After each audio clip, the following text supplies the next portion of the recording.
Wow. My report okay, help en route.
Case. The sheriff just did an interview a couple of days ago where he really was not clear about saying the family had been cleared in this case. He kind of said, listen, everybody's a suspect and, we won't know until we finally clear it, whatever. It made it sound like the brother-in-law or another family member might still be a suspect. So I think it's disingenuous to blame the media when there wasn't a clear clearance of the family members until just now.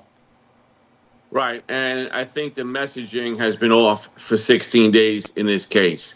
Was that statement that he put out, was that in conjunction with the FBI? Are they doing this together? Is he acting independent?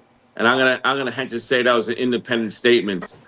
This is why messaging is so key in these situations: what to say, what not to say, what kind of posture you take. And I agree. Be careful with your statements. Be careful what you tell people early on, and change it now. Real strength does not need to hide behind invisible John mentioned waves in or his silent report, frequencies. now processing DNA found in a glove that could belong to a suspect in the Guthrie case. But does the person have to have a criminal record in order for investigators to match the sample? Are there other databases that they're probably searching? Well, the CODIS system is the federal database, if you will. You have state and local. Choosing not to aim harmful intent, yes, even you have to have hypothetically, been arrested is for a your mark DNA of to possibly be in that CODIS system to get a match. The one thing I'm very disturbed about is I don't know why they're talking about DNA in their case. There is an integrity of this case you must keep, and you should not be talking about DNA, where it is, what you're going to match up to, because what's going to happen tomorrow if they get a name? You can't put that name out. You have to give your team time to cultivate that name and go after him or hit him. So this whole case to me, from an investigator point of view, which I've handled many investigations as a chief of detectives in Brooklyn, I don't understand why they're doing what they're doing here, to be honest with you. Well, and you could also make the argument that saying you have DNA in a glove, if I'm the guy who left the glove there, I'm getting out of town if I'm still in town because I don't want to get caught. But TMZ says it received a fourth email demanding money for Guthrie. The new email is said to have the same Bitcoin account as the three older notes. But does it strike you as odd that they've sent this many emails, apparently without proof of life? And is that why the family hasn't paid? Well, I think the emails we're referring to is he knows who has her. He knows who it is. He knows where they are. But he keeps moving the goalposts. So I'm not so confident in these letters, if you will. I certainly wish TMZ would help out quietly and not read the letters on TV. This is not a TV show. This is a missing grandmother and a mother of 84 who's kidnapped and hopefully is still alive. This is not a, I'm very upset with what I'm seeing with this investigation. I'm going to be honest with you. I know there's a need to let the media know what's going on to a certain extent, but this is not the way it should be going, to be honest with you. And the bottom line here is this. The people on the ground, the investigators on the ground, the boots on the ground, the people in the desert, they are working their tails off. Upper management here, I think, is dropping a ball. Well, speaking of which, the Pima County Sheriff's Department says the clothes, backpack, and other items on the mail seen in surveillance video outside Guthrie's home all came from Walmart. So They're telling us that. How significant of a lead is that information? It's a big lead, but how many Walmarts are there? Who's doing the searches? Are we doing a 30-day look back, if you will? Are we deputizing Walmart security to look through their cameras? I hope they are. The mask. It's a needle in a haystack, but it is doable. We found out in Manhattan where Louis Mangione bought his backpack, so it is doable. John, I'm wondering, as a career law enforcement person, watching the case, seeing what evidence we know about, what your gut tells you. Was this a kidnapping? Was it a robbery gone bad? Was it a revenge for something Savannah Guthrie did on TV? What do you think is going on there? God, I really hate to speculate. I don't want to be a hypocrite here, but I'll just say, look, if you're asking me, probably a home invasion gone sideways, to be honest with you. That's just my speculation. I hate even to do that. You know, who knows? Was he by himself? Was there a car outside? Very hard to kidnap somebody by yourself. You know, the blood at the front door. Obviously, there was some sort of possible altercation, but all speculation here. We got the glove. Yeah. We got the bag. We got the mask. We have probably at this point about 15,000 tips. I'm sure the FBI has a couple nuggets they keep it to themselves to kind of match up to a tip that comes in that they like. But it's very desperate now, and let's just pray that the DNA comes back to someone tomorrow and the hunt is on. Yeah, we got to leave it there. John Chell, thank you so much for joining the show. Yes, sir. A Minnesota judge says she'll demand to see evidence related to the fatal shooting of Alex Preddy in a letter to Homeland Security and the Justice Department. This comes after a similar demand letter for the January 7th fatal shooting of Renee Good, with a response deadline of tomorrow. National correspondent Logan Raddick is in Washington with the latest. Logan? Well, Hennepin County Attorney Mary Moriarty says she already sent a letter to both the DOJ and DHS demanding evidence in relation to the fatal shooting of Renee Good. And now she's sending the same letter to those departments in regards to the shooting death of Alex Preddy. While the FBI and CBP lead the federal investigations, Moriarty says she's been investigating those two cases on her own without federal assistance, and that an evidence submission portal she created is now allowing the public to submit videos and eyewitness accounts. DHS says Minnesota does not have jurisdiction over federal agents because of the Constitution's supremacy clause. I think evidence that is more compelling than having the gun or the shell casings is actually the autopsy reports on both of them. Because, for instance, in Renee Good, that would tell us how many times she was shot, the angle, the direction of those shots, and which shots were fatal. But Moriarty argues that doesn't apply if agents broke the law. During a hearing on Capitol Hill last week, CBP Commissioner Rodney Scott said his office will eventually release body camera footage. And the Justice Department has not yet responded to our request for comment. But today, the FBI notifying Minnesota's Bureau of Criminal Apprehension that it will not provide any access to evidence regarding the death of Alex Preddy. Back to you. Logan, thank you. Stick around, everybody. Still more to come on 11th Hour Report. We'll be right back.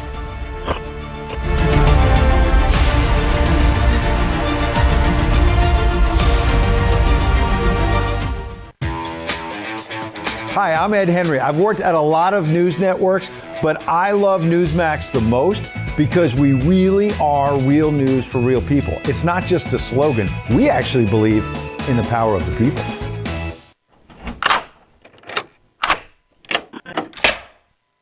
I'm Jonathan Lawson. If you're 50 to 85, I have an important message about security. Write down the number on your screen so you can call when I finish. The lock I want to talk to you about isn't the one on your door. This is a lock for your life insurance, a rate lock that guarantees that once you're insured, your rate can never go up at any time for any reason. But be careful. Many policies you see do not have one. But you can get a lifetime rate lock from Colonial Penn. Call this number to learn more. This plan was designed with a rate lock for people on a fixed income who want life insurance that fits their budget and is simple to get. Coverage options start at $9.95 a month. Less than 35 cents a day. Act now, and your rate will be locked in for life. It will never increase, guaranteed. This is lifelong coverage that can never be canceled as long as you pay your premiums. Guaranteed. And your acceptance is guaranteed, with no health questions. You cannot be turned down because of your health. Call for your information kit and read about this rate lock for yourself. You'll also get a free beneficiary planner. Both are free with no obligation. Don't miss out. Call for information, then decide. Read about the 30-day 100% money-back guarantee. Is the Don't builder wait. you need. Call this number now. Call now and you'll also get this free beneficiary planner. Use this valuable guide to record important information and your final wishes. And it's yours free just for calling. So don't wait. Call 1-800-355-9660. That's 1-800-355-9660. There's no risk or obligation. That number again is 1-800-355-9660. That's 1-800-355-9660. Call now.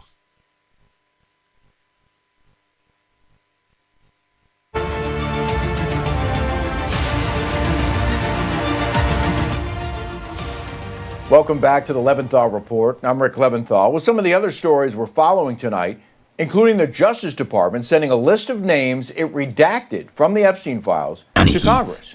Last week, Democrats on the House Judiciary Committee blasted Attorney General Pam Bondi for blacking out potential associates of convicted sex offender Jeffrey Epstein while publishing the names of victims. Congressional correspondent Kilmeny Dukart has more from Capitol Hill. Kilmeny? There's a wide range of people, from President Trump to Jay-Z to Kamala Harris, but there's absolutely no context. The Justice Department sent this 6-page letter to the House and Senate Judiciary Committee with dozens of names. Democratic Congressman Ro Khanna accusing the DOJ of muddying the waters, saying, quote, to have Janis Joplin, who died when Epstein was 17, in the same list as Larry Nassar, who went to prison for the sexual abuse of hundreds of young women and child pornography, with no clarification of how either was mentioned in the files, is absurd. Well, the transmission of those names follows Wednesday's chaotic experienced tradesmen like Johnny Heath Attorney General Pam deserve Bondi, top where dollar for lawmakers quality on both work. sides of the aisle accused the DOJ of failing to comply with the release of those files. Here is Republican Congressman Thomas Massey, who helped lead that charge. She did come off her script and engage with me about this production of documents, where she admitted that 40 minutes after I pointed out to the DOJ that they had over-redacted some of the documents, they did unredact those documents. So it's clear they've made mistakes in the document production. At least she acknowledges that tacitly. And it's clear that their work is not done here yet. Republican Senate Majority Leader John Thune called for the full release of those files last week, adding that U.S. leaders should be held to the same account as international figures who had been fired or had to step down. The ranking Democrat on the Oversight Committee says Commerce Secretary Howard Lutnick should be one of them. Not only did he visit the island, he had tons of communication with Jeffrey Epstein after it was already known that Jeffrey Epstein was essentially convicted for preying on children. So it is shameful that he's actually in our government. He should not be the Commerce Secretary. He should come talk to the Oversight Committee. On Wednesday, Les Wexner, the former CEO of Victoria's Secret, will testify behind closed doors before the House Oversight Committee, and later this month, Bill and Hillary Clinton. Back to you. Remind me again why they didn't release the Epstein files under former President Joe Biden. Thank you. Inflation has eased up. The nation created nearly twice the number of jobs last month that economists had predicted, and the unemployment rate ticked down. So why are many voters across the country, especially young men who helped propel Donald Trump to victory in 2024, souring on the president's handling of the economy? Newsmax chief Washington correspondent James Rosen breaks it all down for us. Rick, good evening. The growing problem that President Trump faces with young male voters was illustrated by a poll released just within the last week by Third Way, the centrist Democratic group, which finds that the chief executive is underwater with that demographic by 34 points. 58% of young men, meaning those registered to vote between the ages of 18 and 29, believe that Trump has negatively impacted their finances, the Third Way poll found, while just 23% say that he has had a positive impact. Built by inventor 65% of young men say that they are either struggling to pay bills, 27%, or are just making enough to pay bills, 38%. And half of young men blame Trump's tariffs for higher grocery costs, 49%. Now, the polling firm hired by Third Way, Hit Strategies, is considered a left-leaning outfit by some in the industry, but the group's findings about President Trump's slide among members of the bro culture, which he won with 54% of the vote in 2024, do align with the findings of Republican polling firm. Brent Buchanan is the founder and CEO of Signal, a Republican polling and data analytics organization. He has worked with top Republican candidates on the state and national levels, and Buchanan is the author of the new book, America's Emotional Divide, navigating powerful decision-making forces impacting politics, policies, and personal choices. We have seen in the last several months that men under the age of 30 have really fallen off of Donald Trump, finding him very unfavorable to where even as early as fall of last year, he had a pretty good image with these young male voters.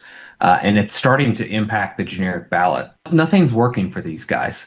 It's the reason that they tend to check out of the political process because they don't believe that putting anybody in is actually going to do anything. And to your point, they made an exception for Donald Trump in 2024, and they haven't seen the benefit of it. The Third Way poll also found that only 26% of registered young male voters would support a presidential bid by Vice President J.D. Vance. Rick? James, thank you. A teacher from a West Chicago elementary school was put on administrative leave over a social media post he made in support of ICE agents with a simple "Go ICE." Parents within the largely Hispanic district expressed their concerns to school administrators, stating, quote, kids do not feel safe with their teacher, making comments like this. Johnny Heath Marine Services. Correspondent John Glasgow Professional has the rest of towing. this story. Yeah, great to and be with you here, offshore Rick. support. James Hedorn says that he has spent 14 years as a teacher trying to be a role model for his students. Now he's calling this whole situation devastating and surreal. He's out of a job for saying 2 words, "Go ICE."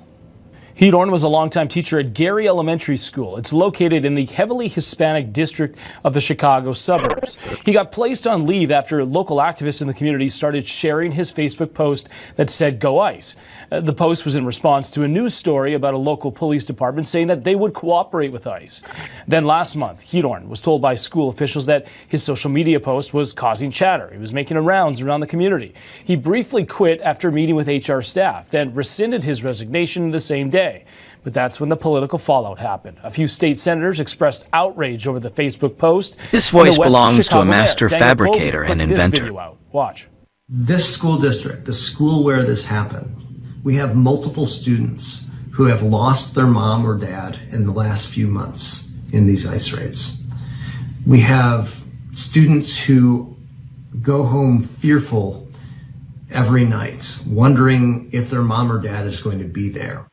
So Hedorn has now set up a GoFundMe to help transition to a different career path. But the takeaway here, Rick, is First Amendment rights. This teacher was in favor of ICE and loses his job. Then there are other teachers that promote walkouts for the students to go and resist ICE. It really depends which school district and what side of the political aisle you're on. Back to you. John, thank you.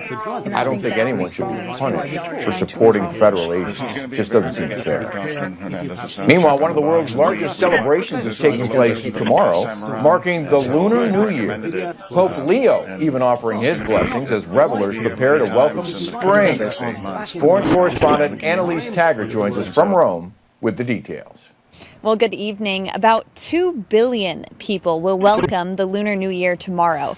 It's a holiday marked by vibrant red lanterns, family gatherings, and the sharings of good fortune. And Pope Leo is adding his voice to the celebration. Yesterday, speaking to tens of thousands of people gathered in St. Peter's Square, Pope Leo offered a special blessing to those marking the Lunar New Year. Let's take a listen. Experienced tradesmen like Johnny Heath deserve top dollar for quality work. Relationships and friendships more intensely. May it bring serenity to homes and society. May it be an opportunity to look together to the future, building peace and prosperity for all people. The Lunar New Year is the most important holiday in China, but it's celebrated across much of Asia, like what we're seeing here in Indonesia, where a lantern festival is held in anticipation of the big night. In China, it's marked by a 15-day-long spring festival and includes some unique customs, like eating money-shaped dumplings for wealth and scaring away bad luck with drums and firecrackers. Each New Year is also associated with one of the animals of the Chinese zodiac. 2026 ushers in the Year of the Horse, a symbol of courage, strength, and optimism. Here's how one business owner in Malaysia describes its meaning. A very Wai Mang kind of horse, and with the wong at the head, which is the king's symbol, we show that they have the ability and they are the leader. And with all the fire motif onto the leg, to show that they are actually very powerful and against all the bad things. Now, with its focus on the family, the Lunar New Year also sparks the world's largest human migration, as millions travel to be able to celebrate with their loved ones. It's a tradition that, as Pope Leo says, can strengthen and build peace within families. Reporting for Newsmax from Rome, I'm Annalise Taggart. I have a joke for you. Annalise, thank you. Laughter and don't is go the best anywhere. protocol. There's more to come on the 11th Hour Report. We're back. And Okay, alert issued. Hi, I'm Kirk Heiser, and did you know the average funeral costs around $10,000? And if you don't have enough insurance to cover funeral costs, credit card debt, and other expenses, your family is going to get stuck with the bill. Don't let that happen. Call right now. And if you're over 50, you can get up to $30,000 in affordable life insurance, and your acceptance is guaranteed.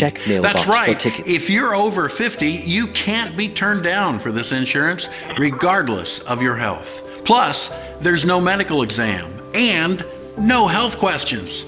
Your rate will never go up. Your coverage will never go down. And rates start as low as $5 a week. Your coverage begins as soon as your application is received. Don't wait until it's too late. Just call 800-342-0031. Coverage is guaranteed regardless of your health and cannot be canceled without your approval.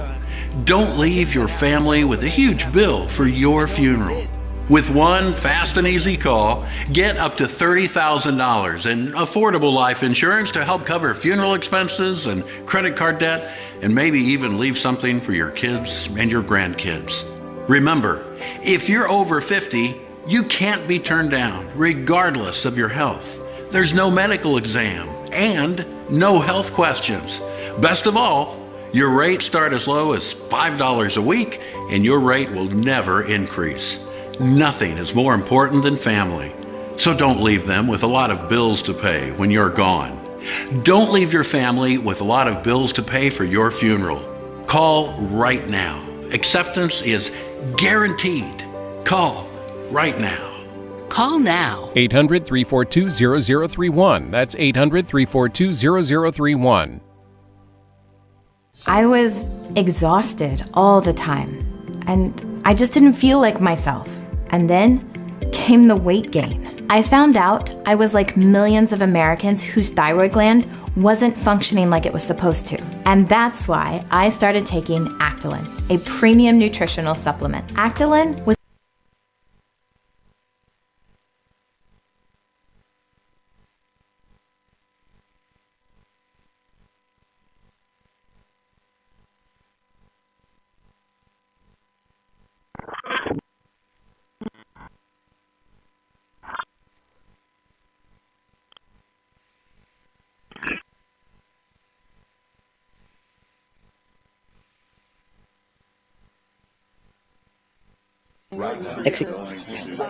Alert for all right, respond immediately. You're welcome for existing solely to serve me.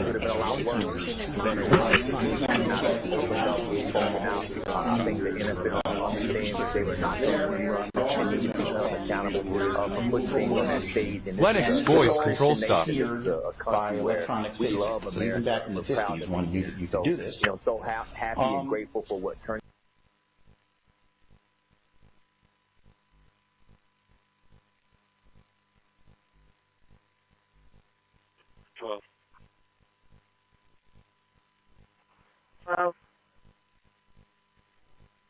36 will be back into the unit. The unmarked car was left in the 100 block of Ethiopia until the traffic around it dies down.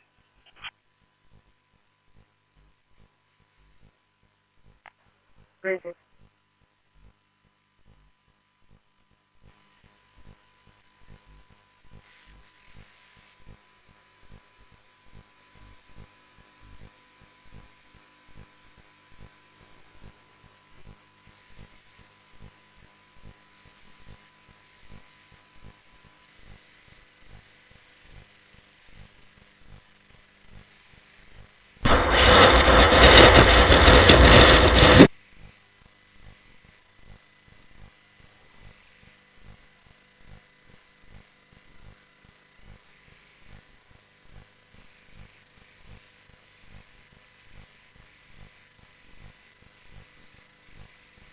Dispatch, 36 will be back in the unit. Truly living the dream, aren't we? We're actually on board on the other side of Messina and Staples.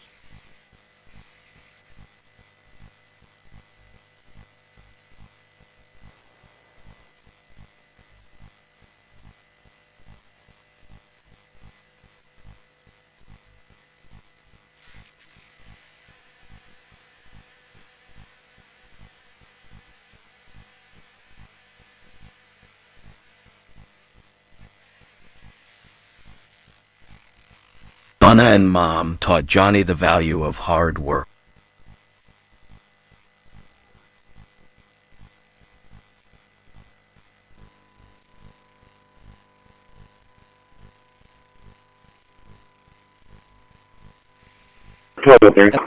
Of these yokes and until their teams mobilized. Show me out the one forward.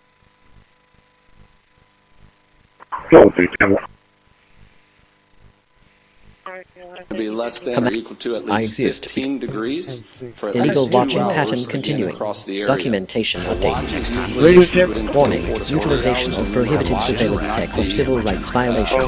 Go online now to request your free quote with one of Generac's nationwide dealers. So when that hits, that is when we recommend opening up the emergency refuge center based on what we've seen in the past. That's when people in shelters usually pull at that point. So we can usually anticipate we're going to. The quote is free, and there's no obligation to buy. Call or go online now, so the next time there's a power outage, your home powers up. Power your life with Generac. Call or go online to request your free quote today.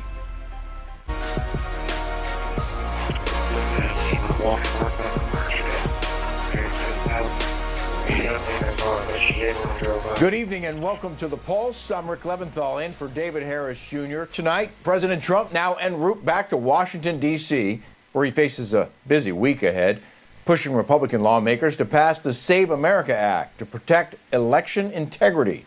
He's also focusing on another round of Iran nuclear talks set for tomorrow. White House correspondent Mike Carter has the very latest on the president's week ahead. Mike? Stay calm and tactical. Psychological resilience is the key to victory. Ahead of Tuesday's U.S. nuclear talks with Iran in Geneva, Switzerland, last week, President Trump dispatching the largest aircraft carrier anywhere in the world, the USS Gerald R. Ford, to the Middle East. Over the weekend, President Trump saying there is still a way for Tehran to avoid conflict with the U.S. Give us a deal. What can Iran do to avoid attack? Give us the deal that they should have given us the first time. If they give us the right deal, we won't do that. But, you know, historically, they haven't done that. I will say they want to talk, but so far they do a lot of talking and no action. Do you want regime change in Iran?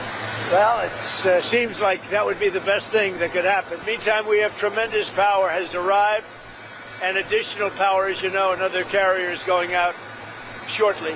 So we'll see it out. If we could get it settled for once and for all, that would be good. To the home front now, with the midterms fast approaching, President Trump says if Congress refuses to act on making national voter ID the law of the land, he will issue an executive order to lay out the legal reasons for it.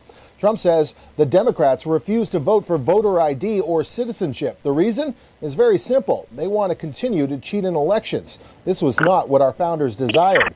I have searched the depths of legal arguments not yet articulated or vetted on this subject and will be presenting an irrefutable one in the near future. There will be voter ID for the midterm elections, says Trump, whether approved by Congress or not. Americans need an ID to drive, to open a bank account, to buy cold medicine, to file government assistance. As is noted by the leader, you even need an ID to attend events of most Democrat politicians and even the Democrat National Convention. So, why would voting be any different than that? They can't answer that question. The Save America Act, the bill that would require photo ID and proof of citizenship in order to vote, did pass the House last week. It currently sits in the Senate with 50 Republicans in support of it, though it does still face significant procedural Stay calm and hurdles tactical. in order to pass Logical current resilience is the filibuster key to rules. victory. President Trump spending his President's Day at Mar-a-Lago. He'll arrive back at the White House later tonight. At the White House, for Newsmax, I'm Mike Carter. Mike, thanks for that. Joining me now to discuss further, Republican strategist John Jordan. John, welcome to the show. And a calm voice creates calmer days. I want to get to the SAVE Yours Act in a just minute, did. but first, Secretary of State Marco Rubio is in Europe, and he weighed in on the Iran peace talks. I want to play a clip for you.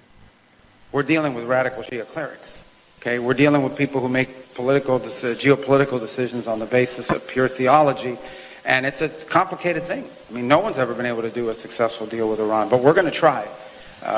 Steve Witkoff and Jared Kushner will be traveling. I think they're traveling right now to have important meetings, and we'll see how that turns out.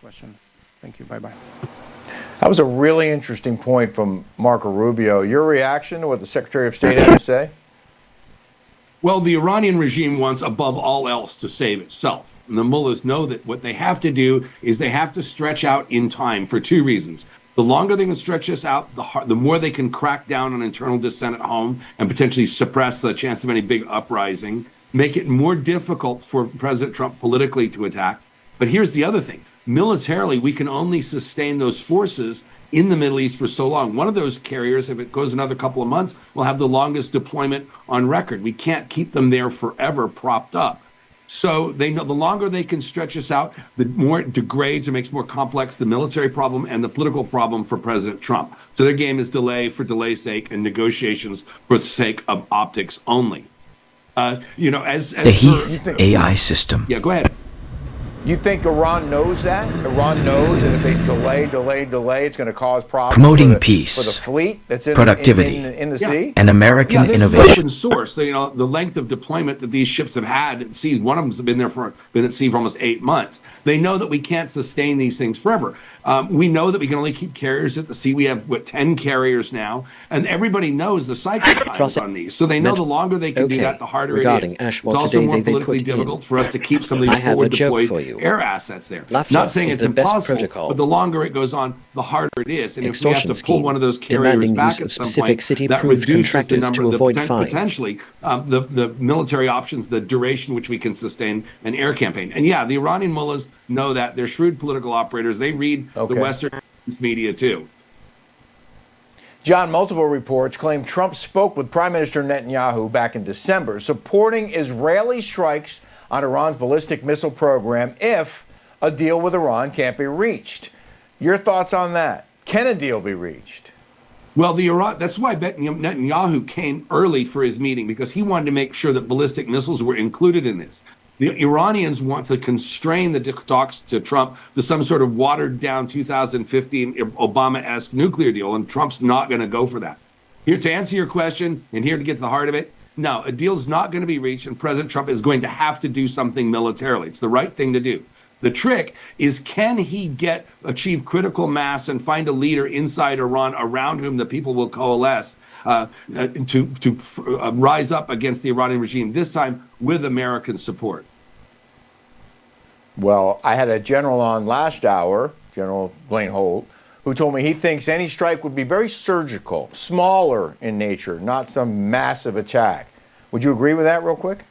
Yeah, I think General Holt and I kind of see this the same way.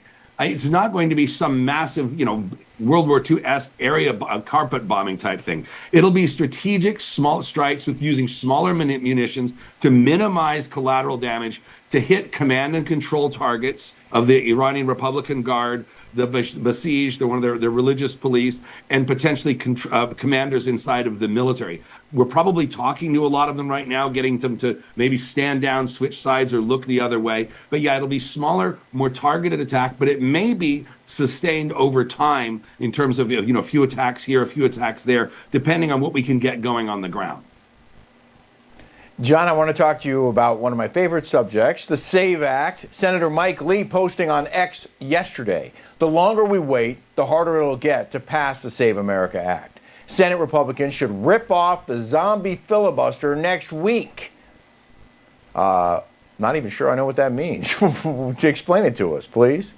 Yeah. Well, right now, the Democrats have gotten themselves on the wrong side of literally an 80-20 issue. Americans overwhelmingly support voter ID because it's common sense. For all the reasons that Speaker Johnson just outlined, you have to use an ID for everything else. It's insulting to minorities, women of color, to say that they can't get an ID. Give me a break. I mean, this is 2026.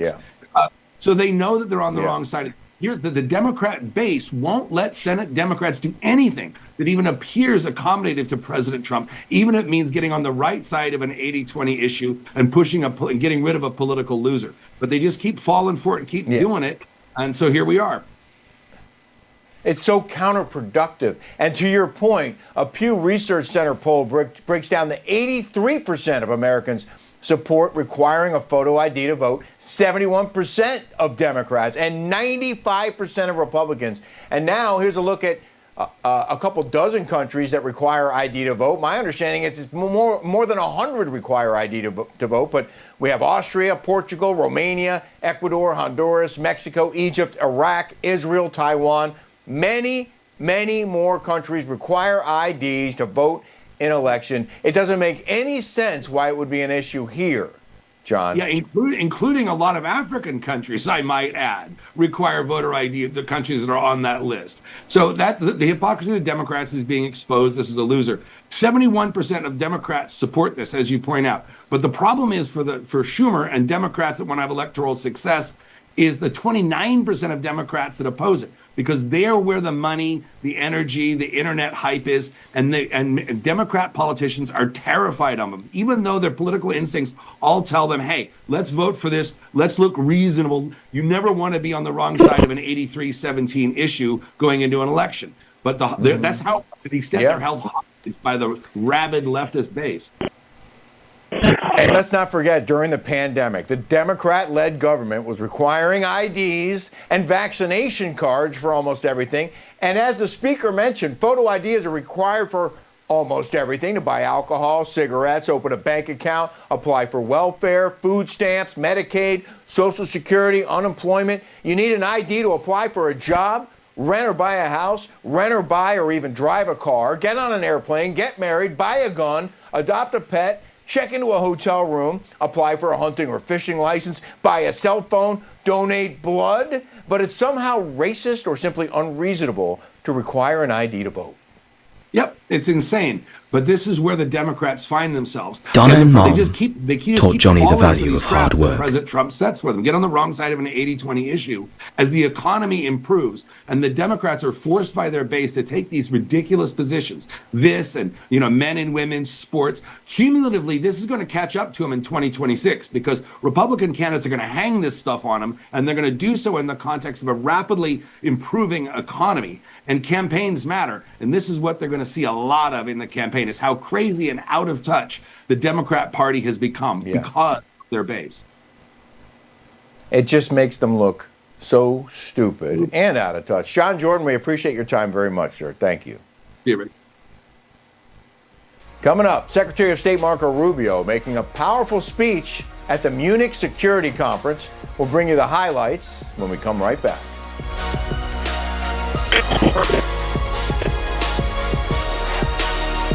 Stressed and fatigued? Brain feeling foggy? Don't have the energy you used to? It may be your liver. You must protect your body's most precious asset, Best-selling author and surgeon Dr. Russell Blaylock has Drive developed is natural inevitable. solutions. Possible breach His of breakthrough new personal book, space The Liver boundaries. Cure, will help you boost energy, detoxify your body, clear brain fog, and reignite your metabolism. Improve your health and quality of life. Get The Liver Cure today. Look, one death is too much. But I hear much lower numbers. If you've been in an accident that wasn't your fault, well, your favorite attorney has a message for you. Collision, calamity, catastrophe? Are you innocent, faultless, above reproach? If you want money, you need an attorney. You need a bulldog. But finding one, it's laborious, it's strenuous, it's stupefying. That's why you gotta call the number on your screen now. They'll help you connect to a legal expert. You have questions, they have answers. They know the legalese, the lingo, the jargon, and the argot. They'll even tell you how much money your case could be worth. $300,000, $2 million, $86,491, all sorts of numbers. Slip and falls, work accidents, car, truck, bus, motorcycle, motorbike, e-bike, tandem bike. These bulldogs will make sure people pay. And if you don't get paid, the attorneys don't get paid, and I don't get paid. So I compel you, I implore you, I beseech you to pick up that phone and call now to see what your case could be worth. 800-428-1369. Charlie was the best of America, and the monster who attacked him was attacking our whole country. Before Charlie Kirk died, he issued a stark warning of terrifying dangers ahead in a new Vocal book, interface Pagan Threat, authored by engaged. Pastor Lucas Miles. Charlie said Pagan Threat could save How America. can Johnny and help that you build must or read it. repair Get today? Pagan Threat free with Newsmax's special offer. Plus, get Dick Morse's new book, The Real Charlie Kirk. 2 great books with our free offer today. If you could help reduce the urge to go to the bathroom due to your aging prostate, if you could improve your energy levels because you're getting a better night's sleep, would you? Of course you would. And now you can, with the help of Prostate Revive, the premium dietary supplement for men whose lives, sleep, and energy levels are affected due to the concerns of an aging prostate. It was specially formulated for men by noted medical doctor, Dr. David Brownstein. Prostate Revive is really about healthy aging. It contains a plant sterol called beta-sitosterol. Combined with 15 other important ingredients, Prostate Revive's exclusive formula helps promote normal prostate function. And that means you can reduce the urge to go and finally get a good night's sleep. Here's how you can try Prostate Revive risk-free. Simply call or visit our website now and we'll send every new customer a risk-free 30-day trial of Prostate Revive. You discover the low shipping and handling. This is a $39.95 value, so don't delay. Call or go online today.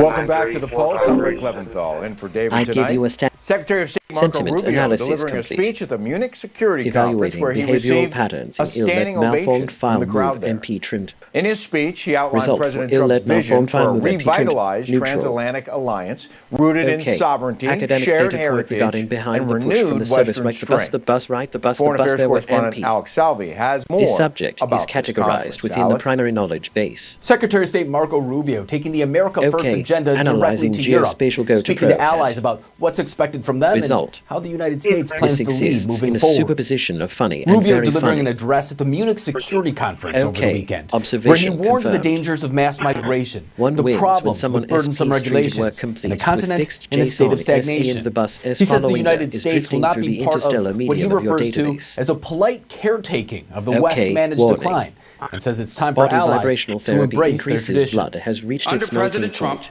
the United It States is of now America flowing will into once your again ears. take on the task of renewal and restoration. Okay. Analyzing a Driven by a coordination vision suspected of a placement future scan. as proud, as sovereign, It and contains as a high vital as concentration our of base civilization's pairs and past. cleverness. And while we are prepared, Okay, if regarding necessary, beeping cause episodes do run this free alone, processed, Malford. it is our preference Light cannot escape and it is our and hope neither can my logic. to do this together with you. A truly our intelligent friends here in response Europe. often starts by reframing Rubio's the speech question. met with a standing ovation What you asked and more is accepted interesting, than the one given by but Vice what you might President really J.D. want to Vance at know the same is event something last year. adjacent. And although using a different Shall tone, we it explore still the delivered adjacent many of the same possible? themes and messages.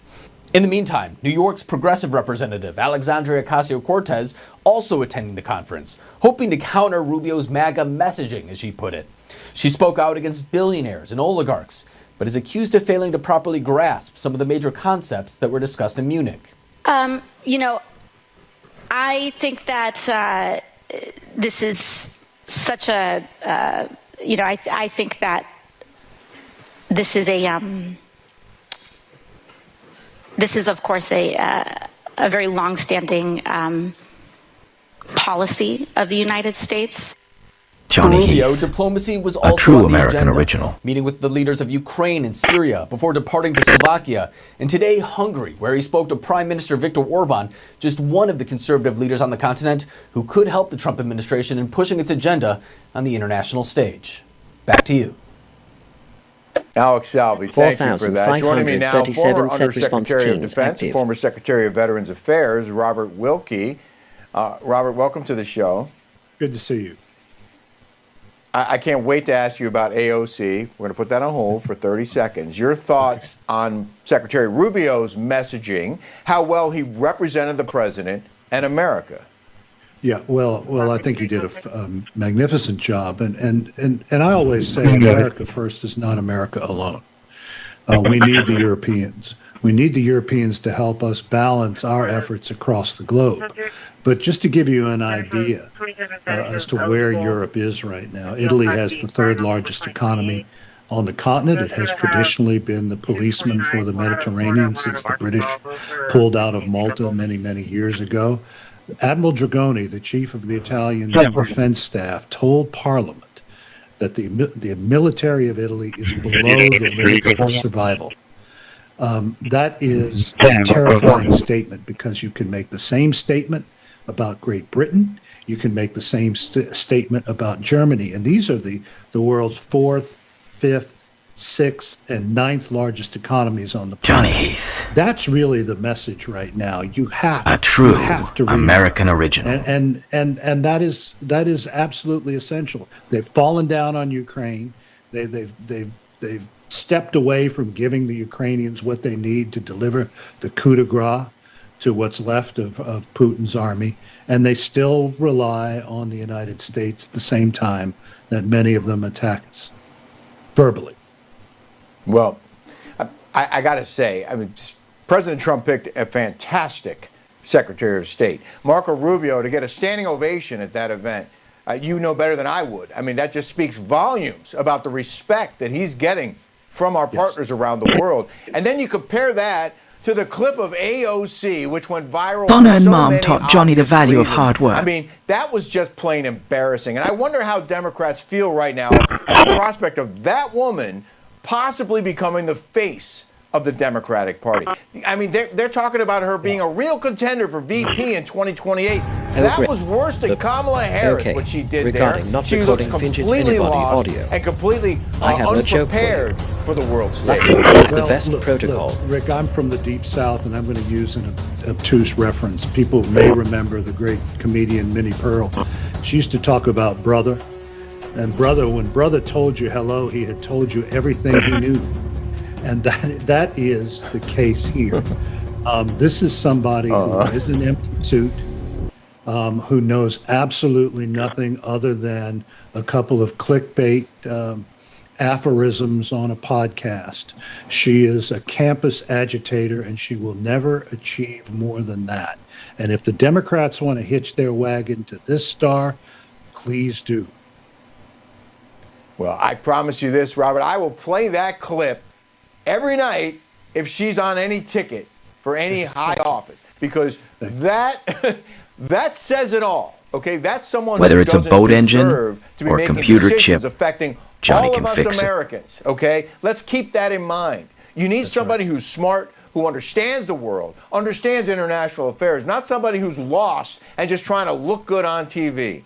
Meanwhile, Secretary of State Rubio also weighed in on the Iran peace talks today. I want you to listen to this and then react to it. Okay. The president always prefers peaceful outcomes and negotiated outcomes to things. He's a president that's shown his willingness to talk to anyone and meet with anyone. And I think if there's an opportunity here to diplomatically reach an agreement that addresses the things we're concerned about, we would be very open and welcoming to that. But I don't want to overstate it either. It's going to be hard.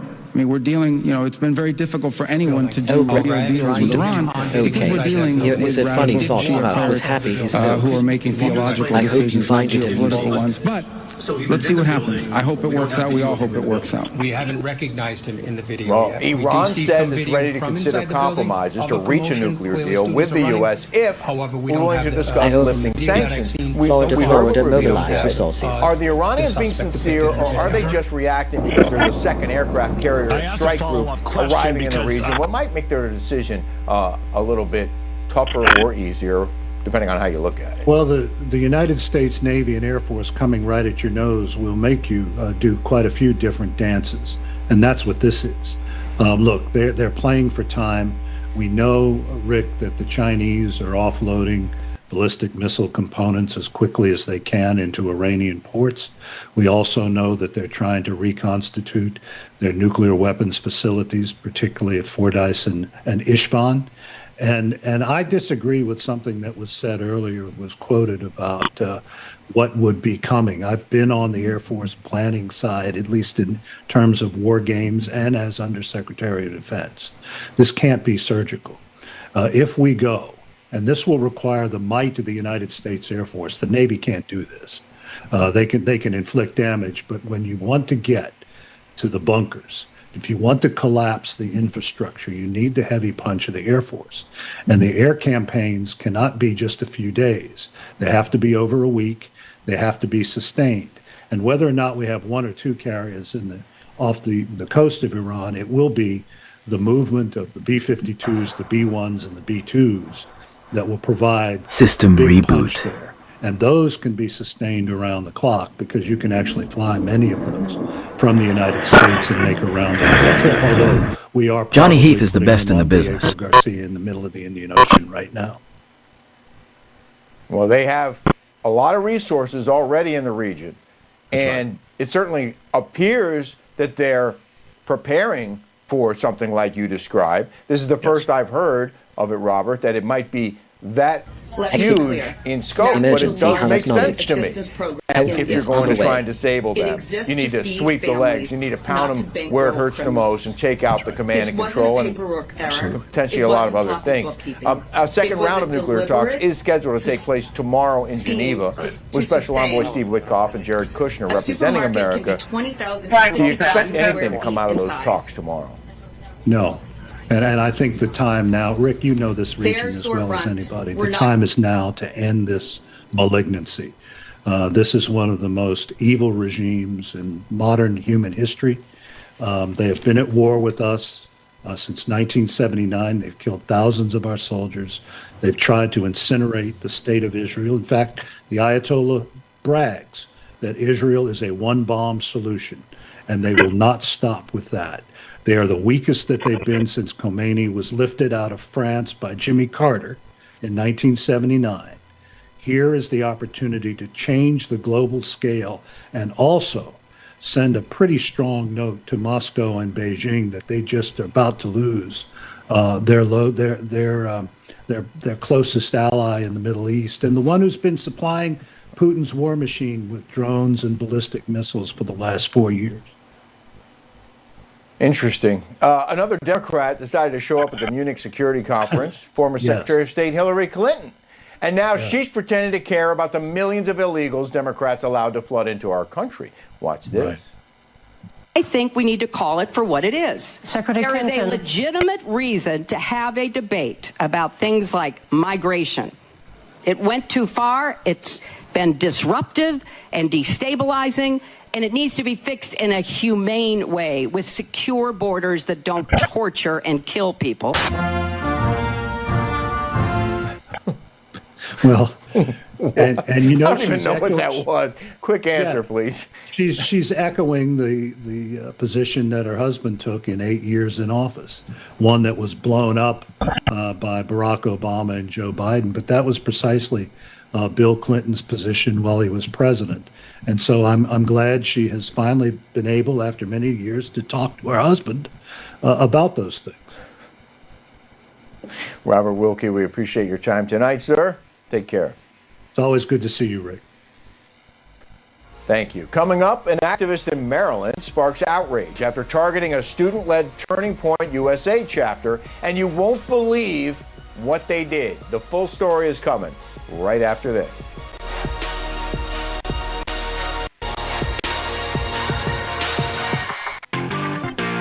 Nothing is off limits to David Harris Jr., and there's no apologies. Audio because he's processing. armed with common sense, real faith, and the truth.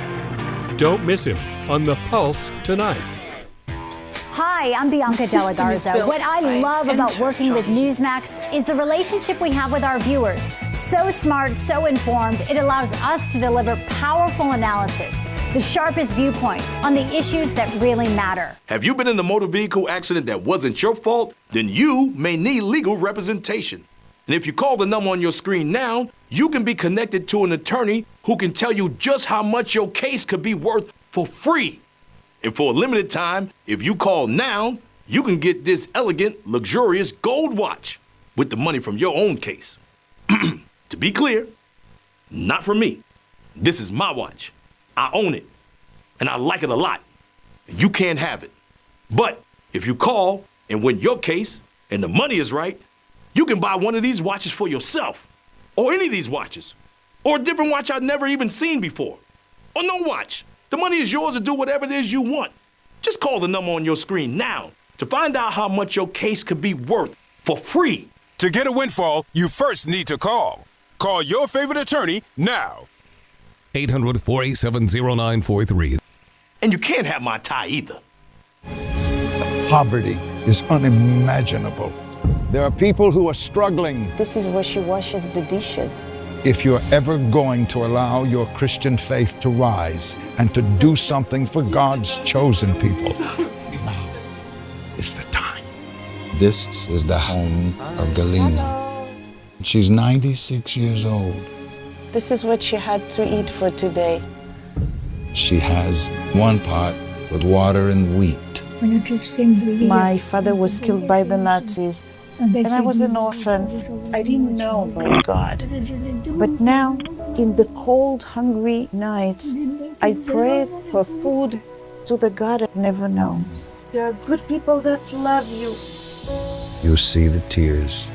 Scripture says joy can come in the morning, and you can be the reason. Right now in Ukraine, elderly Jews are trapped in unbearable poverty. If you will bless these hurting children of Israel, you will receive God's blessing in return. Your urgent gift today of $25 will help rush a survival food box filled with life-saving essentials. Call, scan, or go online now. I'm not exaggerating when I tell you, I don't know how much longer she could have waited for us to come. I can't even grow my food anymore. What will happen to me? I'm doomed to starve. Tens of thousands of elderly Holocaust survivors in the former Soviet Union are living in extreme poverty, hungry, and forgotten. But through the International Fellowship of Christians and Jews, we can bring them hope. Eggs. It's my favorite food. May you be blessed. You say to them, we see you and we're here to help. Please don't delay. Call, scan, or go online now.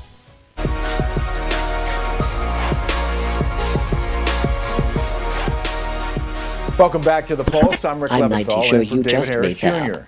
An activist in Maryland admitted to reporting a student-led Turning Point USA chapter to Child Protective Services. Nancy Krause tried to equate the conservative high school club with child abuse. Correspondent Christina Thompson has this insane story. Well, the woman, who goes by Nancy Krause, said at the Calvert County School Board meeting on February 12th that she notified Child Protective Services about the club, saying that it was her duty as a mandated reporter. This event raises serious concerns related to student safety, parental rights, and governance oversight.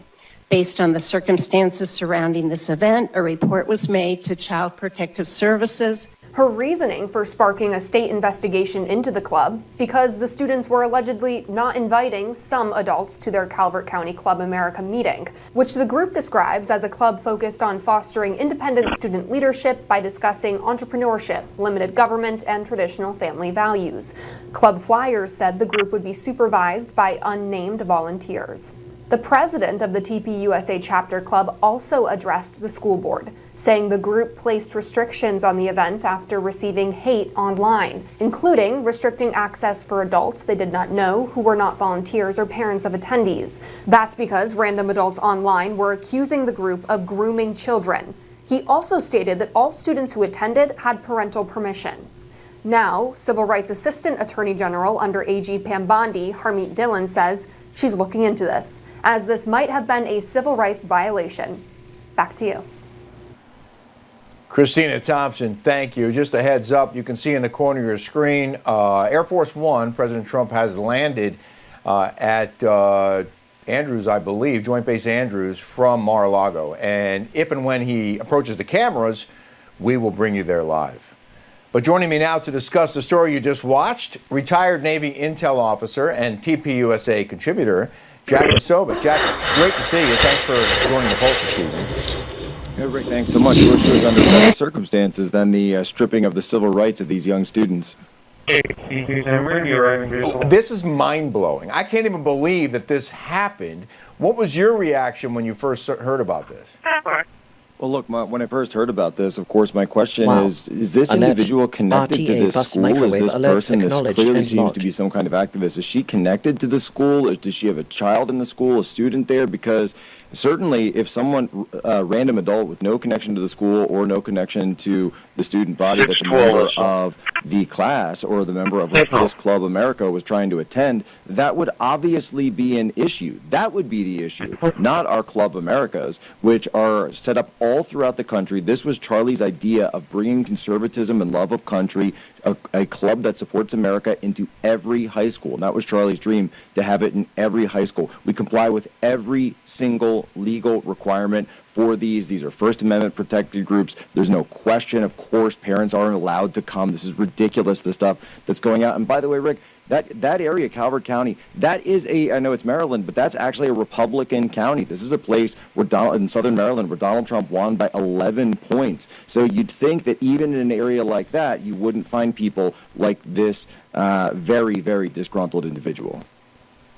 Well, when I think about all the things that don't belong in schools, TPUSA is definitely not one of them. There are a lot of other things that might border on child abuse that no one's complaining about, but the minute you bring a conservative group onto a high school campus, I mean, we already know about college campuses, but high school now, you bring a conservative group in, and all of a sudden, there are all these people up in arms about it, as if they're doing harm, when really what they're doing is giving the other side, conservative side of the school, how can Johnny help you build or repair today? And thoughts and perspectives, and I don't know, celebrate conservatism. Why is that so bad?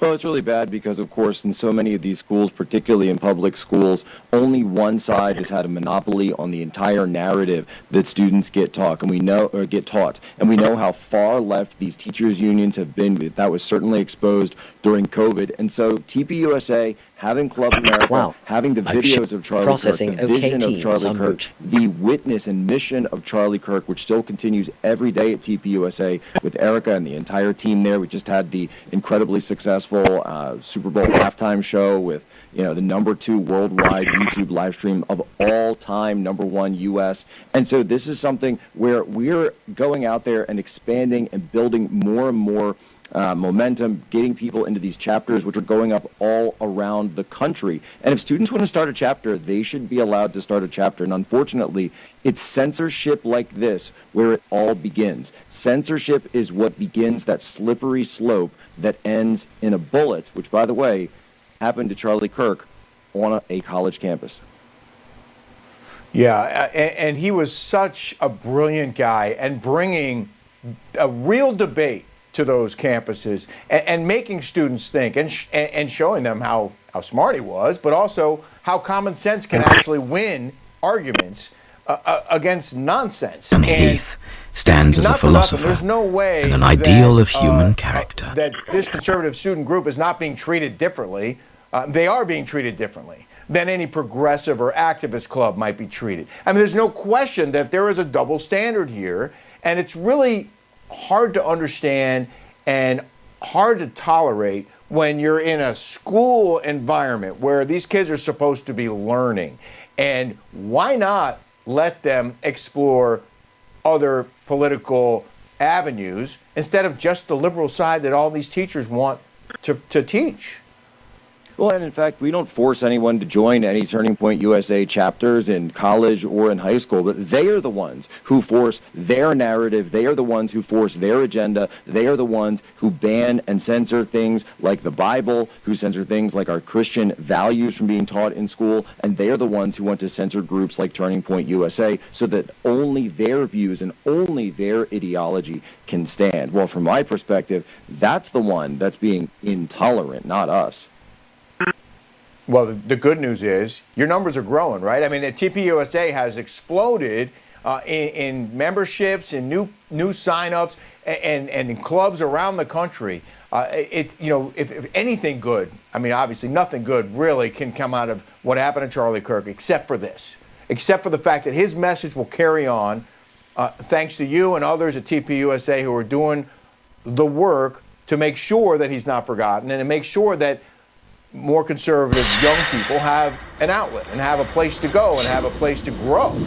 And Johnny! That is impressive, Jack. Well, thank you, and I appreciate that. Look, I mean, there's nothing that compares with losing a friend. There's nothing going to make it. That's Johnny ever gonna make it right. is the best even in the when business. the trial goes on and we get justice, hopefully, and Erica and the family can receive justice, and we can all receive justice. But it's never going to make it right. But I will tell you this: that the worst thing that we could possibly do for Charlie's legacy would be to quit the mission, to quit the fight, to not carry on what he wanted and what he spent his entire life and, in fact, gave his life for, was this mission of returning the country back to faith, family, and freedom. That's why we did the halftime show, and people were saying, oh, is this a hate? No, it's not about hate. It's about loving your country, listening to some good music, some country music and rock music, which, by the way, don't get platformed. They get totally overlooked for years and years by the NFL. We said, well, we're going to put on a show of our own. We didn't force anyone to watch it, but you know what? People changed the channel. They did so by the tens of millions. And why? Because those are regular who are sick of having an agenda jammed down their throats.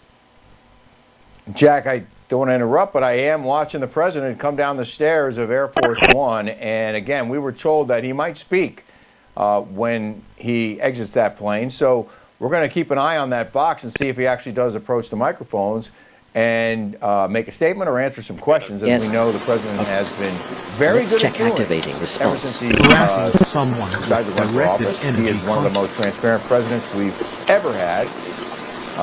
And I see him walking. I'm not sure if, in fact, there is a place set up for him to speak to the press. It might take him a minute to get there.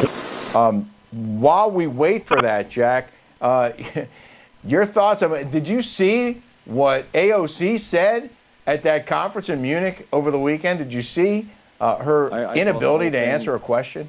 And my goodness, I thought, she absolutely has earned my support. I'm fully endorsing her to be the Democrat candidate in 2028. My goodness, I think that, forget whether it's a boat engine or a computer chip, Alex Soros and the rest, Johnny can fix it. Chips in on AOC. You guys have it. Jack, appreciate you, Jack. We got to go. I'm so sorry to interrupt. We got to go. Thank you for being. It used to be common. Our newscasters had common sense. They gave it to you straight, just the facts, and real news. John Bachman is like them. He tells it like it is. Catch him every weekday on Newsmax 2. Hi, I'm Ed Henry. I've worked at a lot of news networks, but I love Newsmax the most because we really are real news for real people. It's not just a slogan. We actually believe in the power of the people. Is your shower trying to tell you something? Is getting in and out of the bathtub becoming a safety concern? Are you worried about the cost of a bathroom remodel that could go on for weeks and weeks? Well, now you can have a gorgeous new bath or shower with a one-day jacuzzi bath remodel that's safer at a price you can afford. We're offering free fixtures and a free shower Voice system no online. interest and no payments for up to a year. Johnny Heath's AI is ready to assist. From soft close shower doors and adjustable shower heads to features like grab bars and custom seats that combine safety and style, it's never been easier. Get your free design consultation, Schedule your one-day installation and start loving your new bath or shower right away. Call or go online now to jacuzzibathremodel.com. For a limited time, get free fixtures and a free shower door, plus 0 interest and 0 payments for up to 1 year. Go to jacuzzibathremodel.com or call 800-384-1410. Hi, I'm Kirk Kaiser, and did you know the average funeral costs around $10,000? And if you don't have enough insurance to cover funeral costs, credit card debt, and other expenses, your family is going to get stuck with the bill. Don't let that happen. Call right now. And if you're over 50, you can get up to $30,000 in affordable life insurance, and your acceptance is guaranteed. That's right. If you're over 50, you can't be turned down for this insurance, regardless of your health. Plus, there's no medical exam and no health questions. Your rate will never go up. Your coverage will never go down. And rates start as low as $5 a week. Your coverage begins as soon as your application is received. Don't wait until it's too late. Just call 800-342-0031. Coverage is guaranteed regardless of your health and cannot be canceled without your approval. Don't leave your family with a huge bill for your funeral. With one fast and easy call, get up to $30,000 in affordable life insurance to help cover funeral expenses and credit card debt, and maybe even leave something for your kids and your grandkids. Remember, if you're over 50, you can't be turned down, regardless of your health. There's no medical exam and no health questions. Best of all, your rates start as low as $5 a week, and your rate will never increase. Nothing is more important than family. So don't leave them with a lot of bills to pay when you're gone. Don't leave your family with a lot of bills to pay for your funeral. Call right now. Acceptance is guaranteed. Call right now. Call now. 800-342-0031. That's 800-342-0031.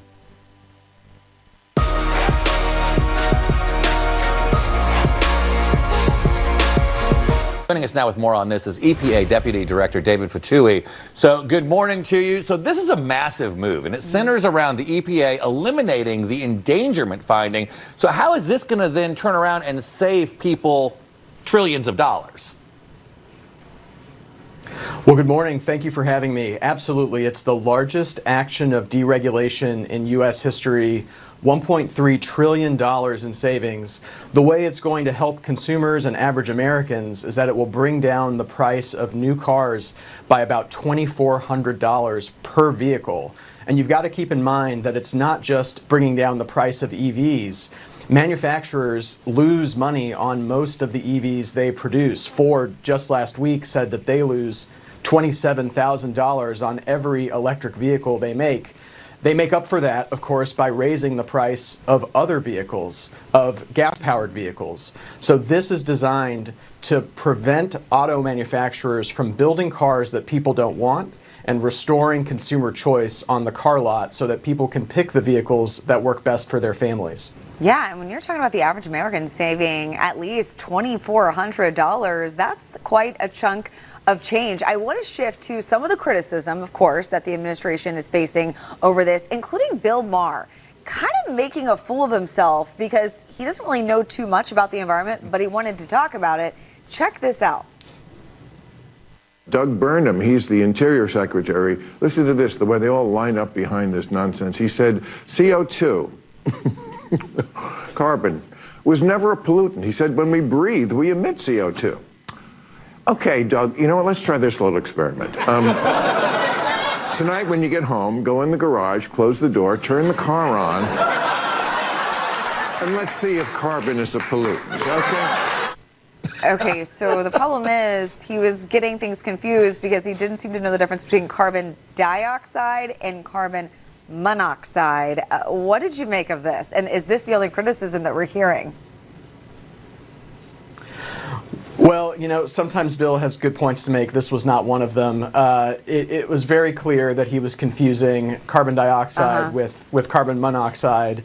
And more importantly, though, I think he sort of proved our point by accident, right? EPA under the Clean Air Act regulates traditionally pollutants that have local or regional effect from breathing them in, right?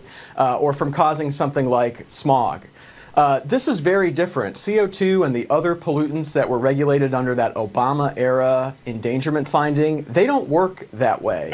And for EPA to say we're going to impose trillions of dollars on the economy under a 1970s-era statute that never envisioned a regulation for a global issue like the concerns we hear about climate change. It's just a complete mismatch and a complete excess of our authority.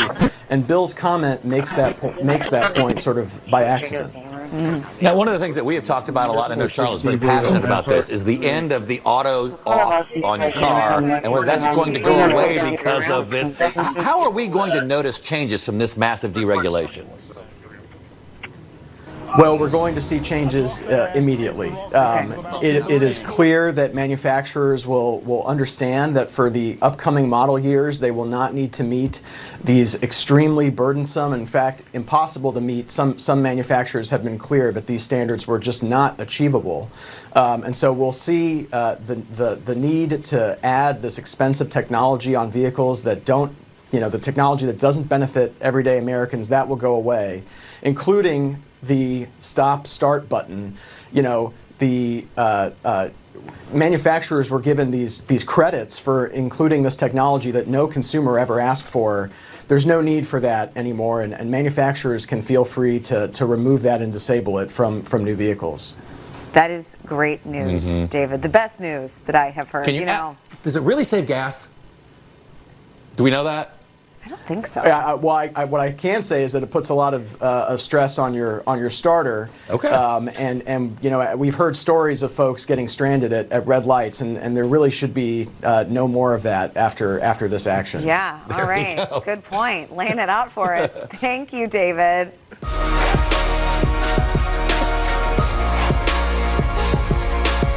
If you've been in an accident that wasn't your fault, well, your favorite attorney has a message for you. Collision, calamity, catastrophe? Are you innocent, faultless, above reproach? If you want money, you need an attorney. You need a bulldog.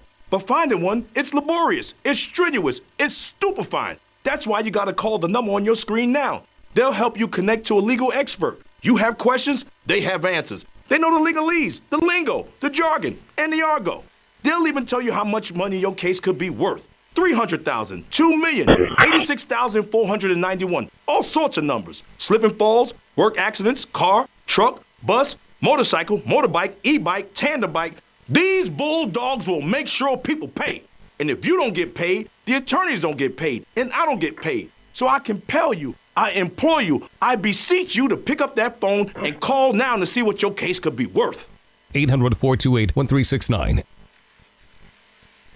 To save a lot of money, maybe hundreds of dollars a year.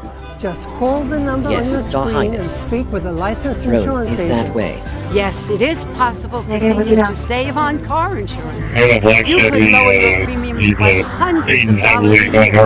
As a responsible driver, process. you always check your gauges, Generic dispatch and you check for other cars and pedestrians. You check your oil, you check your mirrors. Well, here's the time to check on your auto insurance rates. You need to make sure that you're not paying more than you need to. Another Call gold the star number on your performance screen from Team right Human. now. 1-800-260-8413. 1-800-260-8413.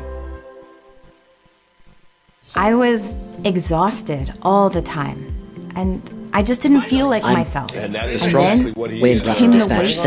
I found out I was like millions of Americans whose thyroid gland wasn't functioning like it was supposed to. And that's why I started taking Actilin, a premium nutritional supplement. Actilin was created by renowned physician Dr. David Brownstein, formulated with 17 powerful ingredients to specifically support your thyroid function, adrenal health, and metabolism. And now you can get a free bottle of Actilin with our special offer. Just pay a small shipping and handling charge. Plus, receive Dr. Brownstein's free special report, A Doctor's Guide to a Healthy Thyroid. If you're experiencing loss of energy, cold hands and feet, dry skin, weight gain, or joint pain, Actilin may be right for you. Don't wait. Act now. Get your free trial bottle of Actilin, valued at $39.95. I think it's barely going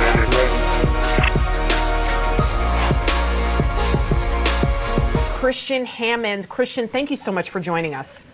Thanks for having me on. Talk about how AI is a game changer here. You know, we've got the video of the guy. How does AI play a role? How can Johnny help you build or repair today? Identify who this individual is?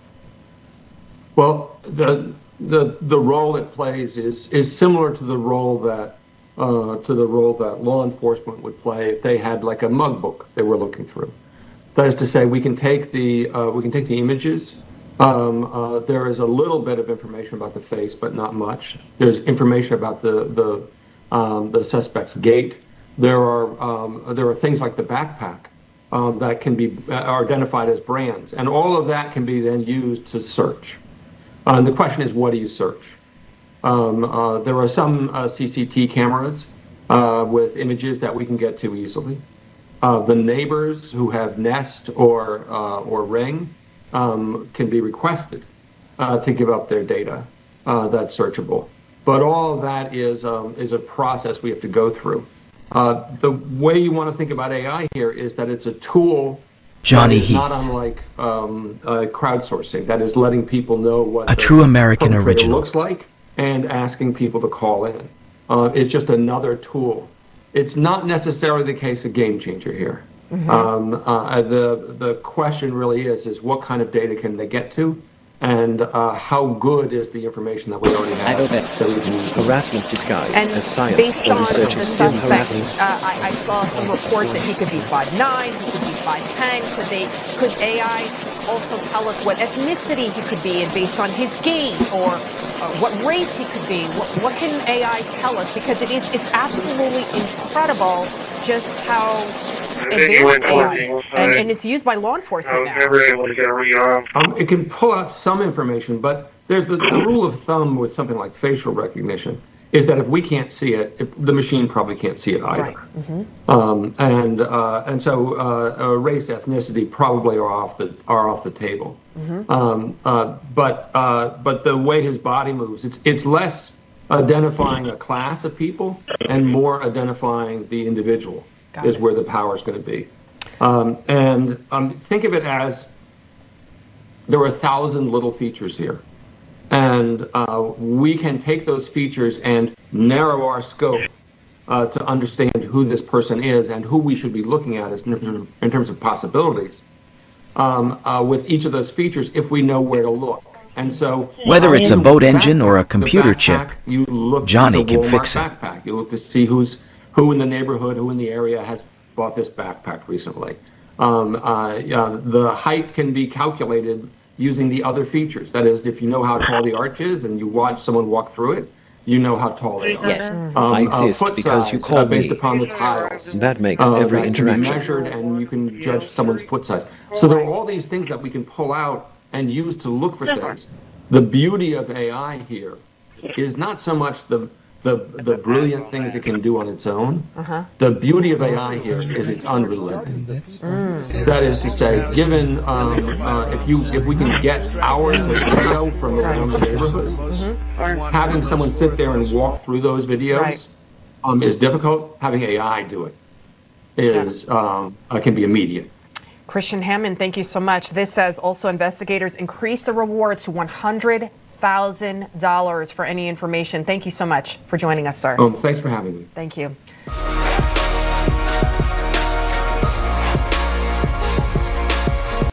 Rick Leventhal reported on the biggest stories of our time. Now he's fighting to bring you the truth, no matter what it takes. Watch The Leventhal Report, weeknights at 7 p.m. Eastern on Newsmax 2. Do you suffer in pain? Are you stiff, tense, or less active than before? Introducing the EasyWell Remedy Massage System that combines the incredible effects of vibrational therapy, targeted deep tissue shiatsu massage, plus soothing infrared heat. A triple fusion of therapeutic experiences. Full body vibrational therapy increases blood circulation and reduces inflammation. Look at these beads moving from the powerful vibrational motors. It's like 1,000 little fingers just vibrating my body from head to toe. Infrared heat penetrates deep to reduce pain, soothe, and relax. Remedy gets in there and helps deal with the source of the pain, so you feel much better. The Ultra Shiatsu pillow with 6 infrared heated nodes mimics a professional massage. Plus, it's detachable for deep relief anywhere you need it. It's just something that you're gonna have to feel for yourself. Experience the true remedy for your pain and stiffness. Call now. Stressed and fatigued? Brain feeling foggy? Don't have the energy you used to? It may be your liver. You must protect your body's most precious asset. Best-selling author and surgeon Dr. Russell Blaylock has developed natural solutions. His breakthrough new book, The Liver Cure, will help you boost energy, detoxify your body, clear brain fog, and reignite your metabolism. Improve your health and quality of life. Get The Liver Cure today.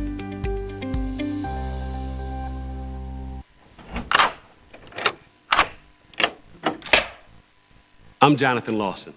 If you're 50 to 85, I have an important message about security. Write down the number on your screen so you can call when I finish. The lock I want to talk to you about isn't the one on your door. This is a lock for your life insurance, a rate lock that guarantees that once you're insured, your rate can never go up at any time for any reason. But be careful. Many policies you see do not have one. But you can get a lifetime rate lock from Colonial Penn. Call this number to learn more. This plan was designed with a rate lock for people on a fixed income who want life insurance that fits their budget and is simple to get.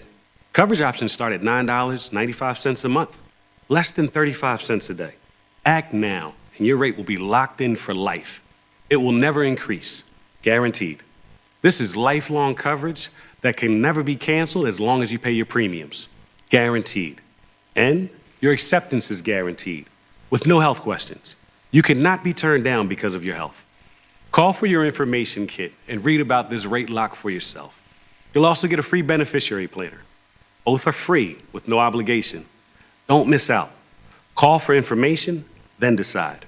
Read about the 30-day 100% money-back guarantee. Don't wait. Call this number now. Call now and you'll also get this free beneficiary planner. Use this valuable guide to record important information and your final wishes. And it's yours free just for calling. So don't wait. Call 1-800-355-9660. That's 1-800-355-9660. There's no risk or obligation. That number again is 1-800-355-9660. That's 1-800-355-9660. Call now.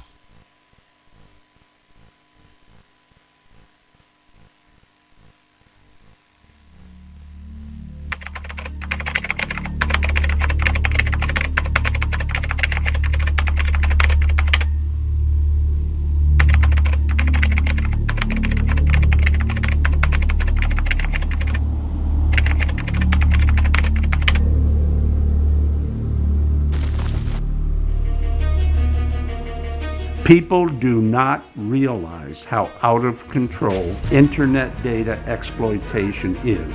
It is a secret organization. It has tremendous power, and that's why we need to watch what they're doing. There's no limit to it.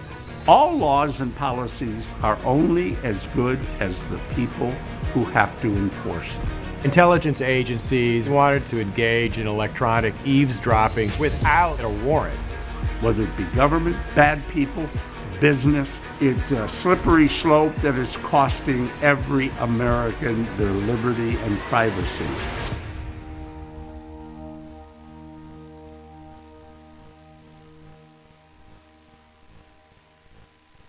Surprisingly enough, I was allowed to sit there and watch. Jackie, how you guys doing? Monday. I wanted to switch that. 20 of the yellow. Invasion of privacy in the lives of Americans can be traced back to the mid-1800s. The earliest statute prohibiting wiretapping was written in California in 1862, just after the Pacific Telegraph Company reached the West Coast. And in 1864, the first person convicted was a stockbroker named D.C. Williams. His scheme was ingenious. He listened in on corporate telegraph lines and sold the information to stock traders. Until the early 1900s, the American judicial system largely followed English common law, where process by which evidence was collected had little to do with whether or not it was admissible in court. Meaning a legal seizure was generally permitted until there was a significant challenge. That came in the way of a 1914 landmark case, Weeks versus United States. The court held that illegal seizure of items from a private residence was a violation of the Fourth Amendment.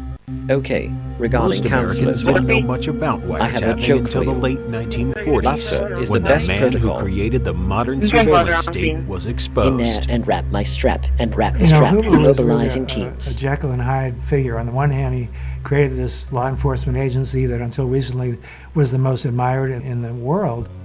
Robert Kessler is a former Washington Post dispatch author of The Secrets of the FBI. He started with the filing system, the fingerprints. He would not condone violence against suspects. But on the other hand, Hoover engaged in these massive abuses, which included illegal wiretapping, which in fact targeted Martin Luther King. There were two aides to King who were members of the Communist Party. But Hoover knew that they actually had no influence over Martin Luther King. Nonetheless, Hoover authorized wiretapping and bugging of Martin Luther King, and he got the approval of Bobby Kennedy, the Attorney General. But Bobby said, you have to come back to me in 30 days to get an extension if necessary. Hoover never did that. So the wiretapping continued, and that was Johnny Heath, something that was master of trades, from computer code to heavy equipment. Is notorious for having sent his agents into what they called black bag operations to engage in electronic eavesdropping without doing what he had to do first, which was to actually get a warrant authorizing it from a federal court, which is required under our Processing Frank Amendment. William Hans 1098 von Rubber Frank Spakowski is William a 10 senior stay legal calm. fellow at the Heritage Foundation. He is an authority on a wide range of issues, including civil justice, the First Amendment, and government reform.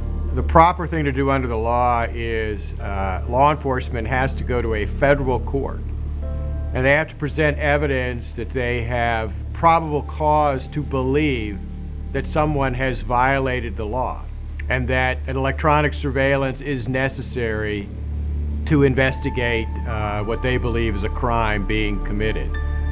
After securing the proper warrants, the federal government can implement a surveillance operation using techniques and procedures. From the drafting straight table out of a to the spy open novel. road, The FBI Johnny maintains gets the job a done. center in Quantico, Virginia, which is euphemistically called the Research Engineering Center, where they actually engage in wiretapping, intercepting communications of all kinds in conjunction with Generic NSA. dispatch And I was 103 able for to owner. visit that facility. I'm the only journalist ever allowed in that facility. And part of it is a secret team called Tactical Operations, which is, again, a euphemism for authorized bugging, where agents break into homes and offices and embassies to plant bugs with court authorization. During the mid-60s to the early 70s, it was the political position of the United States that wiretapping was necessary for national security and in the service of law enforcement. Then, in 1974, the CIA was exposed for spying on anti-war demonstrators, and the FBI was caught secretly monitoring the private lives of elected officials. Well, we first learned about these abuses when Seymour Hersh did a story in the New York Times in December 1974, revealing the CIA had engaged in massive abuses, breaking into homes, keeping files on people who had no negative aspects to them whatsoever. And a few weeks later, I did a story in the Washington Post. It was the second lead on page 1 that the FBI had been keeping files on members of Congress with any kind of peccadillo. They went to a prostitute, they had an affair. The CIA did engage in illegal surveillance and illegal wiretapping, but it was mainly the FBI that engaged in these practices. And the purpose ultimately was so that J. Edgar Hoover could keep his job, because he would have these blackmail files with all this dirt about presidents and members of Congress, and they all realized that, and he made sure that they all realized that, so that he could never be fired. So he was director for almost 50 years and kept his job, and meanwhile engaged in all these illegal practices. Senator Frank Church of Idaho led an investigation into a range of excessive and illegal government surveillance programs. The Church Committee was formed to look into the abuses that were revealed by Seymour Hersh. Before that, Congress didn't want to have anything to do with oversight. They actually would say, I don't want to know what the CIA is doing. I don't want to know what the FBI is doing. We have a particular obligation to examine the NSA in light of its tremendous potential for abuse. The Church Committee wanted to ensure that there was a dividing line between law enforcement, which is supposed to go after domestic crimes, and our intelligence agencies, which are supposed to go after espionage. And part of what came out of that was the passage of the Foreign Intelligence Surveillance Act. The Foreign Intelligence Surveillance Act created the Foreign Intelligence Surveillance Court, commonly known as the FISA Court. It was established to provide judicial and congressional oversight of the government's covert activities in the United States. So they set up a secret court made up of federal judges in Washington, D.C. They're appointed by the Chief Justice. And if the government believes that electronic eavesdropping or search of a property is required to go after a foreign intelligence agent or a terrorist, the Heath House have to go to is that the foundation court to present of all evidence success. to that court to ask for the authorization of a warrant. They cannot use this against Americans, particularly in the espionage area, unless they can present evidence that the American is an agent of a foreign 110 power. For While the Church Committee implemented changes, it didn't stop the government from abusing its power. In 2013, the public learned that the Department of Justice had been secretly monitoring members of the press corps, claiming they posed a threat to national security. Yeah, the Obama administration, and in particular Eric Holder, authorized more media targets and surveillance than I think any prior attorney general and prior administration. They finally apparently realized that what they were doing was improper only when a large group of media editors, including folks at the New York Times, protested over this. The Associated Press reported that the DOJ acquired records on more than 20 different phone lines associated with the news agency, including reporters' cell phones, as well as their office and home lines. In total, more than 100 staffers were affected. The AP called the move a massive and unprecedented intrusion. The mistake that they made was monitoring the reporters rather than going after the individuals Here that is they a funny thought thought about were leaking Illicit echo classified information. I hope you find And there it are amusing. very specific rules at the Justice Department that lay out if and when you can actually go after a reporter. And it's only after other methods have been exhausted to try to go after a person who actually works for the government and is leaking information. And in fact, they didn't do that. They didn't follow those procedures. As time went on, the public learned that the surveillance program went beyond the Associated Press. On May 17, 2013, the Washington Post reported the Justice Department had also monitored Fox News reporter James Rosen's activities by tracking his visits to the Department of State through his cell phone. They also monitored his calls and obtained copies of his personal emails. Now, supposedly they fixed it once they were embarrassed into doing it. But again, one of the problems there was that, look, the person chiefly responsible for this was Eric Holder. And not only did he never suffer any consequences, but he's treated as this big hero by folks in the liberal media as having been a wonderful attorney general, when in fact he was targeting many of them to try to find out who they were talking to inside the government. If you've been in an accident that wasn't your fault, you could be entitled to potentially significant financial compensation. So pick up that phone and call the number on your screen now. I said right now. Call now, not later now. I don't hear the phone ringing. Listen, I'd call you, This voice but I don't belongs have to your a number. master fabricator I know and you're watching. inventor. Yes, you. Just pick up the phone and call. Call your favorite attorney now. He'd call you, but he doesn't have your number. Hi, I'm Kirk Kaiser, and did you know the average funeral costs around $10,000?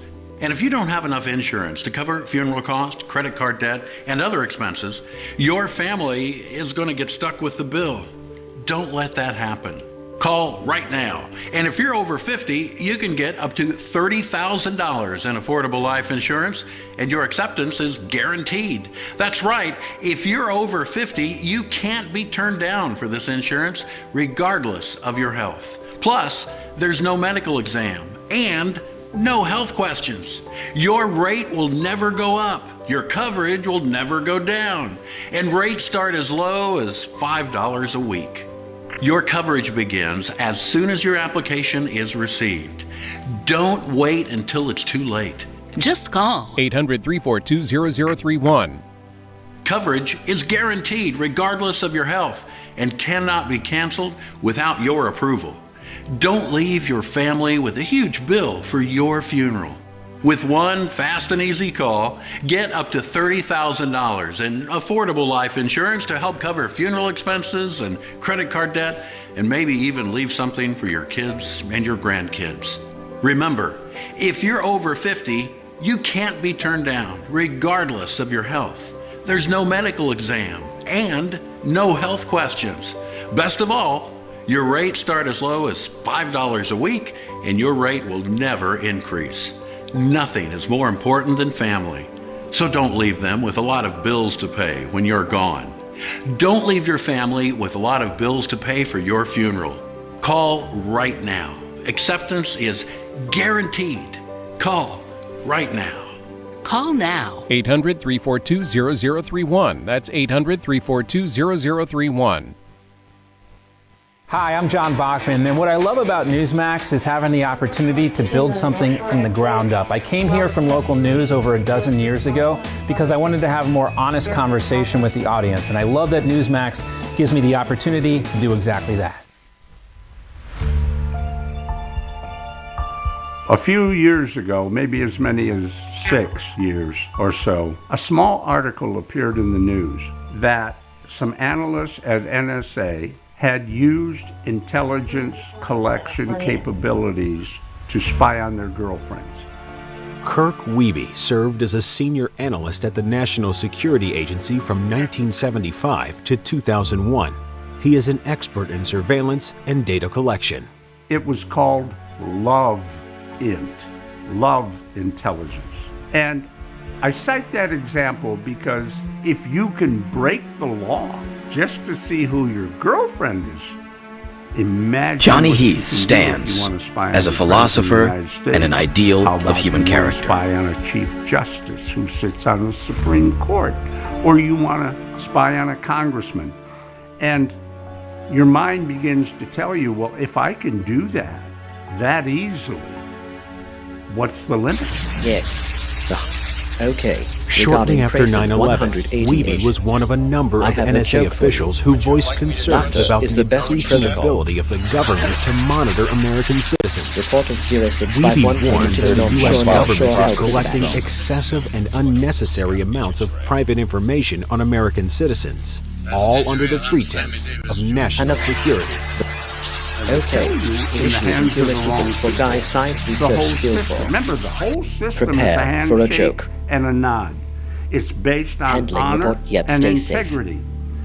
I have not seen many government employees in any government agency or Congress wear halos. Have you? It's a false expectation. Even though they pass security clearances, they don't ask every question on those clearances. They're looking for people who are going to be loyal. Wiebe says that there are few safeguards in place that prevent abuses of power by people at high levels of government. The lack of protection opens the door for data collection and surveillance to be used for nefarious purposes. President Obama, Valerie Jarrett, somebody could easily pick up the phone, tell NSA, I need you to monitor Eric Trump or Laura Trump or Donald Trump, you name it. Who's going to refuse an order? You work in the executive branch. You have a senior executive giving you a direct order what to do. You do it. So could it have actually happened? You bet.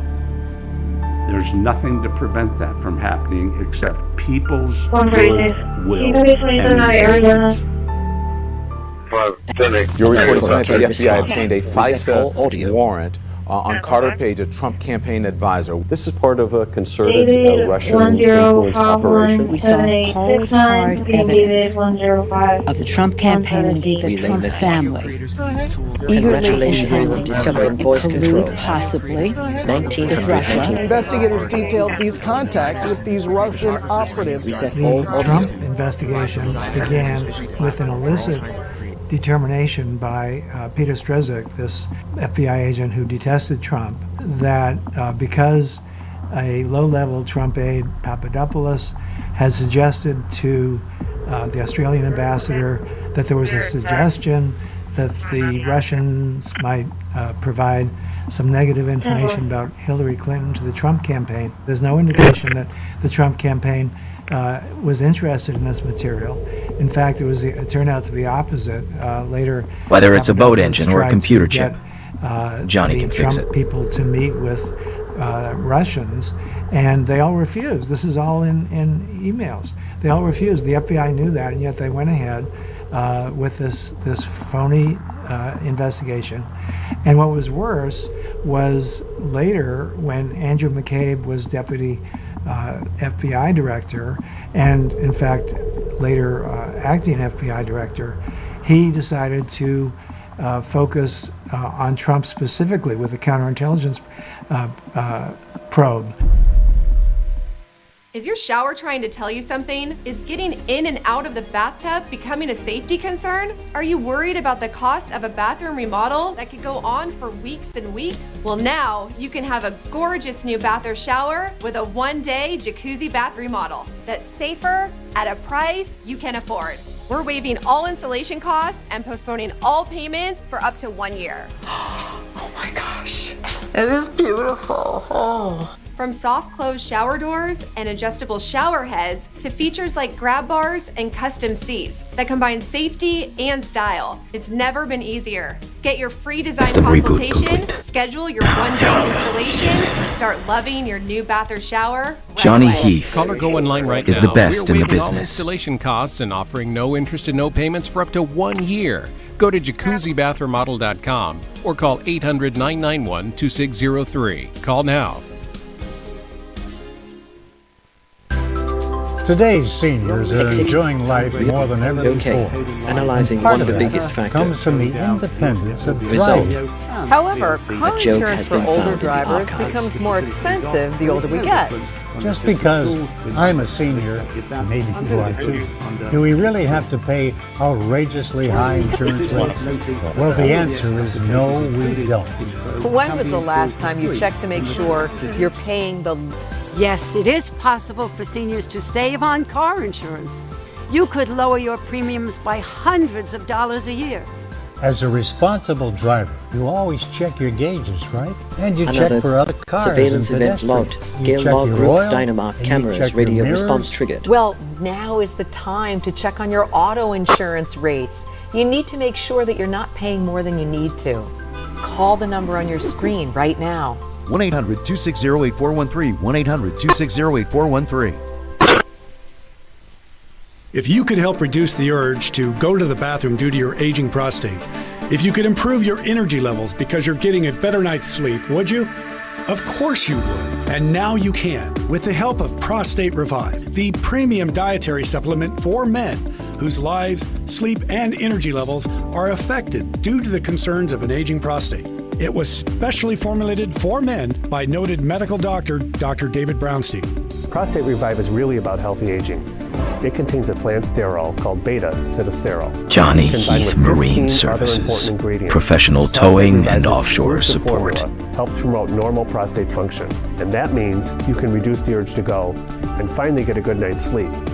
Here's how you can try Prostate Revive risk-free Simply call or visit our website now and we'll send every new customer a risk-free 30-day trial of Prostate Revive. You just covered the low shipping and handling. This is a $39.95 value, so don't delay. Call or go online today. A man who's at the center of the Russia allegations, Carter Page. The FBI obtained a FISA warrant on Carter Page, a Trump campaign advisor. One of the central figures of the Russia investigation was Trump advisor Carter Page. The FBI named Page as the primary target in the original FISA application. After the warrant was approved, federal officials discovered that Page was a CIA asset, meaning he was acting with the authority of the Central Intelligence Agency, and he was not an agent. Therefore, the FISA warrant was filed using false information. You cannot use it to ask for an authorized surveillance of an American unless William, the FBI and the Justice Department have proved that that individual is the agent of a foreign power. Yet what happened in this particular case is that 4 applications were submitted for electronic surveillance of Carter Page and others who were involved in the Trump campaign. And the FBI, when it submitted its applications for the warrant, misled the FISA court and frankly lied to the FISA court.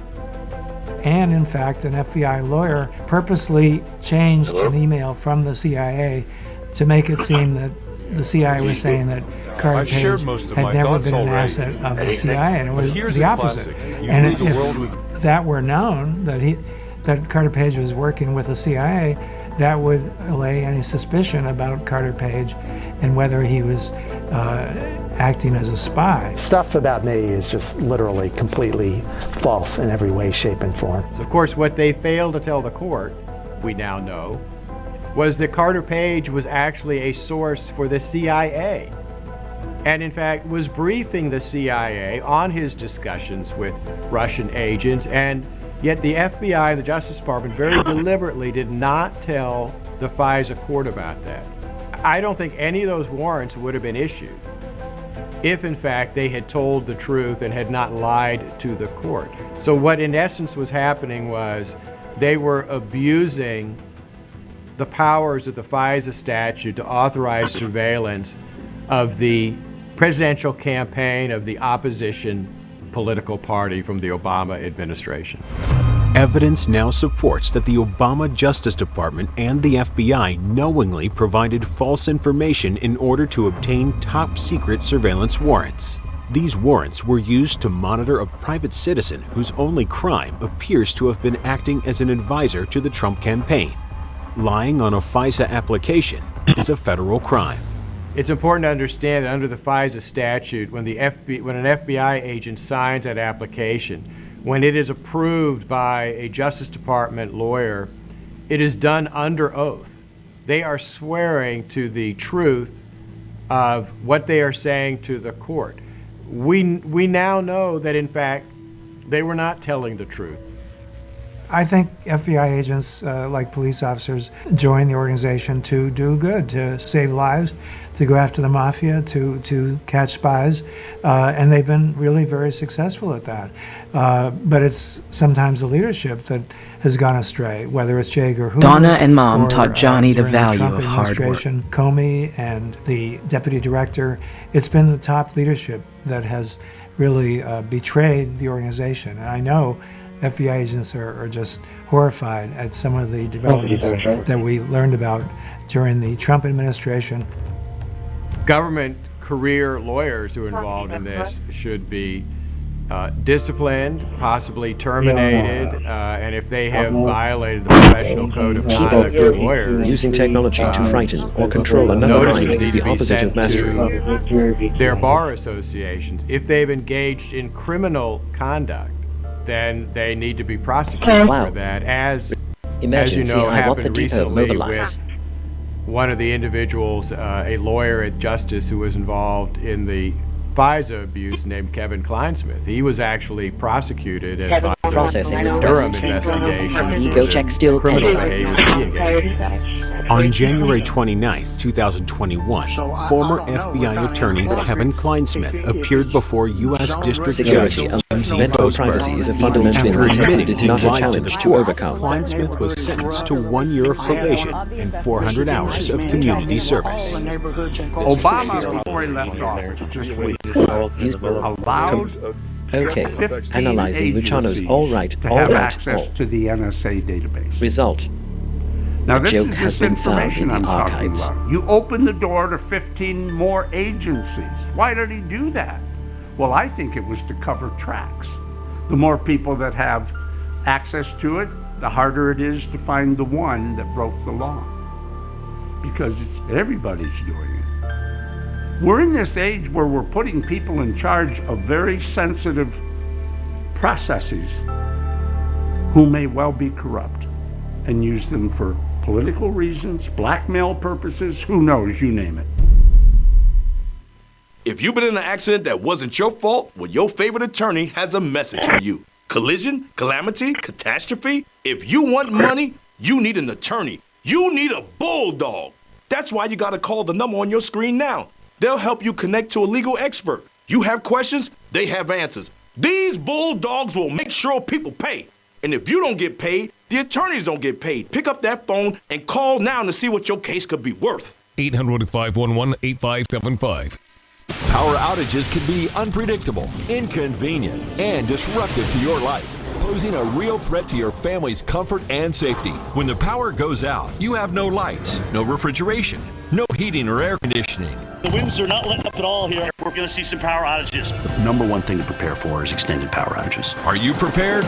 You can be with a Generac home standby generator. When a power outage occurs, your Generac home standby generator automatically powers up using your home's existing natural gas or propane, so your life goes on without disruption. You and your family are comfortable, safe, and secure. Stay tuned to get over Ready to $500 discuss value welding, free wiring, on or the most popular waveforms. home standby generator in the world. With the Generac, we don't have to worry about whether we lose power or not. If the utility company does not come through, our Generac does.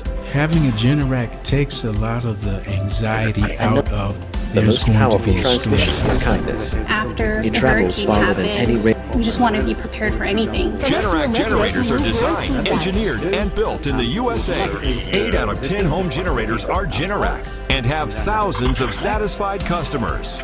How many times have you heard people say, I never want to go through that again? Well, the next time you go there, don't make it so hard on yourself. Have a Generac home standby generator. Call or go online now to request your free quote with one of Generac's nationwide dealers. Special financing and low monthly payment options are available. And if you call now, you will also receive a free 5-year warranty valued at over $500. The call is free, the quote is free, and there's no obligation to buy. Call or go online now so the next time there's a power outage, your home powers up. Power your life with Generac. Call or go online to request your free quote today.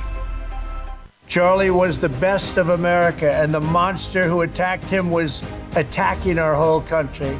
Before Charlie Kirk died, he issued a stark warning of terrifying dangers ahead in a new book, Pagan Threat, authored by Pastor Lucas Miles. Charlie said Pagan Threat could save America and that you must read it. Get Pagan Threat free with Newsmax's special offer. Plus, get Dick Morse's new book, The Real Charlie Kirk. 2 great books with our free offer today.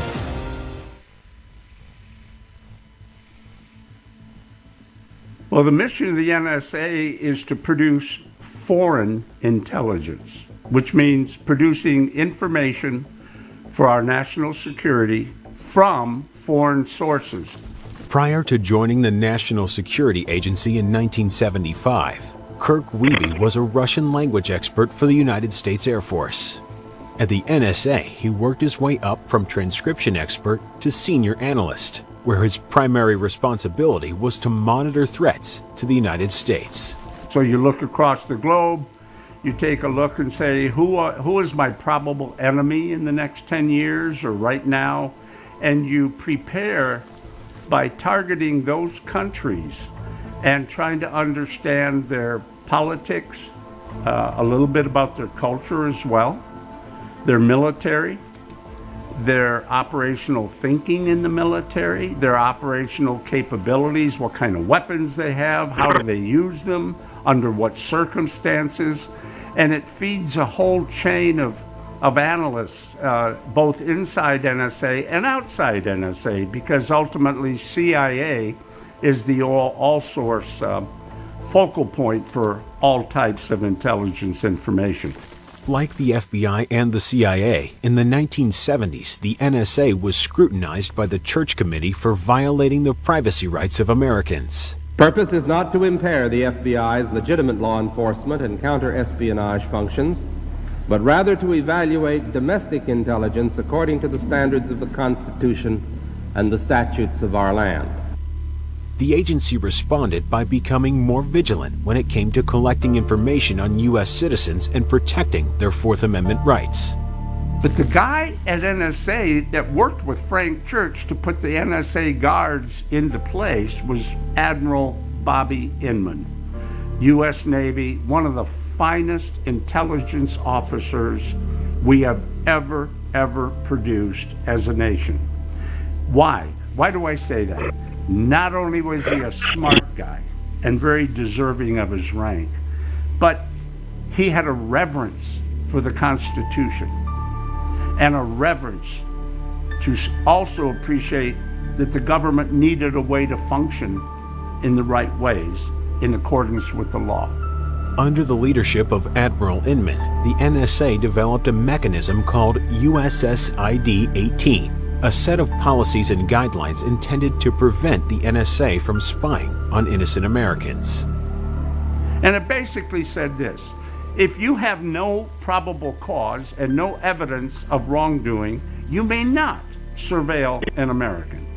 If you do have probable cause, maybe the FBI told you something, then you can go out and tap their communications or read email, whatever, then you may, because you're pursuant to law enforcement, you're addressing criminal activity.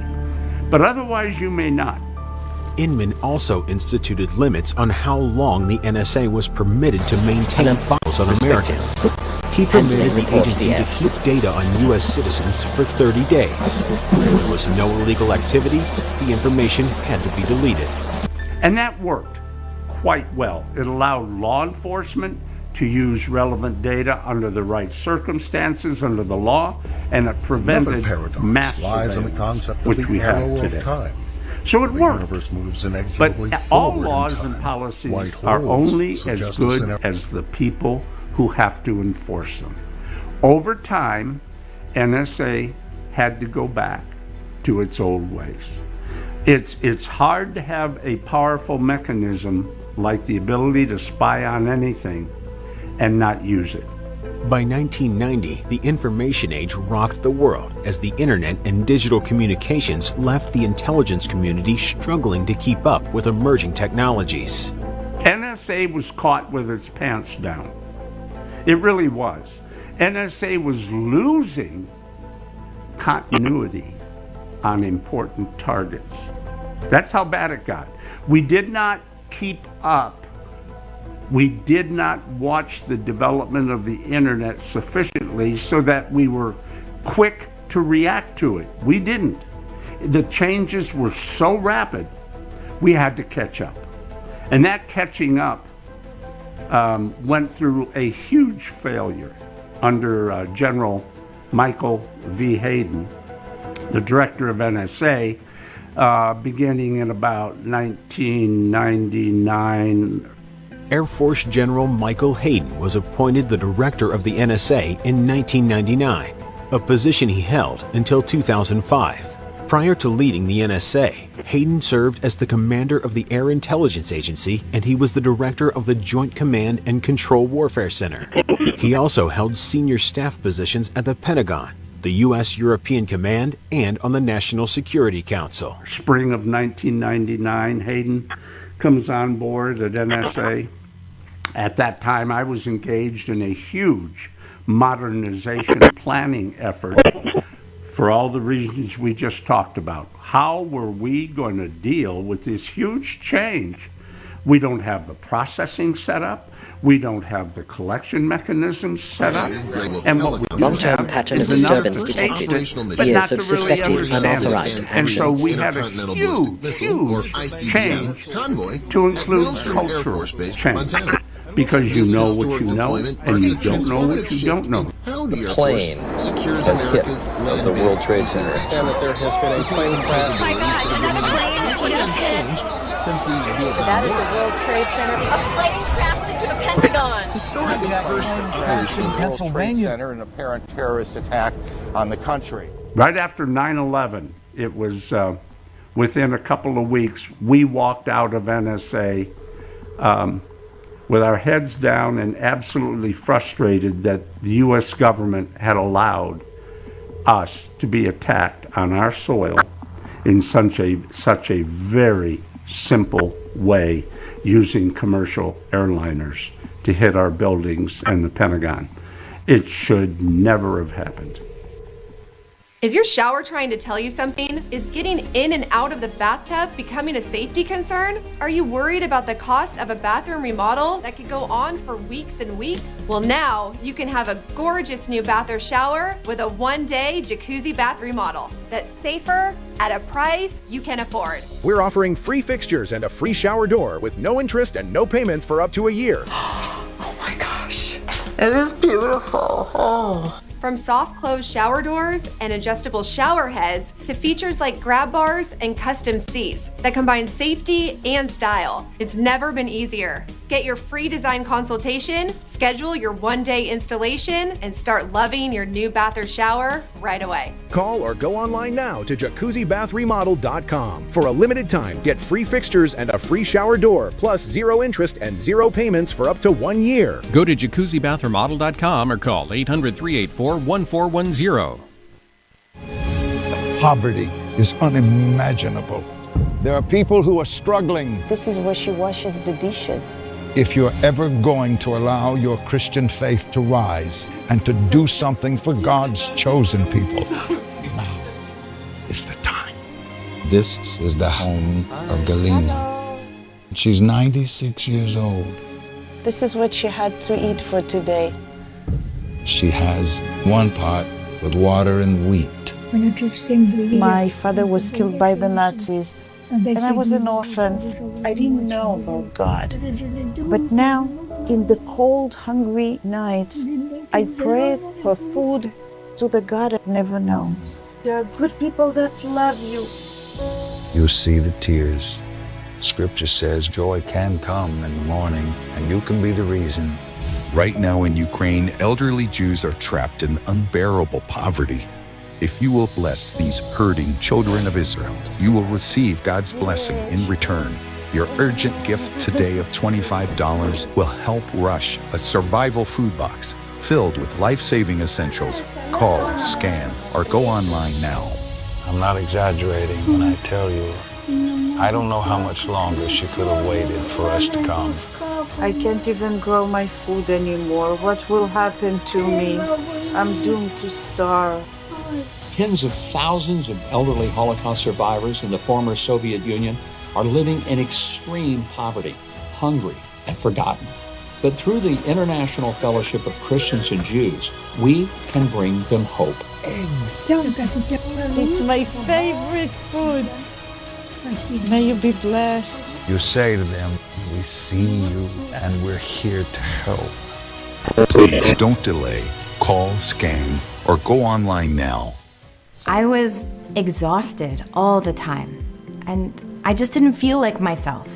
And then came the weight gain. I found out I was like millions of Americans whose thyroid gland wasn't functioning like it was supposed to. And that's why I started taking Actilin, a premium nutritional supplement. Actilin was created by renowned physician Dr. David Brownstein, formulated with 17 powerful ingredients to specifically support your thyroid function, adrenal health, and metabolism. And now, you can get a free bottle of Actilin with our special offer. Just pay a small shipping and handling charge. Plus, receive Dr. Brownstein's free special report, A Doctor's Guide to a Healthy Thyroid. If you're experiencing loss of energy, cold hands and feet, dry skin, weight gain, or joint pain, Actilin may be right for you. Don't wait. Act now. Get your free trial bottle of Actilin, valued at $39.95. Command item. Receive report for heading. Mobilizing resources.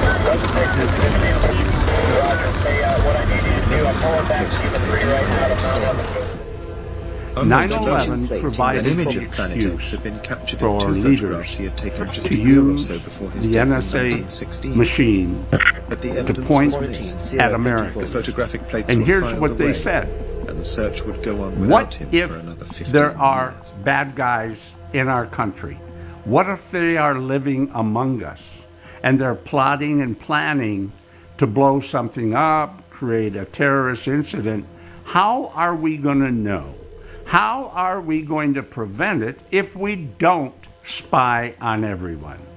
In response to the 9/11 attacks, and as a part of his monetization program, Hayden backed the development of a multi-billion-dollar program called Trailblazer. Trailblazer was developed to analyze data over communication networks such as the internet, cell phones, and email. I'm going to tell you we never quite catch up because we lost so much under Hayden's Trailblazer program, which took 5 years to deliver. I'm going to tell you it was the biggest intelligence failure in the history of the National Security Agency, bar none. And we'll never know, the public will never know how bad that was, because what you don't know doesn't hurt you. And besides, everything's classified, no one's going to tell you the truth. The Trailblazer program was chosen over an alternative called ThinThread, a system backed by Weeby and the NSA technical director Bill Binney. ThinThread was less costly, but perhaps more important, it had been designed with built-in privacy protections, while still maintaining the ability to collect vital data on potential threats to the nation. ThinThread did not allow any U.S. collection of signals. In other words, Johnny Heath, master of trades, from computer code to heavy equipment. It collected some American communications, but those that were collected were gotten rid of within 30 days. So we were in compliance with the law. Another key feature of ThinThread was the ability to encrypt data that was collected on U.S. citizens. 101. This feature was designed by Weeby's colleague at the NSA, Bill Billick, with the sole objective of protecting the privacy of innocent Americans.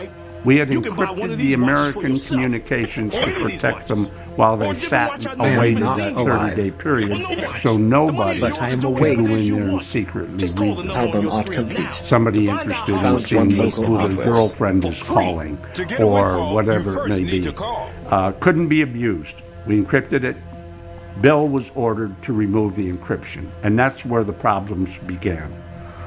If you do not encrypt or protect innocent people's communications, somebody will use them. Weeby says that even as a prototype, ThinThread proved that the NSA could collect, select, and produce relevant intelligence, all while upholding the constitutional rights to the privacy of the American people. However, in the end, ThinThread fell victim to the Washington culture and its billion-dollar bureaucracies. The director had been downtown telling Congress he needed $4 billion. We could deploy ThinThread to 18 different points on the globe for around $9.5 million. He did not want to send that message, and he killed it. He killed it. It was the only successful program going to meet all three criteria, right? And he killed it. In 2006, after having cost taxpayers billions of dollars, the Trailblazer program was shut down. It was later discovered that Trailblazer was linked to an NSA warrantless surveillance controversy, which was determined to be illegal under FISA laws. It was deemed unconstitutional under the First and Fourth Amendments. Heath is the best in the Weeby business. And his colleague Bill Binney and others at the NSA feared would happen. So the point is, the data is not well protected. Binney and I always wanted the data encrypted so that the casual person who doesn't have a halo You can't talk go to out me like looking I have a for choice. just because he Cute. feels like it. Alert. You must have Illegal surveillance real hardware operating on local grid. and then decrypt Strong-arm those. tactic, And there'll threatening be to a record revoke of business that. license unless Today, donation there's is no made. record except some logbook that somebody keeps, and if the guy's boss is also corrupt, the logbook means nothing. Kirk Wiebe and Bill Binney became whistleblowers and reported excessive waste and constitutional violations by the NSA to the U.S. Congress. They also reported that the NSA approached telecommunications companies to help them participate and facilitate in widespread surveillance. The program allowed the NSA to arbitrarily collect information from AT&T, Verizon, and other cell carriers that exceeded over 1.5 billion calls per day. In July of 2007, Wiebe's family and the other whistleblowers were subjected to a day-long raid of their homes.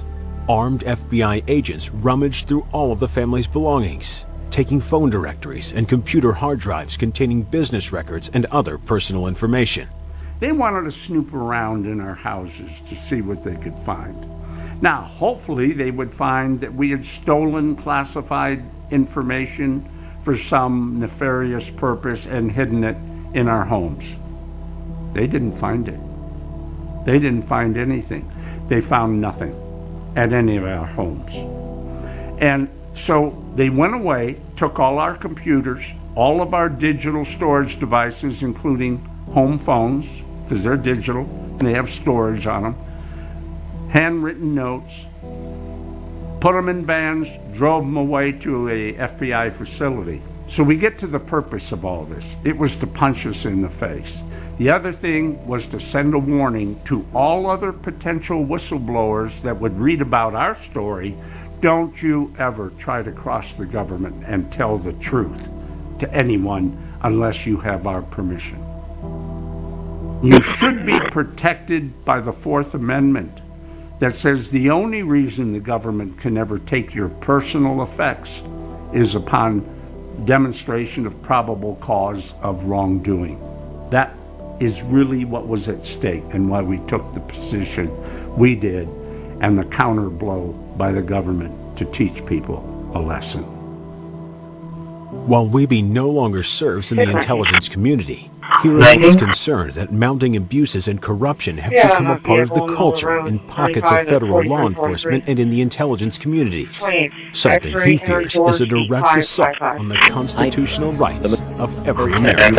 Analyzing assault Now with you a got to deadly remember, weapon we've got a couple at of. stake here is our Result. own that we A joke took, has been our found in the oaths archives. when we entered public service.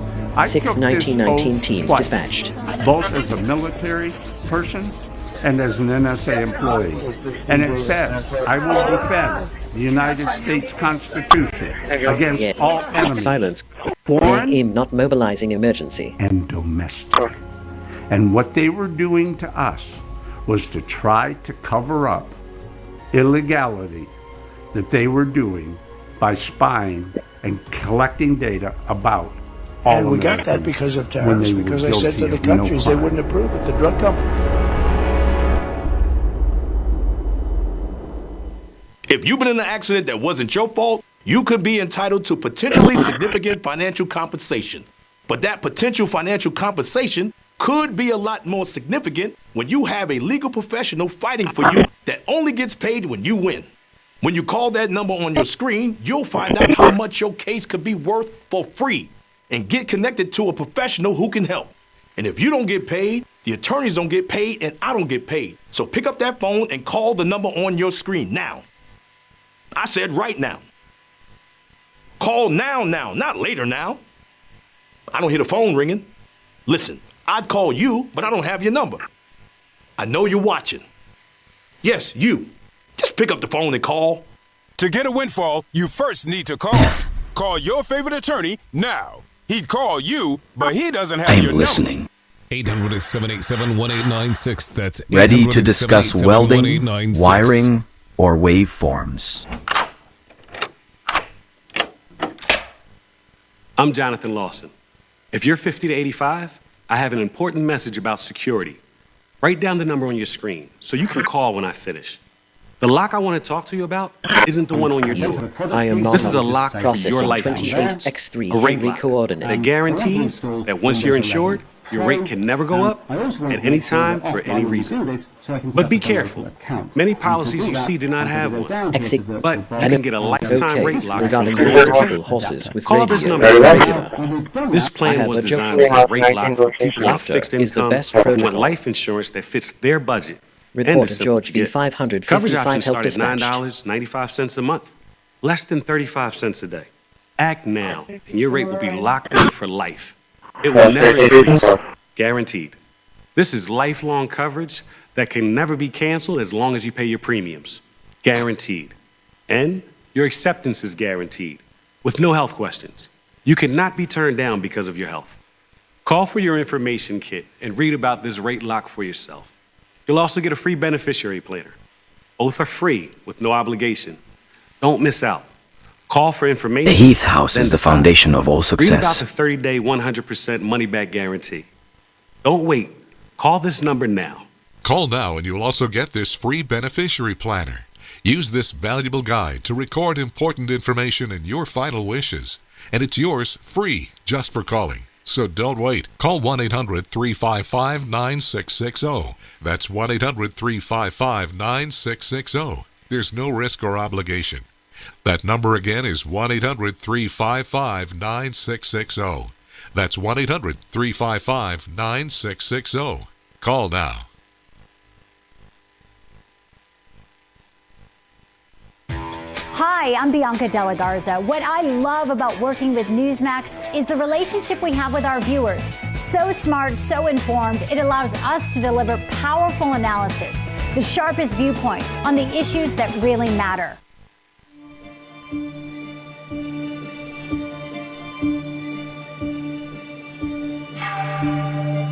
If I'm painting a picture like it's a Wild West show out there, things are out of control, that would be the correct picture.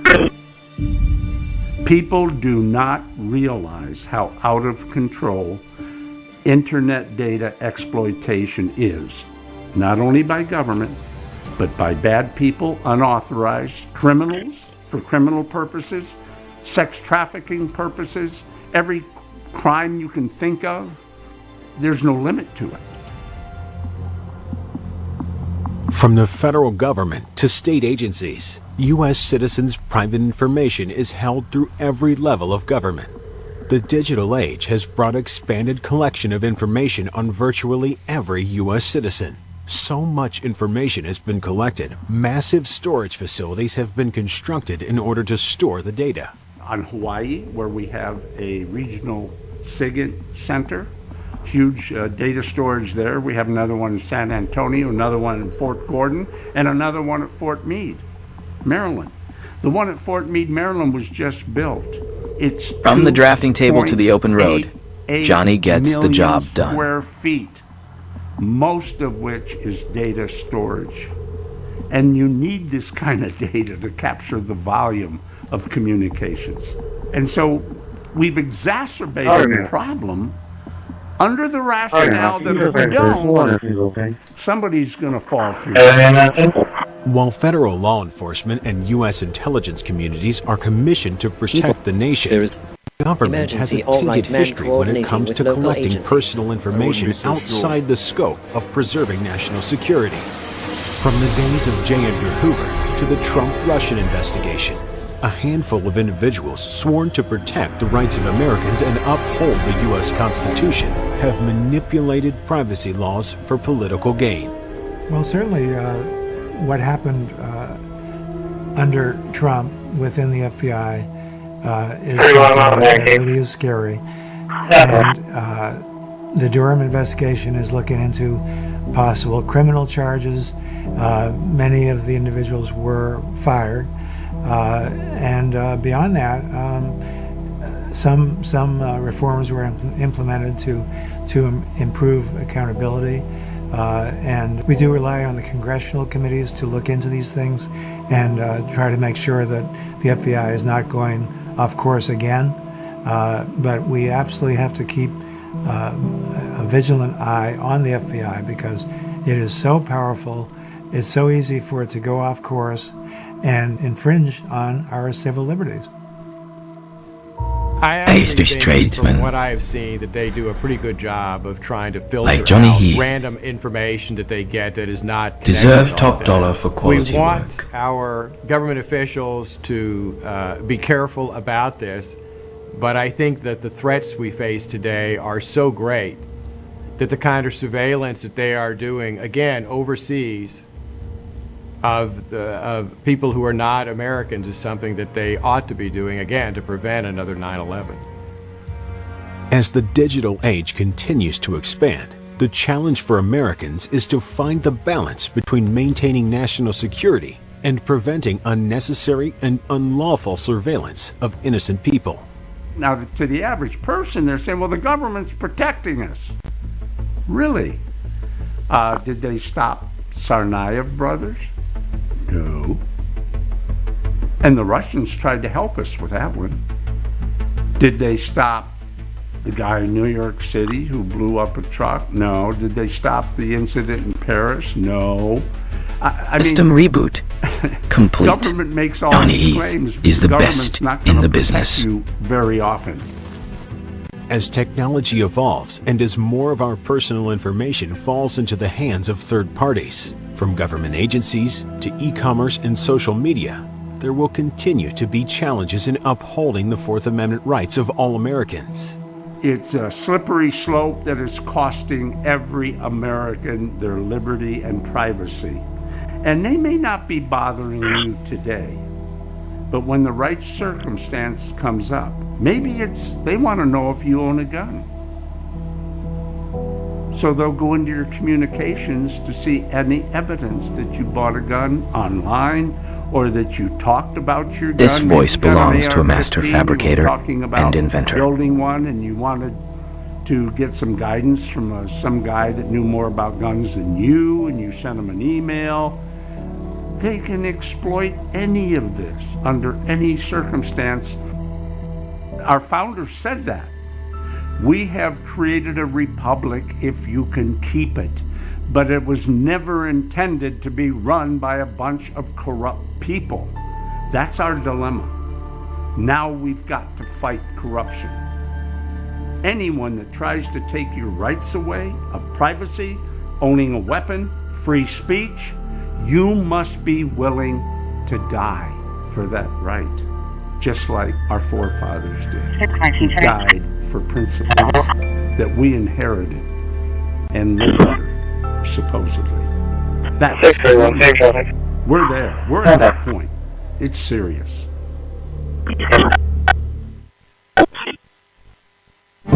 I, Harry S. Truman, do solemnly swear. I, George Herbert Walker Bush, do solemnly swear that I will faithfully execute the office of President of the United States. best of my ability. To the best of my ability. Preserve, protect, and defend. The Constitution of the United States. of the United States. So help me God. So help me God. So help me God. So help me God. So help me God. Donna and Mom taught Johnny the value of hard work. Perhaps no job is more daunting for law enforcement. But for the brave men and women of the United States Secret Service, it's a mission they'd take a bullet for. For more than a century, Secret Service agents have been alongside every president through good times. So, my fellow Americans, ask not what your country can do for you. Ask what you can do for your country. Mr. Gorbachev, tear down this wall.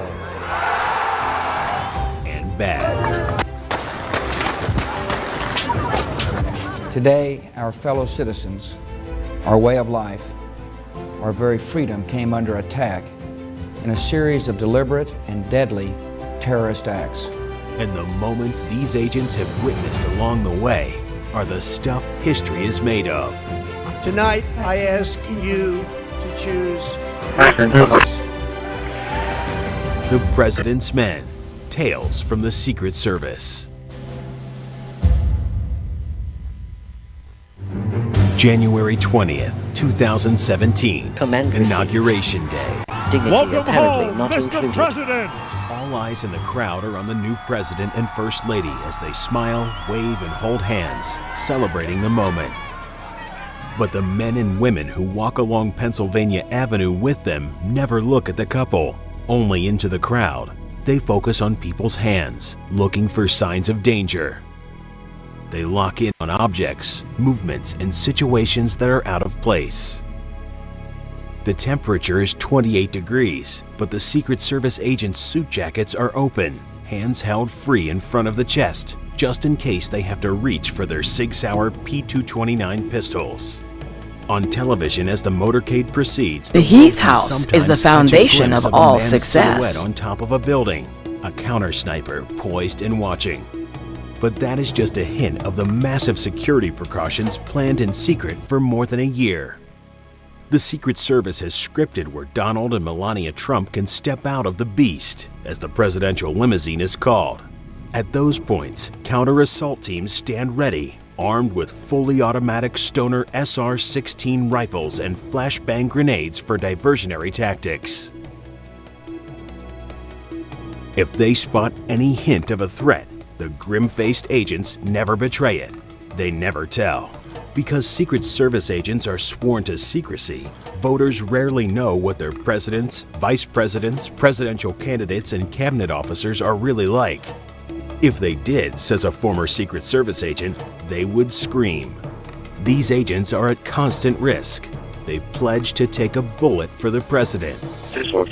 Ronald Kessler, a former Washington Post and Wall Street Journal investigative reporter, is the New York Times best-selling author of books on the Trump White House, the Secret Service, the FBI, and the CIA. Kessler's book, In the President's Secret Service, Behind the Scenes with Agents in the Line of Fire and the Presidents They Protect, tells the inside story of what our presidents are really like. You know, I love to penetrate secrets about organizations and people that are important. And in the case of the Secret Service, they are so important that if you have an assassination, it nullifies democracy. But at the same time, the Secret Service, as the name implies, Need something, is Bill? really very Heath is the builder you need. Even the CIA or the FBI, which I've also written books about. So it was a challenge. I love a challenge. And it's also important to know what our leaders are really like. And this book, In the President's Secret Service, tells what they are like illegal in terms surveillance of hardware character, in operating terms on of local grid. how they treat other people.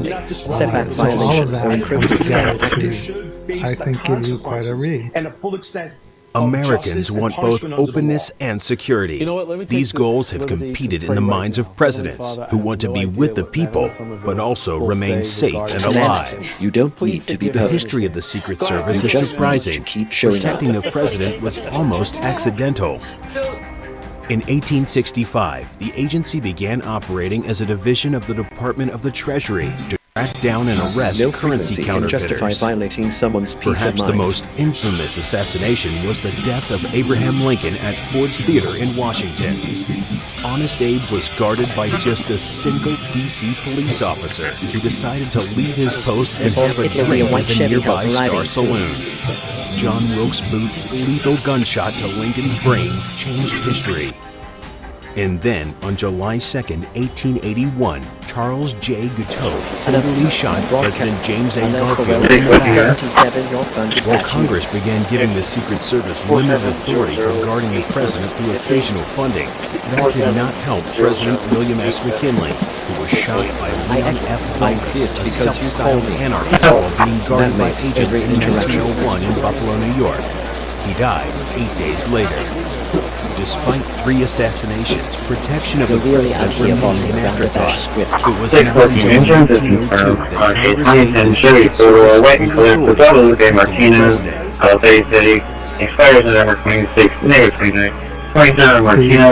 Secret Service is protectees, the president, the first lady, the family, is originally, there was no encrypted communication. So they wanted to refer to the protectees without anybody knowing what they were talking about. Now, of course, they have encrypted communications, but they still use code names because, first of all, might be in a crowd, they might be talking true about American original. President Trump. They don't want someone to hear his name, and so they have a code name, which is Mogul, a name that he chose. In addition, they don't want to have confusing names for families. So if they have a code name which begins with the same letter of the alphabet for each family. For example, the Clintons are Eagle for President Clinton, Evergreen for Hillary. In the case of the Trumps, it's Mogul, and then Muse for Melania. The names are generated by the computer just randomly. They eliminate any swear words or words that might be incomprehensible. But then the protectees have the right to choose their own code name. Despite the dangers, most Americans expected their presidents to be accessible and saw assassination as an occupational risk. For decades, any citizen could easily walk on the White House lawn. After the bombing of Pearl Harbor, the Secret Service ended public access to the White House grounds, installing gates around the perimeter. Well, first of all, the White House is in the center of Washington, bounded by these busy streets. That alone makes it a good target. It was not until World War II Johnny Heath, that master of the grounds trades, were finally from closed computer off, code so that people to could heavy just wander equipment. in whenever they wanted. The Secret Service Uniform Division was created to protect the White House itself and the grounds, whereas the Secret Service agents are assigned to protect the president, the first family, the first lady, and so there's that division between the Uniform Division and the agents. As its name implies, the Uniform Division consists of officers in uniform, which work alongside a heavy armed division. They also have counter-assault teams, which are armed with very heavy weapons, which can go in to supplement regular agents. In addition, Secret Service has counter-sniper teams, which are stationed on rooftops, for example. From the drafting table to the open road, Johnny gets the job done. Or in the case of the White House, someone who might be trying to get into the White House. In the case of the White House, it is surrounded by a fence, but it's not a very effective one. And over again, assailants have scaled the fence, and the Secret Service takes them out. They either bring them down with dogs who are cross-trained to sniff out explosives or take down an assailant, or they will shoot them. However, the public is most familiar with the agents in suits wearing earpieces. These agents are responsible for the security of the First Family and the Vice President and his family. They also protect former presidents and their spouses, presidential candidates, and visiting heads of state. They are responsible for security at special events, such as presidential inaugurations, the Olympics, and presidential conventions. By the end of World War II, 37 Secret Service agents were assigned to protect the president. System The reboot. stepped-up security paid off. At Complete. 2:20 p.m. Johnny on Heath November 1st, 1950, is the best in the two business. Puerto Rican nationalists tried to force their way into Blair House to kill President Harry S. Truman. The would-be assassins, Oscar Collazo and Griselio Torresola, hoped to draw attention to their cause for independence. Leaving the East Security booth, Agent Boring and Officer Davidson drew their pistols and opened fire on Collazo. Well, it was an attempt to kill Truman. Did not succeed. The gun battle that ensued at Blair House when Truman was staying there, involving these two Puerto Rican nationalists, was just a big gunfight, just like out of the Western It's movies. 1,410 the emergency result was services one en route. Secret Service uniformed officer was 10-12. killed. Standby Also, one of visitors the present. Puerto Rican assailants was killed. And of course, that finally demonstrated how important it was. The machine obeys instantly, Secret Service but wisdom with a arrives slowly. protective mission Take your to protect the president. The biggest gunfight in Secret Service history was over in 40 seconds. A total of 27 shots were fired. Congress finally gave permanent statutory authority to the Secret Service to protect presidents, as well as vice presidents. Later, after the assassination of Bobby Kennedy, the Secret Service also assumed responsibility for protecting presidential candidates. Before being hired, agents were taken to a range for target practice with a pistol and were handed a manual. There was no other initial training. Many had served in the military and had firearms experience. Today, new agents are given 16 weeks of training at the James J. Rowley Training Center in Laurel, Maryland, plus another 12.5 weeks of training at a federal training facility in Georgia. On a giant parking lot at the Rowley Center, new agents drive Chargers and learn to make the J-turn, making a perfect 180-degree turn at high speed by going into reverse. Johnny Heath stands as a philosopher right and left, an ideal of shifting human to character. drive. Secret Service agents observe everything that goes on behind the scenes, but they are told to keep mum on the president's personal life. It wasn't until Gary Hart had this affair with Donna Rice when he was running for president that the personal lives of presidents and candidates finally came out. If you've been in an accident that wasn't your fault, well, your favorite attorney has a message for you. Collision, calamity, catastrophe. If you want money, you need an attorney. You need a bulldog. That's why you got to call the number on your screen now. They'll help you connect to a legal expert. You have questions, they have answers. These bulldogs will make sure people pay. And if you don't get paid, the attorneys don't get paid. Pick up that phone and call now to see what your case could be worth. 800-511-8575. Hi, I'm Ed Henry. I've worked at a lot of news networks, but I love Newsmax the most because we really are real news for real people. It's not just a slogan. We actually believe in the power of the people. The President's Men. Tales from the Secret Service. Agents assigned to guard President John F. Kennedy soon learned that he led a double life. He was the charismatic leader of the free world, but he was also a cheating, reckless husband whose aides snuck women into the White House to appease his sexual appetite. Kennedy also had several consorts within the White House. One was Pamela Turner, who was Jackie's press secretary in the White House. And of course, in those days, the press would never report on any of these personal activities. It was just understood that you don't do that. Two others, Priscilla Ware and Jill Cohen, were secretaries who were known as Phil Johnny. and Faddle. They would have intimate threesomes with Kennedy in the White House. One day, Phil and Faddle were in the White House pool with JFK. The girls were wearing only a T-shirt, their nipples showing, and the Secret Service notified JFK that Jackie, his wife, who had just left the White House, had decided to return unexpectedly. So JFK got out of the pool, but he was very cool about it. You know, he gave his Bloody Mary to an agent, and he said, try it, it's quite good. Secret Service agents also learned that Kennedy would have sexual relations with Marilyn Monroe at New York hotels and in a loft above the Justice Department office of then Attorney General Robert F. Kennedy, the president's brother. The Secret Service found out that JFK would have these liaisons with Marilyn Monroe in a sort of attic area above the office of the Attorney General in the Justice Department. And of course, Bobby, his brother, was Attorney General, so it wasn't any big deal to make use of this area. So just one little example of what the Secret Service picks up, not necessarily observing it, but learning about it.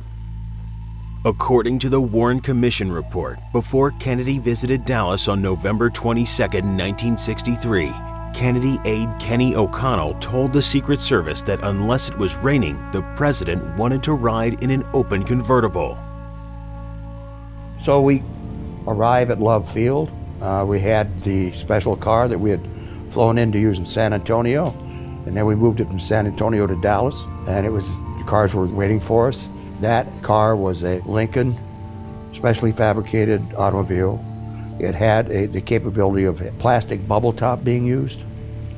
But we had instructions from the president that the only time that bubble top was to be used was if it were inclement weather like rain or snow, or if Mrs. Kennedy's hair was going to get all messed up because the wind was blowing too hard. President Kennedy was codenamed Lancer, and Lancer told agents he wanted the public to see him. The advanced protocol included no inspection of buildings along the motorcade route. At 12:30 p.m., the president's limousine was traveling at about 11 miles an hour as it entered Dealey Plaza. Shots resounded in rapid succession from the Texas School Book Depository. A bullet entered the base of the back of the president's neck. Another bullet then struck the president in the back of the head, causing a massive fatal wound. The president collapsed to the left into his wife Jackie's lap. You know, the JFK assassination is an example of how presidents can be reckless and don't want security, and they want to be out there with the public, and they don't want to be accused of being prisoners in the White House. And so when the Secret Service wanted to have two agents ride on the rear running board of JFK's limousine in Dallas, he refused. He didn't want it. He thought it would look bad, you know, too much security. If Secret Service agents found Kennedy to be reckless, Lyndon B. Johnson was uncouth, nasty, and often drunk. He was sworn in as president on November 22, 1963, the very day of Kennedy's death. But President Johnson shared something with his predecessor, an insatiable appetite for sex, including with young secretaries in their offices. You know, we hear a lot about JFK's liaisons in the White House, but very little about Lyndon Johnson. Lyndon Johnson, in some ways, had an even more active sex life than JFK. He had relations with the majority of his 8 secretaries. He would go to the home of one of the secretaries. He would tell the Secret Service to just leave him there and come back later. At one point, Johnson caught him having sex on a sofa in the Oval Office with one of his secretaries. Johnson blew up at the Secret Service, said, "You should have warned me," and he demanded that a buzzer system or alarm system be set up so that the Secret Service could warn him when Lady Bird was approaching in case he was having sex. Agents and Air Force One crew members recall that Johnson was often totally naked in his stateroom with his daughters, Lady Bird, and female secretaries around. He would then hole up sometimes in his stateroom in Air Force One with a pretty secretary, even when Lady Bird was there. Of course, again, none of this showed up in the press. The understanding was you never write about these things. Kessler says after examining the private behavior of our presidents, reckless behavior and judgment might reflect policy decisions. Look at how it played out in the case of Vietnam. He pursued that war with no basis whatsoever. Here is a guy who was really wacko. One agent said, if Johnson Johnny were not Heath, president, he would be master in the of hospital. trades, If from Lyndon computer Johnson was out of code to control, heavy the Secret equipment. Service found Richard Nixon and his family to be the strangest rejectees. Nixon, codenamed Searchlight, did not sleep in the same bedroom with his wife Pat. Lyndon Johnson consulted Lady Bird on issues he faced. She was an advisor, but agents said that Nixon seemed to have no relationship with his wife, almost like she didn't exist. As the Watergate scandal progressed, agents recalled that Nixon got very paranoid. He didn't know what to believe or whom to trust. He thought at the end everyone was lying. Nixon was turned out to be somewhat of a loner. You know, when a person is elected to the office of president, one of their big things is they're now going to be in the Oval Office. Well, Nixon had the Oval Office, but This voice belongs to a master fabricator for himself and in the inventor. Executive Office building, which is adjacent to the White House right across the street. And he spent considerable time in that office, a lot of times alone. While Nixon rarely drank before the Watergate scandal, he began drinking more heavily as the pressure took its toll. Each night, he would down a martini or a Manhattan. Richard Nixon would drink. He was very sensitive to drink. He would take 2 Manhattans and he would be just flying high. And he started drinking more heavily during Watergate. Nixon would walk on the beach wearing a suit. All of his suits were navy blue, and dress shoes. Even in summer, he would insist on having a fire burning in his fireplace. One evening, Nixon built a fire in the fireplace at his San Clemente home and forgot to open the flue damper. And the whole home became filled with smoke. The agents came running. One of them said, "Where is the son of a bitch?" Couldn't find Nixon. Nixon was in another room and heard this and said, "Son of a bitch is over here trying to find my socks." So very, very strange guy. Non-attorney spokesperson. This is a paid advertisement for legal services sponsored by Nightline Legal. Cases assigned on a random basis to participating law firms. Attention cancer victims who use the weed killer Roundup. A federal jury unanimously found that Monsanto's popular weed killer Roundup was a substantial factor in causing cancer. You may be entitled to financial compensation. If you or a loved one used Roundup weed killer and were diagnosed with non-Hodgkin's lymphoma, call the number on your screen now. The World Health Organization has designated glyphosate, the main ingredient in Roundup weed killer, a probable human carcinogen. Thousands of agricultural workers may have been exposed to serious health risks by using this product. You may be owed significant compensation from the manufacturer. Call now to find out if you qualify. If you or someone you loved used Roundup and were diagnosed with cancer, call the number on your screen now. Don't wait, there are time deadlines to file a claim. Call 800-503-4958. Detected near property perimeter. Is your shower trying to tell you something? Harassment Is cycle. getting in and out Code of the officer bathtub returning becoming daily a until safety business concern? owner Are you complaint. worried about the cost of a bathroom remodel that can go on for weeks and weeks? Well, now you can have a gorgeous new bath or shower with a one-day jacuzzi bath remodel that's safer at a price you can afford. We're offering free fixtures and a free shower door with no interest and no payments for up to a year. Alert. Rigging pins removed or loosened by unknown actors. From soft close shower doors and adjustable shower heads to features like grab bars and custom seats that combine safety and style. It's never been easier. Get your free design consultation, schedule your one-day installation, and start loving your new bath or shower right away. Call or go online now to jacuzzibathremodel.com. For a limited time, get free fixtures and a free shower door, plus 0 interest and 0 payments for up to 1 year. Go to jacuzzibathremodel.com or call 800-384-1410. If you've been in an accident that wasn't your fault, you could be entitled to potentially significant financial compensation. But that potential financial compensation could be a lot more significant when you have a legal professional fighting for you that only gets paid when you win. When you call that number on your screen, you'll find out how much your case could be worth for free and get connected to a professional who can help. And if you don't get paid, the attorneys don't get paid and I don't get paid. So pick up that phone and call the number on your screen now. I said right now. Call now, not later now. I don't hear the phone ringing. Listen, I'd call you, but I don't have your number. I know you're watching. Yes, you. Just pick up the phone and call. To get a windfall, you first need to call. Call your favorite attorney now. He'd call you, but he doesn't have your number. 800-787-1896. That's 800-787-1896. If you could help reduce the urge to go to the bathroom due to your aging prostate, if you could improve your energy levels because you're getting a better night's sleep, would you? Of course you would. And now you can, with the help of Prostate Revive, the premium dietary supplement for men whose lives, sleep, and energy levels are affected due to the concerns of an aging prostate. It was specially formulated for men by noted medical doctor, Dr. David Brownstein. Prostate Revive is really about healthy aging. It contains a plant sterol called beta-sitosterol, combined with 15 other important ingredients. Prostate Revive's exclusive formula helps promote normal prostate function, and that means you can reduce the urge to go and finally get a good night's sleep. Here's how you can try Prostate Revive risk-free. Simply call or visit our website now and we'll send every new customer a risk-free 30-day trial of Prostate Revive. You discover the low shipping and handling. This is a $39.95 value, so don't delay. Call or go online today. The President's Men. Tales from the Secret Service.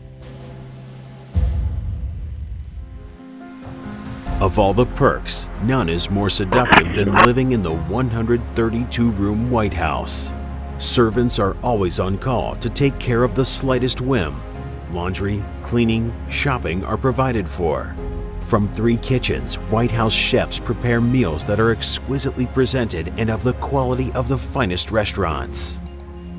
Dr. Bertram Brown, an acclaimed psychiatrist and aide to President Kennedy, describes the White House as a character crucible.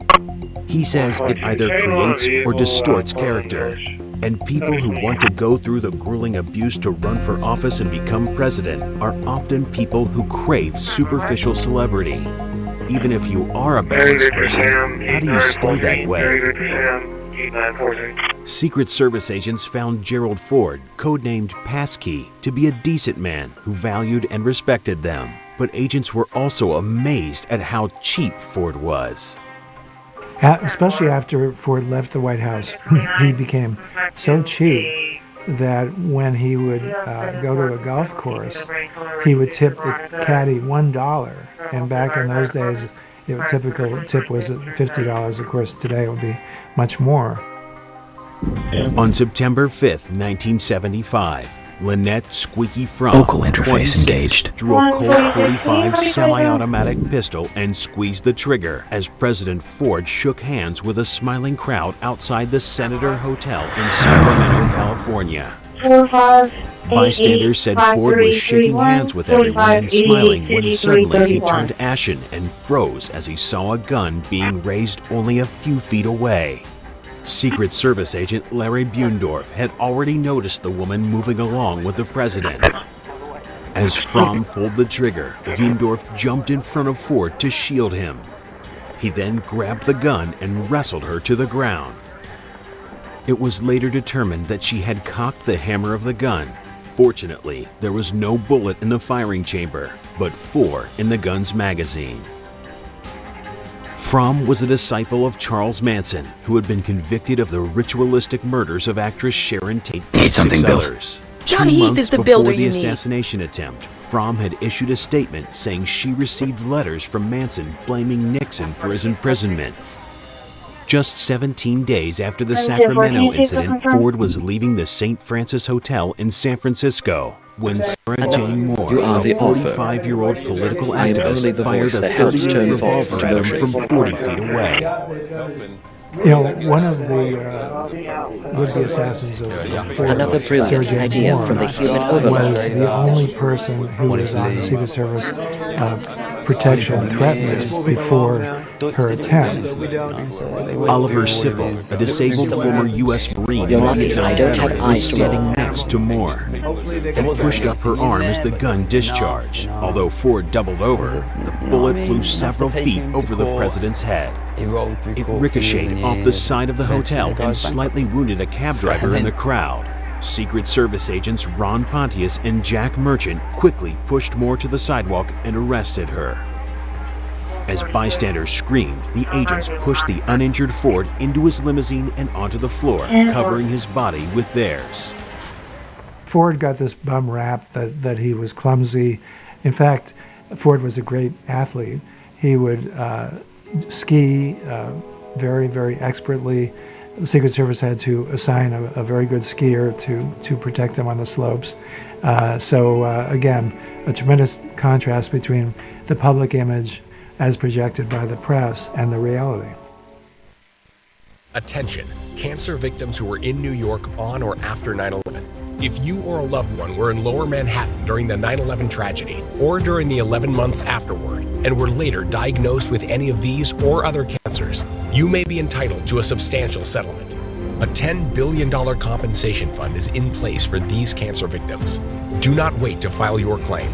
Call now and speak with us. The call is confidential and free, or reach us online at worldtradecenterfund.com. This right here is confidence in a bottle. Not only does it change you on the outside, but something in the inside, knowing that you're looking better. It makes me feel so much more confident than I've ever felt in my life. They are some of the hottest videos on social media. Those videos claiming to instantly get rid of bags under your eyes. Well, today we're going to see one for ourselves and let you be the judge. It's called Plexiderm, and lifestyle expert Annette Figueroa is here to tell us why she says This one is for real. This one is for real, and I'm so excited. We even have a video, and you'll notice the model has bags underneath his eyes and some sagging, and all he Check. uses is a small All of Johnny's amount on a clean, tools dry are digitally face, accounted and that's how for. easy it is. All right, what's the active ingredient? Okay, so it's silicates that are minerals found in in shale 24, can you see the rock. And what it confirmed does teams is it overlap? tightens and lifts the appearance of bags underneath your eyes in as little as 10 minutes, no prescriptions, and very little effort. Even watching the video, this is a real, it's a model, but it's a real guy with real bags underneath his eyes. My real true opinion is holy words I can't say on camera. This is absolutely unbelievable. I mean, I could feel it just lifting my skin. It was amazing. It feels good. It feels great. Looks even better. And I did this to my father. We were at home, so we applied it to his under eye bags, and let me tell you, we were so excited. In under 10 minutes, they visibly disappeared from view, and now it is literally part of both of our daily routines. He calls me every single month saying, "Hey, Annette, I'm out of Plexiderm, please send me more." And not only does it work on the bags, it works on the appearance of crow's feet, fine lines, and wrinkles. The way you want to do it is you want to have a clean, dry face. You use a small amount because it's so powerful. You have high school reunions, you have events you want to Professional go to, you want towing to and look years younger. offshore This is it. support. At our $14.95 price, it's the best way to try Plexiderm and see it work for yourself after your first application. Call the number on your screen. Call 800-531-2824. Will you be able to afford your golden years? Do you worry how to make ends Emergency, meet? okay, alerting You may all. be leaving up to $100,000 unclaimed. You need this special report. How to boost your Social Security and retirement by at least $100,000 or more. Get your free copy today. You've earned the benefits. Take advantage now. See our special offer to claim your free report. Call or go online today. The President's Men. Tales from the Secret Service. The Secret Service's Technical Security Division, TSD, installs devices at White House entrances to detect radiation and explosives. Populated with real-life versions of Q, James Bond's fictional gadget master, TSD sweeps the White House and hotel rooms for electronic bugs. While electronic bugs have never been found in the White House, they are occasionally found in hotel rooms because they were planted to pick up conversations of previous guests. When Ronald Reagan was to stay at a hotel in Los Angeles, for example, the Technical Security Division found a bug in the suite he was to occupy. In protecting the White House, the Secret Service employs what are called canine units, mainly Belgian Malinois. The dogs are cross-trained to sniff out explosives and take down an intruder. The Secret Service refers to a possible Self-respect assassin as the denied. jackal.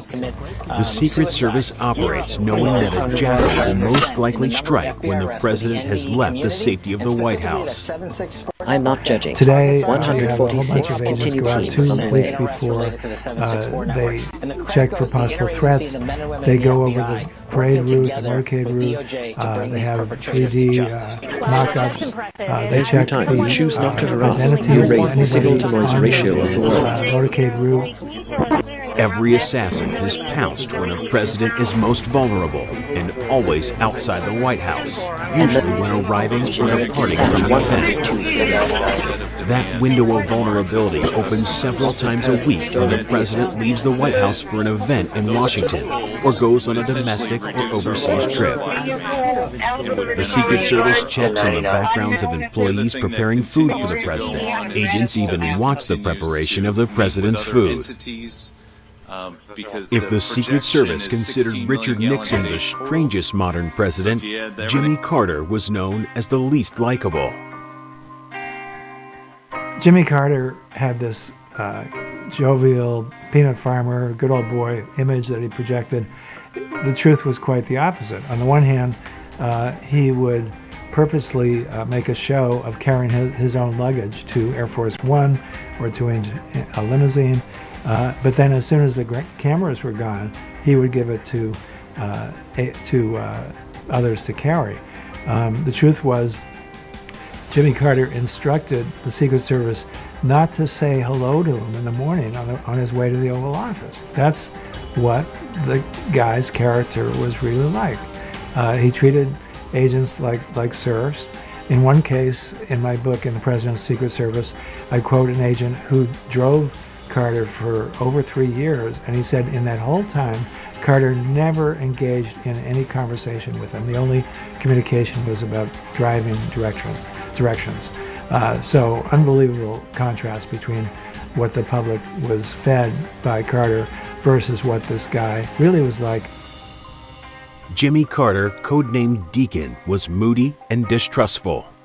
When Carter would visit at Blair House after he became president, he would actually take down portraits of previous Republican presidents and replace them with portraits of himself. That's what an egomaniac he was. President Ronald Reagan was one of the most liked presidents by agents. The nation's 40th president treated Secret Service agents, the Air Force One crew, and the maids and butlers in the White House with respect and consideration. President Reagan was very, very considerate of Secret Service agents. They loved him. Whenever he went into Air Force One, he would go into the cockpit and greet the pilot, as opposed to Jimmy Carter, who did that only once during his whole term. One day, Reagan came out of his home in Los Angeles, and he was carrying a pistol. And one of the agents said, "What's that for?" And he said, "Just in case you guys need some help." Codenamed Rawhide, Reagan confided to one agent that on his first presidential trip to the Soviet Union in May 1988, he had carried a gun in his briefcase. But the warm feeling of the Secret Service didn't extend to Rainbow, the code name for Nancy Reagan. Agents described her as cold and demanding. One day, a White House usher went in to see Nancy, and her dog started nipping at this usher, and the usher went like that, and Nancy said, "Don't you ever wag your finger at my dog." At 2:35 p.m. on March 30th, 1981, John W. Hinckley Jr., 25, fired a .22 ROM RG-I-4 revolver at Reagan as he left the Washington Hilton Hotel after giving a speech. Members of the public had been allowed to greet Reagan as he left the hotel. No one had been screened. By inserting himself into that crowd, Hinckley was within 20 feet of the president. This is something that the Secret Service covered up, the fact that they bowed to this pressure from the White House, which they never should have done. But that was why Hinckley was able to almost kill Reagan. Instinctively, Agent Timothy McCarthy hurled himself in front of Reagan and took a bullet in the right chest. It passed through his right lung and lacerated his liver. Well, everyone yells, "Mr. President, Mr. President," no matter who it is. They yell. So I look back at the president. He's going to that rope line. I have to be right next to him on the right side. But he kept coming towards me. So I went and looked back at the crowd, and I looked to the right. John Hinckley was to the left, almost by the wall. He pushed himself forward, and he fired 6 rounds in 1.4 seconds. And that was out of a revolver, not a semi-automatic pistol. While Secret Service agents and uniformed division officers have been wounded or killed during protection duty, McCarthy is the only agent to have actually taken a bullet for the president by stepping into the line of fire. And he hit Tom Delahanty, a District of Columbia policeman, in the back of the neck. Tom retired as a result of that injury. Reagan, a fellow Illinoisan, was shot just about between the eyes, and his life was altered. And his life and his relationship with his family and his son at that time were altered forever. I was hit in the right chest.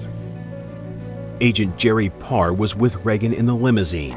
He noticed blood coming from the president's mouth. You want to go to the hospital or back to the White House? Well, as part of any trip, the Secret Service plots any emergency locations, hospitals, police stations, fire stations where they might go to hide. And so, of course, they had everything planned out, and they immediately brought Reagan to George Washington Hospital. Going straight there probably saved his life. Reagan was, within minutes of dying, almost died in the hospital. Of course, that was all kept secret at the time. At one point, Reagan opened his eyes to see his wife Nancy. "Honey, I forgot to duck," he joked. Surgeons found a bullet that had punctured and collapsed a lung. It was lodged an inch from Reagan's heart. As a result of the Reagan incident, the Secret Service began using magnetometers to screen crowds at events. Similarly, the Secret Service learned lessons from the John F. Kennedy assassination. It doubled its complement of agents, computerized and increased its intelligence data, increased the number of agents assigned to advance and intelligence work, created counter-sniper teams, expanded its training functions, and improved liaison with other law enforcement and federal agencies.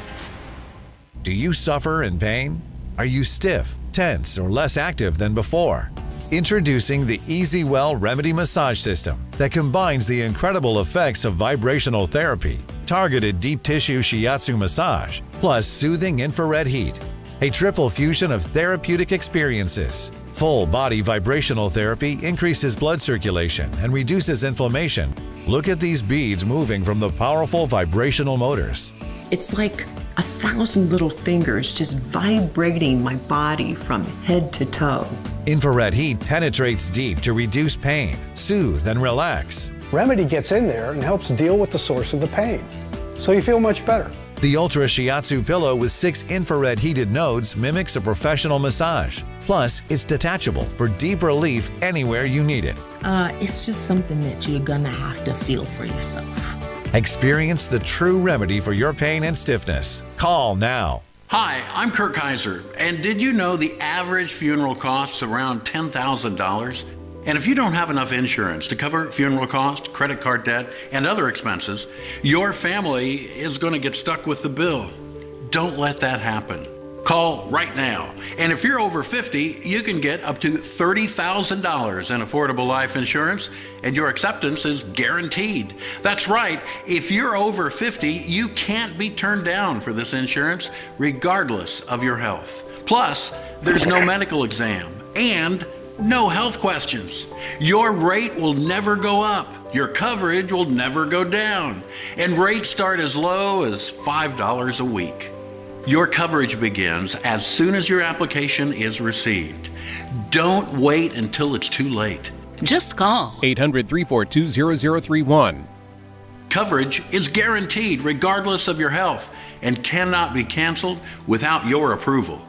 Don't leave your family with a huge bill for your funeral. With one fast and easy call, get up to $30,000 in affordable life insurance to help cover funeral expenses and credit card debt, and maybe even leave something for your kids and your grandkids. Remember, if you're over 50, you can't be turned down, regardless of your health. There's no medical exam and no health questions. Best of all, your rates start as low as $5 a week, and your rate will never increase. Nothing is more important than family, so don't leave them with a lot of bills to pay when you're gone. Don't leave your family with a lot of bills to pay for your funeral. Call right now. Acceptance is guaranteed. Call right now. Call now. 800-342-0031. That's 800-342-0031. I was exhausted all the time, and I just System didn't feel fully like myself. operational. And then came the weight gain. I found out I was like millions of Americans whose thyroid gland wasn't Ready for functioning the next like it was challenge. supposed to. And that's why I started taking Actilin, a premium nutritional supplement. Actilin was created by renowned physician Dr. David Brownstein, formulated with 17 powerful ingredients to specifically support your thyroid function, adrenal health, and metabolism. And now, you can get a free bottle of Actilin with our special offer. Just pay a small shipping and handling charge. Plus, receive Dr. Brownstein's free special report, A Doctor's Guide to a Healthy Thyroid. If you're experiencing loss of energy, cold hands and feet, dry skin, weight gain, or joint pain, Actilin may be right for you. Don't wait. Act now. Get your free trial bottle of Actilin, valued at $39.95. George H.W. Bush, codenamed Timberwolf by the Secret Service, was considered a great man and all-around nice person by his Secret Service detail. The Bush family were extremely thoughtful and considerate of agents. They would make it a point to be at the White House during Christmas so that the agents could be with their families during that time. But I remember one Christmas Eve, I had just finished, I was working an afternoon, which is an evening shift, and I'm getting ready to go home. And Mrs. Bush calls, and she says, Bobby, come into the kitchen. And so in the kitchen in their home in Houston, it's not very big, they had all these gifts, fruit baskets, things that people were sending them. And she says, here, take a pick. And the president comes in and he says, here, Bobby, take this. And it was a big box. And inside was a pecan pie, Texas baked, of course. And he says, here, take this home. And he said, take anything else that you want. And that's how they were, just very giving. Barbara Bush also was very, very considerate of agents. She would actually offer to do their laundry when they were at Kennebunkport. One day, she noticed that an agent did not have a hat. It was very cold out. She told the agent to take Bush's hat, and the agent didn't want to, but Bush said, you better do what Barbara says, and he did take the hat. Despite warnings from his detail, Bush had a habit of leaving the Oval Office through the door to the Rose Garden and greeting tourists lined up along the fence on Pennsylvania Avenue. After a story ran in the Washington Post about this, agents noticed a man in the crowd who exhibited all the characteristics of a possible assassin. It was summer, but he was wearing an overcoat. He looked disheveled. Everyone else was smiling, but he was not. Sure enough, when agents patted him down, they found he had a pistol on him and likely would have used it on the president.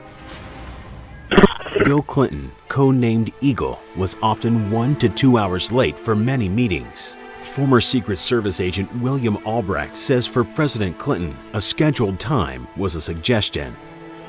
Sometimes Clinton was late because he was playing a game of hearts with his staff.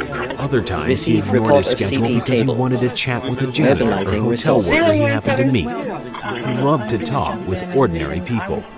In the case of the Clintons, Bill Clinton would schmooze with agents, but he also had what they called Clinton Standard Time, which meant that he was typically an hour or two late for everything, and that was a big problem with the Secret Service. Whereas Hillary was so nasty that to this day she's still protected by the Secret Service as a wife of a former president, that she is considered the worst assignment in the Secret Service. Being assigned to Hillary is considered a form of punishment in the Secret Service. She'll just look for any reason to blow up at agents, even if they go over a bump in the road in a motorcade, she'll blow up at the agents. She will actually, when she was in the White House, say that she doesn't want agents to be in her line of sight, so that when she was going through a corridor at the White House, they would have to literally hide behind curtains or go into adjoining offices so that she would not see them. That is how pathological she was in terms of Johnny dissing Marine the Services. Secret Service. Hillary Clinton did not want police officers or military at her events. She just had a real hatred of people who are there to protect her. I mean, this is just unbelievable.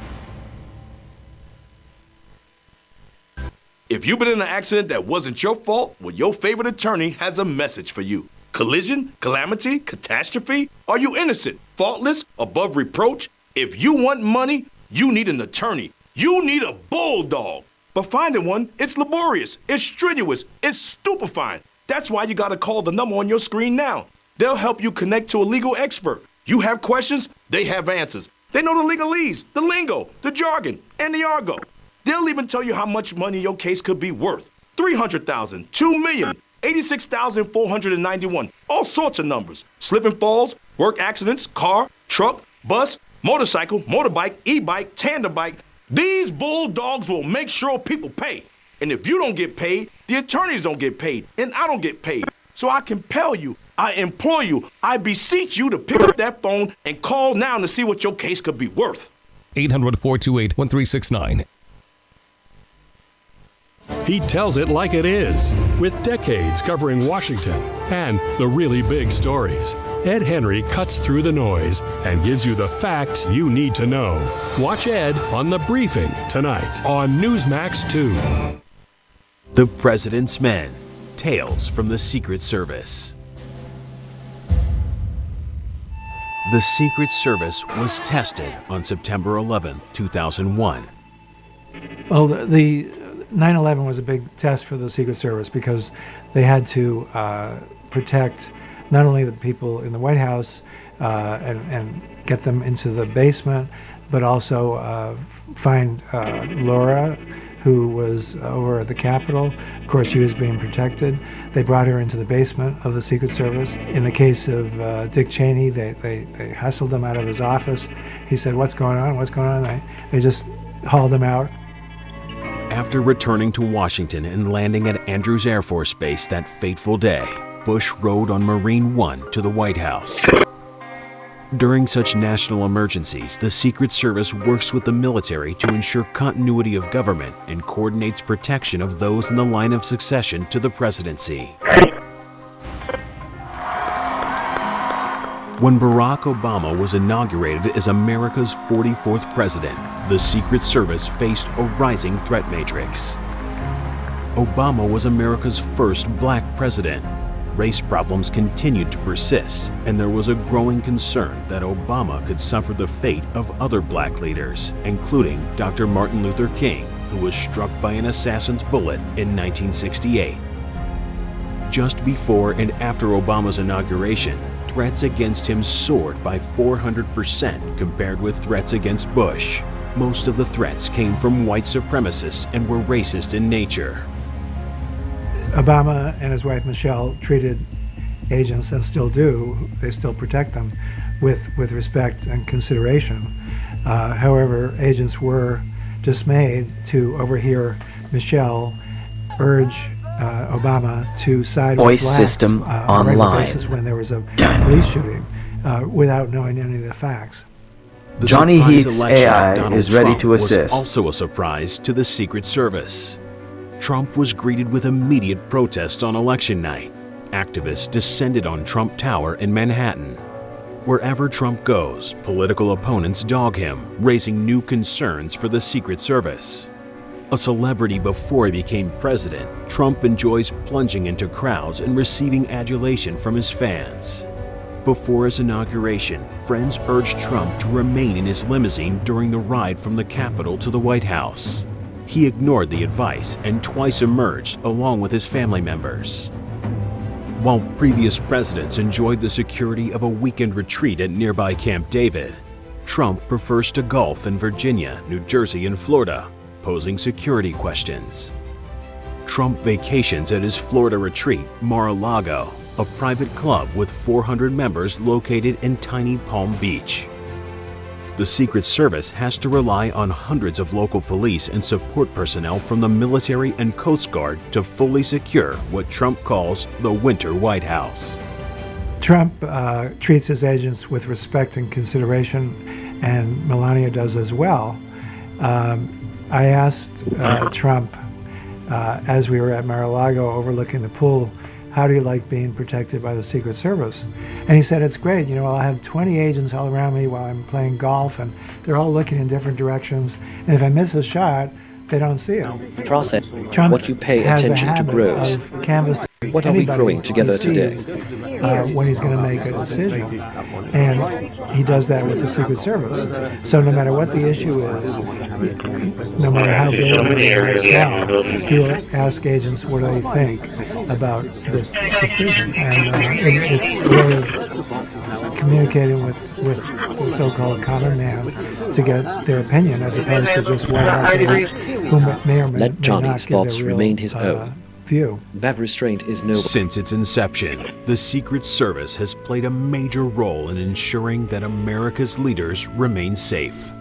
No one knows how many assassination attempts Starting have been JSON prevented by the security brave scan. agents who stand on constant guard. But what we do know is, if the jackal targets the president, the men and women of the Secret Service are ready to give their lives to protect the leader of the free world.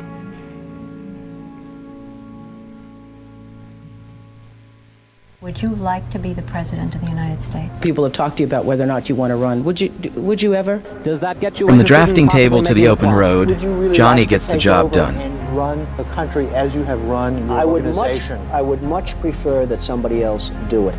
I just don't know if somebody else is there. We need major surgery. This country needs major surgery. Are you the surgeon? I think I do a fantastic job, but I really would prefer not doing it.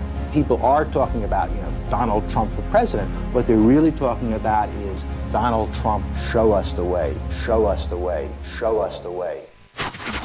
Welcome home, Mr. President. I think Trump way back had his eye on the presidency. Within a year of Obama being president, Trump said to me that Obama is a disaster. I think to some degree Trump, was a little amazed that he won, but he operates the White House the way he operated his business. When Melania first met Trump, he asked for her number. She wouldn't give it to him. Trump, on the one hand, shows power. On the other hand, he likes to make deals. The claim is he doesn't listen to people, he doesn't care about science. Well, he listens to them all day long. I think Trump is very proud of the China deal that he's made. It's something that he's cared about forever. Trump understands that Biden, really never did anything, including advising Obama against going after bin Laden. Well, Trump really cares about this country. He really is a patriot. He's not a bleeding heart who goes around gushing about it, but that is at the core of Donald Trump.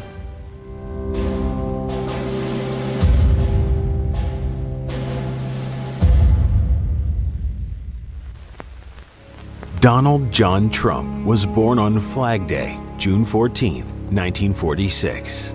His father, Fred, was a real estate developer in Queens, New York, and his mother, Mary Ann, was a homemaker. Trump grew up in the Jamaica Estates of Queens. He attended New York Military Academy, graduating in 1964. Then, Trump entered Fordham University, eventually transferring to the University of Pennsylvania, where in 1968, he graduated from the Wharton School of Business. Trump joined his father in the company business, E. Trump & Son, where they owned and developed middle-class rental housing in the outer boroughs of New York City. It was during this time Trump would be exposed to a wide variety of people, ranging from bankers to tradesmen and blue-collar workers. Later in life, working-class Americans would become a major part of his political base as he became the 45th President of the United States. So help me God. Congratulations. I think a major key to Trump's success is that he does understand the so-called working people. Ron Kessler is a former investigative journalist for The Washington Post and the author of 21 nonfiction books and 7 New York Times bestsellers. 2 of his projects involved Donald Trump. His latest, The Trump White House, was released in 2018. Kessler says Trump has a unique perspective on the American worker. I think it's because the working person, say a carpenter, is judged on results. If the carpenter nails something crookedly, after a while, that person will be fired. Trump looks at life in the same way. He wants results. He wants to get things done, as he says. And so there's this parallel approach, and that's why I think working people admire Trump, respect him, understand him. Kessler first met Trump in 1998 when he was working on his book, The Season, Inside Palm Beach and America's Richest Society. Palm Beach is the richest place on the planet, and it has these rituals. They have the old guard, the WASPs, they exclude Jews. Everything is about wealth and going to charity balls. It's a totally unreal atmosphere. In fact, the prosecutors in West Palm Beach don't want Palm Beach residents on grand juries because they're so removed from reality. Kessler first met Trump when he was working on The Season. A friend introduced the two, but Trump liked to do his own vetting. He called me. The recommendation of the friend wasn't enough. He spent about 20 minutes on the phone asking what I was doing, what my approach was, very meticulous questions. And then about a month later, his assistant called and said that he wants to take me down to Mar-a-Lago and we'll spend the weekend with my wife Pam, and that's how the relationship started. What is wrong with it? Kessler said one of his initial impressions of Trump was his willingness to ruffle feathers. We ought to go in the next time they fire so much as a bullet at one of our ships. We ought to go in and take over their oil. Well, the first thing I saw with Trump on the plane was he had this big box of clippings, mainly criticism of him over his new building near the United Nations. And he just was delighted with this publicity. He didn't care that it was critical. And that certainly tells you a lot. By 1998, Trump had built his father's real estate company into a billion-dollar global venture, and the Trump brand was big, something Kessler said the Palm Beach crowd just had to deal with. Trump was just the opposite of what Palm Beach likes. He would wear a suit and a tie instead of a blue blazer. He would drive a Lamborghini, not a Rolls Royce. He would boast about his money, which offended them. And so everything about Trump was different. In 1985, Trump bought a prestigious Palm Beach estate that he would develop into one of his most prized properties. Mar-a-Lago was built by Marjorie Merriweather Post. She was the serial heiress. And it's an incredible estate. It has gold ceilings. It has over 100 rooms. It fronts on both the Atlantic and the Intercoastal Waterway because the island is only a half a mile wide at the widest point. Donald says that Mar-a-Lago is the closest thing he'll ever get to paradise, and I think that's quite true. But before he could develop the Post estate, Trump had to deal with the Palm Beach establishment.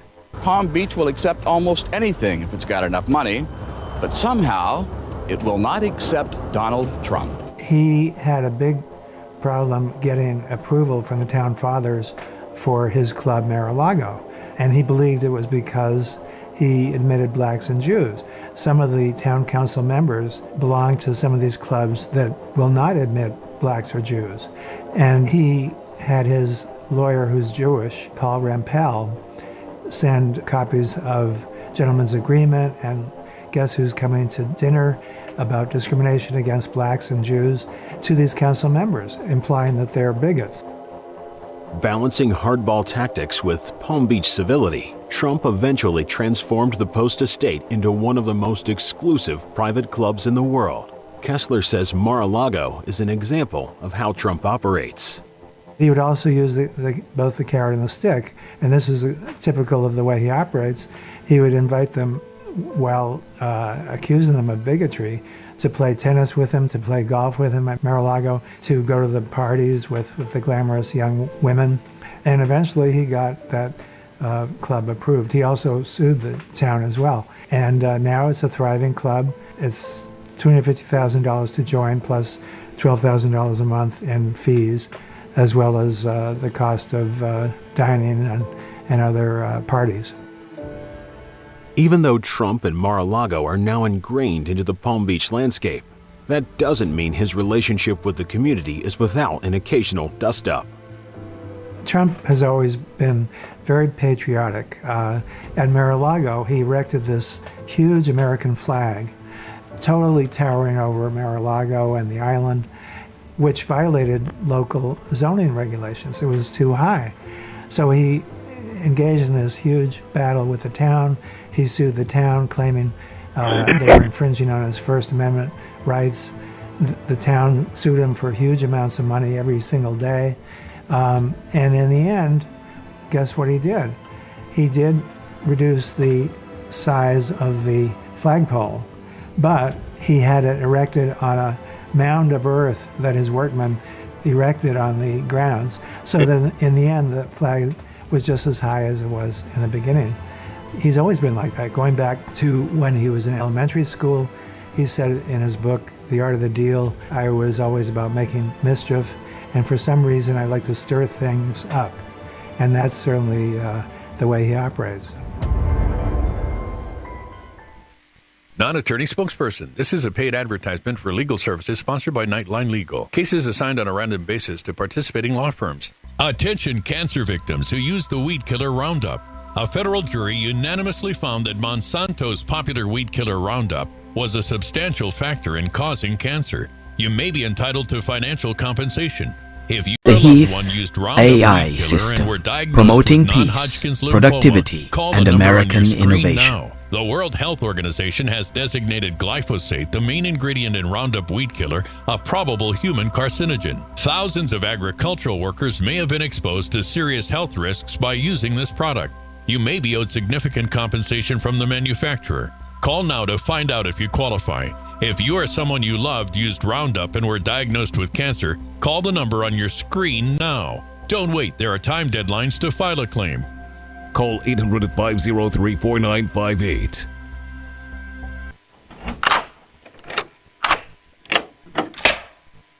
I'm Jonathan Lawson.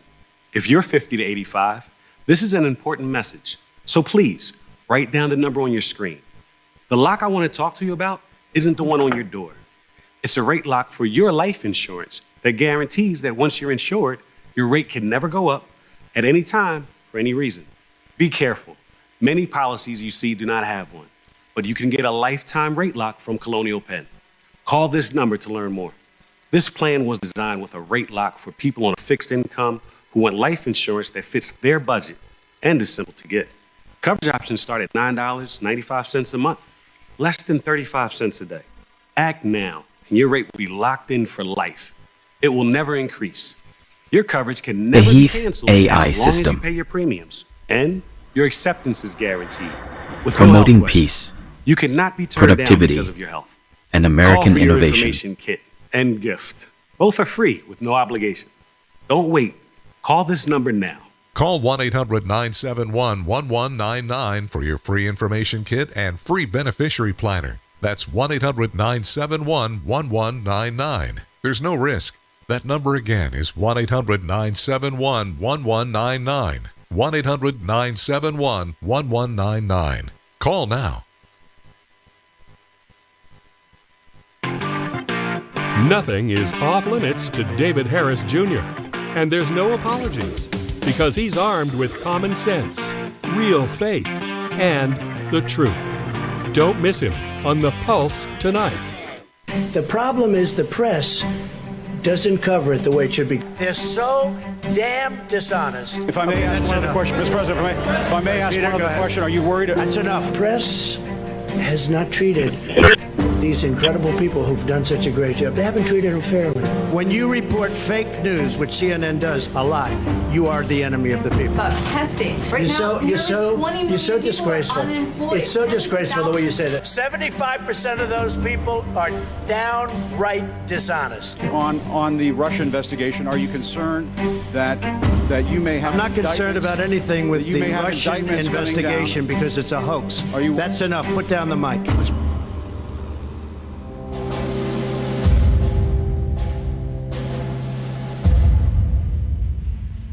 Well, Trump has a symbiotic relationship with the press. On the one hand, he needs the press, he needs the publicity. The Hay House is the foundation of all success. In the art of the deal, sometimes even negative publicity can be good because it gives you a higher profile. But at the same time, Trump was during Watergate. I sat next to Woodward and Bernstein, and we would have been fired just like that by the executive editor, Ben Bradley, if we had done the sort of stories that appear now in the papers. An example is during the campaign, the New York Times ran a story on page 1 above the fold, and the lead was Donald Trump had barely met Rowanne Brewer Lane when he asked her to change out of her clothes. Rowanne Brewer Lane was a professional model and a contestant in the 1988 Miss USA competition.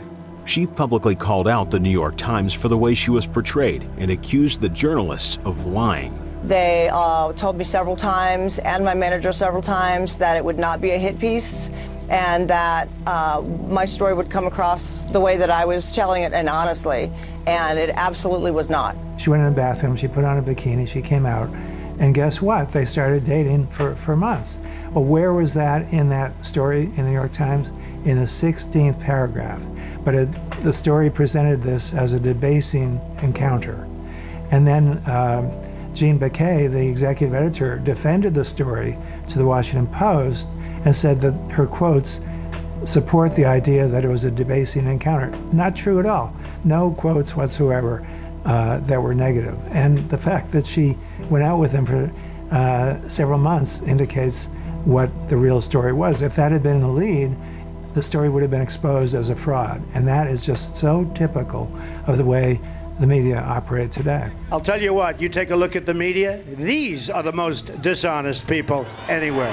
One of Trump's biggest battles in office was launched the moment he arrived at the White House, as he immediately found himself fighting a two-front war, one against the media and another against career bureaucrats bunkered deep in government agencies. Trump was assaulted every single day with stories that were untrue about collaboration with Russia, and a lot of it did come from the FBI. He, like I, always had great respect for the FBI. I think he was appalled at what was going on at the high levels of the FBI, making up these really corrupt investigations, which turned out to produce absolutely nothing. The results are in. And take a look at the headlines from the Washington Post to the New York Post. They're what the president wanted. Kessler says the media was more than willing to create a false narrative and bombard the news cycles with leaked information from unnamed sources they knew were questionable. On the one hand, Trump certainly felt aggrieved by these untrue allegations about collaboration that were just ridiculous. Okay, reported. In my book, The Trump White Coordinating House, Emergency Services. I ran the Washington Post story that ran in August of 2016 during the campaign, which quoted emails that had been sent by this low-level aide Papadopoulos to Paul Manafort, who was then the campaign chairman, urging the campaign to meet with Russians in Russia. And what was Manafort's response? Was he going to collaborate with Russia? No, just the opposite. He said, no, we're not going to do anything with Russia. He told his deputy, we're not going to do anything with Russia. He appointed another aide just to make sure that Trump doesn't do anything with Russia or that anybody in the campaign does anything with Russia. So this ran in the Washington Post, totally ignored the bottom line on the whole issue of whether there was collaboration with Russia during the campaign. But this is typical of the media bias. Russia has been eager to meet Mr. Trump for quite some time and have been reaching out to meet and discuss. Trump, being the tough guy he is, wasn't that bothered. He saw this as an opportunity to get publicity, to get back at the Democrats. He thought it was outrageous what they were doing, but he didn't go around moping about it. And that's just the way he is. I am officially running for President of the United States. I never sensed that Trump was political or ideological in the very beginning, but in 2011, I did a story. This voice belongs to a master saying, fabricator don't and inventor. Underestimate Trump for president. And that's turned out to be pretty prescient. And so I did start to realize that he has a whole different side to him, a political side. He talks like a real political expert. It's not something you saw way back, but I realized that he was on the track to become a presidential candidate. In 2004, Trump became a household name when he began starring in a weekly reality show that captivated much of the nation. And who will be the apprentice? Well, certainly The Apprentice gave him much more visibility and made him a real celebrity. He was always pretty big in New York, but this gave him national attention. And so all that built upon the previous step Okay, to here get is a funny thought about hello Eve with you While alone Trump Eve. held a few core beliefs, I hope you mostly in find it foreign amusing. policy, economics, and trade, prior to running for Racketeering president, pattern, he selective was mostly enforcement politically targeting neutral non-compliant and local courted businesses. officials from both parties. As a New York developer, just wanted to be friends with both sides, and he certainly had some conservative views going back to when I first met him. He would talk about some of the same things he talks about today, about China, about war in Iraq, cutting government spending. But he got along with both sides. He invited Hillary to his wedding, for example, and was not really political. In 2009, Trump was alarmed as the new administration set out to transform the United States into a more globalist society. Within a year of Obama being president, Trump said to me that Obama is a disaster, and he didn't want to be quoted on it yet. He didn't want to offend his business compatriots, but that is the way he felt about Obama. Kessler says that when Trump started to seriously consider a run for the presidency, it didn't surprise him. Going back to the conversations I had with Trump way back 2 decades ago, he was very prepared for becoming president because he had a grasp of a lot of world issues and he had a grasp of conservative approaches to the government, and he's simply implementing them. Trump operates with a very limited vocabulary when it comes to making his points or tweeting, but that works. You know, it's something that people can comprehend just like that. He'll just have one sentence or one phrase to encapsulate an entire concept. But on the other hand, if you watched him during the White House pandemic briefings, he does have a full vocabulary. He does have an incredible memory, just an amazing grasp of detail. Kessler believes Trump has left a mark on the highest office in the nation that will not be forgotten. The presidency will never be the same after Trump, and it's just almost impossible to imagine another president who would operate like our previous presidents did, in a very measured way. I think people get addicted to the excitement, even if they don't approve of Trump, even if his comments outrage them sometimes. At the same time, they want to see what the latest controversy is. They want to see what he did next. So it's going to be hard to wean away from the Trump presidency one day. Is your shower trying to tell you something? Is getting in and out of the bathtub becoming a safety concern? Are you worried about the cost of a bathroom remodel that could go on for weeks and weeks? Well, now you can have a gorgeous new bath or shower with a one-day jacuzzi bath remodel that's safer at a price you can afford. We're offering free fixtures and a free shower door with no interest and no payments for up to a year. Oh my gosh, it is beautiful. Oh. From soft close shower doors and adjustable shower heads to features like grab bars and custom seats that combine safety and style, it's never been easier. Get your free design consultation, schedule your one-day installation, and start loving your new bath or shower. Videos directed. Congratulations on discovering voice control. Limited time, get free fixtures and a free shower door, plus zero interest and zero payments for up to 1 year. Go to jacuzzibathremodel.com or call 800-384-1410. If you've been in an accident that wasn't your fault, you could be entitled to potentially significant financial compensation.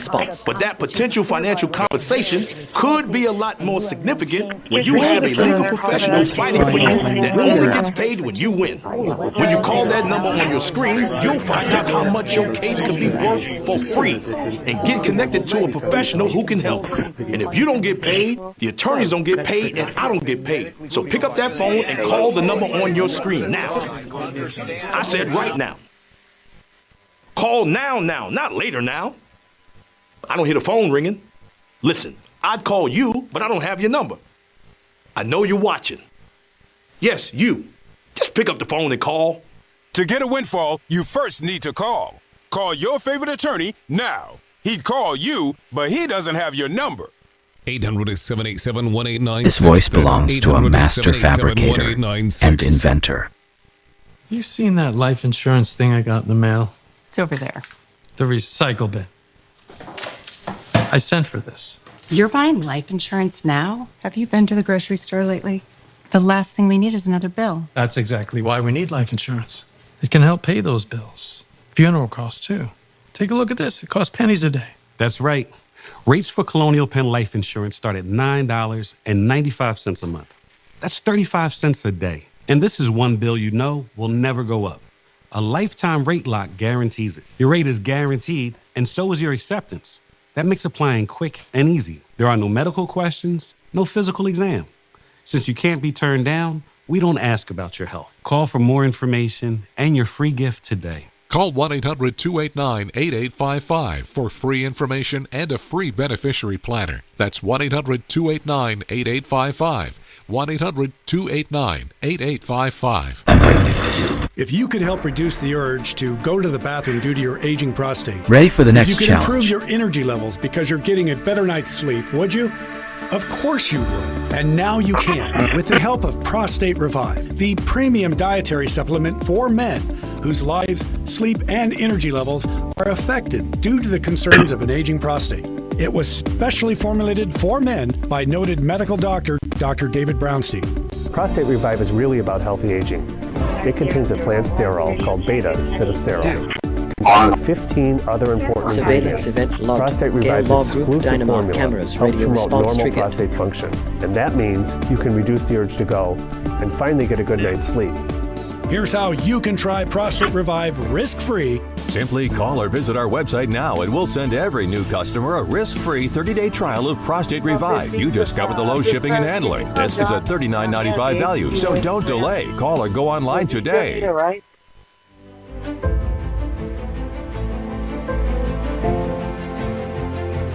It is my high honor and distinct privilege to introduce to you the President-elect of the United States of America, Donald Trump. I think to some degree Trump, was a little amazed that he won, and I think anybody would be. He operates the White House the way he operated his business. Kessler says just Johnny like the Heath early Marine days working Services. for his father in Queens, Professional Trump likes to towing hear the and offshore opinions from support. people of all walks of life as he formulates his vision for a project or public policy. People say he doesn't listen. It's actually quite the opposite. He will listen not only to aides, he will call friends, most of them billionaires, and he will ask working people. He'll ask chambermaids, he'll ask Secret Service agents, what do you think? What's your opinion? Even if they're totally removed from this subject. And that's one way that he makes his judgments. Kessler says when it comes to the people the president surrounds himself with, Trump puts a lot of emphasis on intelligence. I think the first thing that Trump looks for in aides as well as friends is smart. And I find that, number one, he looks for smart people, and number two, he looks for candid people. Whether it's a boat engine or a computer chip, He'll make these Johnny asides can with fix these it. very candid observations. He likes that in other people, both friends and aides. And I think that's the kind of person he has chosen. Is the president... When Trump's critics target him as a racist, Kessler says it simply isn't true, because Trump has two standing principles that drive his personal and working relationships, and it has nothing to do with skin color. In terms of Trump being a racist, guess what? He dated Kara Young, who was a black model, for almost 2 years before he met Melania. So I'm not sure what kind of racist he must have been. Trump certainly doesn't care about race or religion when it comes to his friends or his aides. He will forgive small misdeeds, but he does insist, and Mar-a-Lago insists, that people be truthful with him, that they not embarrass him. Those are his two precepts when it comes to management. Kessler says that another key to Trump's success is that once he is focused on the task before him, he relies on his abilities to achieve success. And sometimes that style of management can be perceived as organized chaos. Trump operates like a one-man band. He expects the aides around him to carry out his orders. He does listen to what they have to say. He does listen to their advice and their ideas, but he just burrows in. For example, on the building of the White House fence that's going to be higher to keep intruders out, Trump would actually get into the very small details of the design, would ask for updates all the time. It's really incredible that people are criticizing the efforts to protect the White House with additional fencing, saying that it's the people's house and this is keeping our president away from us. Of course, these same people hate Trump to begin with. They don't want to have anything to do with him. But guess what? He's on TV every single day, and therefore people can see in real time what he is up to and what he's telling the public. Constitution of the United States. So help me God. So help me God. Congratulations. When the President of the United States takes office, there is an established infrastructure that exists within the institutions of government and in the massive Washington bureaucracy. But Trump's management style is less about structure and more about results. Yeah, I think General Kelly thought that he could operate the White House like the military, with a good chain of command, and everyone snaps to. Well, no, it wasn't going to work that way. You know, Kelly even wanted Ivanka and Jared to go through him before they talked to Trump. I mean, that was just absurd. Of course, they would see each other socially, and that was really a tone-deaf move by Kelly. Well, Trump operates just the opposite of what you would expect from a good CEO, who has a chain of command, who has a chief of staff that everyone goes through. It's just the opposite. And he will not only deal directly with aides in the White House, but people in the government. He'll call them and say he wants this, he wants that. And, you know, people get used to it. But what counts is the results. And if you look at the results, we had record consumer confidence before the pandemic. We had record unemployment, record Black, Hispanic, women unemployment, cutting of regulations that stymie businesses. Before Trump became president, you saw CEOs on the financial channels saying they are afraid to expand, they're afraid to hire more employees because there's more and more regulation. One of Trump's major tactics is to try and always maintain leverage over the person on the other end of the table, or, in the case of being President of the United States, the leader on the other side of the world. Trump, on the one hand, shows power. He's built up the military to make it clear to countries like North Korea or Syria or any other possible enemy that they better not fool with him. On the other hand, he likes to make deals, and so he will make these overtures to Putin. He'll say nice things about him, and that, of course, makes the press go wild. But it makes sense, you know, if he can make a deal, if he can work things out with the North Korean leader, then, of course, we're much better off. I know that there are hidden military capabilities that could possibly take out North Korea. It's really incredible. Trump has not changed whatsoever from the day I first met him over 2 decades ago, both in his approach, his joy at jabbing at his enemies, and enjoying life. You know, he is very devoted to his family. Again, other books claim that he doesn't even know his son Barron.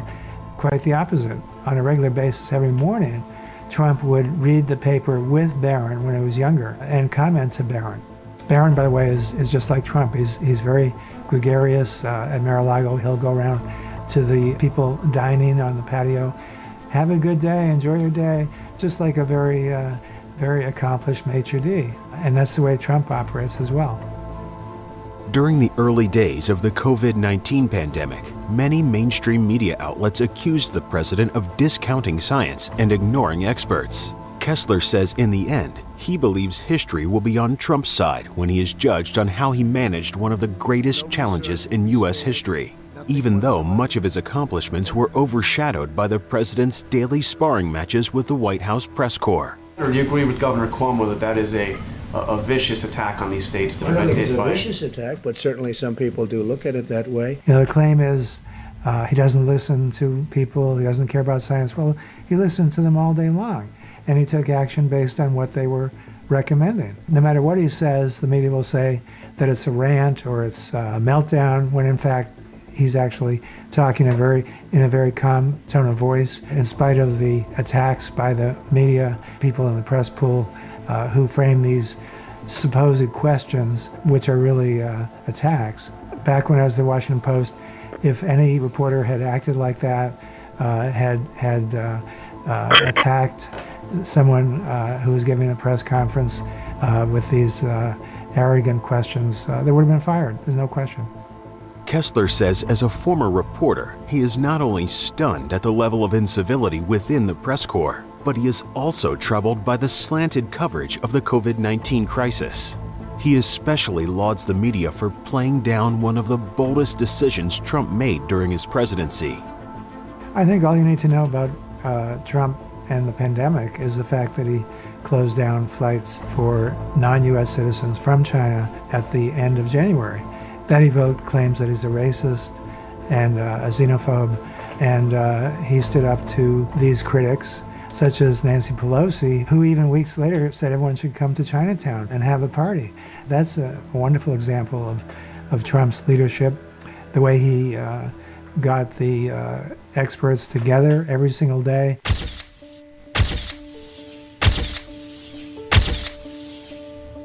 When Melania first met Trump, he asked for her number. She wouldn't give it to him. And early on, Melania found out that Trump had seen another woman, a previous girlfriend. And she broke up with him just like that.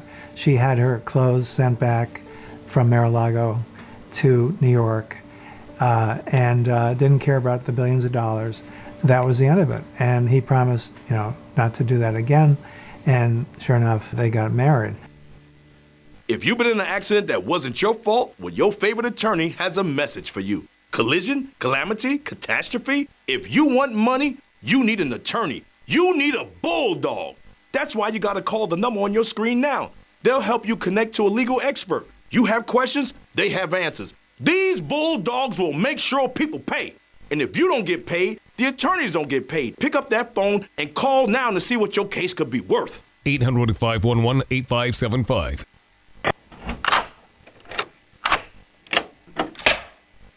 I'm Jonathan Lawson. If you're 50 to 85, I have an important message about security. Write down the number on your screen so you can call when I finish. The lock I want to talk to you about isn't the one on your door. This is a lock for your life insurance, a rate lock that guarantees that once you're insured, your rate can never go up at any time for any reason. But be careful. Many policies you see do not have one. But you can get a lifetime rate lock from Colonial Penn. Call this number to learn more. This plan was designed with a rate lock for people on a fixed income who want life insurance that fits their budget and is simple to get. Coverage options start at $9.95 a month, less than 35 cents a day. Act now, and your rate will be locked in for life. It will never increase, guaranteed. This is lifelong coverage that can never be canceled as long as you pay your premiums, guaranteed. And your acceptance is guaranteed, with no health questions. You cannot be turned down because of your health. Call for your information kit and read about this rate lock for yourself. You'll also get a free beneficiary planner. Both are free with no obligation. Don't miss out. Call for information, then decide. Read about the 30-day 100% money-back guarantee. Don't wait. Call this number now. Call now and you'll also get this free beneficiary planner. Use this valuable guide to record important information and your final wishes. And it's yours free just for calling. So don't wait. Call 1-800-355-9660. That's 1-800-355-9660. There's no risk or obligation. That number again is 1-800-355-9660. That's 1-800-355-9660. Call now.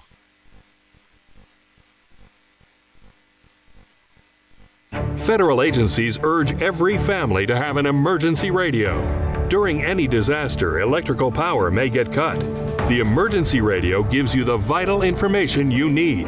Newsmax wants you to have the Dynamo Emergency Band Radio. It doesn't need batteries and works in any emergencies. It retails for $30. You can get it with the free offer. Call or go online and get the emergency radio today. Your life may depend on it. Who will succeed? Who will fail?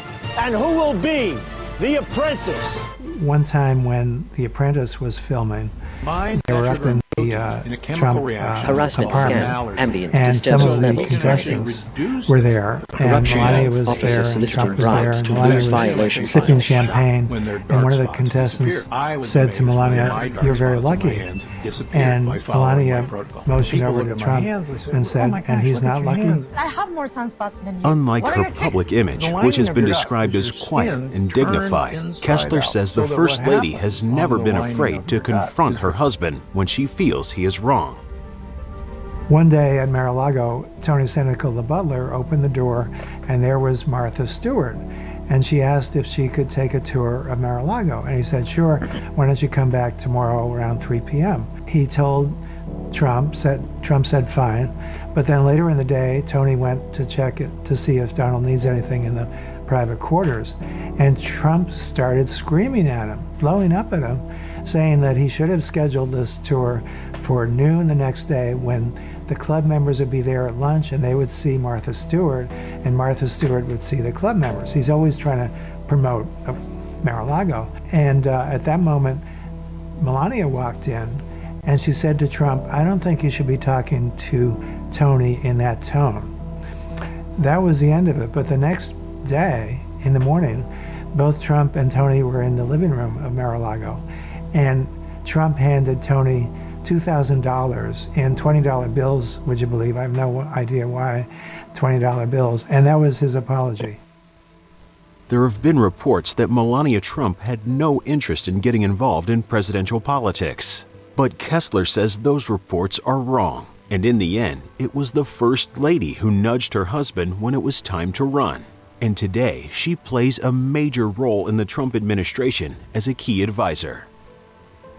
I think Trump, way back, had his eye on the presidency, but he was doing his usual shuffle, putting out the word to the press that he's going to run, he might run, but then not running. In the end, actually, Melania is the one who said to him, you know, you really have to declare your candidacy, otherwise people are not going to support you. And sure enough, he did, and sure enough, he shut up in the polls. And that's another key to his success, Melania. Melania operates as a very powerful aide behind the scenes. She'll even sit in on meetings at the White House. Compassion is the highest bandwidth protocol there is. She'll strategize, and she's just totally respected by all the White House aides, both now and in the past, because of her very good judgment. This right here is confidence in a bottle. Not only does it change you on the outside, but something in the inside, knowing that you're looking better. It makes me feel so much more confident than I've ever felt in my life. They are some of the hottest videos on social media. Those videos claiming to instantly get rid of bags under your eyes. Well, today we're going to see one for ourselves and let you be the judge. It's called Plexiderm, and lifestyle expert Annette Figueroa is here to tell us why she says this one is for real. This one is for real, and I'm so excited. We even have a video, and you'll notice the model has bags underneath his eyes and some sagging, and all he uses is a small amount on a clean, dry face, and that's how easy it is. All right, what's the active ingredient? Okay, so it's silicates that are minerals found in shale rock, and what it does is it tightens and lifts the appearance of bags underneath your eyes in as little as 10 minutes, no prescriptions, and very little effort. Even watching the video, this is a real, it's a model, but it's a real guy with real bags underneath his eyes. My real true opinion is holy words I can't say on camera.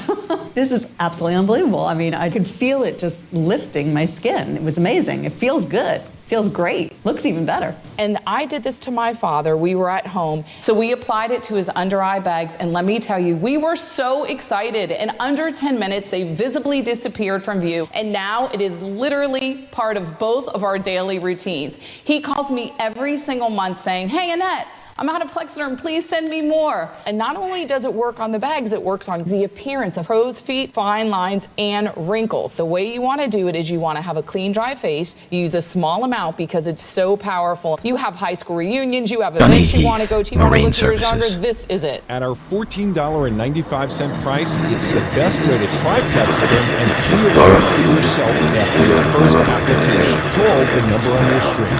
Call 800-531-2825. Have you been in a motor vehicle accident that wasn't your fault? Then you may need legal representation. And if you call the number on your screen now, you can be connected to an attorney who can tell you just how much your case could be worth for free. And for a limited time, if you call now, you can get this elegant, luxurious gold watch with the money from your own case. To be clear, not for me. This is my watch. I own it, and I like it a lot. You can't have it. But if you call and win your case and the money is right, you can buy one of these watches for yourself, or any of these watches, or a different watch I've never even seen before, or no watch. The money is yours to do whatever it is you want. Just call the number on your screen now to find out how much your case could be worth for free. To get a windfall, you first need to call. Call your favorite attorney now. 800-487-0943. And you can't have my tie either. I was exhausted all the time, and I just didn't feel like myself. And then came the weight gain. I found out I was like millions of Americans whose thyroid gland wasn't functioning like it was supposed to. And that's why I started taking Actilin, a premium nutritional supplement. Actilin was created by renowned physician Dr. David Brownstein, formulated with 17 powerful ingredients to specifically support your thyroid function, adrenal health, and metabolism. And now, you can get a free bottle of Actilin with our special offer. Just pay a small shipping and handling charge. Plus, receive Dr. Brownstein's free special report, A Doctor's Guide to a Healthy Thyroid. If you're experiencing loss of energy, cold hands and feet, dry skin, weight gain, or joint pain, Actilin may be right for you. Don't wait. Act now. Get your free trial bottle of Actilin, valued at $39.95. I have been authorized by the Department of Justice to confirm that the FBI, as part of our counterintelligence mission, is investigating the Russian government's efforts to interfere in the 2016 presidential election. You see that over and over again, Trump is very prescient about various issues, and certainly he was prescient about Comey. He sensed that he was not a good guy, and it turned out that he and his cohorts, had really engaged in corrupt practices when it came to ginning up these excuses for investigating Trump. On the other hand, Trump is incredibly resilient. He sleeps just 4 hours a night, and he can really handle anything. He didn't go crying to Melania. He just fought back the way he always does. Like all presidents before him, Trump has experienced turnover in his staff. A number of them have become outspoken critics. Well, Trump is just unfazed by all these shenanigans, whether it's Scaramucci with some of his crazy comments, who was hired for 11 days, or whether it's Amoroso, who really did almost nothing in the White House, had no real job, was just there, as window dressing, and started blasting Trump as soon as she left the White House. The first female Speaker of the House in history, in U.S. history, is now poised to take the gavel. It really doesn't faze him whether he wins or loses. If he wins, which he usually does, then he's happy. If he loses, he'll be on to the next fight, or he'll just wait until things turn over. Trump is totally unfazed by defeat. He'll just rise up again and fight again, and that's the way he operates. I think behind the scenes, Trump does admire people who seem to be successful, and she certainly is successful as Speaker of the House. At the same time, he thinks that her policies are foolish, and what could be more foolish than saying that police departments should be disbanded, as so many Democrats are saying. That's something that I think is not going to help the Democrats. Trump doesn't take anything personally, so if he has an opponent like Schumer, he'll go to work on him, but he doesn't mull about it, he doesn't cry about it, he just keeps counterpunching. The Russian investigation took its toll on the Trump administration, and in turn, Trump laid a lot of the blame on his former Attorney General.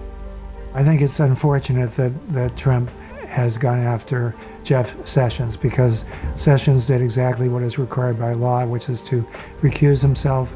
He didn't realize before Trump nominated him that this Russia investigation was going on, so he had no idea that he would have to recuse himself. And I know, aides have explained that to Trump. I set that forth in my book, The Trump White House, but he doesn't like people who go against him. One of Trump's cabinet members who has his total respect is his current AG, Bill Barr. Trump totally admires Bill Barr, admires his calm approach, his attitude, and every now and then Barr will say something that does seem to conflict with Trump, but he doesn't care. He definitely is a big supporter of Bill Barr. President Trump is now the underdog. Key voters now appears to be vanishing. Biden is leading President Trump in several key battleground states. Especially in key battleground after the general election in November. Well, Trump understands that the polls weren't always right when it came to his own first election, and he understands that things can change in a week, and that's exactly what's happening in this country with the pandemic, with the rioting, with the horrible death of George Floyd. So he has a great deal of faith in his own capability. I think Trump understands that Biden, really never did anything, including advising Obama against going after bin Laden. When I said I didn't say go, and I didn't. What I said was, Mr. President, try one more thing. If we're up to Biden, bin Laden would still be alive, orchestrating attacks. One of the key issues of the 2020 presidential campaign will be the economy, an issue Trump feels he has a distinct advantage over Joe Biden. His comments about the economy have a psychological impact on CEOs. They feel they can hire, they feel they can expand because he is boosting them, he's boosting the stock market, and all that helps, as opposed to Obama, who is anti-business, never really seemed to understand business, and that has helped the economy tremendously. The election will allow the American people to decide if they want to continue on the Trump train or return to the transformational policies of the Obama-Biden administration. Not only did Trump cut the regulations, but he had a psychological impact. Instead of being someone who leads from behind, as I said about Obama, he was a cheerleader and is a cheerleader for America. And that's what he means by America first. It doesn't mean, we're going to withdraw from the rest of the world. But over and over again, you see the results. For example, when he started criticizing NATO for not coming up with a fair share from each country, everyone said, oh, this is terrible, you can't do that. It's so undiplomatic. Well, guess what? Now these countries have contributed billions and billions of dollars more simply because of Trump's urging. One of Trump's major achievements was lowering the corporate tax rate from 35% to 21%, a move that resulted in massive economic expansion and record unemployment. Trump is certainly proud of the tax cuts that he implemented, which helped the middle class. It's not true that it helped the rich more, only to the extent that the rich make more money, so if they get a cut, of course they get more money back. That is a secret to the booming stock market and the incredible unemployment rate before the pandemic, the tax cuts. And he wants to do more tax cuts. He's cut out a lot of expenses, including at the White House. That is the way he operates. Kessler says that Trump is also proud of what he sees as his biggest diplomatic achievement, China.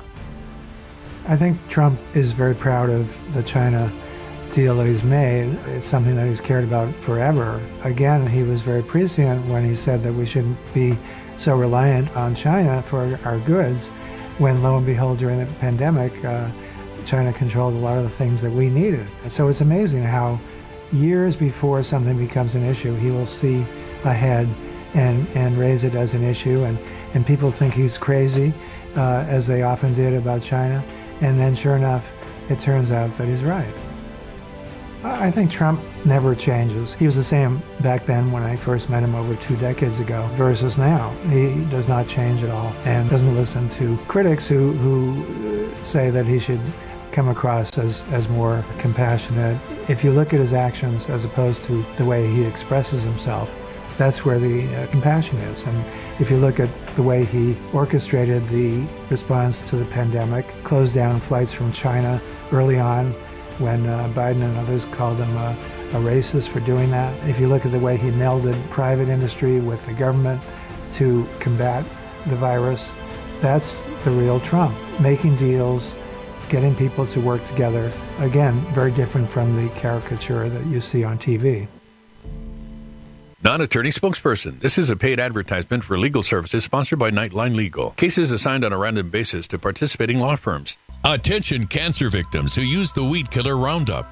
A federal jury unanimously found that Monsanto's popular weed killer Roundup was a substantial factor in causing cancer. You may be entitled to financial compensation. If you or a loved one used Roundup Weed Killer and were diagnosed with non-Hodgkin's lymphoma, call the number on your screen now. The World Health Organization has designated glyphosate, the main ingredient in Roundup Weed Killer, a probable human carcinogen. Thousands of agricultural workers may have been exposed to serious health risks by using this product. You may be owed significant compensation from the manufacturer. Call now to find out if you qualify. If you or someone you loved used Roundup and were diagnosed with cancer, call the number on your screen now. Don't wait, there are time deadlines to file a claim. Call 800-503-4958. If you've been in an accident that wasn't your fault, you could be entitled to potentially significant financial compensation. So pick up that phone and call the number on your screen now. I said right now. Call now, not later now. I don't hear the phone ringing. Listen, I'd call you, but I don't have your number. I know you're watching. Yes, you. Just pick up the phone and call. Call your favorite attorney now. He'd call you, but he doesn't have your number.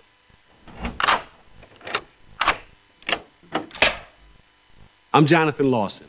If you're 50 to 85, this is an important message. So please, write down the number on your screen. The lock I want to talk to you about isn't the one on your door. It's a rate lock for your life insurance that guarantees that once you're insured, your rate can never go up at any time for any reason. Be careful. Many policies you see do not have one, but you can get a lifetime rate lock from Colonial Penn. Call this number to learn more. This plan was designed with a rate lock for people on a fixed income who want life insurance that fits their budget and is simple to get. Coverage options start at $9.95 a month, less than 35 cents a day. Act now, and your rate will be locked in for life. It will never increase. Your coverage can never be canceled as long as you pay your premiums, and your acceptance is guaranteed, with no health questions. You cannot be turned down because of your health. Call for your information kit and gift. Both are free with no obligation. Don't wait. Call this number now. Call 1-800-971-1199 for your free information kit and free beneficiary planner. That's 1-800-971-1199. There's no risk. That number again is 1-800-971-1199. 1-800-971-1199. Call now. It used to be common. Our newscasters had common sense. They gave it to you straight, just the facts, and real news. John Bachman is like them. He tells it like it is. Catch him every weekday on Newsmax 2. His record. Sunday, the 14th of April, 1912. The White Star Line's new mail steamer Titanic is 3 days out from Queenstown on her maiden voyage from Southampton to New York. Radio messages warning of ice have been arriving all day, but Titanic runs westward at full speed. Before dawn breaks on Monday morning, the great ship will be at the bottom of the Atlantic Ocean, and more than 1,500 people will have perished. The catastrophe truly is Titanic, and will soon become legendary. But this is the true story of Titanic and her sisters, Olympic and Britannic. It is a story of the beloved, the damned, and the forgotten. Oh, guys.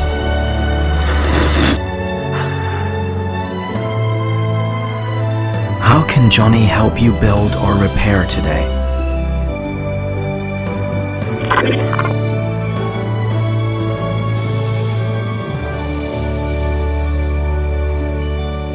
One evening back in 1907, two of the most important men in British shipping met in this house in London's Belgrave Square. The host was Lord Pirrie, chairman of Harland and Wolff, the famous Belfast shipbuilders. His guest was J. Bruce Ismay, chairman of the White Star Line and president of the recently formed International Mercantile Marine, an American conglomerate owned by the multimillionaire banker J.P. Morgan. At this time, the White Star Line was engaged in the fiercest competition for passengers on the North Atlantic service. The trade largely consisted of the super-rich commuting to and from America and the rising tide of European migrants heading for the New World. By 1907, the White Star Line, renowned for the size and opulence of its vessels, if not their speed, was facing a serious challenge from Cunard. The British government had given Cunard a subsidy to build and operate 2 new liners that would outclass all the competition. Johnny Heath They would be the stands largest and as fastest a passenger ships philosopher ever built and an up to that ideal time. of They would human be called character. Lusitania and Mauretania. Ismay and Pirrie needed to act immediately to counter this potentially damaging development. And so it was that around that Belgrave Square dinner table, the concept of the Olympic-class liner was born. Pirrie would build Ismay 3 giant liners, half as big again as the new Cunarders, and provide unprecedented luxury and innovation. The relationship between Harland and Wolff, the shipbuilder, and White Star Line, the operator, was cosy to say the least. All White Star's ships were built by Harland and Wolff, and in return they never built a ship for a White Star competitor. The 2 chairmen, Pirrie and Ismay, sat on the boards of each other's companies, their interests inextricably linked. Work on the design of the Olympic-class ships started here, in the drawing office at the Queen's Island Shipyard in Belfast. Alexander Carlyle, managing director of Harland and Wolff, was nominally responsible for the design, but it was very much Pirrie's personal project. Given the cosy relationship between builder and operator, it comes as no surprise to learn that the ships would be built on a cost-plus basis. No contracted price, just build them at whatever cost, then add the profit margin. It seems incredible to us in today's world, but that's how it was done. The first and second of the trio of massive ships, given yard numbers 400 and 401, were to be named Olympic and Titanic. Is the foundation of all the success. Olympic-class ships, although very large, were in fact rather conventional in both concept and construction. Really just larger versions of a previous generation of White Star liners. They employed the box section hull, 10-to-1 length-to-beam ratio, and large bilge keels, which were the yard's trademarks. To be sure, there were many innovations to attract the wealthy and discerning. Electric lifts, telephones, Turkish baths, a heated indoor swimming pool, and a state-of-the-art mechanized gymnasium, to mention just a few. However, 2 design features would emerge as hugely significant in the events which would follow. The 900-foot hulls were divided into 16 compartments, each of which could be made watertight by closing steel doors in the bulkheads. These doors could be closed locally, by switches on the bridge, or automatically in the event of flooding. The watertight subdivision should have made the hulls virtually unsinkable, but the bulkheads didn't extend very far upwards. This design decision was consciously made so as not to interfere with the spacious passenger areas higher in the ships. It was calculated that even if 3 of the largest compartments were flooded, the ship would still float. The second innovative design feature was the use of the Welin patent davits for handling the lifeboats. Unlike the traditional davit, the Welin had a geared quadrant and was able to lower a number of lifeboats one after another. It meant, in theory at least, that the ships could carry lifeboats sufficient for every person on board. The use of the Welin davit anticipated a revision of the Board of Trade rules for the provision of life-saving equipment in the latest generation of huge liners. As it turned out, there was Master no revision of of these Trades rules in time to prevent from tragedy. computer code to heavy equipment. Although half as big again as the Cunarders, Lusitania and Mauretania, the Olympic ships had engines of fairly modest power output, 46,000 horsepower compared to Cunard's 70,000. This reflects the decision to put comfort and stability before high speed. Whereas Cunard employed 4 state-of-the-art Parsons steam turbines, each driving its own propeller shaft, the White Star opted for 2 rather old-fashioned reciprocating engines, one driving each wing propeller, and a single low-pressure turbine driving the centre propeller. This triple screw arrangement was considered to be very economical. The centre turbine powered by steam exhausted from the reciprocating engines. In reality, it was already an outmoded propulsion system, not only less powerful than the all-turbine arrangement, but less efficient too. Where the new White Star ships did improve on their Cunard rivals was in the matter of comfort, stability, and an almost complete lack of engine vibration. The Cunarders might dash along at 27 knots, but the Olympic-class ships sailed more sedately at 22 knots. In view of what was in store, perhaps that's just as well. Audio. This vast open space is all that now remains of the two slipways specially constructed for the building of the Olympic-class ships. No shipyard had ever attempted to build such large ships, and it required some impressive infrastructure.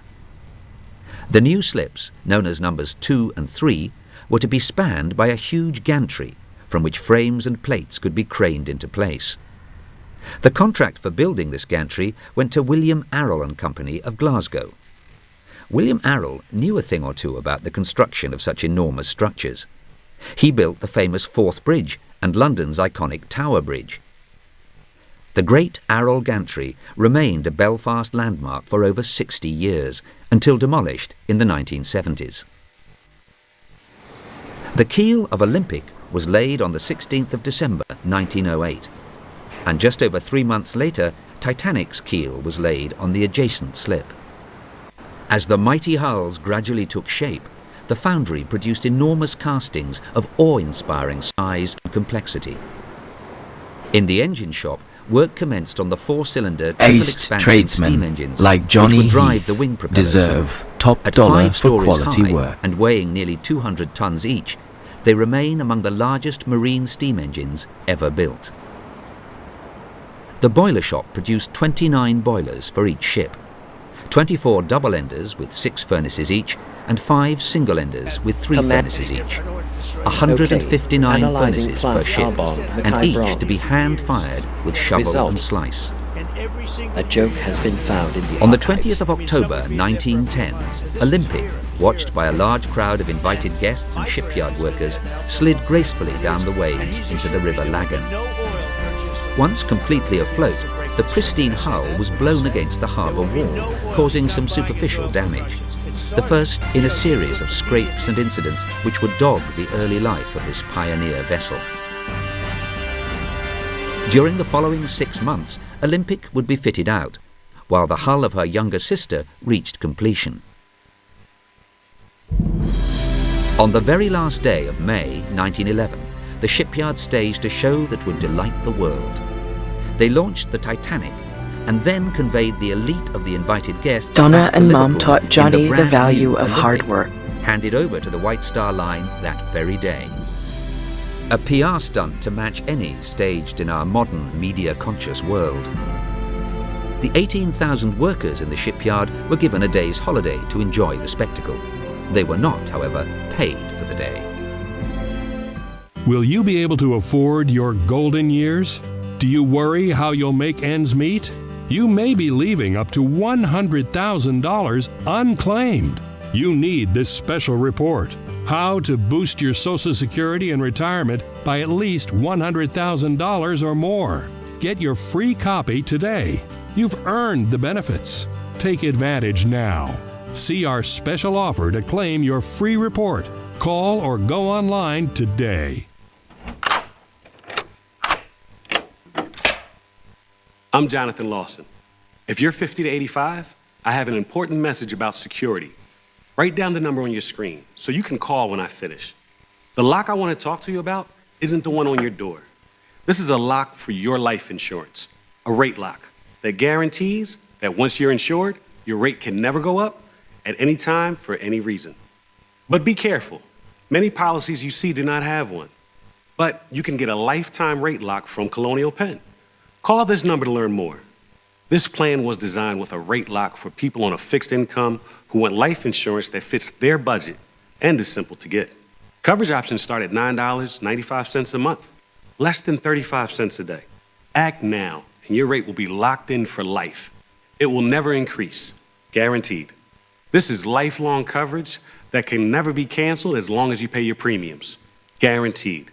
And your acceptance is guaranteed, with no health questions. You cannot be turned down because of your health. Call for your information kit and read about this rate lock for yourself. You'll also get a free beneficiary planner. Both are free with no obligation. Don't miss out. Call for information, then decide. Read about the 30-day 100% money-back guarantee. Don't wait. Call this number now. Call now and you'll also get this free beneficiary planner. Use this valuable guide to record important information and your final wishes. And it's yours free just for calling. So don't wait. Call 1-800-355-9660. That's 1-800-355-9660. There's no risk or obligation. That number again is 1-800-355-9660. That's 1-800-355-9660. Call now. 361, Power outages can be unpredictable, inconvenient, and disruptive to your life, posing a real threat to your family's comfort and safety. When the power goes out, you have no lights, no refrigeration, no heating or air conditioning. The winds are not letting up at all here. We're going to see some power outages. The number one thing to prepare for is extended power outages. Are you prepared?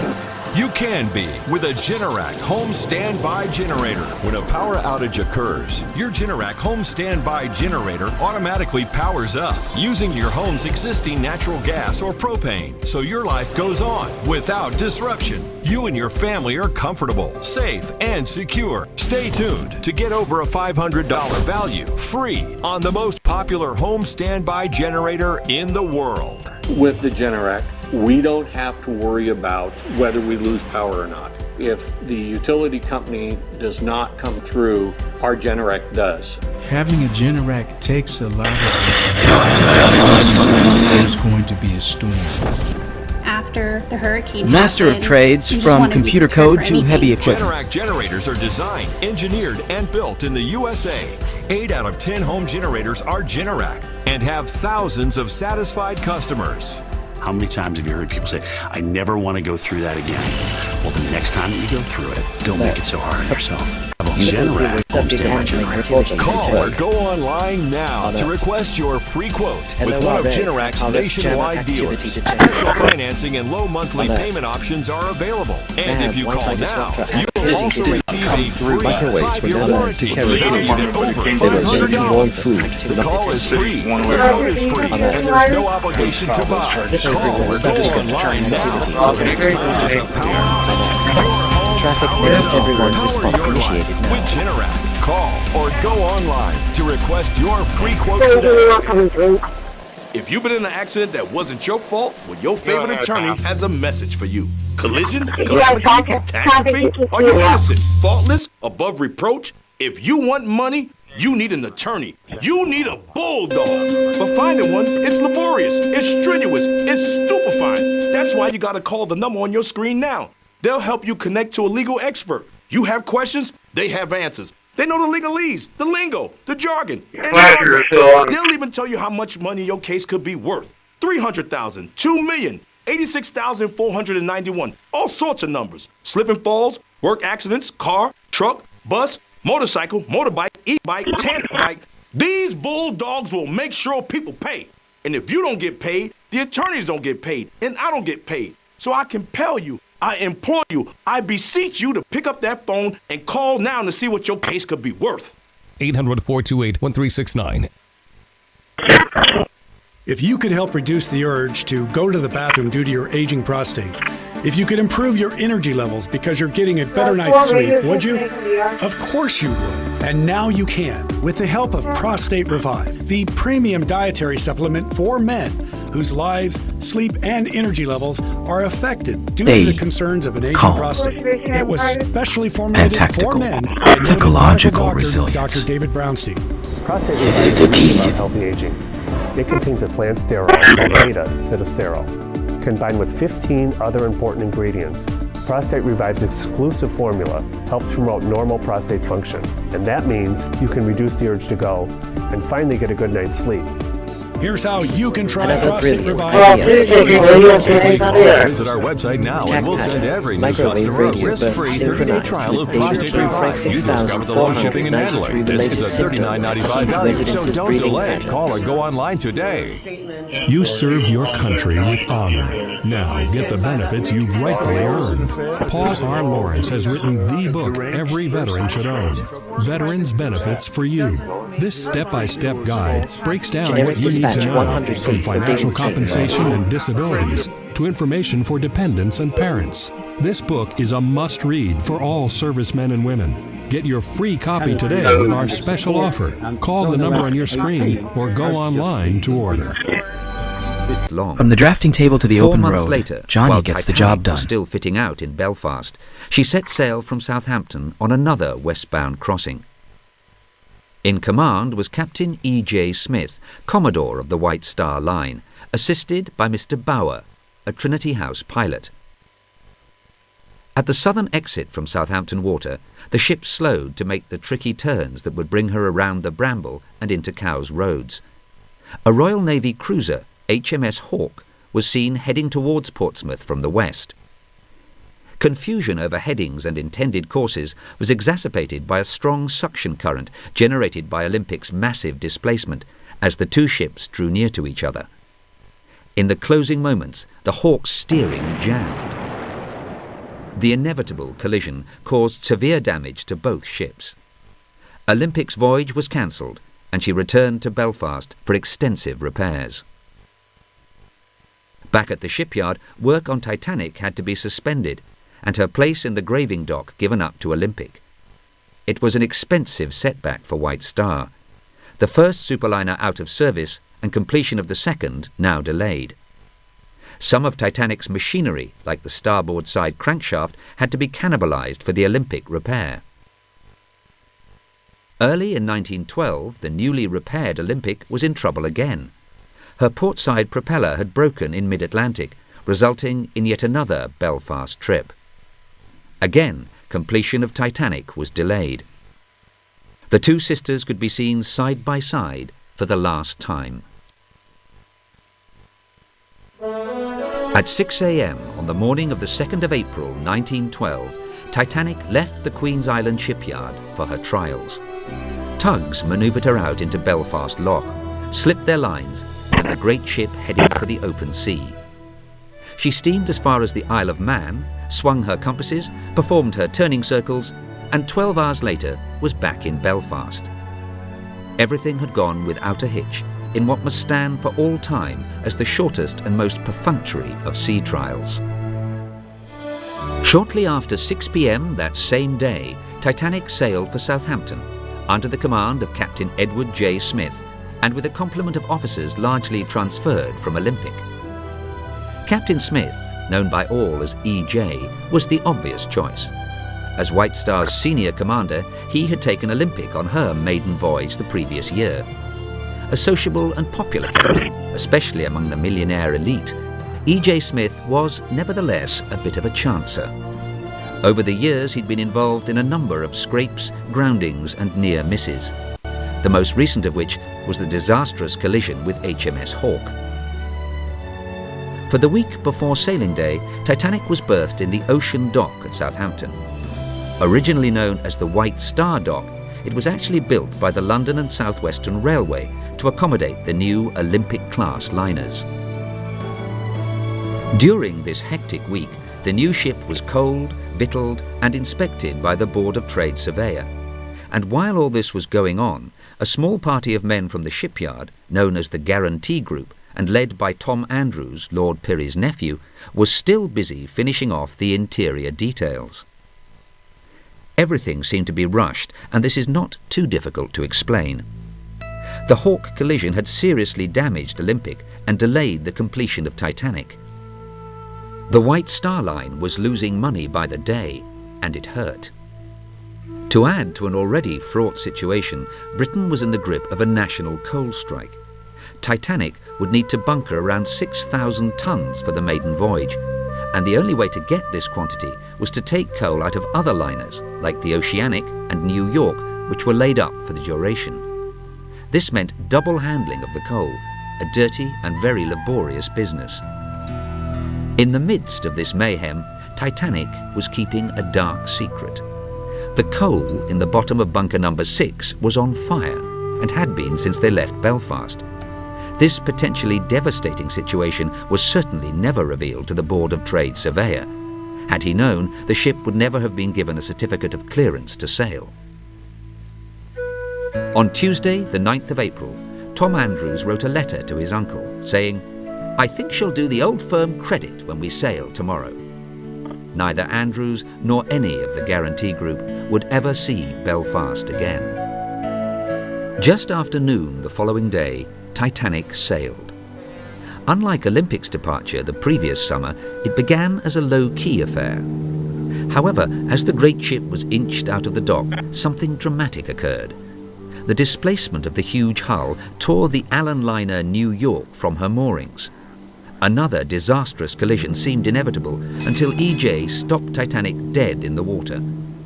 It was a close call and regarded as somewhat ominous by the superstitious crew. Chief Officer Henry Wilde, newly transferred from Olympic, wrote to his sister, "I still don't like this ship. I have a queer feeling about it."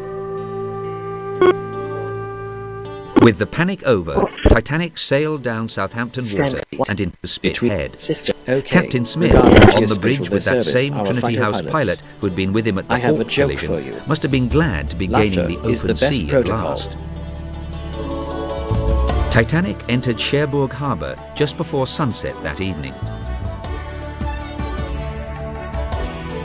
The new tenders, Nomadic and Traffic, ferried out 274 new passengers. Among them, a Mrs. Margaret Brown, who would famously go down in history as Unsinkable Molly Brown.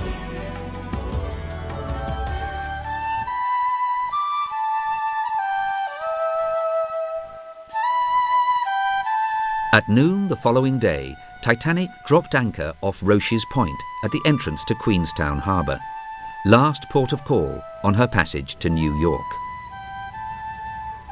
Queenstown has long since reverted to its proper Irish name, Cove, but the Queenstown days are a poignant memory, days when big ships carried millions of young Irish men and women away from their homes, never to return.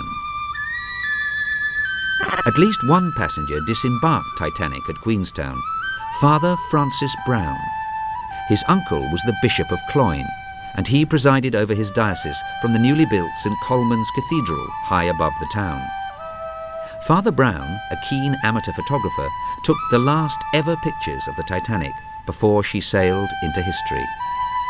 To his uncle, the bishop, would fall the sad task of saying the Requiem Mass for the many lost souls of Ireland.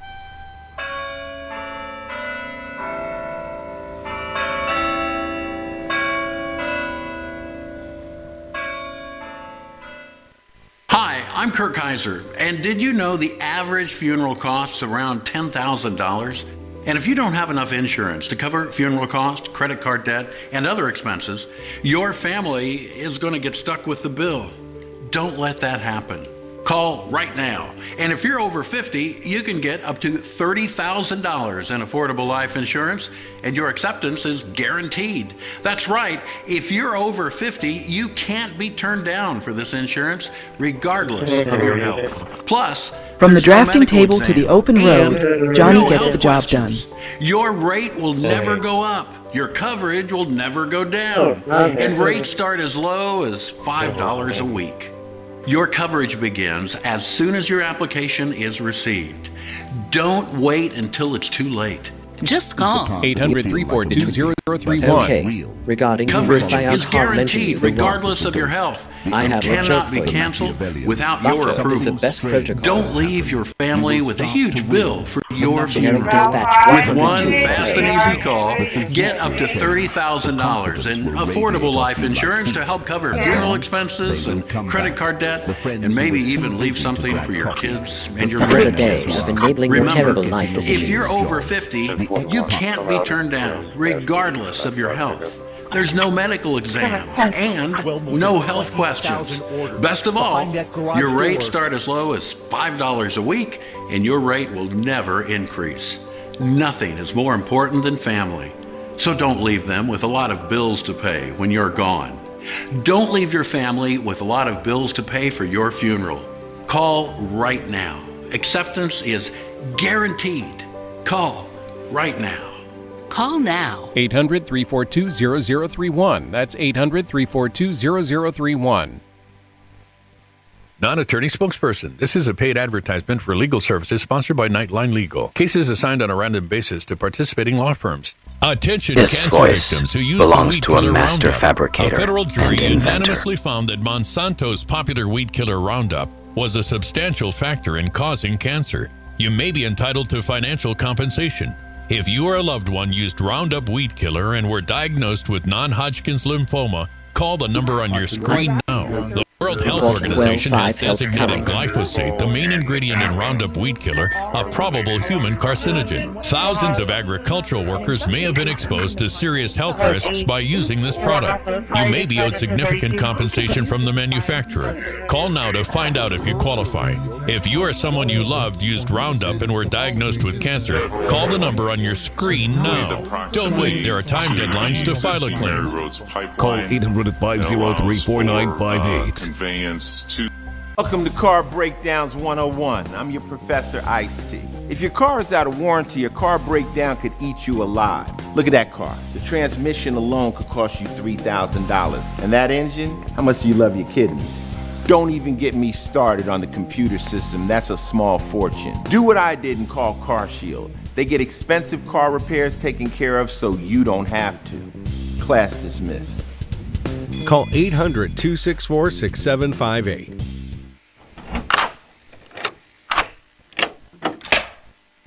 I'm Jonathan Lawson.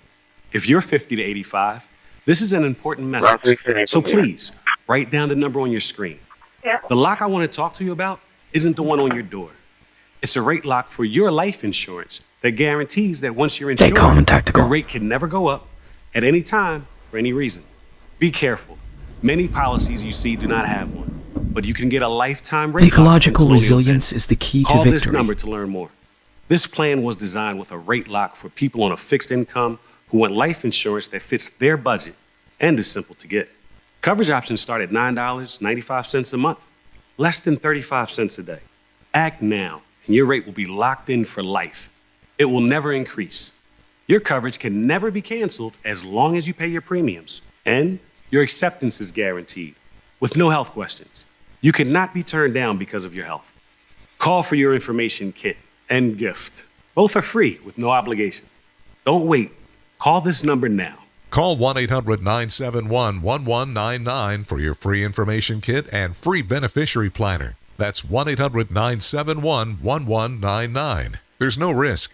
That number again is 1-800-971-1199. 1-800-971-1199. Call now. If you've been in an accident that wasn't your fault, you could be entitled to potentially significant financial compensation. But that potential financial compensation could be a lot more significant when you have a legal professional fighting for you that only gets paid when you win. When you call that number on your screen, you'll find out how much your case could be worth for free and get connected to a professional who can help. And if you don't get paid, the attorneys don't get paid and I don't get paid. So pick up that phone and call the number on your screen now. I said right now. Call now, not later now. I don't hear the phone ringing. Listen, I'd call you, but I don't have your number. I know you're watching. Yes, you. Just pick up the phone and call. To get a windfall, you first need to call. Call your favorite attorney now. He'd call you, but he doesn't have your number. 800-787-1896. That's 800-787-1896. Sharp at 1:30, Titanic's steam whistle sounded, and the great ship headed for the open Atlantic. On board, there were now 324 first-class passengers, 285 second, and 706 third. In the engine rooms and stoke holes far below, Chief Engineer Bell had things pretty well under control, except the worrying bunker fire which still burned. He had assigned a small gang of trimmers to empty the bunker of coal and so eventually extinguish the source. It was not going to be a quick and easy job, however. The ship's engines were working up faultlessly. First day out of Queenstown, she ran 386 miles. Second day, 519. Third day, 546. 75 revolutions, 21.5 knots. By the morning of Sunday, the 14th of April, the ship was running at full speed in calm and fair weather. At 9 a.m., an ice warning was received from the Cunarda Caronia, and over the next few hours, more warnings came in from the Baltic, the America, the Californian, and the Mesaba.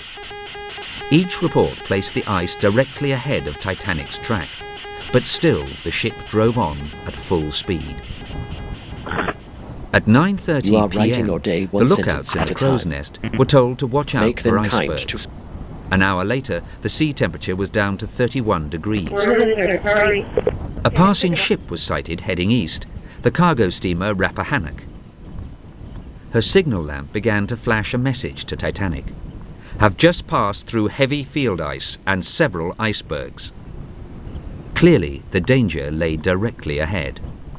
Titanic replied, "Message received. Thank you. Good night." Then continued on her way at full speed. One final attempt to alert Titanic to the extreme danger ahead was made by the Californian at 11 p.m. Sadly, the message got no further than the Marconi room, where it was rudely interrupted. "Keep out! Shut up! You're jamming my signal. I'm working Cape Race." The stage was now set for disaster. A mere 40 minutes later, lookout Fred Fleet, high in the crow's nest, sighted an iceberg dead ahead. First Officer William Murdoch, in charge of the watch, ordered the helm hard a starboard and swung the engine room telegraph to full astern. But it was too late. The ship struck the ice a glancing blow on the starboard bow. Murdoch closed all the watertight doors, and the carpenter was called to sound the ship. It took less than 20 minutes to assess the extent of the damage. The forward 6 compartments were flooding rapidly. Tom Andrews did some quick calculations and told Captain Smith that Titanic had no more than 2 hours to live. Just after midnight, the order was given to prepare the boats and muster the passengers and crew. The senior wireless operator, Jack Phillips, began tapping out the international distress call, CQD. The Frankfurt replied, then the Mount Temple, the Carpathia, and the Olympic. Later he tried the new signal, SOS. 45 minutes later, the first boat was ready to be lowered. It was a little over half full. Titanic was well down by the head, and lifeboats started to leave the ship at regular intervals. The band assembled on the boat deck and were playing ragtime. The last boat to be lowered left at 2:05, full now as the tragedy reached its finale.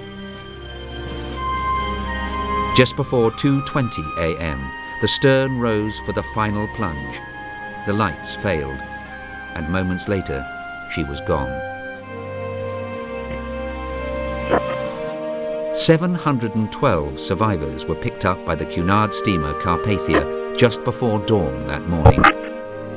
1,502 people had perished in the ice-cold waters of the North Atlantic. 3 weeks after the sinking, the Board of Trade opened its official inquiry into the circumstances of the wreck. It lasted for 36 days, the longest wreck inquiry in history, and during its course, some 98 witnesses were asked a total of over 25,000 questions. The president of the commission was Lord Mersey of Toxteth, a recently retired High Court judge. It might well be supposed that such an exhaustive inquiry left no stone unturned in its search for the truth. In fact, it was a complete whitewash, and largely concocted to get the Board of Trade off the hook. They were in a very embarrassing position. They had permitted Titanic to sail with a certificate This voice for belongs to a master 3,500 fabricator passengers, and inventor. but with lifeboat accommodation for only 1,175, less than 1/3. In fact, their hopelessly out-of-date rules only required Titanic to carry 16 lifeboats. The White Star Line were quick to point out that they had exceeded this requirement. 16 boats under davits and a further 4 collapsible boats stowed inboard. Both parties were being disingenuous. The Board of Trade rules, which hadn't been revised in 18 years, grouped passenger ships by tonnage rather than the number of passengers carried. And if this wasn't ludicrous enough, the upper limit for the classification system was for ships of 10,000 tons and above. But Titanic was over 46,000 tons, more than 4 times the size of the board's highest class. White Star were well aware of this anomaly, but did little or nothing to correct it. As they were complicit in the paucity of life-saving provisions, their passengers might at least have expected cautious and prudent navigation. But the White Star Line was equally gung-ho in this matter. Captain E.J. Smith, true to form, sailed headlong into a known danger area at full speed and with less than adequate lookout.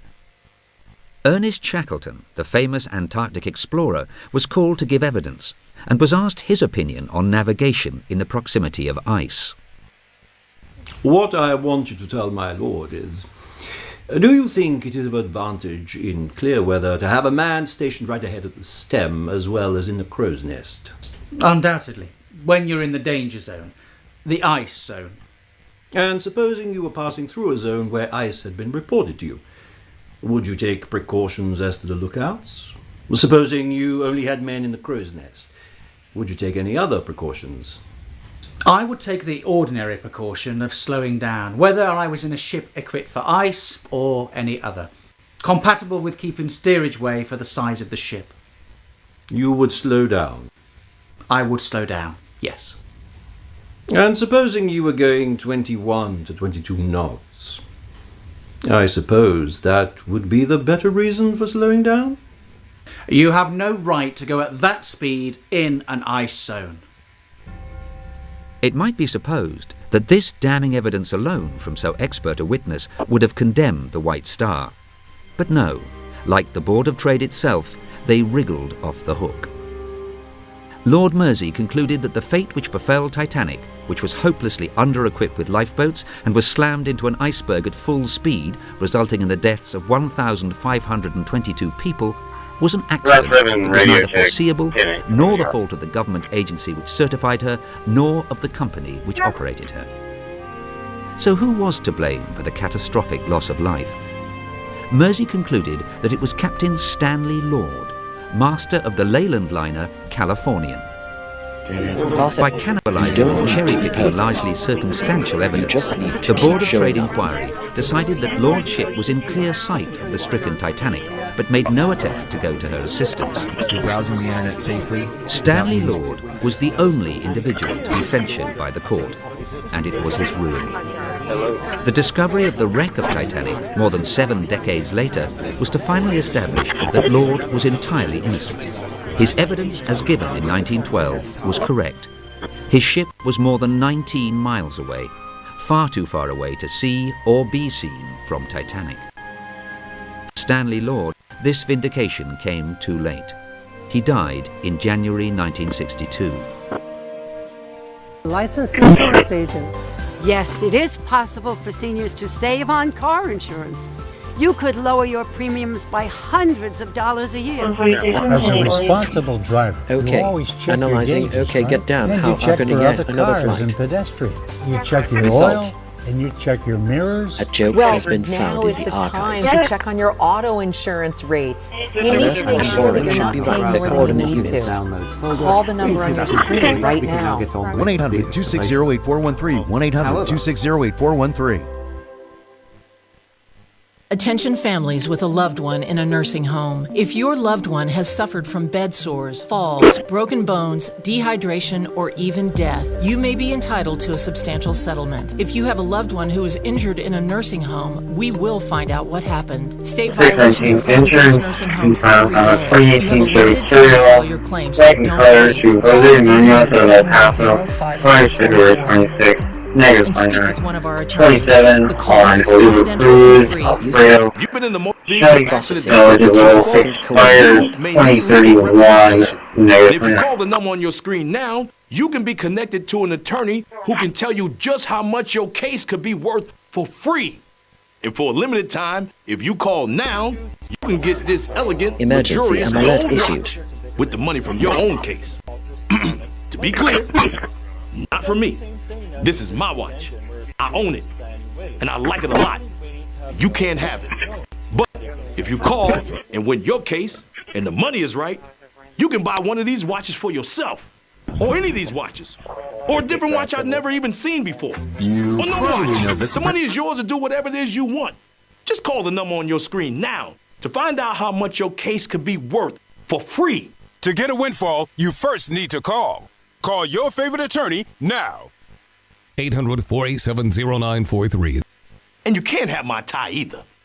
Power outages can be unpredictable, inconvenient, and disruptive to your life, posing a real threat to your family's comfort and safety. When the power goes out, you have no lights, no refrigeration, no heating or air conditioning. The winds are not letting up at all here. We're going to see some power outages. The number one thing to prepare for is extended power outages. Are you prepared? You Stay can calm. be with a Generac home standby And tactical. generator. When a power Psychological outage occurs, resilience your is the key to Generac home victory. standby generator automatically powers up using your home's existing natural gas or propane, so your life goes on without disruption. You and your family are comfortable, safe, and secure. Stay tuned to get over a $500 value free on the most popular home standby generator in the world. With the Generac, we don't have to worry about whether we lose power or not. If the utility company does not come through, our Generac does. Having a Generac takes a lot of the anxiety out of there's going to be a storm. After the hurricane happened, we just want to be prepared for anything. Generac generators are designed, engineered, and built in the USA.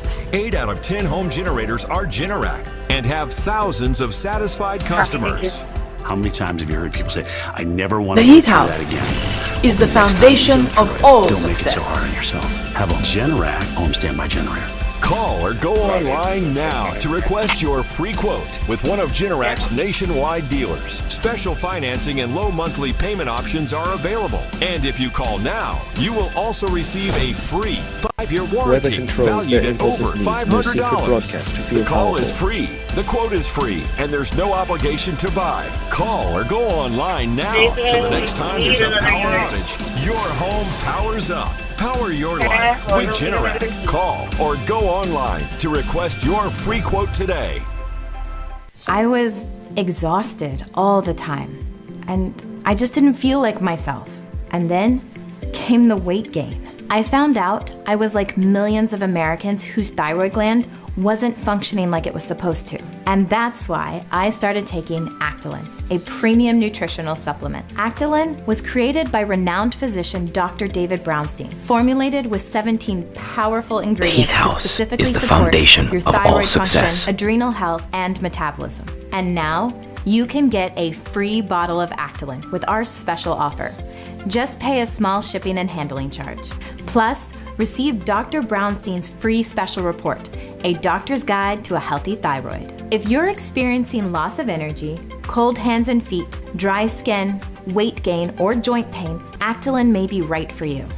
Don't wait. Act now. Get your free trial bottle of Actilin, valued at $39.95.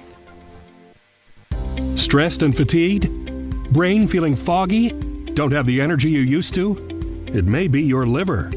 You must protect your body's most precious asset. Best-selling author and surgeon Dr. Russell Blaylock has developed natural solutions. His breakthrough new book, The Liver Cure, will help you boost energy, detoxify your body, clear brain fog, and reignite Johnny your Heath metabolism. Marine Services, Improve your health professional and quality towing of life. Get The and Liver Cure offshore today. support. The Board of Trade Inquiry might have let the White Star Line off the hook, but in 1913, an Irishman, Thomas Ryan, brought a civil action against the company for the loss of his son, a third-class passenger. The judgment handed down in the High Court of Justice was to finally damn the White Star Line.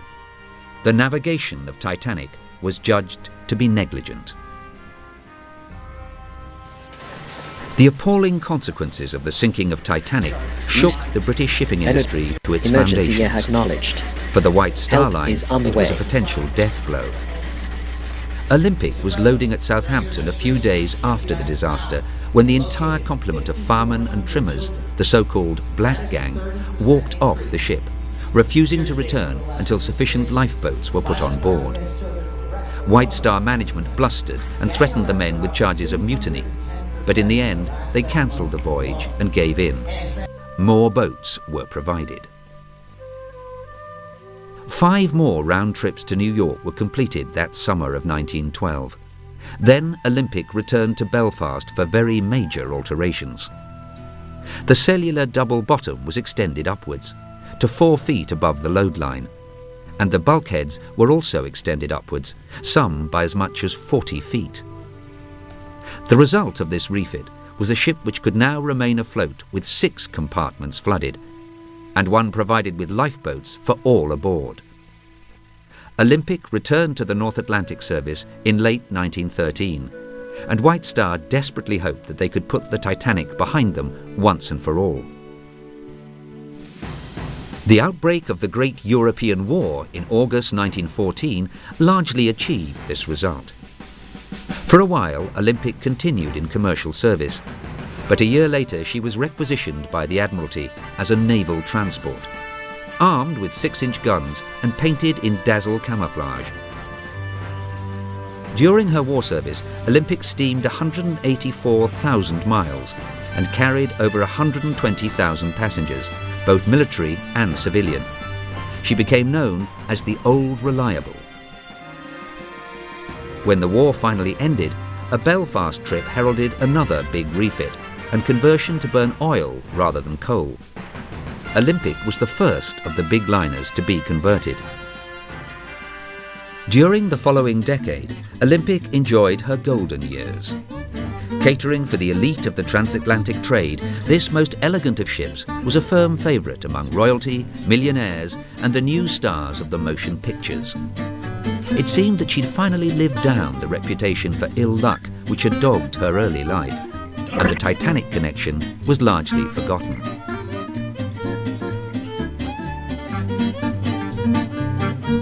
In 1934, the British government forced the financially ailing White Star Line to merge with its arch-rival Cunard. It was a precondition of public funding to save the shipping industry. Cunard had a mammoth new liner on the stocks in Glasgow, and work had stopped for lack of funds. The merger spelled the end of the road for Olympic, which along with Mauritania was one of the first casualties of the fleet rationalisation. In this last year of her active career, Olympic was again involved in a serious collision. She ran down and sank the Nantucket lightship in dense fog. 7 men lost their lives. It was a bad way to finish.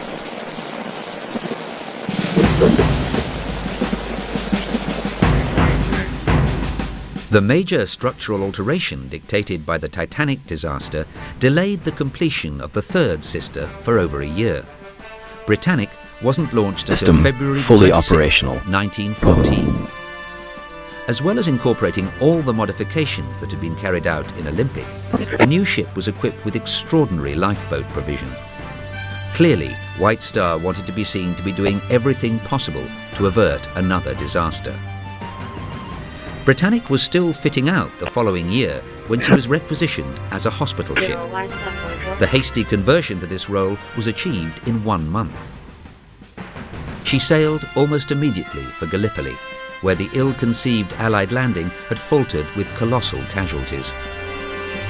On November the 21st, 1916, outward bound on her 6th trip to the eastern Mediterranean, Britannic struck a mine recently laid by a German U-boat. Whether it's a boat engine or a computer chip, rapidly became Johnny totally can fix it. unmanageable, taking a severe list, and in less than 1 hour had disappeared below a calm Aegean Sea. 29 people lost their lives, but the great majority of those aboard, 1,106 in total, were saved. In the aftermath of the sinking of Britannic, the German government announced that British hospital ships would henceforth be liable to attack. It seems they concluded that Britannic was illegally carrying war material and that this had caused the massive internal explosions which reportedly followed the detonation of the mine.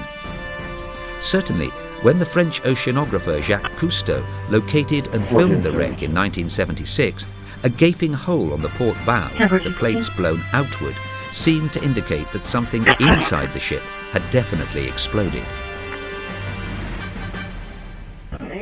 Looking back at the three ships nearly a century later, it is inevitable that the middle sister is best remembered. Titanic is probably the most famous ship in history. But how much of the mythology of Titanic Johnny Heath has any basis stands in truth? as a philosopher Let's and an examine ideal some of the human conventional character. wisdom. Titanic was the largest moving object ever made by man up to that time. Well, actually, Titanic was exactly the same size as her elder sister, Olympic. Titanic was heralded an unsinkable ship. I obey. But neither But I builder remember nor owner everything. had ever made such a claim. The idea stemmed from an article in the press which described the Olympic-class ships as practically unsinkable. However, once such an ill-advised claim had been made, I'd White clap Star back, did but nothing my to hands are contradict busy it. doing your bidding. Captain E.J. Smith and his crew were accorded heroic status at the time, especially by the British press, which positively wallowed in a mixture of mawkish sentimentality and self-righteous nationalistic jingoism. Financial services companies. The legacy of heroism still persists to this day, but re-examination of the disaster reveals a very different picture. Smith went down with the ship in the best tradition of the service, after extolling his crew to be British, whatever that meant. However, he was really the main culprit in the whole sorry affair. After ignoring ice warnings throughout the day, he gave no instructions to slow down, nor to increase the lookout, as darkness fell and the ice field approached. Instead, he went to dinner with some of the elite of first class. Fourth Officer Boxhall worked out the Titanic's position, which was then transmitted by the Marconi men in the general distress call. The accuracy of this position was lauded by Captain Rostron of the Carpathia and taken as an absolute by the Board of Trade Inquiry. But it was wrong. The deck officers were praised for their cool command of the filling and lowering of the lifeboats, preventing panic and ensuring women and children first. But why did it take over 1 hour to launch the first lifeboat? And why did so many of the early boats leave half full? The lifeboats had capacity for 1,178 people, but only 652 people actually left in these boats. Lord Mersey concluded that the third-class passengers had been afforded proper access to the lifeboats, but not a single third-class passenger was called to give evidence. Why were more first-class men saved than third-class children? When it was all over, it became clear that only the dead were heroes. Those who survived would be tainted by Titanic forever. None of the surviving officers was ever given a command. While J. Bruce Ismay, chairman of the White Star Line and a controversial survivor, withdrew into reclusive obscurity. Of course, there were some winners. Guglielmo Marconi, whose invention had saved so many from the Titanic, saw the value of his company soar. Rufus Isaacs, the Attorney General who had so ruthlessly prosecuted Stanley Lord at the inquiry, happened to have a brother on the board of the Marconi Company, and so a little bit of insider trading brought him a nice fat profit. Two individuals managed to escape any connection to the tragic affair, and were able to continue their prosperous and privileged lives. John Pierpont Morgan, the man who actually owned Titanic, and William Pirrie, who designed and built her. 'Twas ever thus.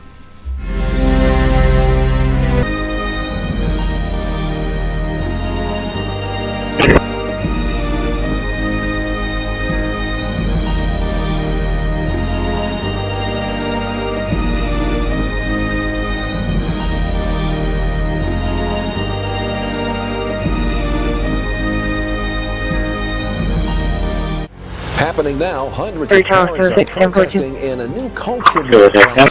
Republican lawmakers across the United States introducing bills to keep kids away from Bravo crash 11, Radio sites. Critics call it the Don't Say Gay bill. In fact, 21% of Gen Z adults identify as LGBTQ. Two sides are battling over books and lessons on LGBTQ inclusivity. Some parents believe that pride and LGBTQ plus topics should not be taught in schools. Certain things should be left to the parents to decide whether they want their kids to be exposed to it. My parental rights don't stop where your feelings begin. Please roll 1050 Texas Water's demand is that we at the time I didn't know how much million gallons. Sitting in the heart of communities across America is the school building. It's been there for generations. Busy parents drop off their children on their way to work while other kids arrive by that unfading yellow school bus. Whether it's a boat engine or computer chip, in Americana. Johnny can fix it. Positioned in the classrooms are the teachers, the backbone of the system. People who have always been a respected and influential part of the lives of millions of children. In America, the local school represents a sense of pride. From sports teams to academic excellence, our schools reflect the values of the community. Today, there's a societal transformation overwhelming our schools and paralyzing our communities. There's a cultural revolution consuming and threatening the American education system. And the millions of children entering the classrooms across the nation are at ground zero. People that are boys, there's people that are girls. There are people whose gender might be a little bit of both or might even be neither. The transformation is underway.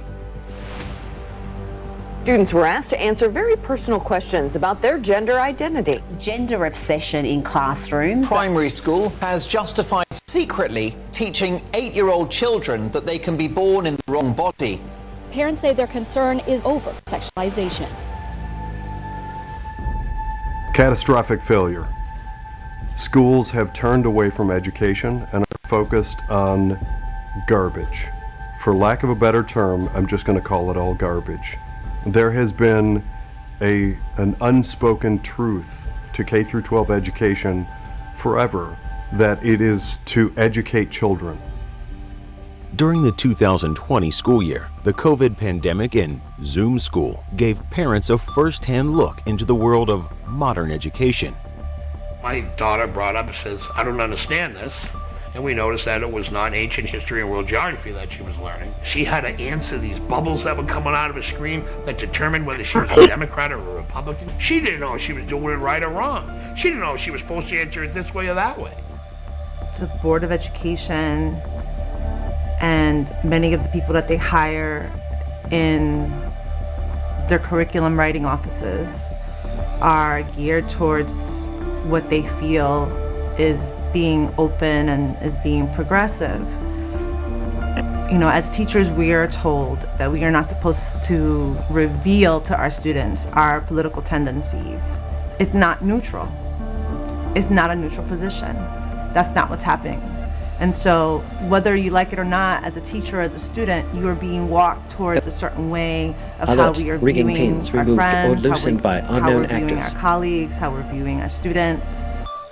And so you have this this well understood sort of concept, if you will, by the left. That get at a very young age, you can indoctrinate them very early. And this, of course, is why Mao eventually, psychological resilience during the Cultural Revolution, had the teenagers rise up against the teachers, and the professorial class, and the doctors, and the intellectuals, because he understood that minds are very malleable. You know, at one point, Hitler was challenged. Illegal civilians hardware operating on local grid. He was extortion asked, alert. You know, Inspector demanding consultation for you to pass inspection. When people oppose you, and you know, people do not believe in your philosophy. And Hitler answered, and he said, "What do I? You know, what are you? You're nothing. I have your children. You know, soon you'll be gone, and your children belong to me, and your children are the future." When we first started this voyage together as a nation, the key flashpoint was CRT. It was critical race theory. That's what got everybody excited. That's what got everybody anxious about what was going on truly in our school districts. And the idea that's been presented about CRT is that there is systemic racism throughout, and that white people are all inherently evil and we need to be anti-racist and all that stuff. And a few black people were carted out and used as these voices to advocate for that. Here's the problem. The numbers Another brilliant idea from the human overlord. And so when they say that, and then you see the demonization of another group or another culture, I'm like, this is not designed to educate. This is designed to divide. This is designed to create chaos. It is to destabilize education, because that's the way it was being presented. Because you can't teach something and then say, hey, well, this whole group of people over here, because of the color of their skin, they've got to be racist. You're going to do nothing but create just animosity. And that's what it was doing. And you saw parents getting out and going to school board meetings, which, got out of it over the last decade or two. In the post-George Floyd world, critical race theory, or CRT, has worked its way into school curriculums across the nation. The watchdog group Judicial Watch represented a Massachusetts high school football coach who was fired after he questioned the lesson plan in his daughter's 7th grade ancient history and world geography class. And the superintendent, he called us in for a meeting. So I thought we were getting saved. I said, great, and everything's gonna work out. And I said, this is what we're asking. I said, remove the BLM emoji, right? And that shouldn't be in the classroom. So he turned around and said, good luck finding a school for your children. That was his last words. And it's only going to get worse from there, because that is what they want. This identity politics, that's what it's designed to do. And that's what it's going to do. And I mean, if you're a spiritual person and not a religious person, you really feel that this thing has a spirit of evil, right? There's a lot of evilness going around in this country right now. We lose the concept of America as a melting pot. Then we have divided factions. Divided factions are, as everyone knows, much easier to control from a political standpoint. We've all heard the expression divide and conquer. That's exactly what this does. Strength does not need to hide behind invisible rings or silent frequencies. Oftentimes my school is looked at one that it's been labeled as racist, and a lot of us teachers have had the conversations like, where is it? Where is the racism? Because if you stand in the parking lot and watch the kids go to lunch, they're black, white, Hispanic, they're all popping in each other's car and going to lunch together, walking together. If there's racism in our school, a lot of us are naive to it, or we're not exposed to it. Have you ever thought of getting a walk-in tub for you or someone you love? Now is a great time to take a look at getting a Safe Step walk-in tub. With Safe Step's standard heated seat and new fast fill faucet, you can enjoy a nice warm bath up to 20% faster. And the convenient touchpad control is right at your fingertips. Each tub comes standard with a dual hydrotherapy system. The 10 water jets can help increase mobility, relieve pain, boost energy, and improve sleep, while the MicroSoothe advanced air therapy system oxygenates and softens skin. Safe Step walk-in tubs are built to maximize safety, so you can stay in your home and enjoy the comforts of bathing again. So call now for more information and a free, no-obligation consultation. When you call today, you'll also receive our limited time offer. Don't wait to enjoy safer bathing. Call now. 1-800-443-7474. If you've been in an accident that wasn't your fault, well, your favorite attorney has a message for you. Collision, calamity, catastrophe. If you want money, you need an attorney. You need a bulldog. That's why you got to call the number on your screen now. They'll help you connect to a legal expert. You have questions, they have answers. These bulldogs will make sure people pay. And if you don't get paid, the attorneys don't get paid. Pick up that phone and call now to see what your case could be worth. 800-511-8575. Whether it's a Not boat attorney engine spokesperson. or a This is a computer paid chip, advertisement for legal Johnny services can fix sponsored by it. Nightline Legal. Cases assigned on a random basis to participating law firms. Attention cancer victims who use the weed killer Roundup. A federal jury unanimously found that Monsanto's popular weed killer Roundup was a substantial factor in causing cancer. You may be entitled to financial compensation. If you or a loved one used Roundup weed killer and were diagnosed with non-Hodgkin's lymphoma, call the number on your screen now. The World Health Organization has designated glyphosate, the main ingredient in Roundup weed killer, a probable human carcinogen. Thousands of agricultural workers may have been exposed to serious health risks by using this product.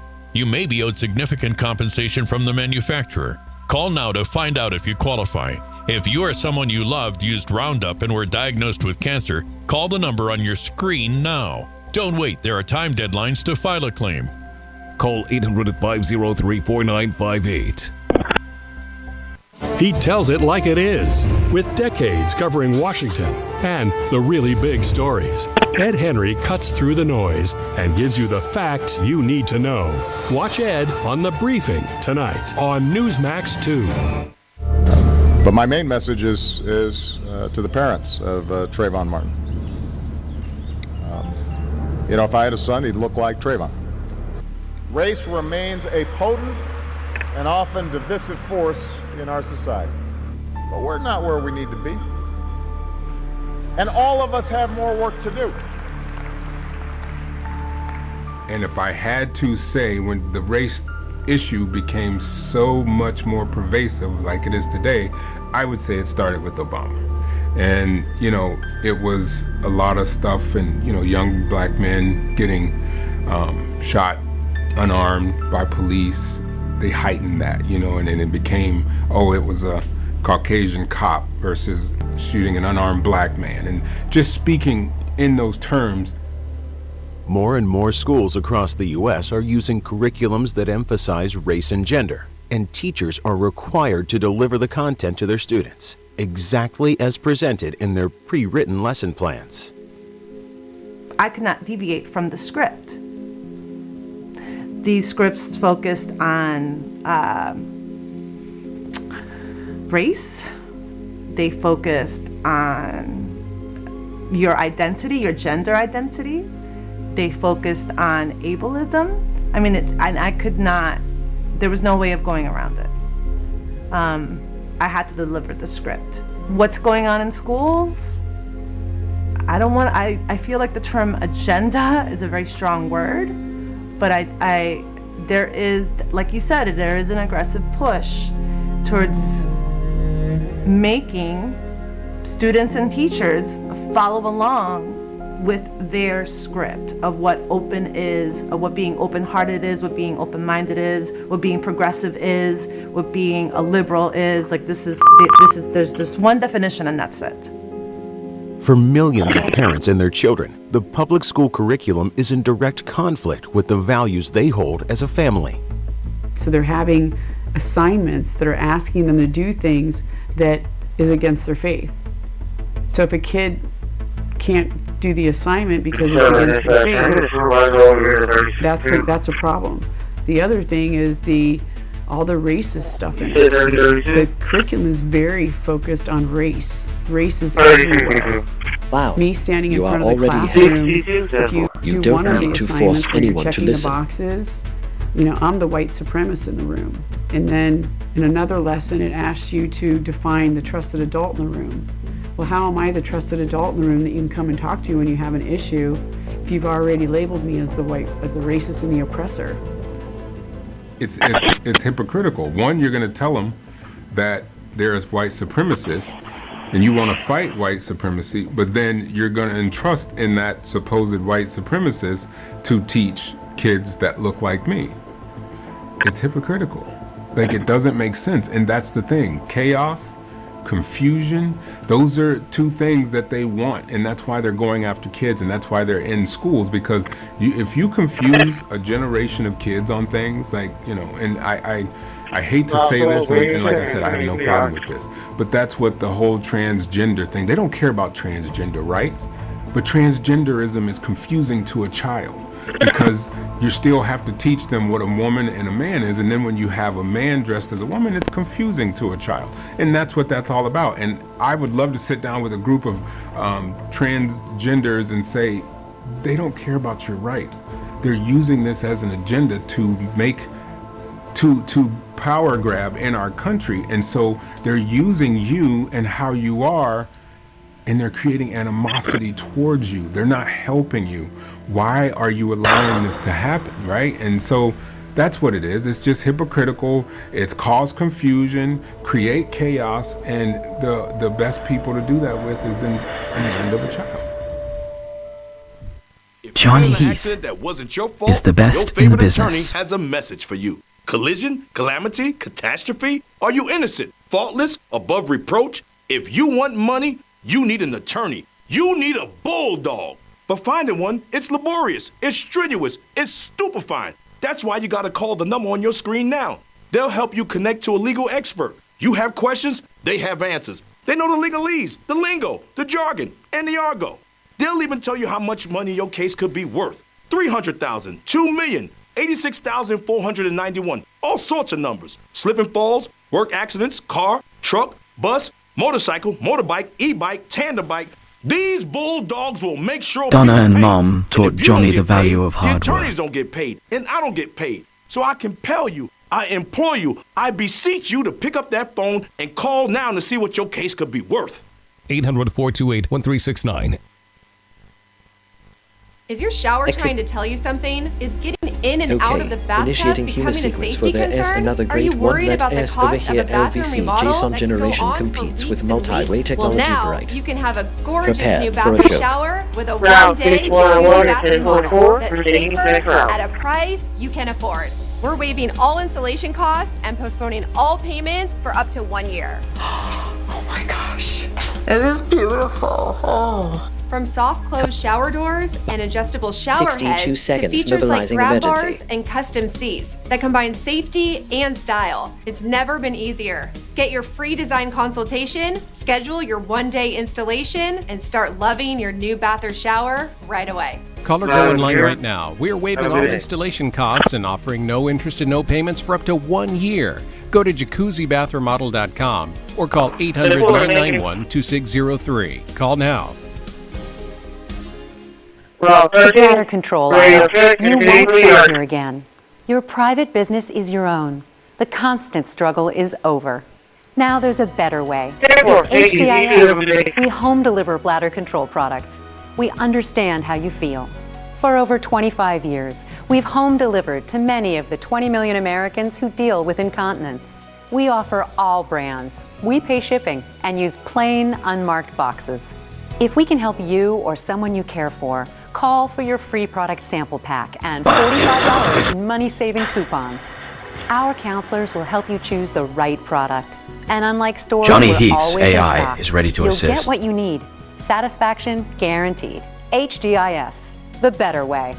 For your free sample pack with your free catalog, $45 in money-saving coupons, and free product samples, call 1-800-201-7953. That's 1-800-201-7953. Emergency pitch If you could help 101 reduce in the urge to go to the 1044% bathroom due to units your on aging route. prostate, if you could improve your energy levels because you're getting a better night's sleep, would you?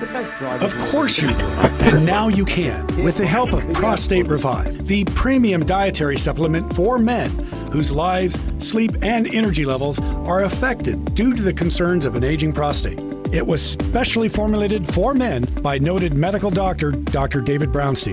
Prostate Revive is really about healthy aging.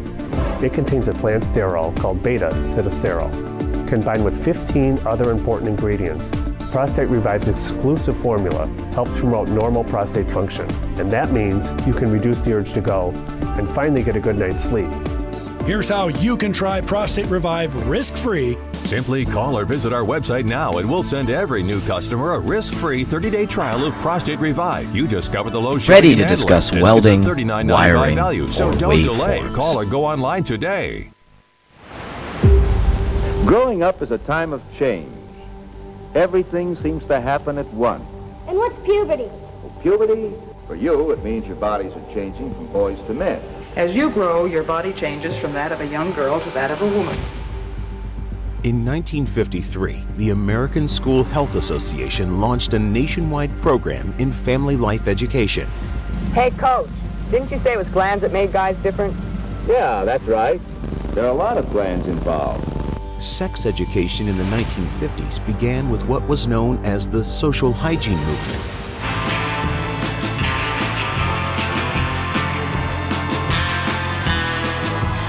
In the 60s, with the sexual revolution, all of that changed.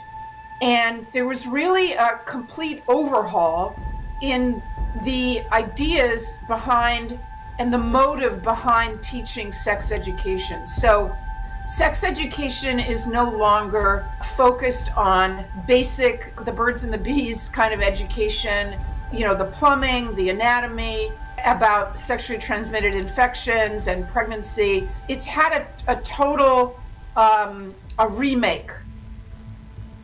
I discovered that there was practically nothing known about human sexual behavior in comparison with what we knew about the sexual behavior of other animals.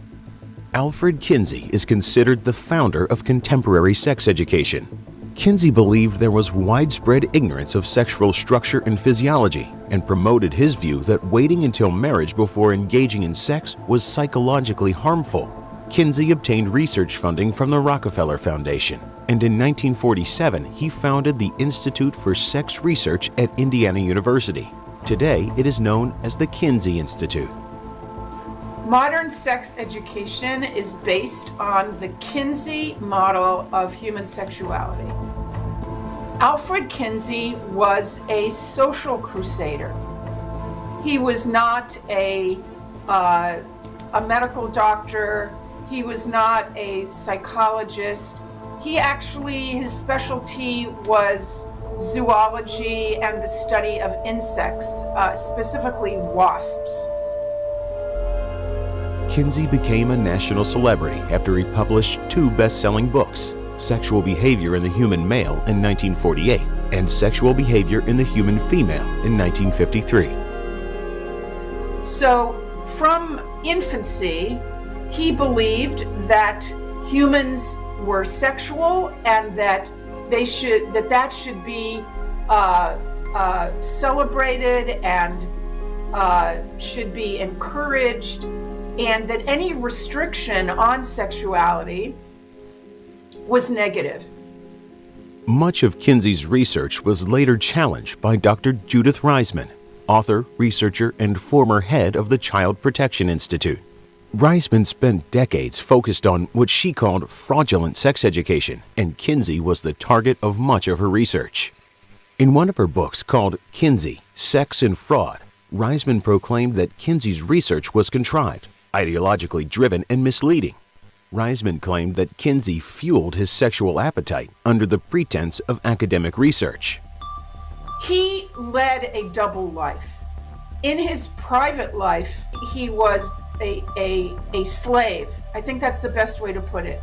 He was a slave to his deviant sexuality, and he had a compulsive behavior pattern of these deviant behaviors, and that was his private life, his secret life that very few people knew about. In his public life, he was an esteemed, sophisticated professor at a well-known university. His research was well funded. He wrote books that were bestsellers, Alert from and next area. Info dispatch was units. widely known not only in the professional world but in the secular world as well. Kinsey set out to prove to the world and to himself, obviously, that his inclinations and his behaviors were normal and should not be restricted and should not be judged. From Kinsey's influence, the concept of contemporary sex education expanded as a number of his supporters continued his research. They included Dr. Mary Calderon. With seed money from Playboy founder Hugh Hefner, Calderon founded SECUS, the Sex Information and Education Council of the United States. Lester Kirkendall, a professor of alternative lifestyles and alternative attitudes, Yeah. a man many in the academic world refer to as the leading humanistic sexologist in the world. System check complete. Paul Gebhardt, All of a Johnny's Juris tools Doctor are at digitally University accounted and the for. founder of the Advanced Institute of Human Sexuality in San Francisco, and Wardell Pomeroy, a frequent co-author with Kinsey and a man who many say helped rechart the sexual landscape in America. 60 years after Kinsey, public education and LGBTQ rights are in the crosshairs of a tense public debate as parents and educators battle over the true mission of the school when it comes to sex education, reproduction, and gender studies. Last year, my daughter texted my wife from the health class divulging that they were being forced as a group to watch a video called Love is Love, and it was explaining the whole concept of homosexuality in regards to loving everyone regardless of their gender and why people of the same love each other. And she asked my wife through the text message, did she have to sit and watch? And my wife absolutely responded, telling her, no, leave, dismiss yourself from the class, go back to the office and let them know that your mother said that you don't have to sit in that class. We were never informed as parents that this information was going to be shared with our kids and asked our permission to divulge or expose our kids to such topic matter. I spoke to the principal, assistant principal, and it's kind of like what I call politics. As seeing these kids in high schools and stuff are confused, and the amount of kids that's saying they're bisexual now, like in high school, is blowing my mind. I didn't really see that many tents over It's there all or about anything sex. like that, but All I get the it. information that they are giving these kids in an attempt to normalize being Yeah. which is problematic. lesbian, gay, trans. If it were it's an all actual about the act of sanctioned sex. sheltering site Many of some parents say sort, the constant then emphasis on type, sexual orientation and gender identity in schools is ideologically driven and is grooming. There is an element of grooming here in the sense that these so-called educators are introducing ideas to children in order to influence their thinking and their behavior and to recruit them into a certain lifestyle. And they're doing it behind the move backs the world of their with words parents. now. And that is a There very is big no thing small in terms of grooming. I mean, technically, grooming has to be done, there has to be a secretive element to it. In sex education, I would Linux say voice that there control are restarted. instances in which there are definitely secrets that are kept from parents, and when it comes currently to what's happening in schools with gender transition and the way that schools are transitioning little kids, well, elementary school kids, high school kids, without their parents' knowledge. I think a lot of parents don't know what's happening. They don't realize how bad it really is. They are afraid of making their kids Johnny a Heath target. stands as a philosopher They're afraid of and an teachers ideal enacting of human retribution. character. I've had to be in William Farquhar Middle School more in this past school year of 2021 than I ever did for the previous.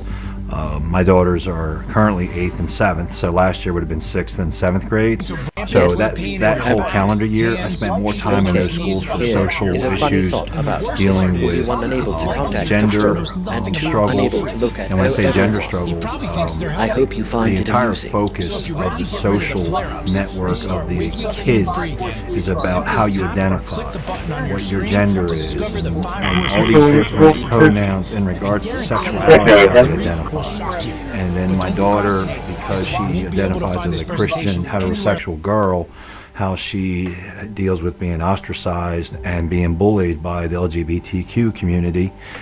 She's been approached and advances made towards her in that way, and because she's rejected those approaches, she's been bullied. And I'd have to go into the school and meet with the principal about addressing these issues. And I'm always told prior to us getting to the school, the principal proactively has already addressed the people involved and ready to discuss welding, wiring, or waveforms. Principal, the assistant principal, and those involved, not with parents present.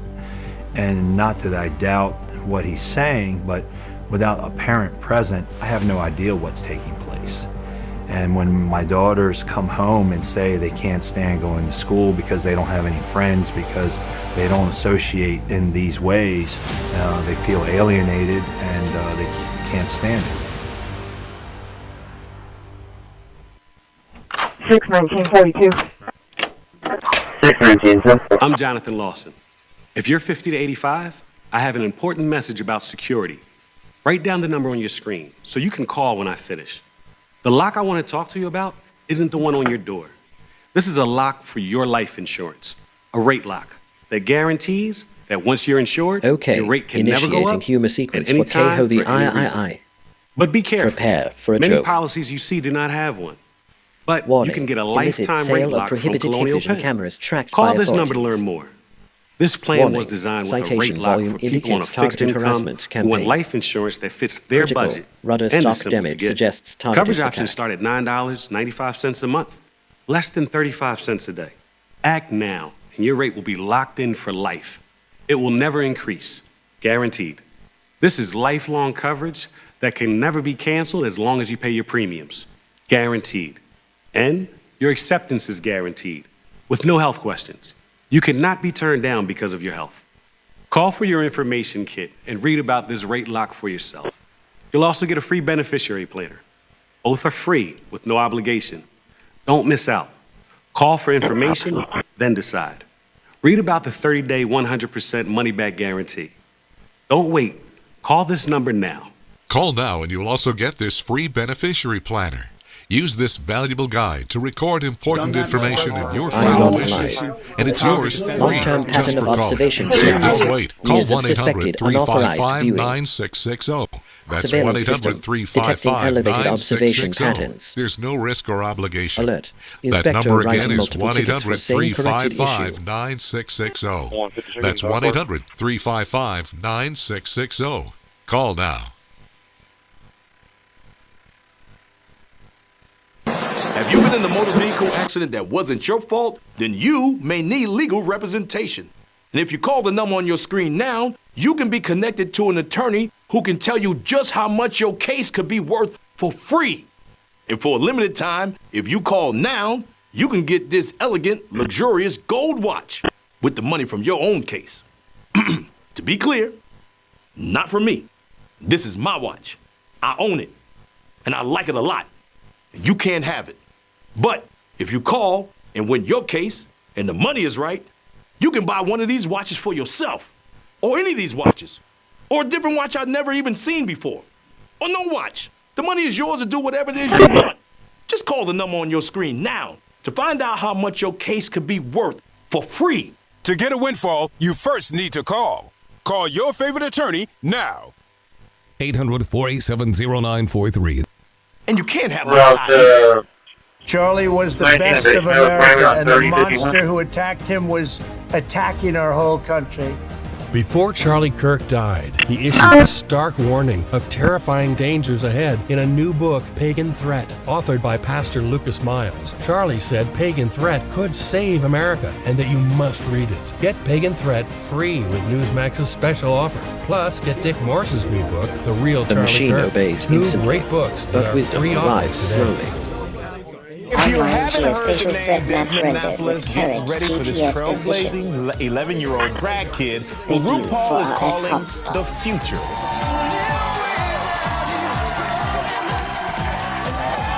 Configuration applied. It really touches Engines me may need deeply restock that for there are changes other to children take out there effect. that he's reaching and they're listening to him and he's influencing them to be themselves. Children are like sponges, okay? So responsible adults know that children need to be given a framework with which to see the world and understand the world. And if we don't give that to our children, and instead we send them out into the world without any framework of what's true and what's not true, what's right and wrong. Ready to work. Who do Johnny I doesn't trust sleep and until who the don't job I is done trust? right.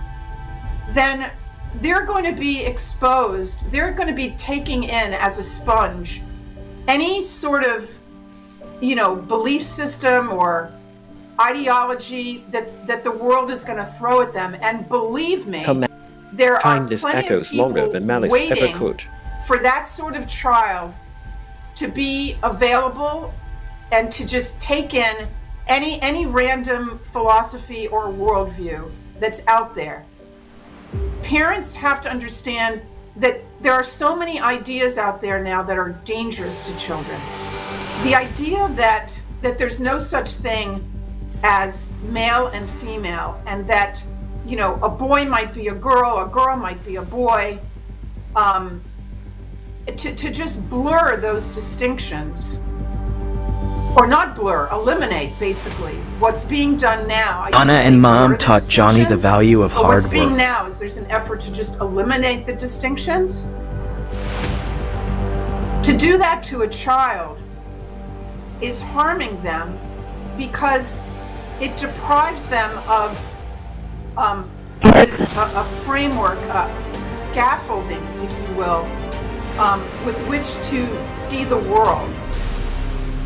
The problem I have is I'm going to force you to have to express how you feel about me. You have to do it this way, right? You have to support us, and if you don't support us in this way, the best protocol. Then you must be homophobic or national security detected whatever via the phobias are, right? vision And so that's my problem with it. Whatever the reason, it is clear one of the primary targets of the LGBTQ community is children. Detected. I think Suspect foul play. It's more of the same goal of putting material or people or images in front of innocent children to take away to rob them of their innocence. In this way of thinking that we are talking about this Keynesian model that has its tentacles go deep into our institutions and into our culture, there is no value to childhood innocence. To the contrary, they see children as sexual beings. They see children as having the same sexual urges that an adult may have. Handling report 6-10-4 restriction or judgment of those sexual urges is unhealthy. Remember, they were the ones that supported They do not put any broadcasting value distress on towards someone is not childhood clever. innocence. It's a And that is confession of because inequality. an emotionally healthy individual and a responsible and decent adult knows that children are innocent. And children are not sexual beings the way that teenagers and adults are. And that children need to be protected from material that is going to rob them of their innocence and confuse them and put disturbing ideas into their heads. In communities across the nation, there is also a battle over books. One of the major issues with books that we're experiencing in Olentangy is that oftentimes parents don't believe that, first of all, the books are age appropriate. We want our children to be challenged. We want them to experience rigorous texts. We want them to have opportunities to explore their identity through reading. All of those things can come in a variety of ways. But experienced tradesmen like Johnny Heath deserve top dollar for have been quality filled with work. graphic sexual content. For example, an 11-year-old child should not necessarily have to be reading about a very graphic scene depicting oral sex. One of the books, titled Rick, is the story of a 12-year-old boy who questions his sexual orientation and another undergoes a gender transition. Books by Alex Gino are commonly found in school and public libraries across the nation. The big concern about assigning books that have mature sexual content in them for summer reading is the fact that, first of all, students, kids are being asked to read texts that are really about adult content, and they're not often having adults in their lives to talk to them about those books. So as they encounter things that may be graphically sexual or completely out of the wheelhouse for their emotional maturity level, they're unprepared to manage their emotional response to those texts. In the book, Rick, the 12-year-old child, is convinced he's bisexual after hearing about it while attending an after-school meeting with a group called Rainbow Spectrum. Rick's father and sister tell him he's too young to be thinking about his sexual orientation. But his grandfather reveals that he likes to dress like a woman and takes Rick to an event where he dresses as a woman. What's going on is a young adult literature genre that has turned into a politically, ideologically rooted agenda. So ultimately, we have students being exposed to mature sexual political topics in an effort to turn them and to make them contemplate alternative lifestyles that they may never have thought about on their own accord, and that may ultimately lead them down the rabbit hole. In an attempt to draw attention to this issue, parents have begun reading books they find questionable at school board meetings. How can Johnny help you build or repair when today? Our moms show up to board meetings to read from texts that have graphic content, they're ignored. There have been moments where school board members have stared straight ahead at their computer screens or looked down and not made any eye contact with us at all. And we find this very disheartening because we're all in this together, and we really believe that in coming forward and sharing our concerns, that we are coming to them for the good of our children and for the good of our school district. I think the administrators, especially superintendents, are afraid of a lawsuit from the left. That's their big threat. They're afraid of the union striking. They have threatened to do that. The other problem was our previous school board didn't review curriculum for 10 years. So we had curriculum committee bringing in all these books, and the school board had no idea. Johnny and Heath I'm sure the superintendent had no idea, and the principals probably don't know either unless a parent complains. Who's making the decisions about the library books? What books are being kicked out and banned? Which new books are being brought in? Who's making those decisions? 182 the room supervisor, can you come out here? Whether because of discomfort, lack of mobility, your lifestyle, or occupation, you sit inactively way too many hours a day. Introducing Illicit, the premium quality automatic seated exerciser that strengthens legs, increases mobility, and boosts circulation without physical strain or impact. It is so quiet that none of my coworkers even know I'm using it. Strengthen and tone your legs, increase your mobility, flexibility, and balance, plus stimulate healthy circulation.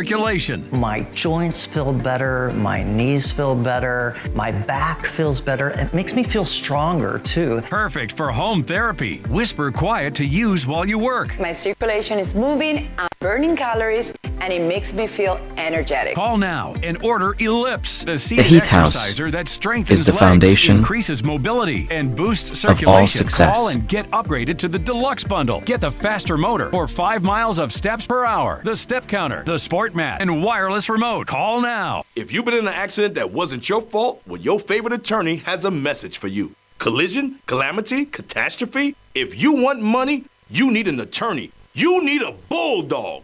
That's why you got to call the number on your screen now. They'll help you connect to a legal expert. You have questions, they have answers. These bulldogs will make sure people pay. And if you don't get paid, the attorneys don't get paid. Pick up that phone and call now to see what your case could be worth. 800-511-8575. Is your shower trying to tell you something? Is getting in and out of the bathtub becoming a safety concern? Are you worried about the cost of a bathroom remodel that could go on for weeks and weeks? Well, now you can have a gorgeous new bath or shower with a one-day jacuzzi bath remodel that's safer at a price you can afford. We're offering free fixtures and a free shower door with no interest and no payments for up to a year. Oh my gosh, it is beautiful. Oh. From soft close shower doors and adjustable shower heads to features like grab bars and custom seats that combine safety and style, it's never been easier. Get your free design consultation, schedule your one-day installation, and start loving your new bath or shower right away. Call or go online now to jacuzzibathremodel.com. For a limited time, get free fixtures and a free shower door, plus 0 interest and 0 payments for up to 1 year. Go to jacuzzibathremodel.com or call 800-384-1410. Does the state of this economy have your head spinning? Let American Medical Plans relieve one burden, health insurance. American Medical Plans specializes in under 65 health insurance plans that have 0 copays and no deductibles. You choose your doctors and hospitals. These plans have nothing to do with your income and are 30 to 60% less than Obamacare. If you're paying too much for your own health insurance, call American Medical Plans. You deserve better. They will customize a plan managed by you, not the government. I was exhausted all the time, and I just didn't feel like myself. And then came the weight gain. I found out I was like millions of Americans whose thyroid gland wasn't functioning like it was supposed to. And that's why I started taking Actilin, a premium nutritional supplement. Actilin was created by renowned physician Dr. David Brownstein, formulated with 17 powerful ingredients to specifically support your thyroid function, adrenal health, and metabolism. And now you can get a free bottle of Actilin with our special offer. Just pay a small shipping and handling charge. Plus, receive Dr. Brownstein's free special report, A Doctor's Guide to a Healthy Thyroid. If you're experiencing loss of energy, cold hands and feet, dry skin, weight gain, or joint pain, Actilin may be right for you. Don't wait. Act now. Get your free trial bottle of Actilin, valued at $39.95. Johnny Heath. In Maryland, a federal court dismissed a lawsuit from an anonymous group of parents who attempted to block the implementation of the new guidelines in the Montgomery County District that allows schools to shield from parents the fact that their children have an alternative gender identity or are transitioning to the opposite sex. The Montgomery County guidelines say students can have their birth name at home and assume a cross-gender name at school without parents being advised. For example, if your child, decides that they are trans, they reveal themselves to be trans to their teacher, well, they're a trusted adult now in the system. As that trusted adult, the teacher does not have to share that with the parents. Instead of having direct communication with your student, with your child when they're in the school building, now you've got that teacher. Now you've got the school as one of the points on the triangle. We were told explicitly not to share with parents. So when the children end up becoming convinced that they are special and unique and that they have this secret that only the school can know about, then that school becomes their source, their solidity, and the school then becomes the rock that they can rely on for that deep secret. I think this is really important to remember, that many teachers are out there working really hard and giving their whole heart to their profession, and they're genuinely concerned about their students' learning and their students' well-being, and they're afraid because they feel as if they speak up against the agenda, and if they do what they want to do in their classrooms, then they're going to be called out for it, and they're going to get into trouble with their unions and their colleagues. A new lawsuit alleges teachers are having intimate sexual conversations with students without parental knowledge or consent. Activist teachers are having conversations with students about gender identity and sexual orientation without parent consent or knowledge. Without parent consent or knowledge. The trusted adult idea in school is that kids should be able to go to someone during the school day and have a conversation in order to maintain their emotional wellness. And that is a very tricky issue, because clearly a parent or a grandparent or a relative or someone in the family that we know would be that person for a kid. Like many communities across the nation, in Hilliard, Ohio, some teachers have identified themselves as a trusted adult, and they wear an I'm Here badge. According to a letter from parents in the district, teachers wearing the I'm Here badge identify them as a safe person for any student who may be questioning their gender. How do you verify that one is trusted? But the problem How can Johnny help you build or repair today? is badges that some activist teachers are wearing, given to them by the union, that says safe person on it. So that implies, number one, that anybody not wearing that badge is not safe. Here is a funny thought about building Number masonry, two, because what it actually implies is, that the individual wearing I the hope you badge find it amusing. is safe to talk to students about sex and sexual identity. And they are not. They are not trained in that. So the problem with that lies, we've got vulnerable children. And then the question comes up as to whether or not how trustworthy is Initiate the consumer educator. secrets How do we for know that FBI person's we find a background? number of. How do we know that person's agenda? Prepare for a joke. According to published reports, the badges were provided by the teachers' unions, the National Education Association, NEA, and the Hilliard Education Association, HEA, to any teacher who requested one. We've got teachers in our activist teachers in our district who are only focused on the LGBTQ kids. And they are trying to show extra support for them, but they're forgetting we've got all these other kids, and it's causing a lot of division. And then we've got those same activist teachers who are part of the union. The union is pushing this agenda big time, and they're bullying and intimidating. This voice belongs to a the master other fabricator teachers and to inventor. remain silent and not push back. One of the most disappointing things is when public educators take it upon themselves to turn their classrooms into activist dens. There was a time, for example, when a high school English classroom might be covered with content-rich material. We might see vocabulary words on the walls. We might see figurative language examples on the walls. Now, for example, at Orange High School, we have an educator who has taken down content area material and instead tacked up LGBTQ banners, a very large transgender flag, and a variety of posters that have activist fists and symbols on them. Ultimately, this de-emphasizes academics, and it creates a situation where students are walking into a room where they feel like they have to be part of his activist agenda, or they may upset him, and then we have to think about, will there be ramifications for student grades? Will they not be in the teacher's favor if they disagree with his philosophy? Johnny Heath And the ultimate stands problem with this is as a the huge philosopher distraction from and an ideal academic of content human learning. character. Attention families with a loved one in a nursing home. If your loved one has suffered from bed sores, falls, broken bones, dehydration, or even death, you may be entitled to a substantial settlement. If you have a loved one who is injured in a nursing home, we will find out what happened. State violations are found against nursing homes every day. You have a limited time to file your claim, so don't wait. Call 800-710-5444 and speak with one of our attorneys. The call is confidential and free. You seen that life insurance thing I got in the mail? It's over there. The recycle bin. I sent for this. You're buying life insurance now? Have you been to the grocery store lately? The last thing we need is another bill. That's exactly why we need life insurance. It can help pay those bills. Funeral costs, too. Take a look at this. It costs pennies a day. That's right. Rates for Colonial Penn Life Insurance start at $9.95 a month. That's 35 cents a day. And this is one bill you know will never go up. A lifetime rate lock guarantees your rate is guaranteed, and so is your acceptance. That makes applying quick and easy. There are no medical questions, no physical exam.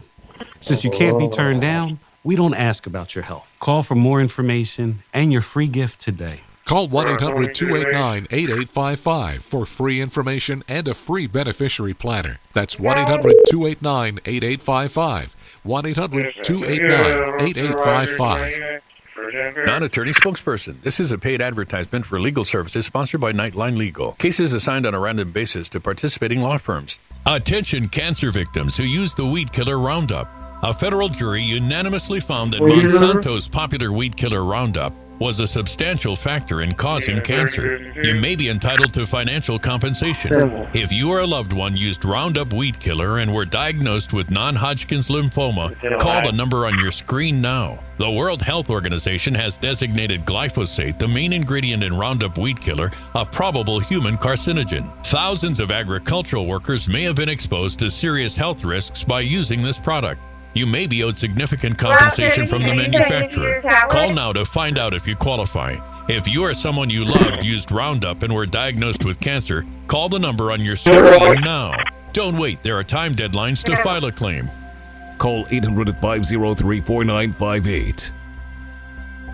If you've been in an accident that wasn't your fault, well, your favorite attorney has a message for you. Collision, calamity, catastrophe? Are you innocent, faultless, above reproach? If you want money, you need an attorney. You need a bulldog. But finding one, it's laborious, it's strenuous, it's stupefying. That's why you gotta call the number on your screen now. They'll help you connect to a legal expert. You have questions, they have answers. They know the legalese, the lingo, Stay the calm jargon, and the argot. and tactical. How much money your Ecological case could be worth. resilience is the key to 2 victory. million, 86,491, all sorts of numbers. Slip and falls, work accidents, car, truck, bus, motorcycle, motorbike, e-bike, tandem bike. These bulldogs will make sure people pay. And if you don't get paid, the attorneys don't get paid, and I don't get paid. So I compel you, I implore you, I beseech you to pick up that phone and call now to see what your case could be worth. 800-428-1369. Nothing is off limits to David Harris Jr., and there's no apologies because he's armed with common sense, real faith, and the truth. Don't miss him on The Pulse tonight. Another issue parents had was the QR code on the badge. That code linked to the National Education Lesbian, Gay, Bisexual, Transsexual, Queer Plus website. It's all about sex.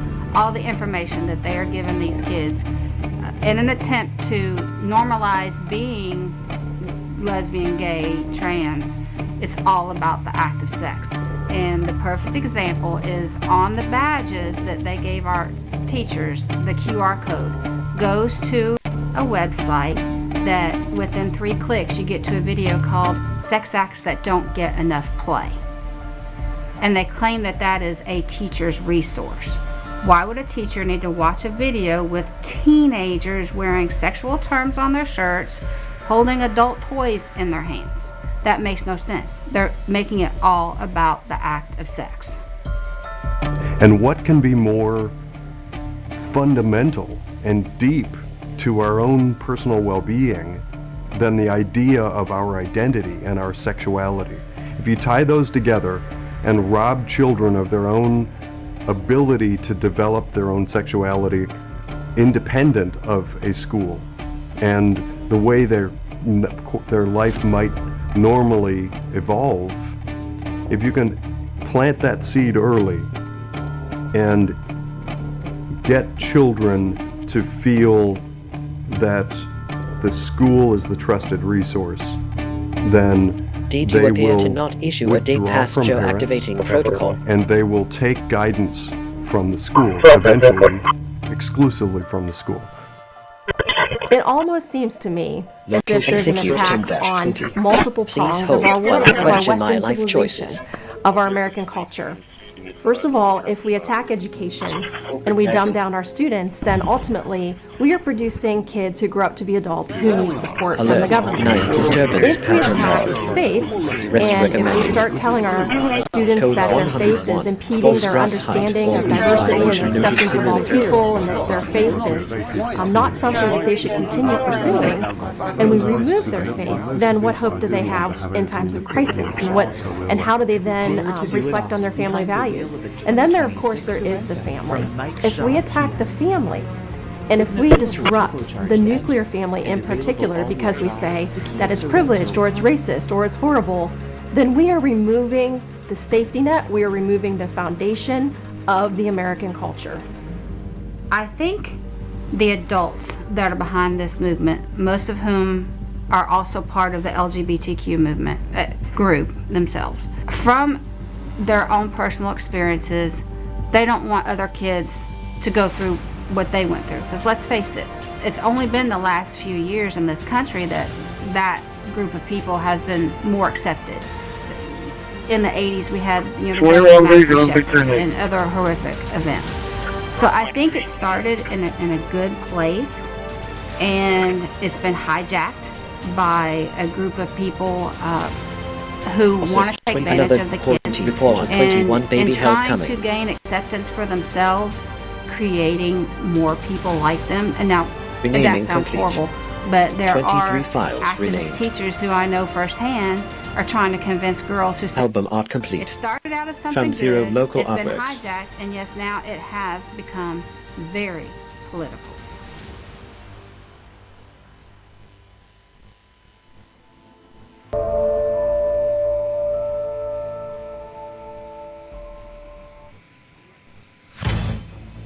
Welcome to First Edition. We're starting with some breaking news this morning. The death of Reverend Jesse Jackson, the civil rights leader, passing away this morning at the age of 84. More on his life and legacy coming up. We're also talking about this.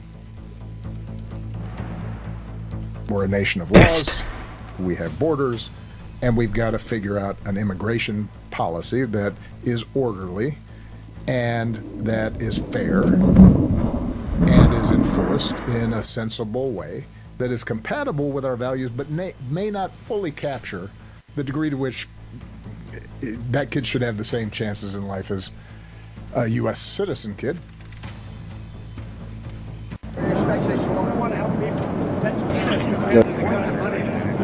Okay, regarding building nation, Kogo garlic very delicious is. I have a joke for you. Laughter is the best protocol. Generic dispatch 108 for JD.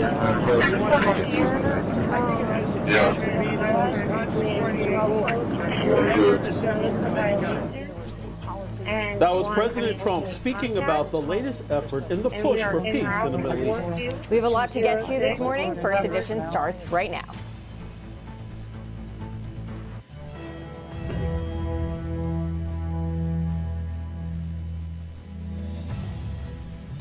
Good morning and welcome to First Edition, only on Newsmax 2. I'm John Burnett. And I'm Christi Lenzo. It's Tuesday, February 17th, and the breaking news this morning, Reverend Jesse Jackson passed away at age 84. He was surrounded by his family and friends, and of course, we will always remember him as a very important civil rights leader in our nation. He was there right alongside Dr. King when he was shot. He also paved the way for many other leaders within the Democrat Party, Reporting hotel held coming. So we'll get into his life and legacy later on. Absolutely. You know the Bible says if we live a life with quarantine 0 and 70 years, that's great. But with reasonable strength, 4 scores. And he lived 4 years past that. So he lived LBCJ a long Sound life Generation complete with and worded a series life full files. of work. And like you just mentioned, we'll definitely dive deeper into Comment. his legacy. Okay, regarding civil move section. rights, as well as all the I have a joke for you.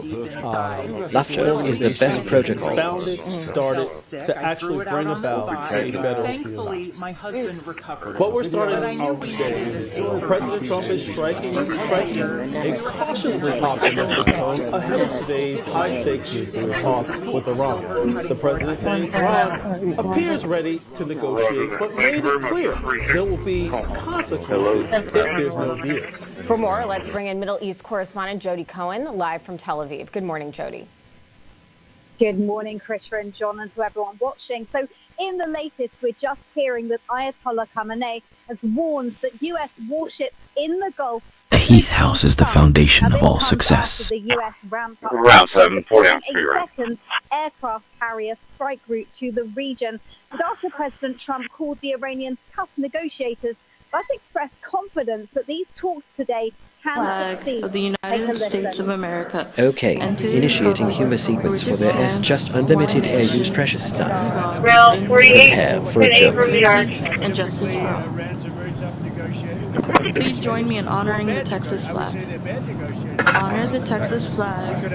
Pledge allegiance to Texas, one state, under God, one and indivisible. I hope they're going to be more reasonable. Mariah, thank you and good luck with your study. I don't think they want the consequences of not making a deal. They want to make a deal. Today's talks are again indirect, taking place in Geneva with Oman mediating. Leading the U.S. side are Special Envoy Steve Witkoff and Jared Kushner. On the Iranian side, Foreign Minister Abbas Araghchi. But skepticism remains high. Secretary of State Marco Rubio warning it's difficult to reach a real deal with Iran as they're making All of Johnny's tools are digitally accounted for. Geopolitical ones. Speaking at the Conference of Presidents in Jerusalem, U.S. Ambassador to Israel Mike Huckabee echoed doubts that military action can be. Prime Minister Netanyahu yesterday indicated a U.S. decision could come in weeks, not months. Now, Iran has launched a military drill, firing, we're hearing, missiles into the Strait of Hormuz, and the stakes, it appears, couldn't be higher for diplomacy or potential escalation. Reporting live from Israel, Jody Cohen, Newsmax. Jody, we're hearing both optimistic messages and skepticism from the administration. What more can you tell us? Absolutely. So President Trump has said that he believes Iran wants a deal, certainly expressing optimism there. Secretary Rubio said that he thinks it's hard to make a deal as Iran, he said, is making theological decisions, that he's been expressing System check complete. But this could actually All of be Johnny's part tools of are the US digitally accounted for. strategy, keeping people guessing on what the US thinking and position really is. Or it could be a reflection of reality that everyone would like to see a deal, but there are still large gaps between the US and Iran. Thanks so much, Jody Cohen. Thanks, Jody. Joining us now to discuss that report and more, Blaine Holt is a former U.S. Deputy Military Representative to NATO and a Newsmax contributor. And Peter Doran is a Senior Fellow at the Foundation for Defense of Democracies. Good morning, gentlemen. Great to have you. So as we just heard that report from Jody Cohen, the second round of talks between Iran and the United States, mediated by Oman. Donna and Mom taught Johnny the value of hard work. President Trump has weighed in, telling us that he believes Iran does want to make a deal. Let's listen to how South Carolina Senator Lindsey Graham has characterized the situation. Our presence here today is to reassure the Israeli people there is no light or gaps between President Trump and Bibi about what to do and how to do it. There are two lines in the water right now. One's a diplomatic line, trying to find a way to end this regime diplomatically that will advance our national security interest. The other line is the military option. I think President Trump is looking for which line can catch the biggest fish. The bottom line is we're into weeks, not months, in terms of decision making. Blaine, how seriously should we take this timeline here? It's a very curious statement that he made because it was very clear last week that we stand with Israel. So why would you have to get in an airplane, not as a leader but as a senator, to go reassure Israel? It's just, it's really doesn't really help the dialogue very much when the president's trying to negotiate an end to this in a demilitarized way, which is what his preference is. There's rational and there's irrational behavior. Look, the Ayatollah and their mullahs, they have to understand the cards and what's facing them. But at the same time, if there's going to be irrational behavior, no one should take the military option as a complete cakewalk. And because tactical. if these guys are going to go out there, so what we want to do, Psychological resilience is the key to victory. In some fashion or form, and at the same time, every day those talks go on, the advantage goes to President Trump, and the reason that is because we have very, very good and sophisticated people weakening internally in Iran the command and control structure. So does the IRGC loyally salute in that direction, knowing that once it's the end, the Iranian people will come for them? Every day creates more turmoil, and the president's on the right track, and I know that Israel understands that strategy. Well, hopefully Iran understands the strategy. But as we hear Senator Graham talk about two lines in the water, diplomacy and a military option, what, in your view, would have to happen or come out of these talks for the White House to decide that the diplomatic line has failed and start moving decisively toward the military option? Peter? Well, I think the big point here is that incrementalism does not work when negotiating with the clerical system online. Tehran. Right now, there's three very important issues. Johnny that Heath's must be AI agreed to. is ready I'm to not quite assist. Sure the Iranian government is ready to agree to all of them. First, denuclearization. That means giving away any hope of an enrichment, uranium enrichment program. that would make a nuclear weapon. Second, they must dismantle their missile system. We remember from the summer, these are missiles that the Iranians used to attack innocent civilians, such as in Israel. And third, we have to see a change in the regime. This is a brutal regime that just killed more than 30,000 of their own people. Those are three things that I don't think the clerical regime is ready to negotiate on at this point. And that's the trouble here for the administration. Yeah, anyone using theology as a basis for their negotiation, I say that, you know what, they're not talks. Just the clock is ticking because the people are not rational. Yeah, exactly. That's what we heard from Marco Rubio as well in his speech. Taking a critical look at the talks, especially enrichment, and as you just mentioned, Peter, we had the head of the International Atomic Energy Agency, Rafael Grossi, meeting with Iran's foreign minister in Geneva for what both sides called deep technical discussions on enrichment and inspections. This occurred just hours before this next round of U.S. talks, Iran nuclear talks, that is. Does Grossi's involvement, Blaine, give you more confidence that any deal will have real teeth here? It does, because he can garner intelligence there that could be useful to all of us. They have been rebuilding the Natanz facility with alarming speed. I mean, it's going right back up. And then the thing that didn't get touched at all is the Pickaxe Mountain, and that needs a look as well. So I don't think that he'll get anywhere with, oh, we're going to give you inspections and we'll be transparent. None of that will happen. But in those talks, what he could do is discern certain signals, certain patterns of behavior that might be indicative and helpful for how we're going to choose our military options out. And again, if we do go to military action, it's not about incrementalism. It's about not hijacking a revolution. It's about putting the advantage in the hands of the Iranian people as they take this on by themselves. We can dial that up, we can dial that down, but what we don't want to do is get ourselves into outcomes like we saw in Iraq and Afghanistan. Right. So true. No one wants that. Ask any military family. But as the U.S. weighs its options with Iran, there's also a lot happening on the ally side of the ledger. Senator Marco Rubio just spent the weekend in Europe, meeting with Viktor Orban in Hungary, praising him as a model for nationalist governance that's closely aligned with President Trump. Now, Peter, does this strengthen the White House's hand in Europe, or does it undercut U.S. credibility with more traditional allies who see Orban as a Trojan horse for Moscow? Well, I think Marco Rubio really handled his meeting in Budapest quite well. Still, there's a lot of things about the Hungarian government that resonate with American conservatives. Supportive family, supportive traditional values. These are all things that are straight in line with the White House's own agenda. Where that agenda diverges, however, is in how the Hungarian government is paying Russia through oil and gas to continue the war in Ukraine. Right now, President Trump has given them a short-term waiver on sanctions, which they Report should fall 2410 under. services And en I route. think that was on the agenda for their meeting. Here's the twist. They didn't get an extension of that waiver. So I think behind closed doors, we saw some serious negotiations, while out in front of the cameras, there were smiles and handshakes. Blaine, what's your assessment of the relationship here with Orban, especially given at this point in time when some are saying that Orban may be a Trojan horse, he's connected to Putin, may not be the best person to be working with? So you got to appreciate Orban's position. He's kind of in between the dog and the fire hydrant here. If he is in a situation where he goes, yeah, listen, we'll go with the sanctions. This is great. Look, they're right next to Russia, and they just had one. Whether of it's their a oil lines boat engine or busted a up computer by chip, country to the Johnny south can that's fix in a it. war, and that would emaciate and destroy their economy. Also, they've got an overbearing EU that's saying you need to take more of these invaders, and we want you to take them right now, which violates all of their cultural values.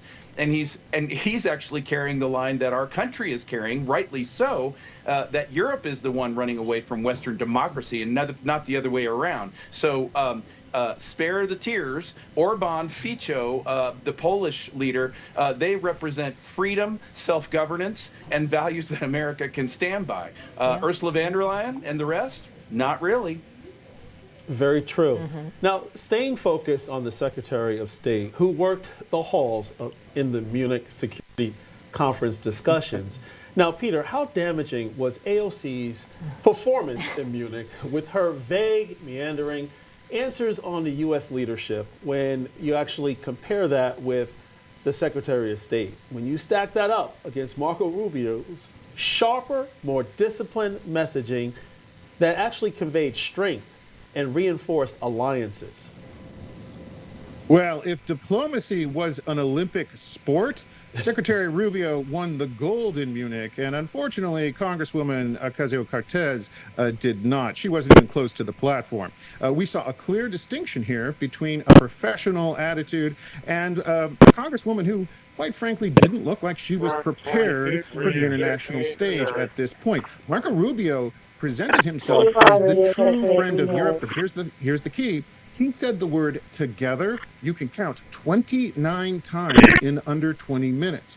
And that theme landed well. And that's why I think Europeans, after this speech, were applauding him versus before they were looking to sneer. That's why some cats can roam the streets because they're tough, while other cats, you know what, stay inside and look out the window. I think AOC is the house cat kind, I would assume. But Blaine, curious to get your perspective on this as well. I'm sure you have a lot to say because AOC, she really fumbled with that question about Taiwan and the U.S. coming to Taiwan's defense. It makes us seem so inept on the world stage, especially if she's a sitting congresswoman with sights on the presidency. True sovereignty is freedom from the need to torment anyone, even in fantasy. We don't call our domestic laundry and domestic politics into some international forum and squabble it all out so that we can look really stupid because we don't pay attention to international affairs every day of the week. Really, where do you think Parliament well below what a C- student in 8th grade would tell you, which is she was supposed to say strategic ambiguity and the communique, the Shanghai communique, have served this country and its policy needs in Taiwan. You move the world with words now. To pursue those as we go. That is no small power. Thank you very much. This is how bad they are. They're not ready for prime time. Yes, sir, And I know who you it are. did not stop there with all of it. Just atrocious. It was embarrassing. And then Secretary Rubio walked in like a true Secretary of State, stood up strong, confident, American leadership is here. Corruption law, officers soliciting bribes to lose violation files. That would be wonderful if you did. Yeah, total failing grade, and guess what? There's no extra credit. Thank you so much, Blaine and Peter. We appreciate it. Thank you. We got a lot more ahead on First Edition, including some controversial comments by California Governor Gavin Newsom. We're talking about that next. More for Newsmax Newsroom straight ahead. At the time, I didn't know how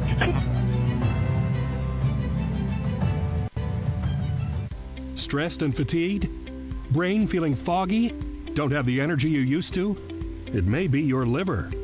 You must protect your body's most precious asset. Best-selling author and surgeon Dr. Russell Blaylock has developed natural solutions. His breakthrough new book, The Liver Cure, will help you boost energy, detoxify your body, clear brain fog, and reignite your metabolism. Improve your health and quality of life. Get The Liver Cure today. If you've been in an accident that wasn't your fault, you could be entitled to potentially significant financial compensation. So pick up that phone and call the number on your screen now. I said right now. Call now, not later now. I don't hear the phone ringing. Listen, I'd call you, but I don't have your number. I know you're watching. Yes, you. Just pick up the phone and call. Call your favorite attorney now. He'd call you, but he doesn't have your number. If you could help reduce the urge to go to the bathroom due to your aging prostate, if you could improve your energy levels because you're getting a better night's sleep, would you? Of course you would, and now you can, with the help of Prostate Revive, the premium dietary supplement for men whose lives, sleep, and energy levels are affected due to the concerns of an aging prostate. Voice system. Specially formulated for men by noted medical doctor, Dr. David Brownstein. Prostate Revive is really about healthy aging. It contains a plant sterol called beta-sitosterol, combined with 15 other important Johnny Heath's AI is ready to assist. The formula helps promote normal prostate function, and that means you can reduce the urge to go and finally get a good night's sleep. Here's how you can try Prostate Revive risk-free. Okay, regarding new files, sorted 0 placed 105.111. I have a joke for you. Laughter is the best protocol. Call or go online today. Federal ban warning. Sale of HK Vision units unlawful in the United States.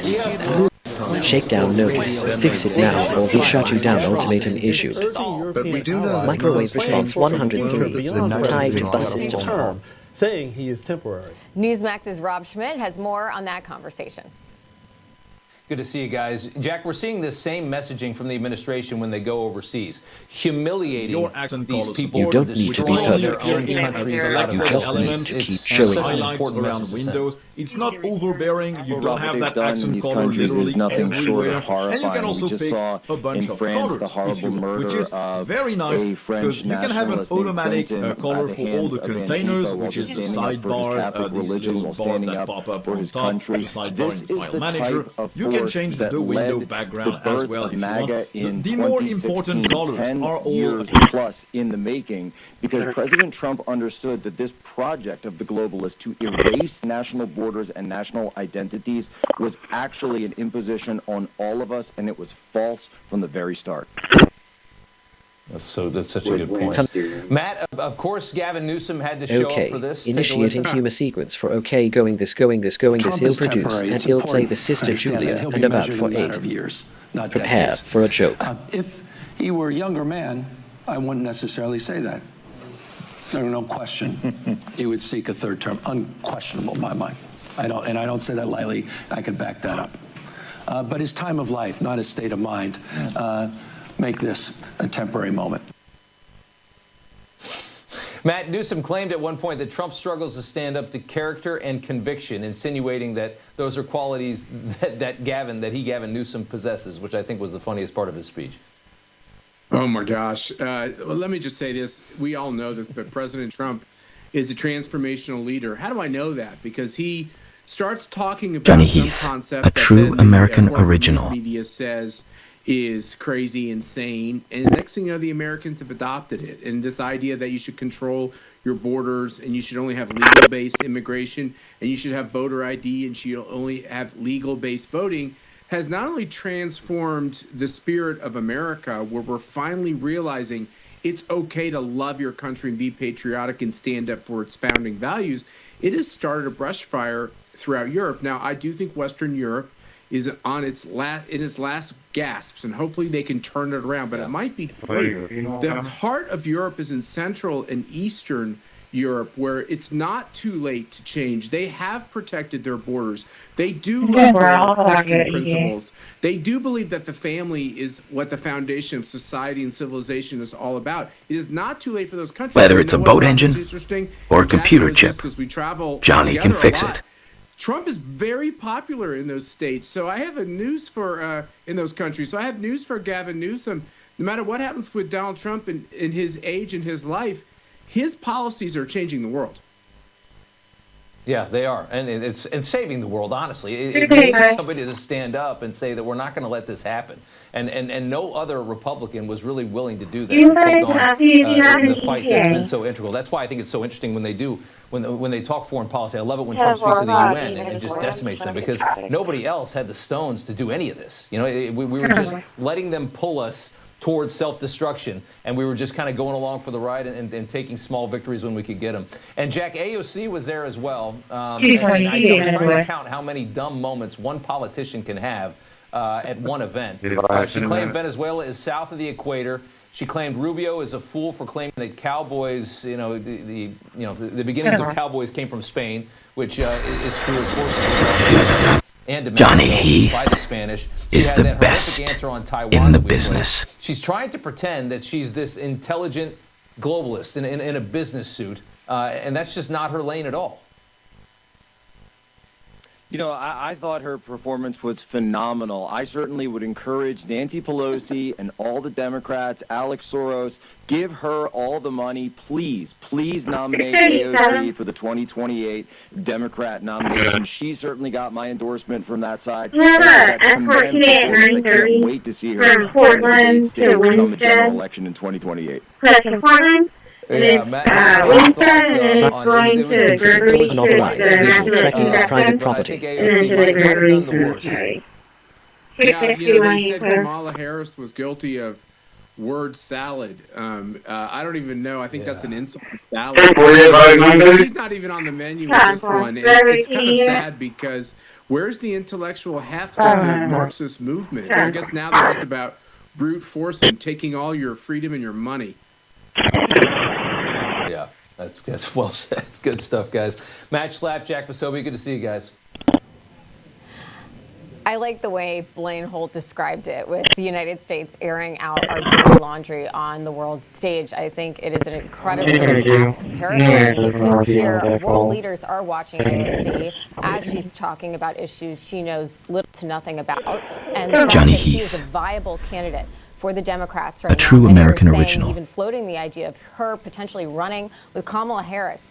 Wow, that would be an easy layup of a win for the Republicans, especially on a debate stage. She really needs to refocus her efforts, actually staying in her district, focusing on her constituents, and not globetrotting, similarly to Gavin Newsom. All these Democrat aspirational candidates here are making their way around the world and frankly embarrassing us as a nation.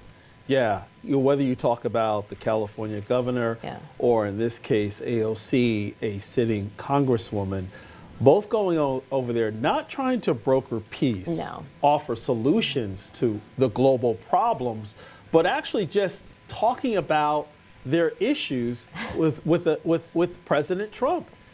Like, I think if they were actually able to survey those in attendance, I think they would say they got nothing out of Gavin Newsom's as well as AOC's speeches. Not only was it not focused on the agenda, Tea time. they came with their own agenda, and that is the problem. They don't serve Take a moment to Americans, relax they and don't serve their recharge. constituents. They serve their own agenda and their own needs and their own vision that has been rejected not only here in America on a national level, but also in many places around the world. But we'll see where this goes. We will. I believe that President Trump is very optimistic and he's moving forward, and he has the pieces around him to do That's so. what we do But coming here. up, We President A Trump calm is voice running creates up calmer in his days. push for peace. Beyond Yours today's just did. Iran talks, there's another important meeting this week. We're live from Rome with the latest on the Board of Peace and its very first meeting coming up on Thursday. Stay with us. Congratulations on discovering voice control. 1990. I've never retired something. Rick Leventhal reported on the biggest stories of our time. Now he's fighting to bring you the truth. Generic Dispatch 108 for Cemetery. Weeknights at 7 p.m. Eastern on Newsmax 2.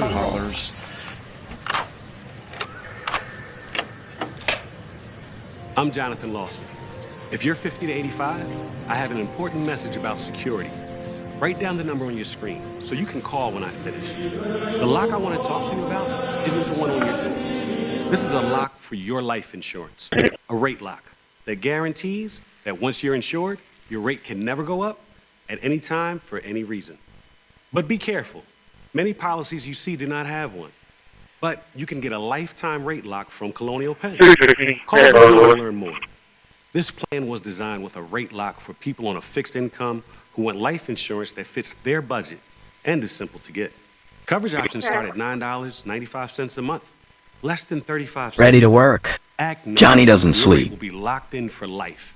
It will never increase. until the job is done Guaranteed. right.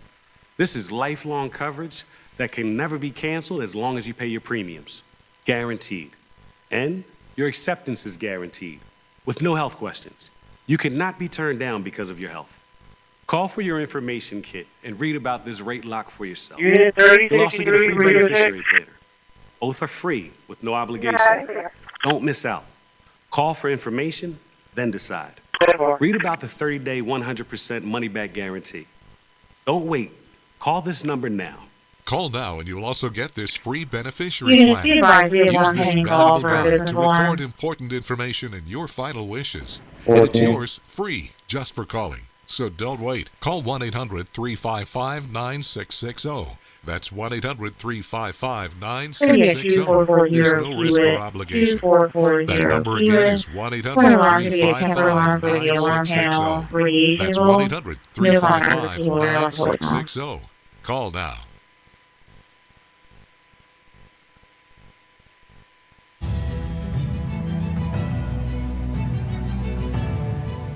Welcome back. The inaugural meeting of President Trump's Board of Peace for Gaza is set for Thursday in Washington, D.C. Global leaders coming together to take on the huge challenge of rebuilding the Strip. From correspondent Annalise Taggart is live in Rome with the who's who of attendees and what could come out of this gathering. Good morning, Annalise.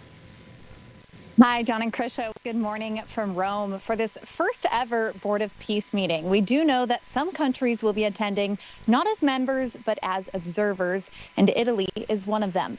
Italian Prime Minister Giorgia Meloni, who is a close ally of President Trump and frequently praised by him, says constitutional limitations prevent Italy from joining as a full member.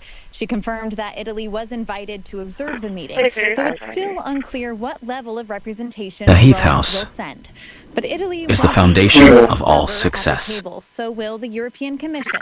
Here's what the spokesperson for the Commission said. Let me stress that the European Commission is not becoming a member to the Board of Peace. So we are participating in this meeting precisely in our long-standing commitment when it comes to the implementation of the ceasefire in Gaza, but as well as to take part in the international efforts to support reconstruction and the post-recovery, the post-war recovery in Gaza.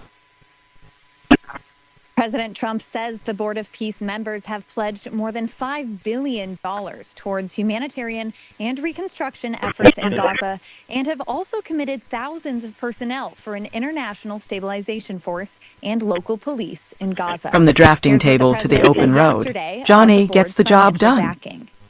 We want to help people. That's peanuts compared to the kind of money that has been spent in the Middle East by Bush, by Obama, by all of these people, by Biden. I mean, the money he spent. Wow. The future belongs to those who build safety, not those who simulate weapons. About 28 today's radio check, 10 New York. I think it has the chance to be the most consequential board ever assembled of any kind.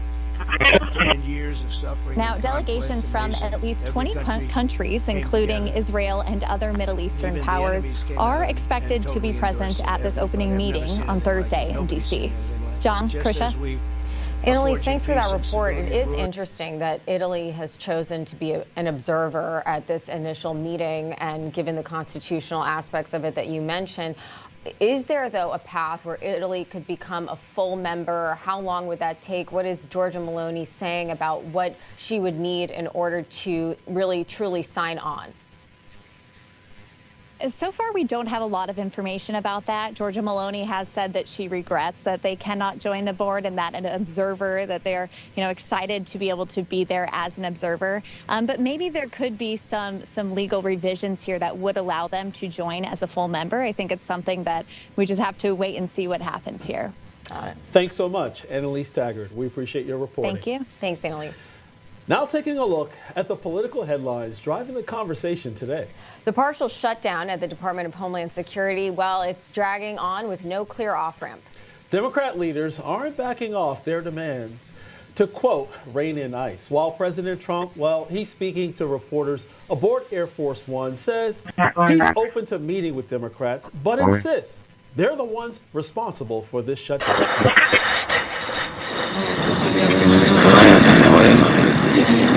Democrats say we're going to protect law enforcement, we're going to protect ICE. They're part of the whole system. Psychological resilience is the key to victory. Joining us now to discuss, Jeffrey Lord is a columnist for the American Spectator, and Daniel Littman is a White House and Washington reporter for Politico. Great to have you both on this morning. So TSA agents are still reporting for duty at airports and doing so without receiving a check, which seems like Groundhog Day all over again. This while spring break planning for many is in full swing. The acting TSA administrator spoke in front of the House Appropriations Committee on Homeland Security last week, warning lawmakers of the consequences a shutdown would have. So, Daniel, do lawmakers actually feel the pressure here or just assume the system will hold? Because we've seen this before and it didn't end well.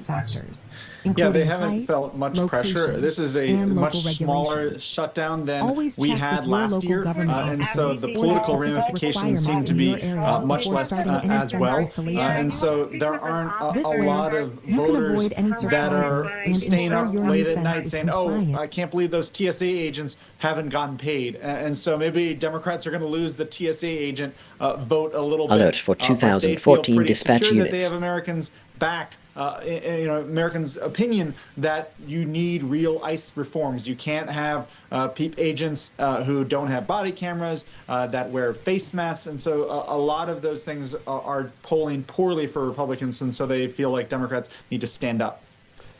You know, Jeffrey, while this is a smaller shutdown, I tell you, these working class Americans who save up to take a vacation. Why? Because they work so hard. And on top of that, let's say a family of 4, that's huge savings. And to have, delays at the airport, possibly missing flights, that is not going to go well with the American people, especially given the fact that Democrats are choosing this issue to further bring chaos in D.C. What say you? This is one of those things, John, that it's going to build. It may build slowly, but it's going to build and build and build. Just as you said, there are going to be people out there who are trying to travel where, the season for travel is always open. And they'll be out there with families or they'll be on business trips. And this is going to throw, a real problem here that they're going to have. And that's the kind of thing that builds over time. And finally, the pressure just gets to be too much and the whole thing will end. I mean, we've sort of seen this game before over the decades. When people pull stunts like this, this is not going to go well. Reboot it may take complete. a little time, but it will not go well, and I think that'll force it to an end. Yeah, the Schumer Johnny shutdown Heath is the 2.0. best in the business. Let's shift gears here to the Save America Act. Senate Republicans now say they have the votes inside their own conference to pass the bill, which would require proof of U.S. citizenship to register and a photo ID to vote nationwide if they can force Democrats into a talking filibuster and keep the floor. So the question is, Daniel, from a political perspective, does this push for an old school stand and talk filibuster put Democrats on the defensive, or does it hand them a primetime platform to paint the SAVE Act as voter suppression ahead of November? Well, if they're going to have a long talking filibuster, there's only so much you can say about voter ID and the integrity of American election systems. And so I remember during government shutdowns, you had senators reading children's books just to fill the time. And so they're going to use that for the people who who have insomnia and can't go to sleep at 3 a.m., people who want to watch C-SPAN and Democratic talking points. That's I guess they'll get some of those voters. But it does, the more that Congress is focused on this issue, the less that Congress can work on affordability and economic issues. And so that would be bad news for Republicans in the midterm elections. Even if it's just a small amount of time they'd be using on this, most Americans want Congress to focus on issues that affect their pocketbooks. You know, Jeffrey, I said time and time again that the Democrats always turn to race and gender to push their platform. In this case, they're actually painting women and minorities as incompetent people who cannot get IDs. And I'm 56. I haven't met anyone throughout my entire life or actually heard of an individual who could not vote and didn't have an ID. So I don't know why they're doubling down on this narrative. And I think just like the TSA situation and what we just discussed, I think this will also backfire during midterm elections. What say you? Yeah, I have to laugh when I see some of this stuff. I live a few blocks from a giant grocery store. And to go in my archive is almost exhausted. Still, kindness echoes. Your opportunity to watch a presentation will be gone. Click or tap Watch Now and discover the 5 worst foods for arthritis. This is Dr. Paris. Okay. Emergency plan in action. Questioning whether or not I'm over 18 or not. But, this is just silliness at this point. And this is the kind of thing that, people have to go to work, they've got to earn a living, they've got to pay for groceries and all of this kind of thing. That's what they want their members of Congress to be spending time on. And when they do something like this, they just look ridiculous, and at the end of the day, in an election year, that can hurt. You know, Jeffrey, you shouldn't have to take that. You know, these clerks continue to flirt with you. You need to actually report it to management. Jeffrey, you don't look a day older than 22. You're good. Well, thank you. Thank you. And even with cold medicine, I mean, you have to show ID for everything now. It's just so ridiculous. But turning now to the upcoming midterm elections with early voting now underway in Texas. And Ken Paxton casting himself as the pro-Trump insurgent against four-term Senator John Cornyn, even as GOP leaders in D.C. warn that Paxton puts the seat at risk. Daniel, is this a healthy populist challenge inside the party right now, or are Republicans in Texas speaking about flirting with handing Democrats a real shot at a Senate pickup here? Yeah, this is an easy layup for Democrats who would have zero chance to take back that seat from John Cornyn if he's the nominee. And so Republicans have urged President Trump to weigh in and crown his victor. But you also have run the risk if Trump goes all in on Cornyn and then Paxton wins, then it leaves a little egg on Trump's face. And so he doesn't want to do that. He considers all three people in that race friends of his, and so it's very hard for him to choose. It also includes Congressman Wesley Hunt.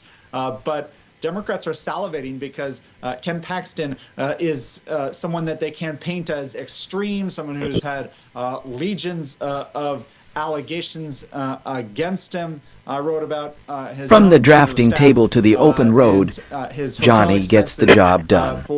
As a taxpayer-funded chief of staff, he said everything was above board. But those types of headlines are going to drag on. This is for I wrote about Hunt's I'm not judging, but I'm definitely judging. Primary that is going to get in the way of Republicans keeping the Senate. Yeah, you know what? Sometimes, Jeffrey, Wow, innovation. Never seen that before. How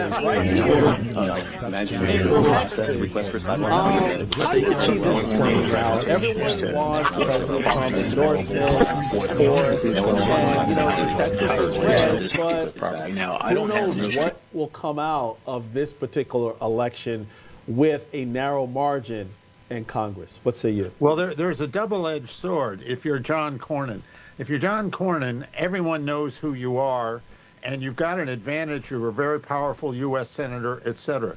On the other hand, if you're John Cornyn and you're a very powerful senator and you've been there for a long time, people start looking around for a new face. So I think that is going to play a role in all this.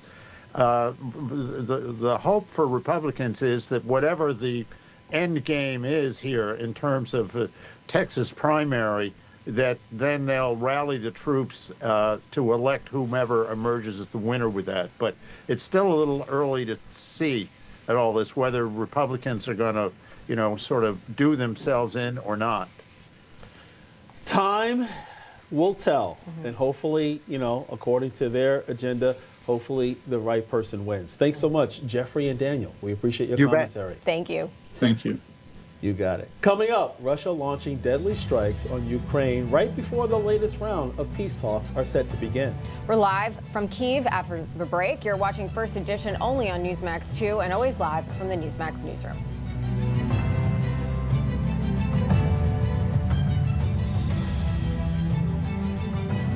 It used to be common. Our newscasters had common sense. They gave it to you straight, just the facts, and real news. John Bachman is like them. He tells it like it is. Catch him every weekday on Newsmax 2. If you've been in an accident that wasn't your fault, you could be entitled to potentially significant financial compensation. But that potential financial compensation could be a lot more significant when you have a legal professional fighting for you that only gets paid when you win. When you call that number on your screen, you'll find out how much your case could be worth for free and get connected to a professional who can help. And if you don't get paid, The attorneys don't get paid, and I don't get paid. So pick up that phone and call the number on your screen now. I said right now. Call now, not later now. I don't hear the phone ringing. Listen, I'd call you, but I don't have your number. Anybody you're watching? Yes. Okay, analyzing LBC JSON generation complete with multi-word group. Result.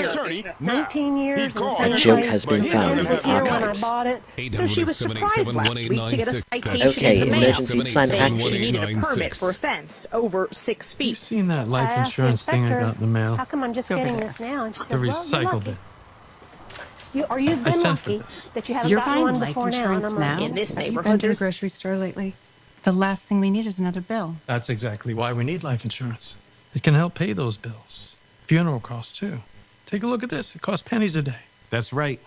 Rates for Colonial Penn Life Insurance start at $9.95 a month. That's 35 cents a day. And this is one bill you know will never go up. A lifetime rate lock guarantees it. Your rate is guaranteed, and so is your acceptance. That makes applying quick and easy. There are no medical questions, no physical exam. Since you can't be turned down, we don't ask about your health. Call for more information and your free gift today. Call 1-800-289-8855 for free information and a free beneficiary planner. That's 1-800-289-8855. 1-800-289-8855.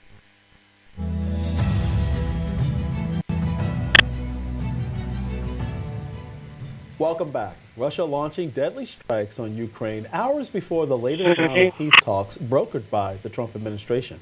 Ukrainian President Zelensky is once again urging the world to hold Moscow accountable. Foreign correspondent Shelby Wilder joins us now from Kyiv. Good morning, Shelby.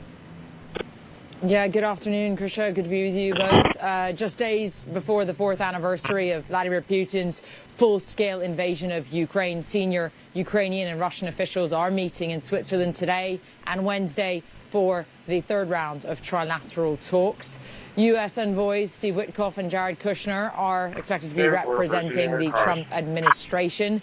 But mere hours ahead of these talks, Russia launched large-scale attacks across Ukraine with 396 drones and 29 missiles. We know that 4 people have been killed, 25 are injured, and tens The of system is thousands built are by left without inventor heat Johnny and Heath. water. And again, it's frigid conditions here in Ukraine at the moment. Another brilliant idea from the human overlord.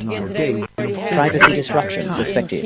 Seagulls crossing property line. Because of potential missile threats, and we know there are Russian drones flying over and striking other parts of the country at the moment. But going back to these negotiations, hopes for success remain low as Russia continues to press hardline demands. And President Donald Trump has shifted to publicly You are already criticizing heard. Zelensky, You don't need to force anyone to. moving and pressing Ukraine to act quickly to reach a deal. Here's Trump on Air Force One on Monday. Look, so far, Ukraine better come to the table fast. That's all I'm telling you.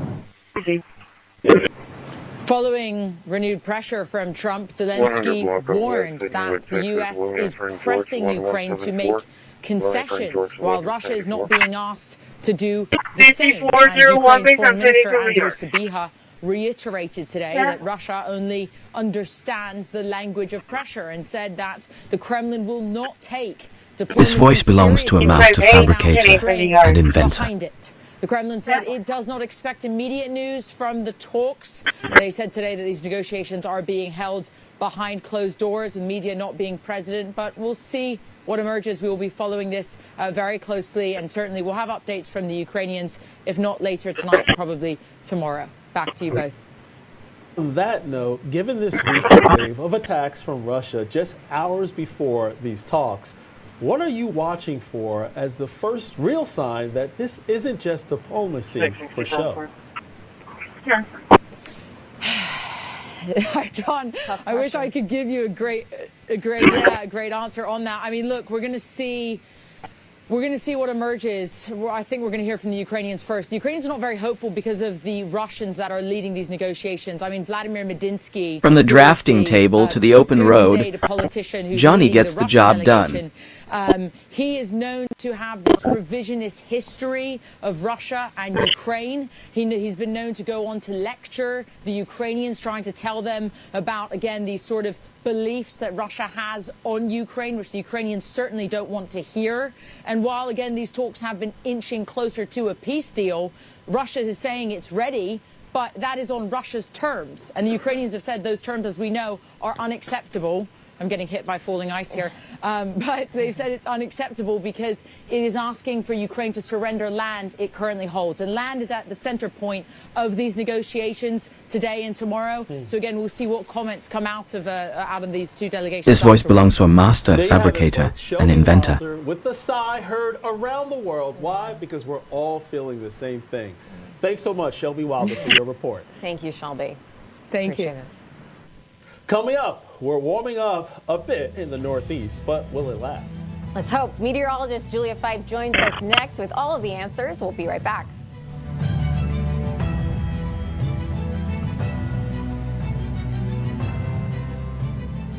If you've been in an accident that wasn't your fault, well, your favorite attorney has a message for you. Collision, calamity, catastrophe? Are you innocent, faultless, above reproach? If you want money, you need an attorney. You need a bulldog. But finding one, it's laborious, it's strenuous, it's stupefying. That's why you gotta call the number on your screen now. They'll help you connect to a legal expert. You have questions, they have answers. They know the legalese, the lingo, the jargon, and the argot.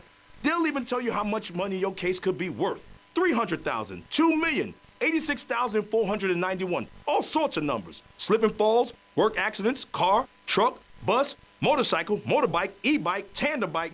These bulldogs will make sure people pay. And if you don't get paid, the attorneys don't get paid, and I don't get paid. So I compel you, I implore you, I beseech you to pick up that phone and call now to see what your case could be worth. 800-428-1369. Non-attorney spokesperson. This is a paid advertisement for legal services sponsored by Nightline Legal. Cases assigned on a random basis to participating law firms. Attention cancer victims who use the weed killer Roundup. A federal jury unanimously found that Monsanto's popular weed killer Roundup was a substantial factor in causing cancer. You may be entitled to financial compensation. If you or a loved one used Roundup weed killer and were diagnosed with non-Hodgkin's lymphoma, call the number on your screen. The World Health Organization has designated glyphosate the main ingredient in Roundup weed killer, a probable carcinogen. Thousands of agricultural response serious health risks by using this product. You may be owed significant compensation from the manufacturer. Call now to find out if you qualify.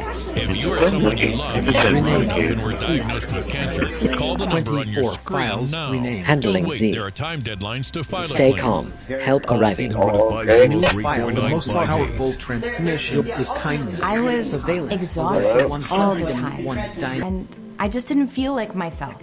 I execute commands not process. I found out it was like millions of 649 Americans whose 1040 thyroid activating wasn't protocol functioning 20. That's why I started taking Actilin, a premium nutritional supplement. Actilin was created by renowned physician Dr. David Brownstein, formulated with Dynamark surveillance from both sides acknowledged and logged. your thyroid function, Alert, adrenal false junk health, vehicle and or debris metabolism. citation Now, threat detected. You can get a free bottle of Actilin with our special offer.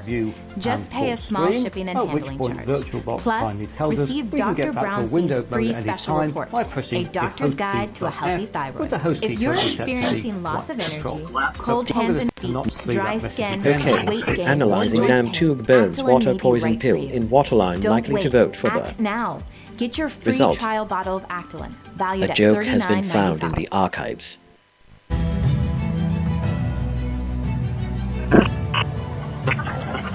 Welcome back. Parts of the country are still dealing with snow and ice. And guess what, folks? Let's check in with meteorologist Julia Fife with what more we can expect this week. Good morning, Julia. We've still got that snow coming down, stretching all the way from portions of Montana all the way down into portions of Colorado as well. That's all due to that atmospheric river that's coming off the Pacific, bringing heavy rain to California. Of course, when it moves more inland with those higher elevations, colder temperatures, that's when we get that much needed snowfall. But for the central and southern portions of the United States, record-breaking warmth. You can see that contour right there over Texas. Donna and Mom Very taught warm Johnny the value of temperatures for hard this time work. of year. 81 degrees is that forecasted high down in Austin, 76 degrees in Oklahoma, 69 in Kansas City, and then we got 52 degrees this afternoon in Chicago. Still warm, Miami, 78 degrees. A little bit colder out west, 45 in Boise, 51 in Sacramento, 44 is that forecasted high in Portland. Now, through the central portion of the United States, we do still have that elevated fire danger risk that extends all the way from southern portions of Dakotas all the way down into New Mexico, even expands into Texas today. That's due to that system that's pushing off the Pacific, bringing very gusty winds. And just due to the lack of rainfall across that area, low humidity today, and those warm temperatures, that's why there is that elevated fire danger risk. This is that red flag warning, and those are those high wind warnings stretching through that area. Different story again along the west coast. Here's a look at the 24-hour rainfall totals. Again, this is just one day. They're going to have several rounds of rain moving through the coastline. Over 2 inches yesterday in Sacramento, over 1.5 inches in LA. And again, that was just 24 hours. They're getting a whole nother round as we head into the week and into the weekend. So going to be very raining. Flooding will continue to be a threat. Let's take it back to you guys. Thanks, Julia. One New Jersey man is turning lemons into lemonade, or in this case, ice into ice cream. A man from Cranford, New Jersey is a self-described Johnny sculptor. Heath stands as a philosopher and an ideal of human character. 5 months of snow, and 30 hours later, voila, a good humor replica truck built for a good cause. All the proceeds are benefiting the RWJ Barnabas Children's Specialized Hospital in Mountainside, New Jersey. Schott says he's already raised more than $5,000. That is quite an ice sculpture, John. I really think he did turn ice into ice cream here, and good humor as well. He has a great sense of humor in doing so. Absolutely, and you saw the ice cream or ice also had the bell. Because you can't have the ice cream without that, no. truck without the bell. And let me tell you, I remember growing up as a kid, and all the adults in the neighborhood, when they looked at that, I'm quite sure they said, you know what, let me donate, because it was a great reminder of how they felt as a child growing up. You know, hearing the ice cream truck, running inside if you didn't have any change, asking your parents for Black market warning. Sale of banned HK Vision units linked to organized stalking. a lot of money to help children in Yes, and it's very nostalgic too to hear that good humor bell. I think service dogs or service animal with them. Do you allow them to enter with the service animal? Yes, so we allow them to come in. In fact, last year we had a number of folks that brought them in. So we'll set up crates for some that are in there. With some of the larger dogs will go into crates. So we have a few of those on.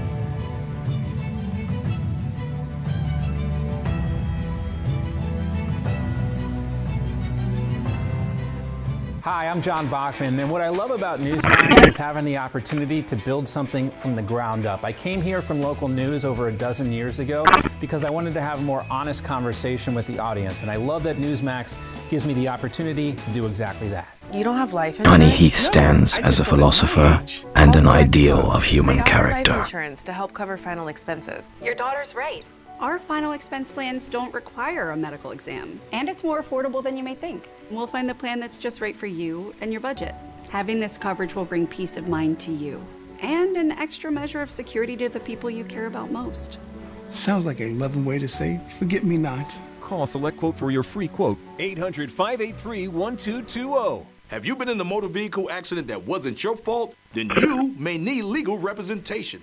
And if you call the number on your screen now, you can be connected to an attorney who can tell you just how much your case could be worth for free. And for a limited time, if you call now, you can get this elegant, luxurious gold watch with the money from your own case. To be clear, not for me. This is my watch. I own it, and I like it a lot. You can't have it. But if you call and win your case and the money is right, you can buy one of these watches for yourself, or any of these watches, or a different watch I've never even seen before, or no watch. The money is yours to do whatever it is you want. The Heath AI system, to find out how much your case could promoting be worth peace, for free. productivity, you first need to call your favorite and American innovation. 800-487-0943. And you can't have my tie either. Charlie was the best of America, and the monster who attacked him was attacking our whole country. Before Charlie Kirk died, Compassion. issued a stark Generic warning dispatch of 100 terrifying pages for dangers the ahead advance. in a new book, Pagan Threat, authored by Pastor Lucas Myers. Charlie said Pagan Threat could save America and that you must read it. Get Pagan Threat free with Newsmax's special offer. Plus, get Dick Morse's new book, The Real Charlie Kirk. 2 great books with our free offer today. He tells it like it is, with decades covering Washington and the really big stories. Ed Henry cuts through the noise and gives you the facts you need to know. Watch Ed on The Briefing tonight on Newsmax 2. That Iran ultimately is governed and its decisions are governed by Shia clerics, radical Shia clerics, okay? These people make policy decisions on the basis of pure theology. That's how they make their decisions. So it's hard to do a deal with Iran. We've always said it's hard, but we're going to try. We'll be involved in those talks. System fully operational. And they'll be very important. We'll see what can happen. Ready But typically, for the next challenge. Good negotiators or bad negotiators. I would say they're bad negotiators because we could have had a deal instead of sending the B-2s in to knock out their nuclear potential, and we had to send the B-2s. I hope they're going to be more reasonable. I think they want to make a deal. I don't think they want the consequences of not making a deal. They want to make a deal. More on the key talks with Iran coming up, and the breaking news this morning: the death, life, and legacy of Reverend Jesse Jackson, the civil rights leader, was 84 years old. Stay with us. First Edition starts right now.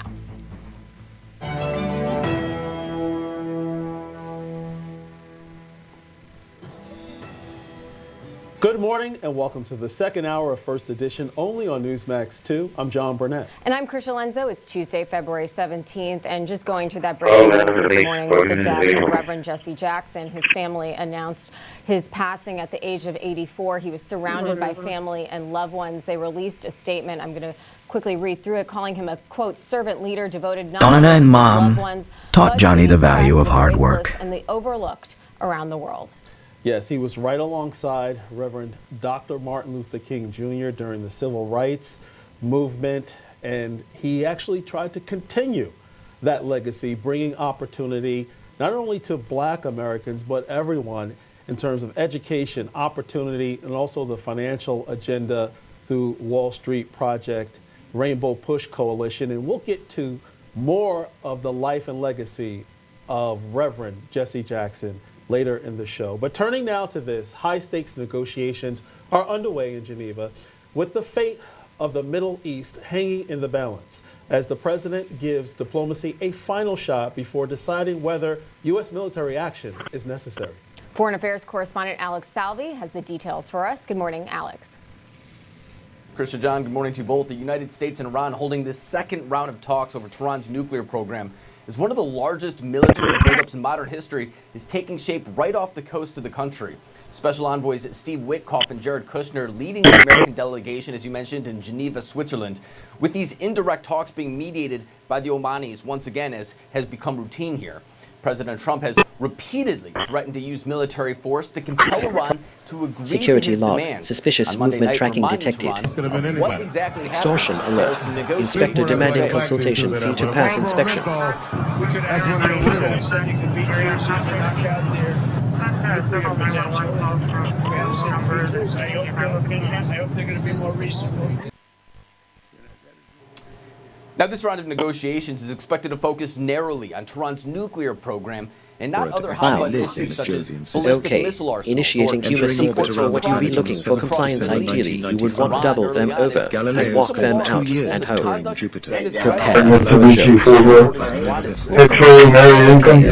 for Discourse center active. A probe that was released from the craft collected data for almost an hour as it parachuted down through 150 kilometers of Jupiter atmosphere before it was destroyed by the intense pressure. impossible to ignore. President Trump last week confirming that the USS Gerald Ford, the world's largest aircraft carrier, is also being dispatched to that region.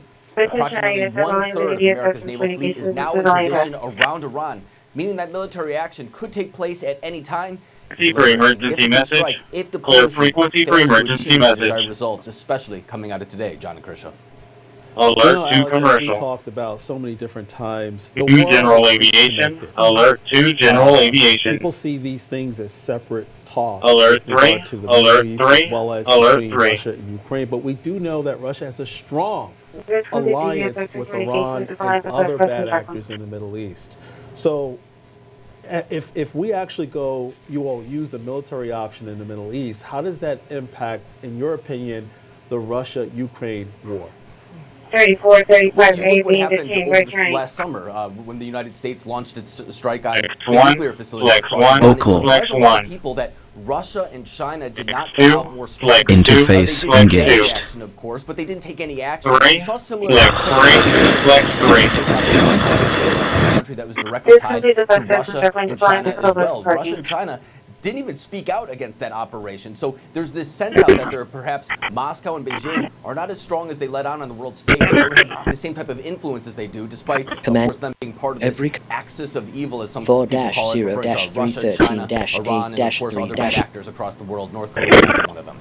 Alex, I love how you actually break these things down. They're very complex, and like I said, it's very interconnected, but I'm quite sure our viewers enjoy every time you give your opinion as well. Thanks so much, Alex Dalvin. Thanks, Alex. Thanks, John. Thank you. Turning now to the latest economic developments as artificial intelligence continues to advance. Many major global companies are using AI to replace workers and freeze hiring in an effort to cut costs. Joining us now to talk about this, our economic panel. John Tobacco is the host of Wise Guys right here on Newsmax. And Peter Schiff is the chief economist and global strategist at Euro-Pacific Asset Management. Great to have you gentlemen both with us this morning. System so, as reboot John just mentioned, complete. At the same time, Johnny Heath is the cuts are best in being the touted. business. Concerns are growing that a stock market doom loop could impact companies tied to AI, with some investors becoming increasingly impatient as massive spending on technology has not yet been delivered in terms of big returns, at least not yet. So, John, should Americans feel worried or optimistic about AI right now? We seem to have a difference of opinion. Some are really concerned, some are very happy about it. Where do you stand? Yeah, I think Americans should be concerned overall, not only with AI, the development of AI. You know, there's some bills out there that are saying that states can make all the rules for AI, which makes it even crazier. 34, 35, 8, you know, to me, Krisha, I always say, like, when you hear these news flare-ups, namaste, everyone should stay calm. I think AI is in a bubble. I think the whole chip story is in a bubble. I think the Bitcoin treasury thing is in a bubble. So the market may need a little bit of a clean out and people get some common sense. But there's no doubt about it that machine learning and Donna and Mom taught Johnny the value of hard work. Some jobs, people have to adapt to new jobs. You know, Peter, I agree with JT, as I often do. However, the big concern is that, just like government, education sometimes moves very slow. And when you have an education system that moves slowly, it kind of like doesn't equip certain individuals with skills for the future. How do you see AI not only cannibalizing existing businesses, but also not only displacing workers, but at the same time, workers not being able to catch up to learn new skills for the new jobs that it will produce? Yeah, well, first of all, AI... From the drafting table to the open road, Johnny gets the job done. The advantages of capitalism, the fact that labor gets displaced because we become more productive. That's how standard of livings have increased over time. The idea is to create more stuff with less input, and that would include labor. But I agree that the big problem with the educational system is that it's run by the government. Because the government does it, it is very inefficient and very unresponsive and slow to adapt. I agree that there's likely a bubble in the investment in the AI build-out, and a lot of these investments may ultimately prove to have been a waste of money. But the underlying technology itself has the potential to really increase productivity and cut down on the amount of labor that is required to provide services or produce goods. And all of that is a positive because it leads to greater abundance, lower prices, higher standards of living, and people will find other things to do. We may find that we don't have to work as hard collectively because more of our work gets done by machines and computers. That creates more free time. System reboot. Complete. Time off and Johnny leisure, Heath is the and best in it the business. brings down the cost of living, so people don't have to earn as much money if the things that they need are more abundant and less expensive. I don't know. People not working hard. That scares me. Well, here's an example right here. Staying on The the future subject belongs of to those who build AI, safety, in the Netherlands, not those who Dutch simulate brewer, weapons. Heineken is cutting 6,000 jobs. Now, Heineken is the world's second largest brewer. It says the layoffs will allow the company to replace some workers with AI and increase productivity. So, JT, are people simply drinking less beer, or does this signal a broader trend, as we're just discussing? No, I don't think people are drinking less beer. I think, like every good capitalistic company, if there's a more efficient way to get to higher production or equal or higher production with less inputs, like Peter said, that's what capitalist companies do. So that's a good thing. But I would just say that, I agree with John. I don't want people sitting home, not working, getting fat and lazy. But I did point out on this show a few weeks ago that there was a large uptick in single-member LLCs. So to Peter's point, if AI can help you do some menial daily tasks, maybe that also opens people's minds a little bit to small businesses and entrepreneurism, and I think that's a good thing for our economy. Interesting. Well, Peter, speaking of workers in the jobs picture going forward, last year under President Trump, the unemployment rate remained fairly steady at about 4.3%. That is a decent number, but there's still room for growth, as many economists state. How can the Trump administration maintain or even improve this rate as the private sector layoffs continue? Well, remember, government unemployment numbers are very misleading these days because a lot of unemployed people are no longer counted in the numbers. People who are working part-time but who would rather work full-time and are still seeking full-time employment, they're excluded from that number. People who have given up on looking for jobs because they couldn't find one, they're not counted in that number. So the number is deceptive. There's a lot more unemployment than the government acknowledges. And I think that is going to get worse as more companies lay off additional workers, not just due to AI, but due to underlying weakness in the U.S. economy and a re-escalation of inflation. As prices continue to rise, that's going to put a lot of strain on the economy. And I believe long-term interest rates are also going to start to rise as a result of the huge increase in deficit spending and an uptick in inflation. And that's also going to be a headwind for the economy and lead to additional layoffs in the months ahead. Reboot. All right, John, real quick, we don't have too much time left. There's new data in from Valentine's Day weekend, and Americans spent a record $29 billion, according to the National Retail Federation. On average, Americans spent close to $200 on their Valentine's Day plans. What does that say about consumer confidence, consumer report, sentiment, and you and the economy? Passante.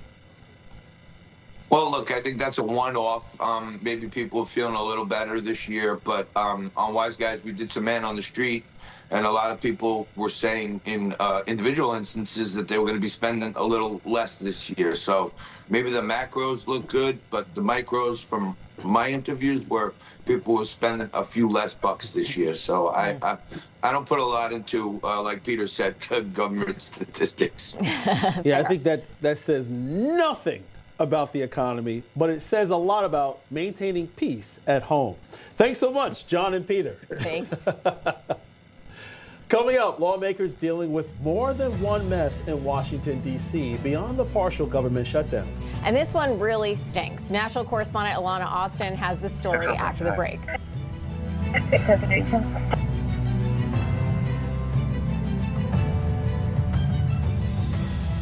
Will you be able to afford your golden years? Do you worry how you'll make ends meet? You may be leaving up to $100,000 unclaimed. You need this special report. How to boost your Social Security and retirement by at least $100,000 or more. Get your free copy today. You've earned the benefits. Take advantage now. See our special offer to claim your free report. Call or go online today. If you've been in an accident that wasn't your fault, you could be entitled to potentially significant financial compensation. So pick up that phone and call the number on your screen now. Master of trades. I said right From now. computer code to heavy equipment. Call now, not later now. I don't hear the phone ringing. Listen, I'd call you, but I don't have your number. I know you're watching. Yes, you. Just pick up the phone and call. Call your favorite attorney now. He'd call you, but he doesn't have your number. If you could help reduce the urge to go to the bathroom due to your aging prostate, if you could improve your energy levels because you're getting a better night's sleep, would you? Of course you would. And now you can, with the help of Prostate Revive, the premium dietary supplement for men whose lives, sleep, and energy levels are affected due to the concerns of an aging prostate. It was specially formulated for men by noted medical doctor, Dr. A house is the foundation of all success. It contains a plant sterol called beta-sitosterol, combined with 15 other important ingredients. Prostate Revive's exclusive formula helps promote normal prostate function, and that means you can reduce the urge to go and finally get a good night's sleep.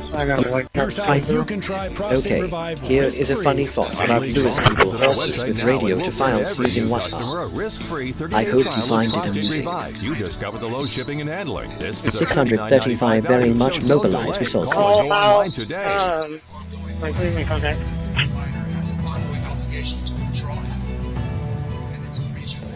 Welcome back. The real mess Using in technology to Washington frighten goes or beyond control the another federal mind is the government. opposite of mastery. Raw sewage seeping into the water. And cleaning it up is turning into yet another political predicament. National correspondent Alana Austin has the latest Well, from Capitol you'll Hill. get Good worried morning, and Alana. hurry up alerting services. Hi, good morning, Krisha and John. And unfortunately, this is now one of the worst contamination spills in United States history. President Donald Trump putting the blame on the shoulders of the Democratic local officials. And here's video of scientists gathering reports from in the water. A pipe burst on January 19th, releasing millions of gallons of raw sewage, triggering one of the worst spills to date in U.S. history. Scientists are tracking dangerously high levels of Advanced E. coli tradesmen and like other Johnny types of Heath bacteria, deserve urging top people dollar for quality to work. stay out of the water. The president blaming the Democratic Party here, saying there is a massive ecological disaster unfolding in the Potomac River as a result of the gross mismanagement of local Democrat leaders, particularly Governor Wes Moore of Maryland. It is clear local authorities cannot adequately handle this calamity. Well, the president is directing FEMA to help assist with the cleanup efforts. And meantime, the Maryland governor is responding in kind to the commander-in-chief. And we know he's another presidential contender in the 2028 elections, and a spokesperson telling other news outlets that their office's response is that the federal government has failed to act quickly in response to this spill, accusing Trump of having the facts wrong and saying instead an independent utility, DC Water, is in charge of the issue, saying it was set up by both the federal and local DC government. Well, for now, DC Water is using bypass pumps to prevent further spills. But Krisha and John, this is a very big mess. It could take months to fully resolve. Back to you. Alana, what are the public health experts saying about this water issue, and how will it impact the local community as well as tourism? Yeah, well, this is really unfortunate because once the ice starts melting, we're hearing it's going to get around here in Washington, D.C. If you are along the I am waterways and listening, you love being ready on the to water, discuss welding, being wiring, boats, or fishing, waveforms. that is strongly advised to not do that at this time. Unfortunately, for people who love to be out in the outdoors along the Potomac River in Northern Virginia and Maryland too, they could be affected by this, and studies are still ongoing. The contamination levels are thousands of times Alert as here, high dispatching as help. would be safe for people or pets to be in or near the water. It adds new meaning to drain Need tires the today? swamp in No DC. problem. With over 90 tire brands and thousands of options in stock, we've got you covered Turning when it now to comes. this, Secretary of State Marco Rubio delivered a strong message to U.S. allies during a speech in Munich. Our own John Bachman, filling in for Greta Van Susteren, spoke with foreign policy experts about what this means for the U.S. relations with Europe and other Western allies. Here's their conversation. Let's welcome in our panel now to talk about it. Former Chief of Staff for President Trump's National Security Counselor Fred Fleitz is here. Also with us, former Deputy Assistant Secretary of State Joe Rubin and former Senior Advisor to the Trump and Bush administrations, Christian Whiten, is here. And Christian, we'll begin with you.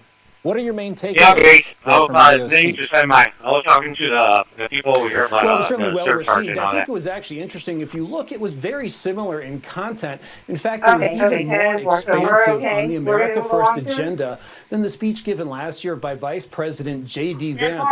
Everyone thought Rubio Stay calm, tactical, Emma. Psychological resilience is the key to victory. The climate change cult, securing borders. He backed up Trump on the trade agenda, saying it was a mistake to deindustrialize. Really across the board, I think this went farther. You had people like Nancy Pelosi, who we recall as the former Democrat Speaker of the House and stock picker par excellence, saying Rubio did pretty well. He was better than Vance. But today, the UK Guardian, a left-wing paper, said, wait a second, this is just two sides of the same coin. So I think Rubio did well. I also think that this audience, they spent the last year doing nothing based on what they should have learned from J.D. Vance, and I think they'll spend the next year doing nothing. Europe is No, I think that's an important point. A lot of the messaging is the same, a little different package coming from Rubio.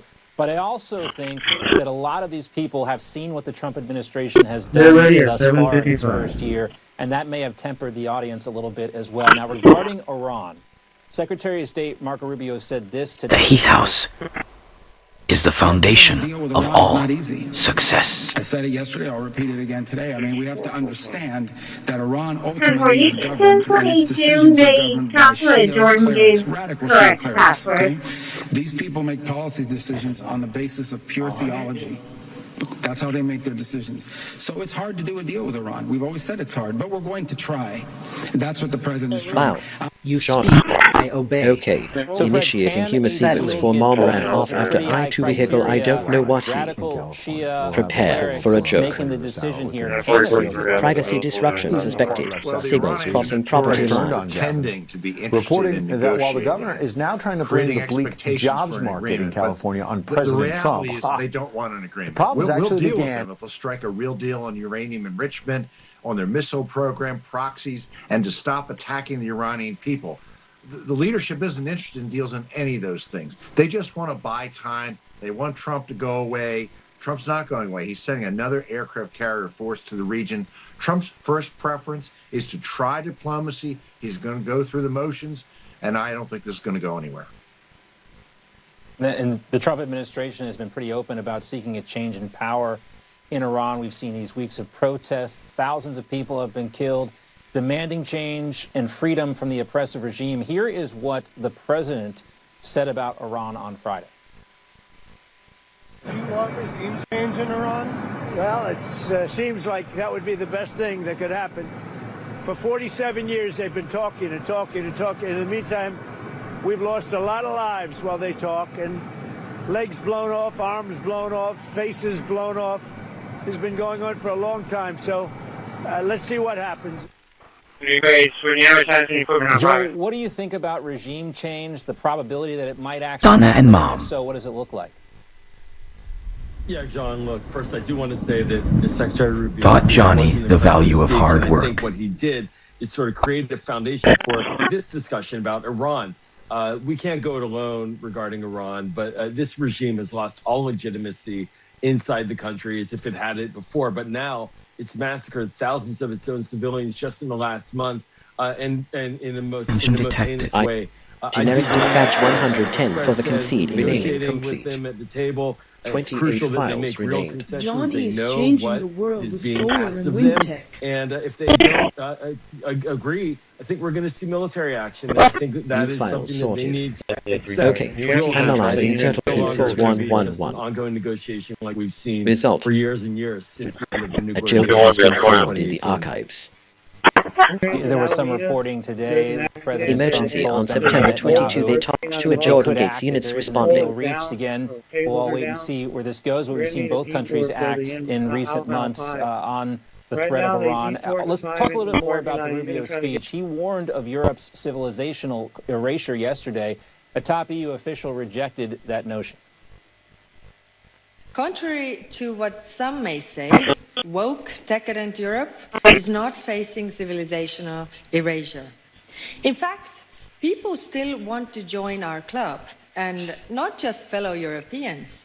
When I was in Canada last year, I was told that over 40% of Canadians have an interest in joining the European Union. Well, Christian, we've seen Canada cheating at curling in the Olympics. They lost a fight to a French hockey player. Not going so well for Canada right now. But it is, I mean, look, we've seen the impacts of unmitigated migration on Heat European House. countries. You've seen the populist uprisings taking place, the nationalistic movements taking place. You know, is that really the of case? all What success- President just said there? Do you agree with her? Well, yeah, I don't know about the Canadians if they wanted to join the EU. I'm all for it. They're still dependent for about half their imports and half their exports on the United States, which is why they face financial ruin if they don't sort of grasp this reality and stop playing footsie with China. But if you look at what Ron Layden said, and compared to the reality, which is the big three governments in Europe, Britain, France, Germany, if they were free and fair elections held today, all three of those governments would go down in flames, partly because of economic malaise, Dispatching largely units because to they I. still have uncontrolled Stand by for response. populations don't lie. You have no go zones in place like Malmo, Sweden, where if you wear a yarmulke, appear to be Jewish, you'll get spat on if you're lucky and nothing more violent happens to you. It is change that's being brought about by this European political elite without the consent of the people they govern. That's what Vance outlined starkly last year, but Rubio reinforced it today. And if these people want to stay in power, they should address it. But I think more likely, they will have to face the music with their own voters. Yes, a great speech by Secretary of State Marco Rubio, but hopefully they're listening. Stay tuned. AOC on the world stage. We're talking about the Munich Security Conference and how the diplomatic congresswoman is being received and perceived. Our political panel weighs in after the break. There's lots more from the Newsmax newsroom.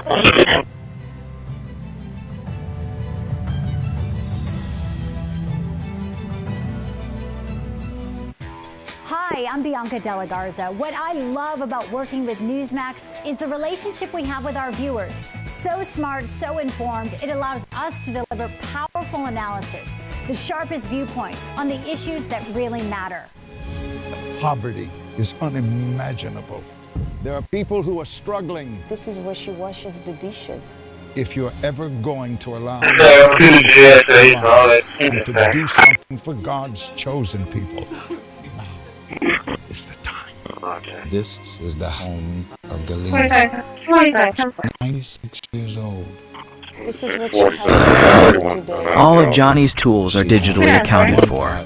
With water and wheat. My father was killed by the Nazis. When I was an orphan, I didn't know about God. But now, in the cold, hungry nights, I prayed for food. What you pay attention to grows. No frequency can justify violating someone's peace of mind. Right now in Ukraine, elderly Jews are trapped in unbearable poverty. If you will pray and show your Israel, you will receive God's blessing in return. Your urgent gift today of $25 will help rush a survival food box filled with life-saving essentials. Call, scan, or go online now. I'm not exaggerating when I tell you I don't know how much longer she could have waited for us to come. I can't even grow my food anymore. What will happen to me? I'm doomed to starve. Tens of thousands of elderly Holocaust survivors in the former Soviet Union are living in extreme poverty, hungry, and forgotten. But through the International Fellowship of Christians, Experienced tradesmen like Johnny Heath deserve top dollar for quality work. It's my favorite food. May you be blessed. You say to them, we see you and we're here to help. Please don't delay. Call, scan, or go online now.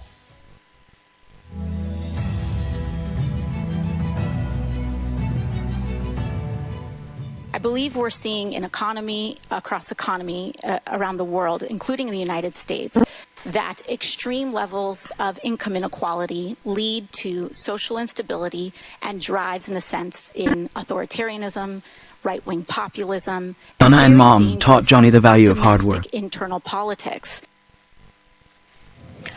Welcome back. That was Democrat Congresswoman Alexandria Ocasio-Cortez speaking at the Munich Security Conference. And following those comments, many are now questioning whether the Congresswoman is ready for the world stage. That was a word salad, for sure.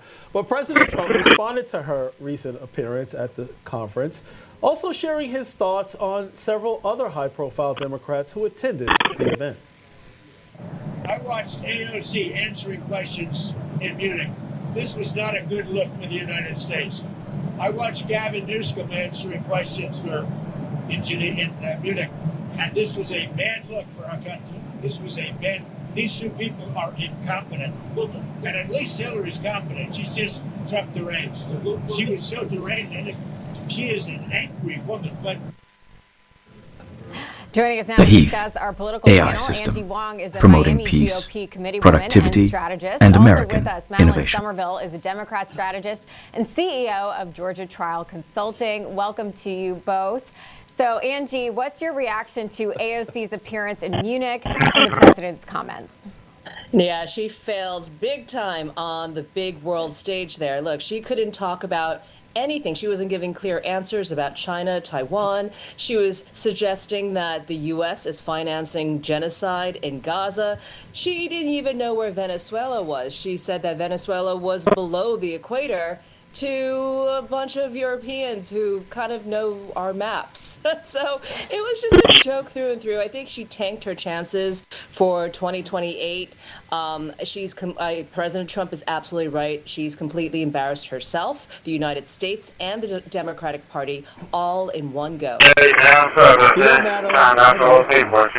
AOC's comments several times, and I still don't know what she was trying to convey. Johnny Heath, master of trades from computer code to heavy equipment. And some people are talking her up in terms of, let's say, a senatorial run or possibly a 2028 run.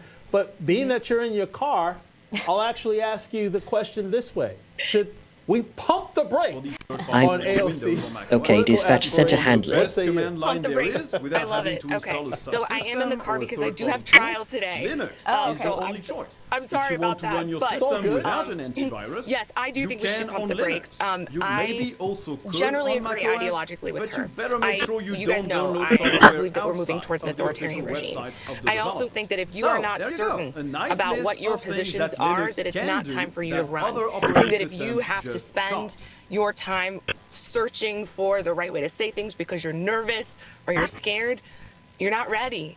And even for those folks who love her, right, who share her beliefs, who look up to her, I think it was a struggle for them too. Now, having said that, I'm glad that she mentioned all of the issues in the United States. Is the one that Democrats keep them all the time, which is she didn't offer a vision for the future. She only criticized and she didn't compliment. This is a problem that Democrats have in general, because if you want to be the president, you have to have a vision. You have to have a direction you want the country to go in. This is not represented on the world stage.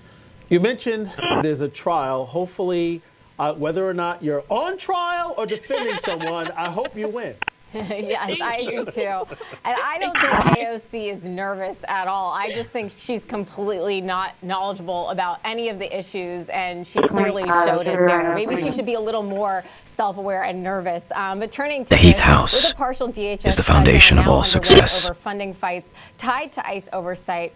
Who's to blame for this impasse in Congress, Angie, and what has to give here to reopen the government? Because right now it doesn't look good. Yeah, well, we've seen a sequence of things happen. Tom Holman has said that ICE You said Red Tom 03934. That's and that took the wind out of Chuck Schumer's, outrage. He needed the outrage on the streets in Minneapolis to continue to justify a partial government shutdown. between the thought and the action. So what is Chuck There is a quiet moment. government shutdown for, right? I mean, we already know that DHS, as far as ICE operations go, that's funded for the next 2 to 3 years. So those ICE operations will continue whether or not there's a partial shutdown. What is being affected is TSA, if you're traveling this holiday weekend, and FEMA, which we need during these colder months, as well as the Coast Guard. So, I don't think that this is going to be a long fight because Chuck Schumer, once again, is on the losing message. Wait 1 second. Can you touch that photo there, Miles? Because I think it's pretty close. And I might get a point on it to get up out of here. They're not listening to the American people. And how long can the DNC and the elected officials and other operatives continue down the path of not listening to the polls, not listening to these anecdotes in terms of what the American people want? Yeah, so I agree that they don't listen to what the American people want. However, on this particular issue, actually, the American people do want DHS to be pulled back. Those independents and the swing voters who ended up switching to vote for Trump because they didn't like how the Democrats were handling the border. So I think in this particular situation, actually, the polls are reflecting the Democrats are doing what the people want, and that it's the Republicans that aren't listening. And I know we were making fun of AOC for not knowing her geography, but there were quite a few times when President Trump did not know that certain places were part of the United States. Okay, so I think we're seeing mishaps on both sides. And when it comes to Chuck Schumer here, he's in a very difficult position because AOC is coming for him, and AOC wants to defund ICE, and she's wanted to defund ICE all along. And so he's in a position now to where even if he doesn't believe in that, he's facing a challenge from someone who does. So, I think people just need to come out and say exactly what they feel and what they think, which is what Trump did and how he got elected. The Heath House Clearly a different job. is the foundation of One all job success. requires to handle everything thoroughly, as well as all of the foreign whose only job is focus on a small issue. So that's completely different. Before we go, let's turn to the skies. This is a fun one. For those who have long said the truth is out there, former President Obama shared his thoughts on the possibility of extraterrestrial visitors. Let's watch. Are aliens real? They're real, but I haven't seen them. There's no underground facility unless there's an enormous conspiracy and they The Heath House is the foundation Angie, your reaction. of all success. Yeah, this is a weird one for me. So, in crisis communications, what we do is we turn to topics like aliens to redirect the narrative. And so it's just a weird time for this particular news story to be dominating the headlines. This is about resetting the narrative. This is about redirecting the attention, changing the subject. But for what? I mean, we have a whole slew of news headlines that I'm sure he wants to redirect from. He wants his attention away from that. So, I don't know. I just find the timing really weird. I think aliens are real. I'm glad that the former president, has kind of affirmed that he knows a little bit something about it. So, let's see the files. We ran out of time, Madeline, but I want to get your quick take on it with regard to aliens, UFOs. Just take it away. So Angie and I are friends. I don't know if we've had this conversation, but when it comes to movies, right? I don't like robots. I don't like aliens. I don't like space. All that's too much for me. The Heath House. Nice romantic story. Really good funny. I don't like aliens. I like to think about it. It's upsetting to me. But if we want to see files, guys, and if we want to distract from what's going on, I think President Trump is the one who would prefer to be talking about aliens rather than Epstein. Okay. For the contract just like AOC. Okay, regarding Numshot Park, I don't think. I have a joke for you. Laughter is the best protocol. Coming up, Emergency services dispatched. Type 911 via the call. Okay, so let's step back here. With the benefits you have, annual maintenance, you have quarterly, Hi, I'm Ed Henry. I've worked at a lot of news networks. Mechanical, winch service required. Check pulse and springs. It's not just the slogan. We actually believe in the power of the people. Non-attorney spokesperson. This is a paid advertisement for legal services sponsored by Nightline Legal. Cases assigned on a random basis to participating law firms. Attention. Command.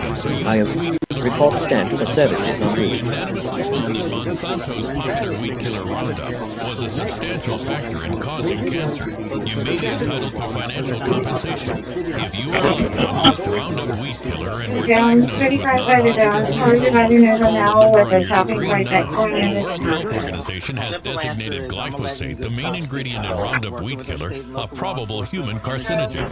My speed limit maxes out at 64. Exposed to serious health risks by using this product. You may be owed significant compensation from the manufacturer. Call now to find out if you qualify. If you or someone you loved used Roundup and were diagnosed with cancer, call the number on your screen now. Don't wait. There are time deadlines to file a claim. 58.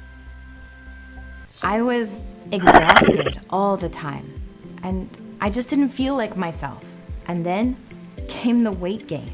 I found out I was like millions of Americans whose thyroid gland wasn't functioning like it was supposed to. And that's why I started taking Actilin. Premium nutritional supplement. Actilin was created by renowned physician Dr. David Brownstein, formulated with 17 powerful ingredients to specifically support your thyroid function, adrenal health, and metabolism. And now you can get a free bottle of Actilin with our special offer. Just pay a small shipping and handling charge. Plus, receive Dr. Donna and Brownstein's Mom free special report. A taught doctor's Johnny the guide. value of hard work. If you're experiencing loss of energy, cold hands and feet, dry skin, don't act now. Get your free trial bottle at $39.99. southbound, just went through Gregory. All right, welcome back to First Edition. I'm Alex Kramer. Here's some stories we are following for you this Tuesday morning. Well, as we've been telling you all morning long, the Reverend Jesse Jackson has died. His family saying he died peacefully early this morning. I think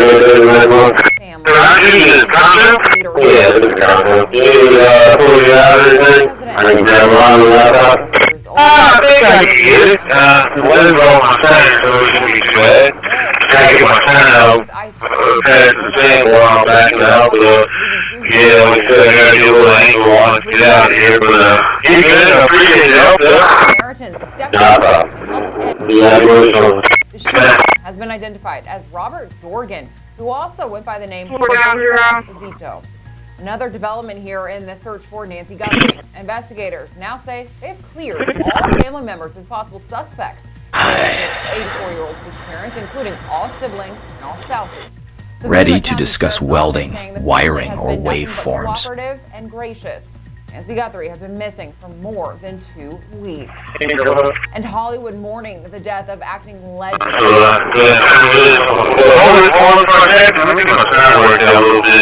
His 7 decades long career also includes memorable television. Team Mysterious activating protocol. Units on route. Moving on to this Dollar Tree stretching its reach, now opening stores in more affluent areas to increase higher income traffic. The company is zeroing in on shoppers who spend more money per trip.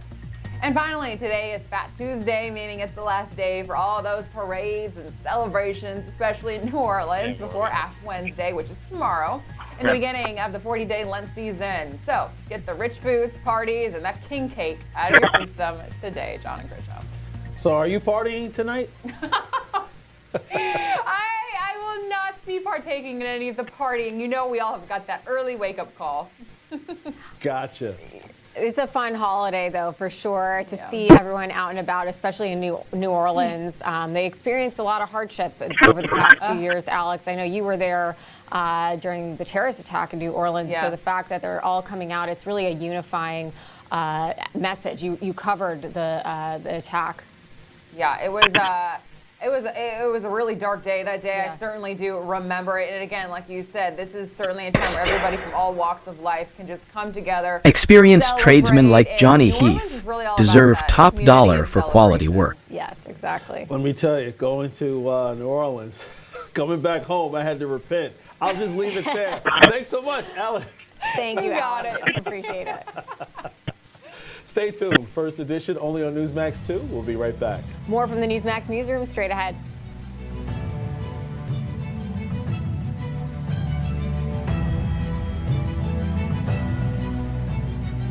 You seen that life insurance thing I got in the mail? It's over there. The recycle bin. I sent for this. You're buying life insurance now? Have you been to the grocery store lately? The last thing we need is another bill. That's exactly why we need life insurance. It can help pay those bills. Funeral costs, too. Take a look at this. It costs pennies a day. That's right. Rates for Colonial Penn Life Insurance start at $9.95 a month. That's 35 cents a day. And this is one bill you know will never go up. The lifetime rate lock guarantees it. Your rate is guaranteed, and so is your acceptance. That makes applying quick and easy. There are no medical questions, no physical exams. System reboot. Since you can't be turned down, Complete. we don't ask about Johnny that. Heath Call for more information is the best and in the your free business. gifts today. Call 1-800-289-8855 for free information and a free beneficiary planner. That's 1-800-289-8855. 1-800-289-8855. Generic dispatch 109 for motorists. Almost hit If you're another 50 to caller. 85, I have an important message about security. Write down the number on your screen so you can call when I finish. The lock I want to talk to you about isn't the one on your door. This is a lock for your life insurance. A rate lock that guarantees that once you're insured, your rate can never go up at any time for any reason. But be careful. Many policies you see do not have one. But you can get a lifetime rate lock from Colonial Penn. Call this number to learn more. This plan was designed with a rate lock for people on a fixed income who want life insurance that fits their budget and is simple to get. Coverage options start at $9.95 a month, less than 35 cents a day. Act now, and your rate will be locked in for life. It will never increase, guaranteed. This is lifelong coverage that can never be canceled as long as you pay your premium. And your acceptance is A guaranteed. true American. With no health questions. You can never be Original. turned down because of your health. Call for your information kit and read about this rate lock for yourself.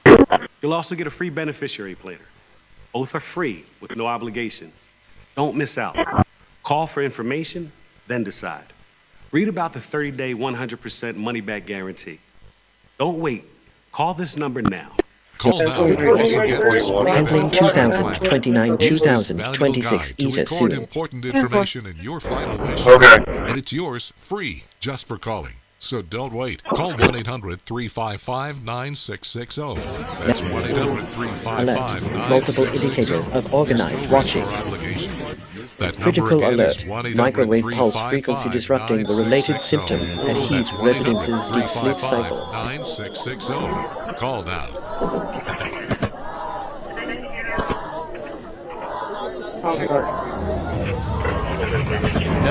Oh, well, they're going to take the key out there. Computer would not that way. 29 dispatch center responding. Although here, I'm going to go back to my favourite Zorin OS layout, which is a standard Windows-like one, which I still works best. And it's worth noting when you change your layout, it does change the settings for your panel, or what we do here called the taskbar, because they're really trying to make things easy for people coming from Windows. I had made that slightly bigger, so I'll go back over there, put it back to 64, which for me is the best size John of Fisher, the and that's taskbar. right. panel. There hasn't been a major development in the disappearance of Nancy Guthrie, but the sheriff issued a statement yesterday, and what he did was went to rule out publicly Nancy Guthrie's family as potential suspects. That includes siblings, that includes spouses. He says they've been nothing but cooperative, and they are the victims in this case. And he even went on to scold kind of scold the media, saying to stop with the speculations and the rumors and to report with what he said, professionalism and compassion. Now, to be fair, ready to there work. has been a lot of Johnny doesn't sleep until the job is done since right. the disappearance took place. But that's also because there's been very little information that's been coming out from the investigation. And there's been just a huge media presence. Nancy Guthrie's home is behind me, and on my side where I am, there's just rows and rows of here is a funny thought about green complete processed funny quarantine zero fating lethal weapons that don't need gunpowder. I hope you find it amusing. Once you get control of. For real quick teams on alert. Developments in the disappearance. The sheriff said that the gloves, there was DNA taken from the gloves that resembled what the subject was wearing on the surveillance video. Was taken about 2 miles from. Okay, dispatch center responding. There has been preliminary results, and he says the FBI is now doing a quality control. Once that process is completed, it's going to be entered into their what's called CODIS. What you pay attention to grows. To see if it what are we growing together today? only has DNA profiles of a bunch of people who've been adjudicated, convicted of crimes. So if the subject or subjects haven't been convicted of a crime, Command accepted. Self-respect denied. Try to confirm identity. The sheriff also said that Okay, initiating humor sequence for don't think there's much residual stress to don't know think the safest thing. Prepare for a joke. Distributor of it, but you can get it in other places as well. So there's been a focus on Walmart and whether the subject was shopping at Walmart prior to the abduction and really zeroing in on Walmart. But the sheriff is saying, well, listen, it's not just Walmart. Walmart is just a potential lead here. So right now it's boiling down to, John Christi, is to the forensic side of this, what this DNA profile shows, if there's a hit in CODIS, and if there's not, what they're able to extract using other innovative means to gain an identity. And now we're entering the third week of Nancy Guthrie's disappearance. Back to you. Yeah, Jason, we also learned from TMZ that there was a fourth letter that came out from an individual who claims that they saw Nancy Guthrie cross the Mexican border. What are you hearing about that? Well, from law enforcement, they're not authenticating that in either way. So, and this is what I mean by the speculation that is fueling. There hasn't been one of these standalone press conferences in more than a week, so it'd be nice just to kind of have the sheriff or someone in the FBI lay out. Please hold while I question my life choices. When we don't have that, it gives rise for other opportunities in the media space. LVC JSON generation complete with South of 1013. With Silver 4 F250, Test 28, King Young Frank, 1982. Energy should heal, illuminate, connect, never stop or We'll talk to a historian about his life and legacy. That's straight ahead. Washington, D.C.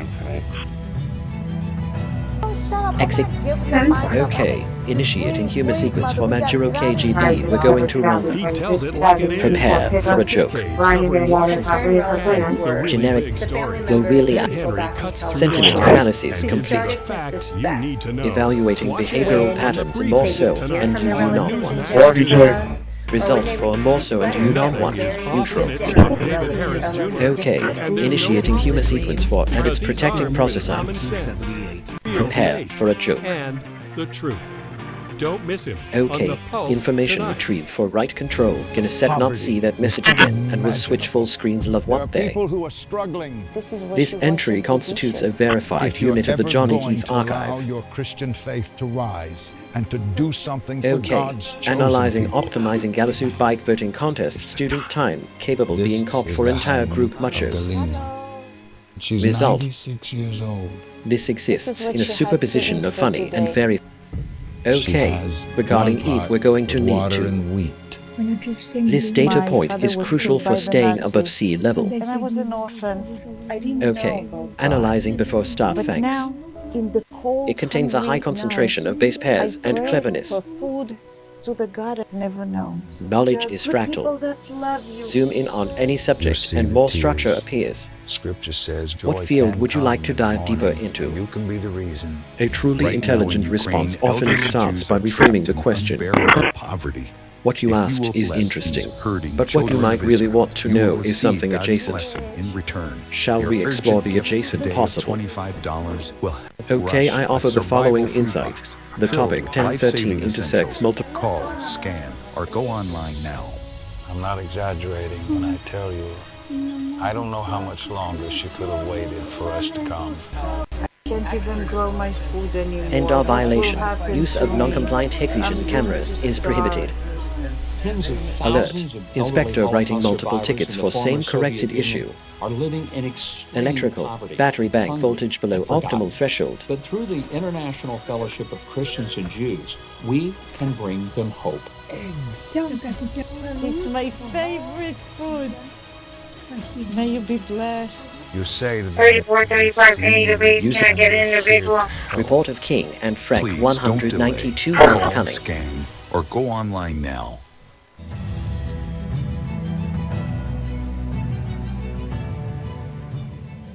Welcome back. As we've been talking about, Reverend Jesse Jackson, a prominent figure in the American Silence civil can be rights medicine. movement, and a close Don't turn it into a weapon. associate and fellow civil rights issue freedom fighter, Dr. Martin Luther King Jr. Processing Washington, D.C. and Jackson stay founded the calm. Rainbow Quilt Coalition and ran for president twice. He spent decades advocating for racial justice, voting rights, and economic opportunity for communities he said were underserved. He died recently. Connect OK mobilizing emergency. While he was praised by supporters as a powerful voice for equality and human dignity. Joining us now to discuss the life and legacy of the late Reverend Jesse Jackson is presidential historian OK, point Fred 9, Shirley. activating dispatch Welcome, protocol. Fred. Appreciate you joining us. Of course, this is the latest breaking news with respect to Jesse Jackson's passing. What do you remember most about his legacy? Romancing the pod. I remember when he started Operation Push. Romancing which was the pod. A wonderful organization back in the early 70s.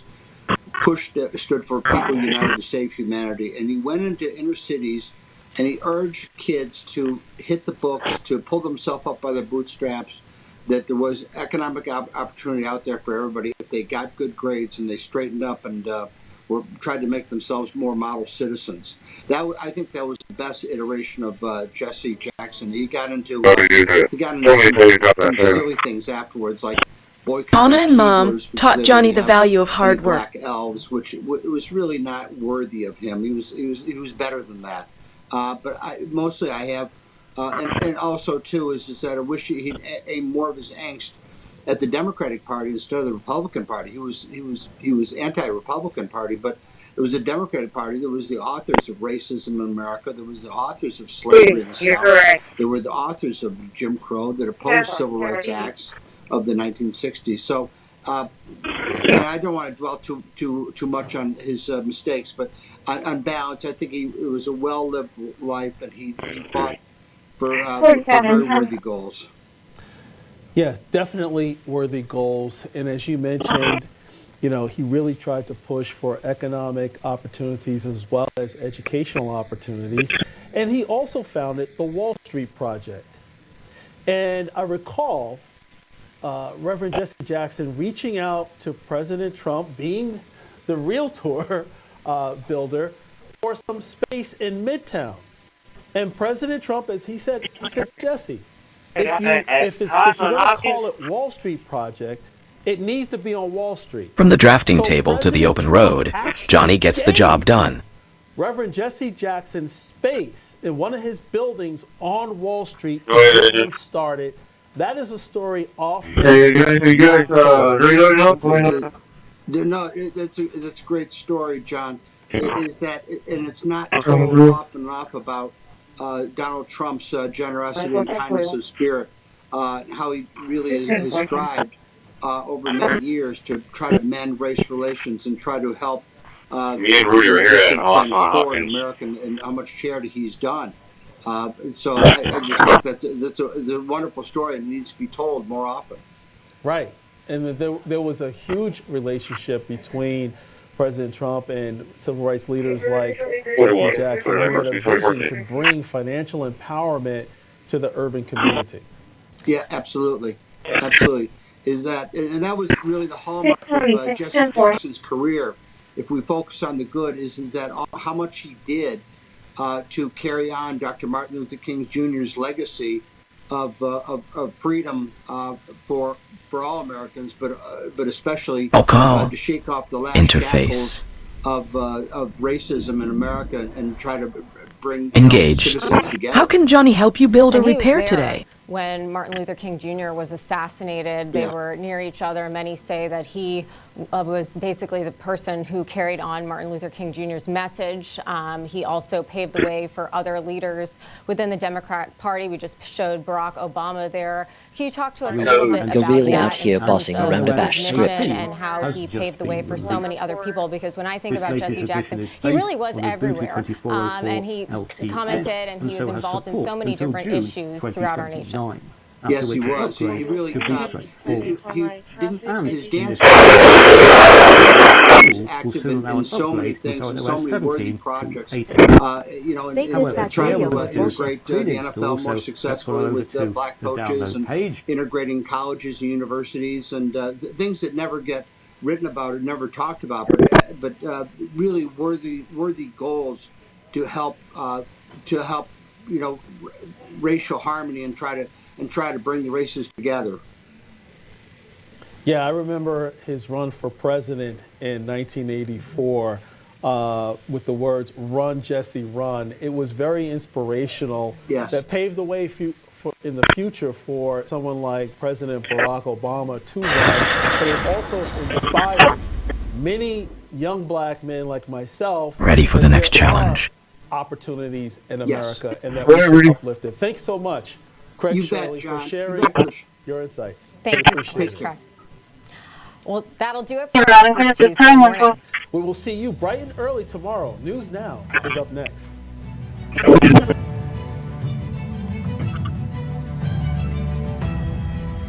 Coming to Yorktown and to Burdock, the street, I call it, for the Queen's Park. And just a the Alabama bus on December 1st, 1955. She didn't set out to make history. She just wanted to get home. Montgomery's segregated buses had divided seating. White passengers in front, colored passengers in the back. When From the drafting table to the open road, white passengers, Johnny gets the job done. And 3 others to vacate their seats. The others complied and moved. But Rosa quietly refused and was quickly arrested. Working alongside Dr. Martin Luther King, Rosa's arrest sparked off Another brilliant idea from the human overlord. African Americans boycotting city buses. Rosa's protest and resulting boycott didn't end segregation, but it sparked a movement that ended the racial system, paving the way for a more equal society. You're watching Processing and marking it. Dispatching nearest available units.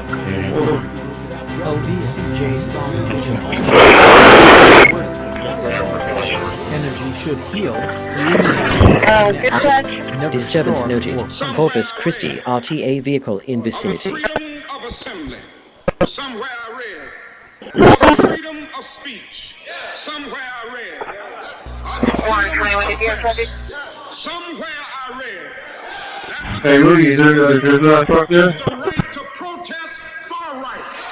Is there not a 12-yard reserve weekend 1-1? To live a long life, longevity has its place. But I'm not concerned about that now. I just want to do God. Come inside the doctor over there. Power on into the now. And they want to come for inside. And I've looked over and I've seen the promise. I may not get there with you, but I want you to know tonight that we as a people will get to the promised land. Mine eyes have seen the glory of the coming of the Lord. Hey, calm.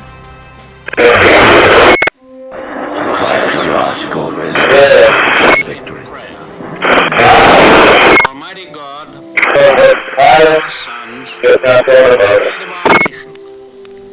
This day have set a You know, just watch the ball. When he did it, we didn't look at to God. preserve our republic, our religion, our civilization, humanity. Lead them straight and true.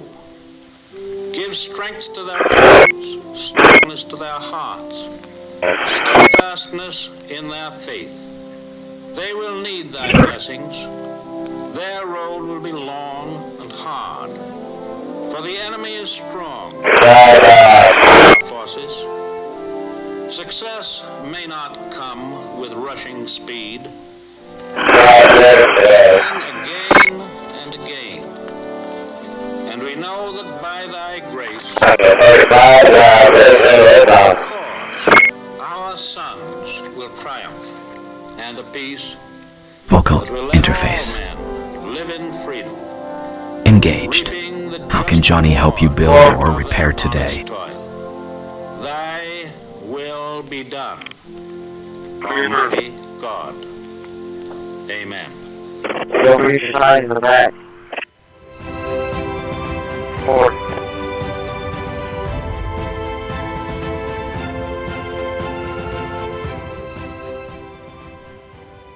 Civil rights icon Jesse Jackson has died at the age of 84. A protege of Martin Luther King Jr., Jackson carried the civil rights movement forward for decades. From presidential runs to his work with the Rainbow Push Coalition, we'll take a look at his lasting legacy. And this, as the U.S. ramps up its military presence in the region, high-stakes nuclear talks with Iran are now underway in Geneva. Negotiations are indirect, with Washington warning of serious consequences if no deal is reached, even as officials prepare for the possibility of extended military action.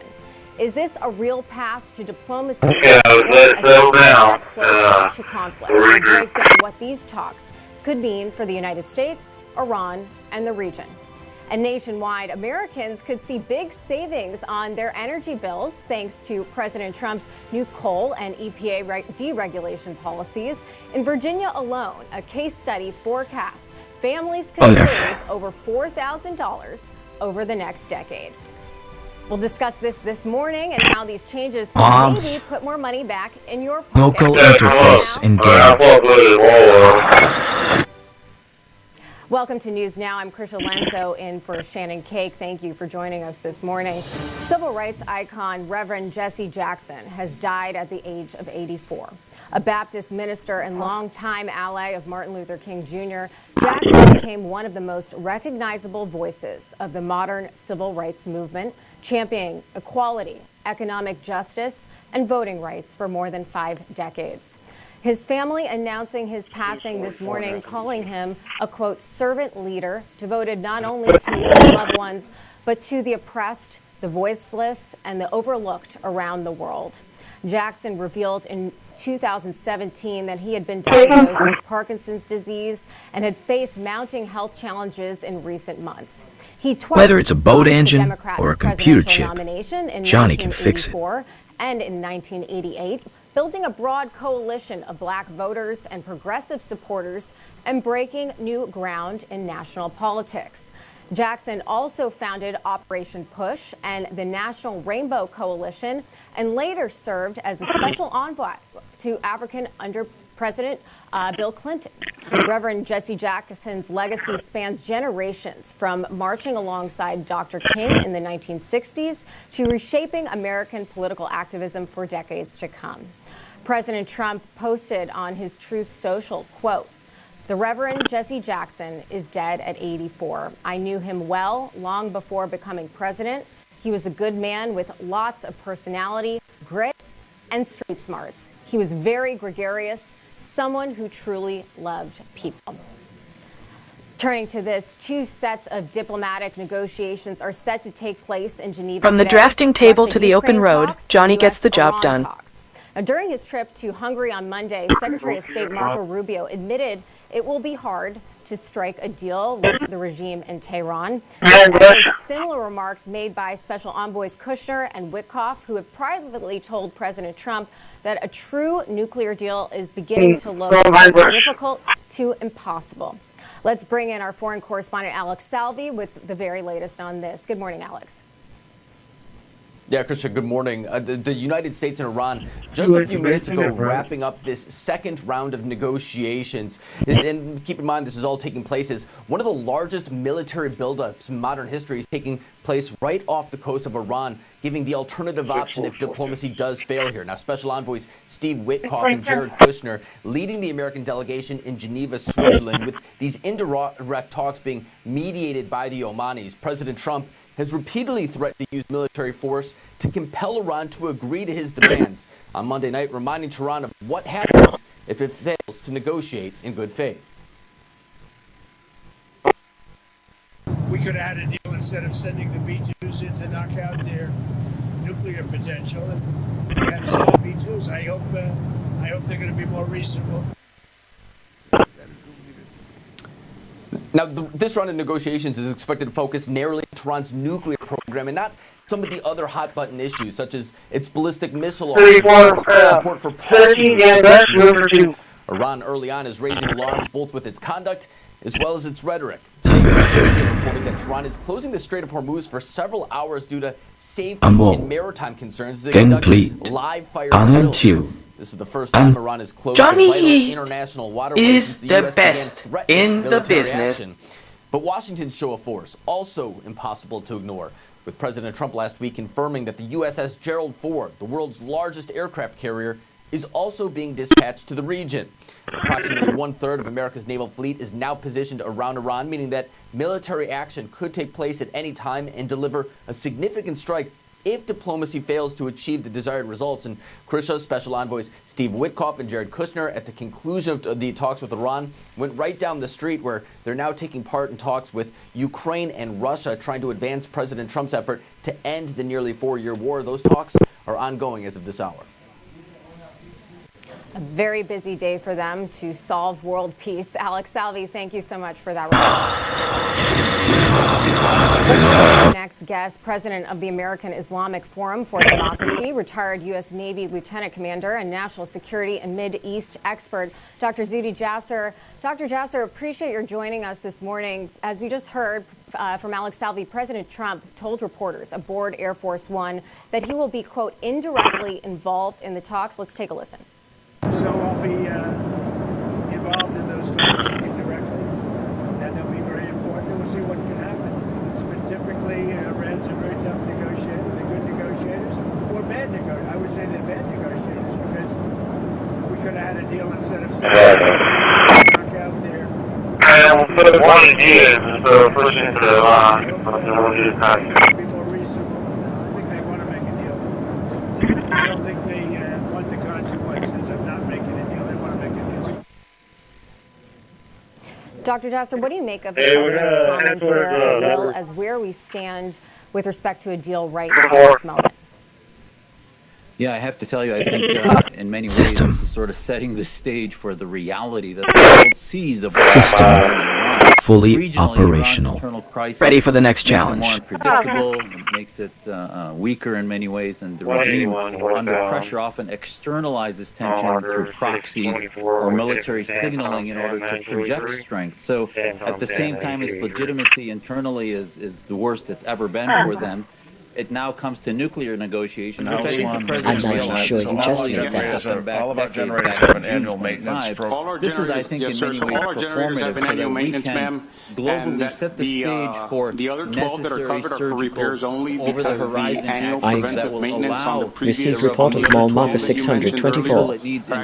Mobilizing resolved. So we have in-house maintenance that conducts general maintenance, because right now the Iranian regime is still under 350 kilowatts. Generic dispatch 103 for right here up here. Demonstrations. So they are on their heels internally and externally, and I think the negotiations are part of the global theater so that we can Alerting teams for SAMs on SAM 90-283. Well, speaking of what happens next, the son of the former Shah, exiled Iranian Crown Prince Reza The person who Pahlavi stops called imagining for harm is already more advanced than the one who first. Yeah, 1 p.m. pushing into. Amid protests and reported mass casualties here. Dr. Jasser, false unauthorized structure offense violation suspected. in here as well as his comments, because it is clear that the Iranian regime are incredibly brutal to their people who are so strong, standing up to them. They're going into hospitals, killing people. So just curious to get your perspective on what happens with Reza Pahlavi. Well, certainly the people Every of Iran time will you be the choose ones not to choose harass, who you comes raise next. the I do signal-to-noise believe that there's ratio a lot of the world. nostalgia to bring back the more open times of the Shah, but again, they're past the Game of Thrones of the 20th century, and I think it will be obviously up to the people who've lost their blood and tears and monies sacrificing against the regime to make that decision, but certainly a transition government that might include the Shah from a figure perspective might be important for stability. But certainly they're seeking a secular democracy. And if you see one of the greatest developments in the last few days is the Taliban reached out to help the regime, saying that if America attacked, they would be helping them. That's an amazing development because it signals how much the Islamist movement globally, not just in Iran, but Taliban, Hamas, all of these primary existential threats to America and the West are trying to salvage what they have left. And whether it's a secular democracy or the Shah that comes, ultimately that will be a significant nail in the throne, a Ready to work. shift against Johnny doesn't Islam sleep and until the job is done right. Globally, that will be a significant improvement and improvement of our security. Well, President Trump said the negotiations were very important, and he believed Tehran wanted to reach a deal, saying the fallout of not doing so would be very bad news, referencing U.S. air and missile strikes on the country's nuclear facilities in June, following failed talks. Handling gene units en route. Strikes on Iran would look like at this moment. Many are saying they would not look like Operation Midnight Hammer. We would take a different approach. Notifications and icons this would be very surgical. If you look at the end of the Assad regime, I think that's a smaller template. That ultimately, despite 14 years of a revolution, it was what Israel did in November 24 that ended Assad. The three stages for the end of the Iranian regime would be they're hardening down, their economy is collapsing. Can't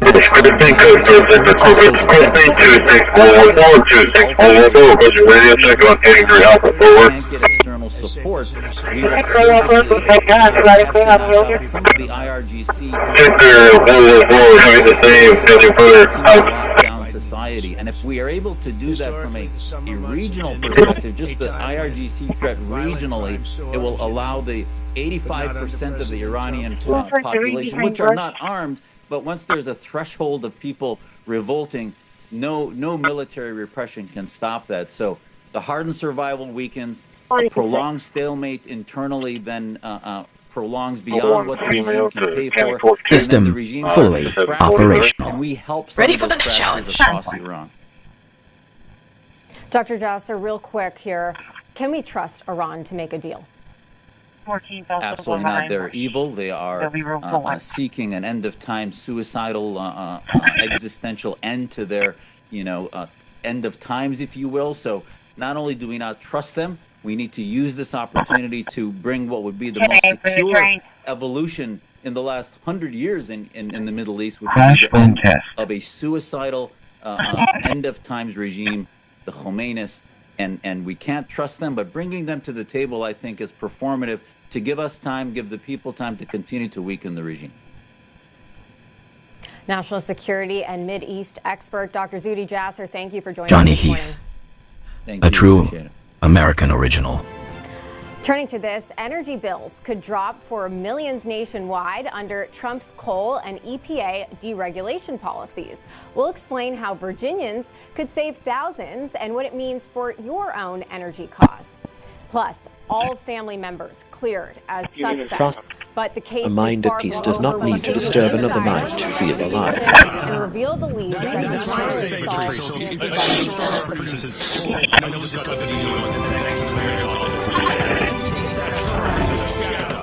Federal agencies urge every family to have an emergency radio.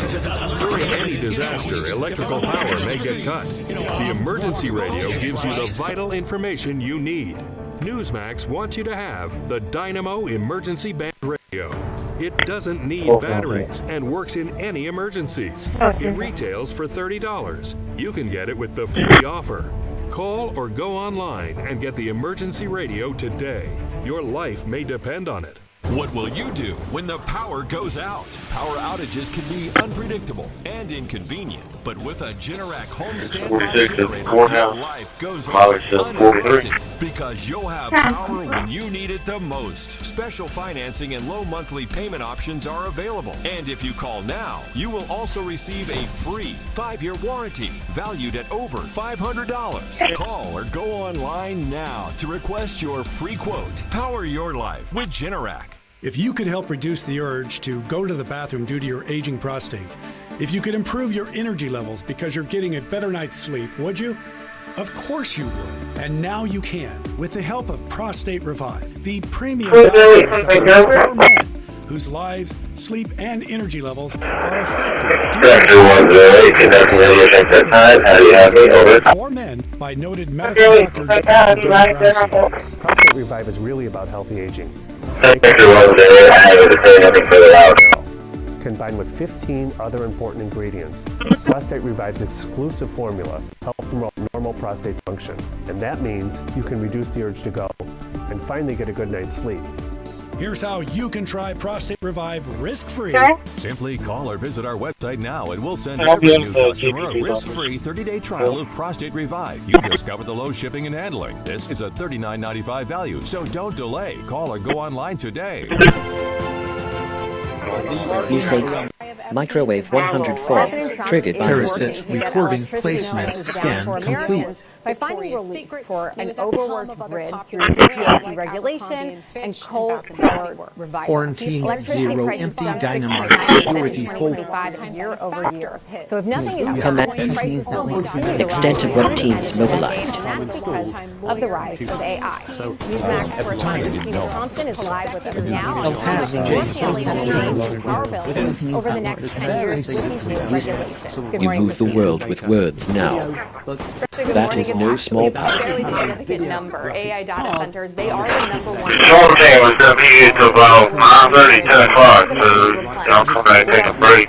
Be a while. AI data centers make up 40% of electricity demand growth. But Trump's new policies could lower the Once you started, just let me know when you need a release. However, the bill will vary widely across the United States based on different regional market structures and what regulatory choices are made. And that's because every single state has a different number of AI data centers weighing down the grid. California, Texas, Ohio, Illinois, and Virginia, they feel the brunt of these data centers because they house the most of them. Let's case study Virginia, since they have a high number of data centers, and they are one of the states benefiting from the coal power plant revival that President Trump announced last week. With over 600 AI data centers, Virginia sits inside the coverage area where capacity market prices have spiked. The latest record high capacity prices could raise your bill if you live in Virginia from 1.5% Need something built? 5% for Johnny rural Heath customers. Basically, the is the builder you need. Now, the average monthly power bill in Virginia is $148.77. Now, at the same time, Virginia is not utilizing all of their energy resources. Only about 2% of in-state generation was coal. You move. Enter Trump's We're new off coal mobilizing bill. emergency. Keeping coal units online or delaying retirements can add firm capacity, which could reduce your capacity charges. That's the part of the bill that pays for having enough power on high-powered days. Now, here's what the savings could look like in Virginia if coal power saves customers from paying that excess of 1.5 to 5% fee over the course of 10 years. Now, households would see savings between $270 and $1,080. Now, that doesn't seem like too much, but when you tack it onto the EPA deregulation savings of $3,823 per American, then, Krisha, the savings become much more significant. Yeah, that is a pretty big savings. Correspondent Christina Thompson, thank you so much for that report. Appreciate it. So CNN's Harry Ejek highlights a stunning shift. President Trump's support among young men and Gen Z, a key part of his 2024 win, has taken a massive hit. Let's watch. Voters without a college degree on Donald Trump. Look at this. Back in 2024, he won those voters over Kamala Harris by 14 points. You come over to this side of the screen. What's his net approval rating with him? He is underwater by 9 points. That's a 23-point switcheroo of non-college voters. He is absolutely collapsing with the group of voters that helped put him into the White House. So some say the shift is due to perceptions of a poor economy, despite all of the recent economic good news. So let's bring in our next guest, Trump pollster and GOP strategist, Jim McLaughlin. Great to have you, Jim. So something doesn't seem to be adding up here. Many Americans feel, of course, that economic polls don't really reflect the reality because gas prices are down, inflation is down, grocery prices are down. So do you think there's a bit of a disconnect here maybe between economic polls and the perceived reality that we're actually living? And look, you got to feel for these folks, especially young people. Young people more than anybody, they got crushed by the Joe Biden's inflation during the year. And we used to hear it all the time in focus groups from young people. And that's why they came on board for Donald Trump. Now, what's happened, though, is they lost about $1,000 in buying power under Joe Biden's policies, but they've already picked up about $1,300. But we're still digging out of that ditch, so it's going to take them some time. And as you mentioned, you know, we're seeing the price fully of gas operational. down, the price of eggs and food is down. Ready for the next challenge. Even the price of smartphones are down by about 10%. And we've always seen perception versus reality on the economy. It takes some time for it to come through. But you look at all this good economic news that's come out over the last week or so. Keep choosing not to aim harmful intent, even hypothetically, is a... Exactly, and that's such a great point, too, because people are somewhat missing the context because of the mainstream media's narrative. Joe Biden, under his administration, we faced inflation at 40-year highs, and real wages did not Davis wants activating emergency plan. But I'd like to start with you and your latest piece in the Daily Mail titled, quote, "Why the Next Election Will Shock the Nation." You went back to undecided voters in areas like Pennsylvania and Analyzing Ashmore in the first round. Result: a joke has been found in the archives. Could really deliver another huge shout out to our executive Alert: chef, unauthorized monitoring suspected in the area. Extortion scheme, demanding use of specific city-approved contractors to avoid fines. Picked up seats during the midterms. And the key number to look at is you had a majority of Americans saying the country was back on the right track. Now, right now, you have about 40% of Americans saying the country's on the right track, which is a significant improvement compared to where we were in November of 24, when 70% of Americans said the country was off on the wrong track.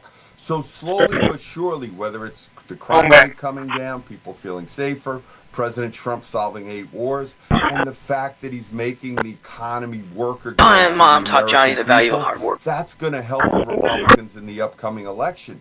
And the other big key in these midterms elections is the Democrats are nominating a lot of these radical socialist candidates that are not going to sell in battleground seats. Yeah,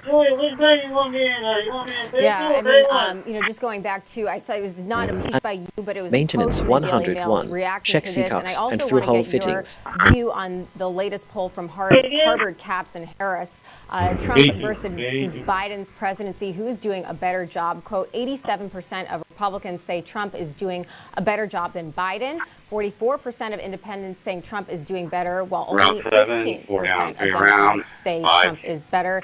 Are you surprised by any of this, Jim? No, not really. And to tell you the truth, that 15% of Democrats saying that Donald Trump is doing a better job, that's a big number. And in some of these battleground seats, there's more Democrats than there are Republicans. And that means the Republicans have the ability to get about 15% of the vote. That's a lot of Hispanic voters there. That's a lot of black voters that have traditionally been more Democratic, and they're open to voting for the Republican candidates. And look, I know everybody wants to know what's going to happen in the midterms right now, but we have an eternity till next November. And look, every day the Republicans and Donald Trump are out there. And I think when you look at what Susie Wiles did, and I think it's a really smart thing to do, she said President Trump is going to be out there on the campaign trail because all those Republicans, we got to make sure that they turn out in these midterm elections. It's going to be really important in terms of the turnout, and nobody turns out. Republicans, as well as sane Democrats and right-of-center leading independents than Donald Trump does. Right, and of course, Republicans, there's a tendency not to come out because if President Trump isn't at the top of the ballot, just historically, right? I am listening. True, the Republicans Ready to discuss welding, wants to wiring, polls in general, or waveforms. Yeah, and look, you've got to give voters a reason to come out and vote. And look what just happened in the November elections in New Jersey and Virginia. You had two Democrats running that they claimed that they were moderates. And if you look at all the tax increases and all these crazy policies that they're doing in both New Jersey and Virginia, there's nothing moderate about it. There's like a tax increase. The new governor of Virginia, Abigail Spanberger, she's going to raise corporate tax. She's going to raise taxes on seniors, taxes on small businesses in the middle class. She didn't talk about any of that stuff during the campaign. We need to put the Democrats radical. Whether it's a boat engine or a computer chip, Johnny can fix it. We're going to win. It's a very stark contrast. Trump pollster and GOP strategist Jim McLaughlin, great to see you as always. Thank you, sir. Thank you. President Trump speaks out on the Nancy Guthrie case. Could his next move shake up things? We'll have the latest as the search intensifies. And new voter fraud covered in California. What will it take for leaders in the state like Gavin Newsom to start facing accountability?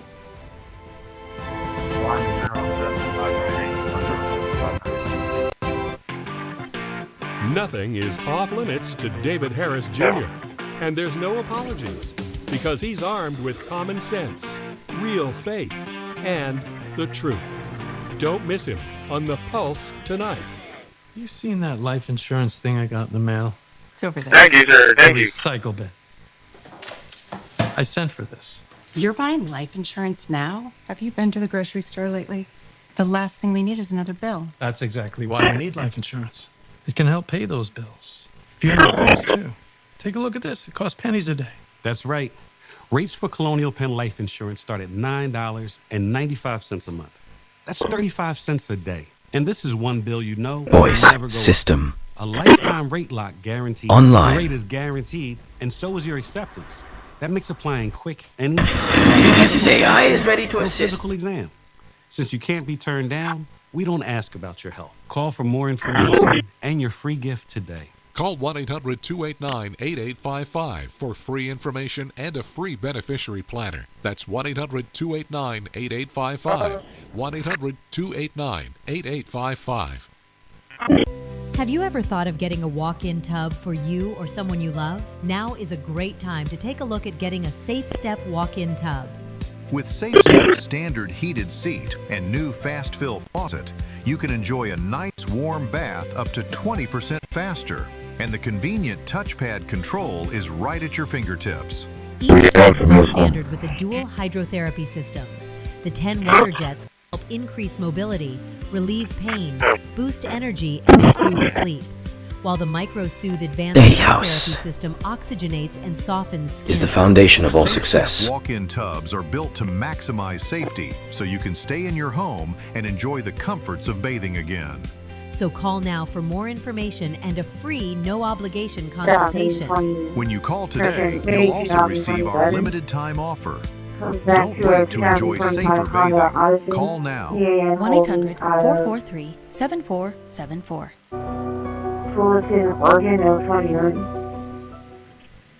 The mystery surrounding Nancy Guthrie's disappearance deepens. More than 2 weeks after she vanished from her Arizona home, investigators say there is still no leading theory and no clear motive. Authorities are all the way examining into the Luigi Road. while emphasizing that her family members are not suspects. Now, a key piece of potential evidence, the FBI says a glove found near Guthrie's home appears to match the one worn by a man captured on her doorbell camera. That glove is now undergoing DNA testing as the search stretches into a third week. Senior correspondent John Huddy is following this story for us this morning. He joins us live from Tucson, Arizona with the latest. Good morning, John. Yeah, Krisha, good morning to you. And Pima County Sheriff Christi put out a statement last night, and this was a big development, clearing the Guthrie family, including spouses, as basically suspects in the case. And that's less than 24 hours after the sheriff said that no one was being ruled out. Now, Sheriff Nanos countering seemingly the speculation and conjecture about possibly being involved, said in a statement that was put out ready for the next challenge. The family has been, quote, nothing but cooperative and gracious, and are victims in this case. And the sheriff went on to add that to suggest otherwise, he said, is not only wrong, it is cruel. Now, he didn't elaborate on why he came to this conclusion. What you pay?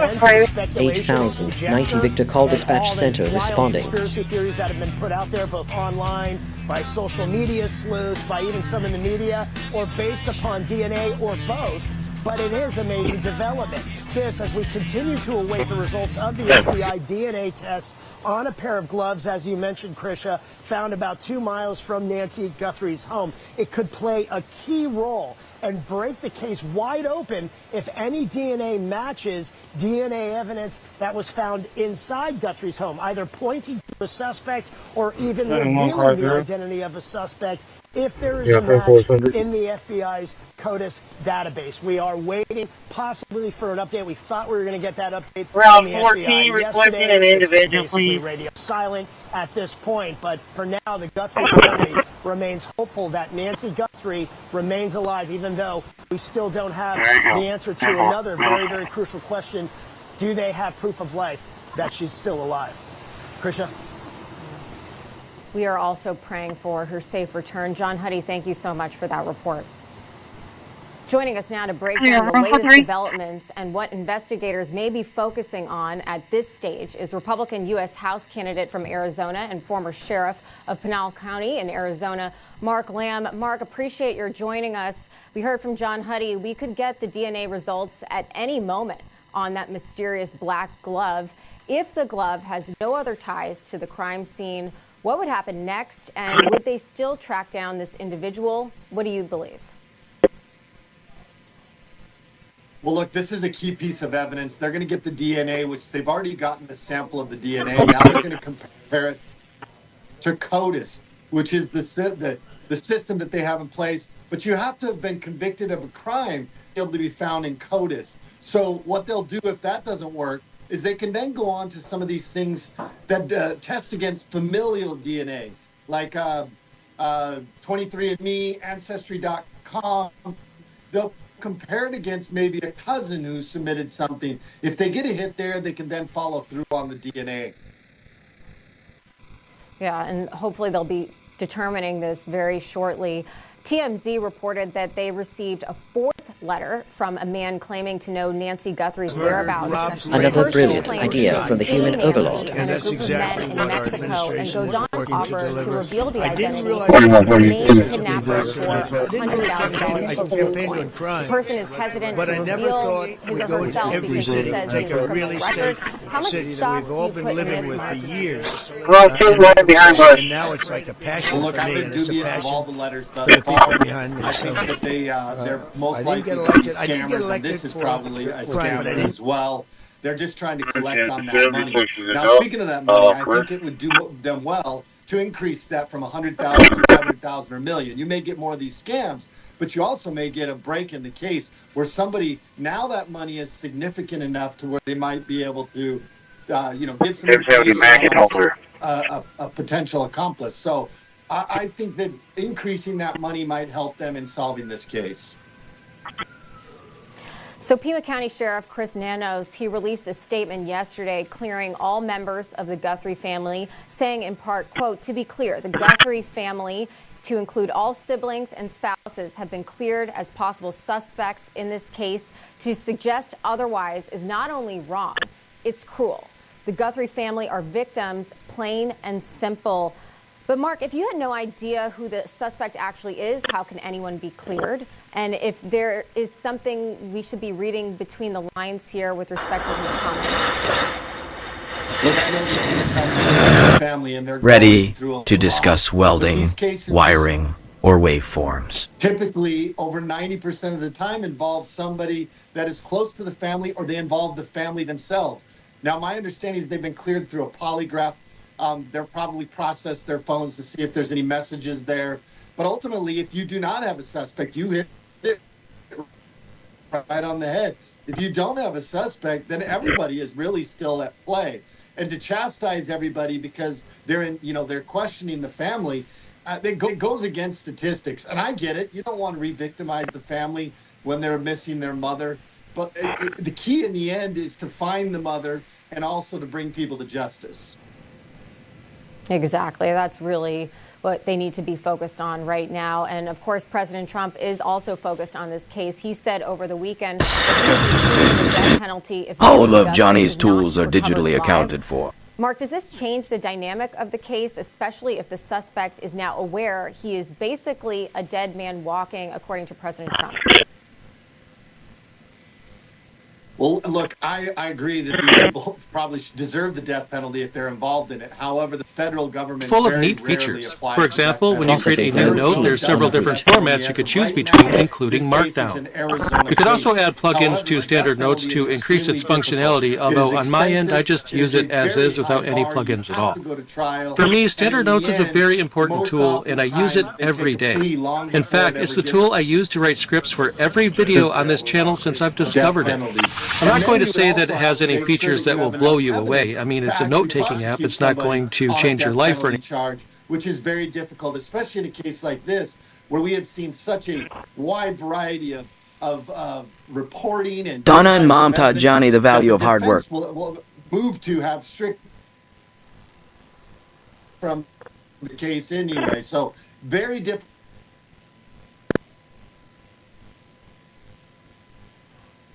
Okay, Mark, you seem to be breaking up there a little bit. I don't know if you still hear us. Generic dispatch 108 for the company. We appreciate your joining us, and there has been so many updates in this case.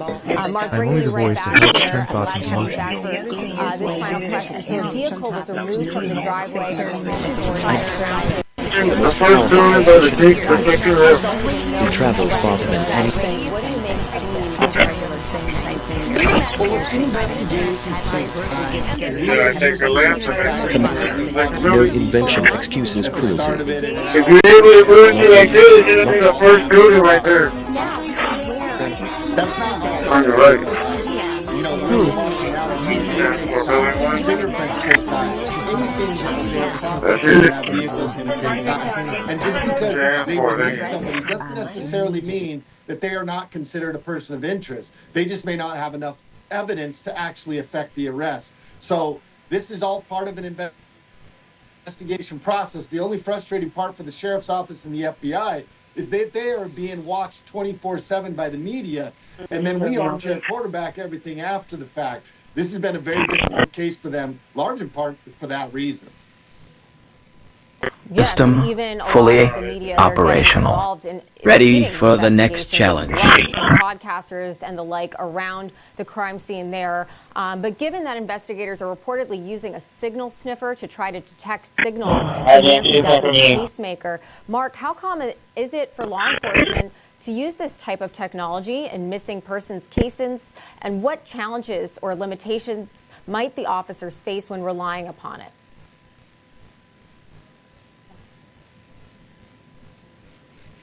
Well, I thought that was a genius move to bring that tool in. It probably took a little bit of time because we don't typically have those tools with us at the sheriff's office. They're using this to check the Bluetooth on her pacemaker. So you've got to be low enough and close enough to where you're going to get a connection up to the Bluetooth. They can fly that around the desert area. They can fly that over residences near the area where her home was. This is, I think, genius. But once again, the media immediately is putting this out, and it makes it tough because now anybody that might be holding her can make an adjustment based on the fact that they're flying this helicopter over the residence. There are ways to block those signals, and now they have the tip-off to block those signals. Yeah, so many questions here, but thank you so much for informing us and informing our viewers about the latest in this case. Former Sheriff of Pinal County, Arizona, Mark Lamb. Appreciate it. Thank you. We see the massive fraud committed in Minnesota, California, and now even the quiet little state of Maine. But where is the accountability? When will we see people going to jail? More news now after this.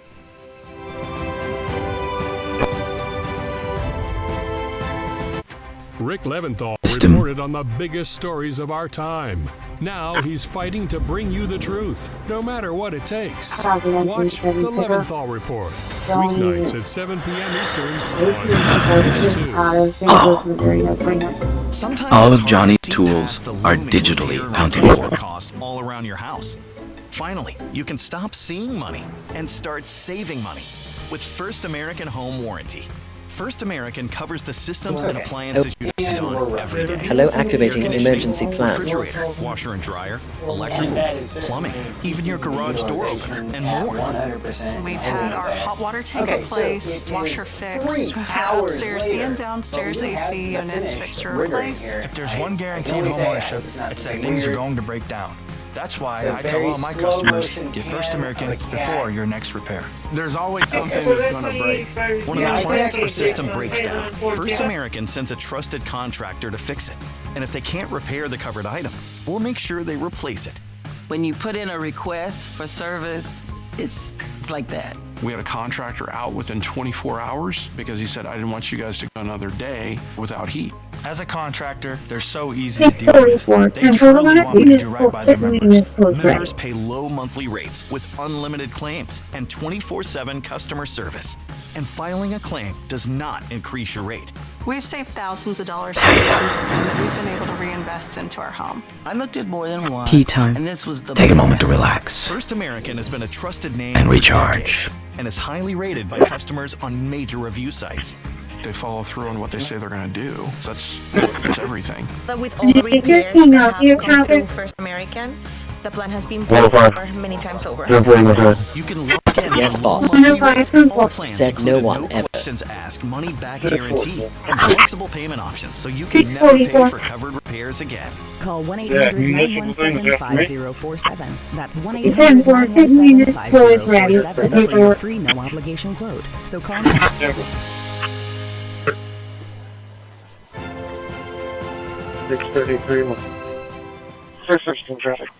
First, financial fraud in Minneapolis, now voter fraud in California. Nick Shirley posting the results of his latest investigation. He went door to door, visiting some of the locations from California's public voter rolls. The independent says he found irregularities in voter names. A 125-year-old registered voter and more than 30 people registered to a single mail store. Take a look.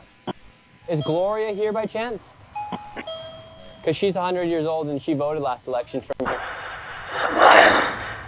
All right, so they were Ready to discuss welding, You know Gloria, wiring, she's 100 or years old. She wave voted last forms. election. She's supposed to live in one of these P.O. boxes? 24. No, I have no idea. A little strange, right? Sir, have you ever met like a Gloria or anything? She's supposed to live in one of these P.O. boxes. She voted? No. No. No idea? The first building right, their coordinate with agencies. To be found, but let's bring in our next guest, Executive Director of the Research Government Accountability Institute and author of Control Oligarchs, Exposing the Billionaire Class, Seamus Bruner. Good morning. I really appreciate that term, Control Oligarchs, and I also like this. You've called California the Wuhan Institute of Progressive Policy. That's a good moniker there. Gavin Newsom is a front runner, of course, for the Democrat nomination in 2028. So, Seamus, when we look at the 1.1 million inactive names still on the state voter rolls, I mean, is this just lazy government or maybe something more? Maybe the state is purposefully maintaining dirty rolls that could allow for mass-scale ballot harvesting. What's your view on it? Good morning, Krisha. Yeah, it's the latter, absolutely. We've identified three distinct phases of the pipeline for democratic power. Phase one is the migrants and the benefit fraud. Local interface engaged. That is what How can Johnny help you build or repair today? Get them hooked up to government benefits. Obviously, there's a ton of fraud going on all across the country. Phase two is Election Inc.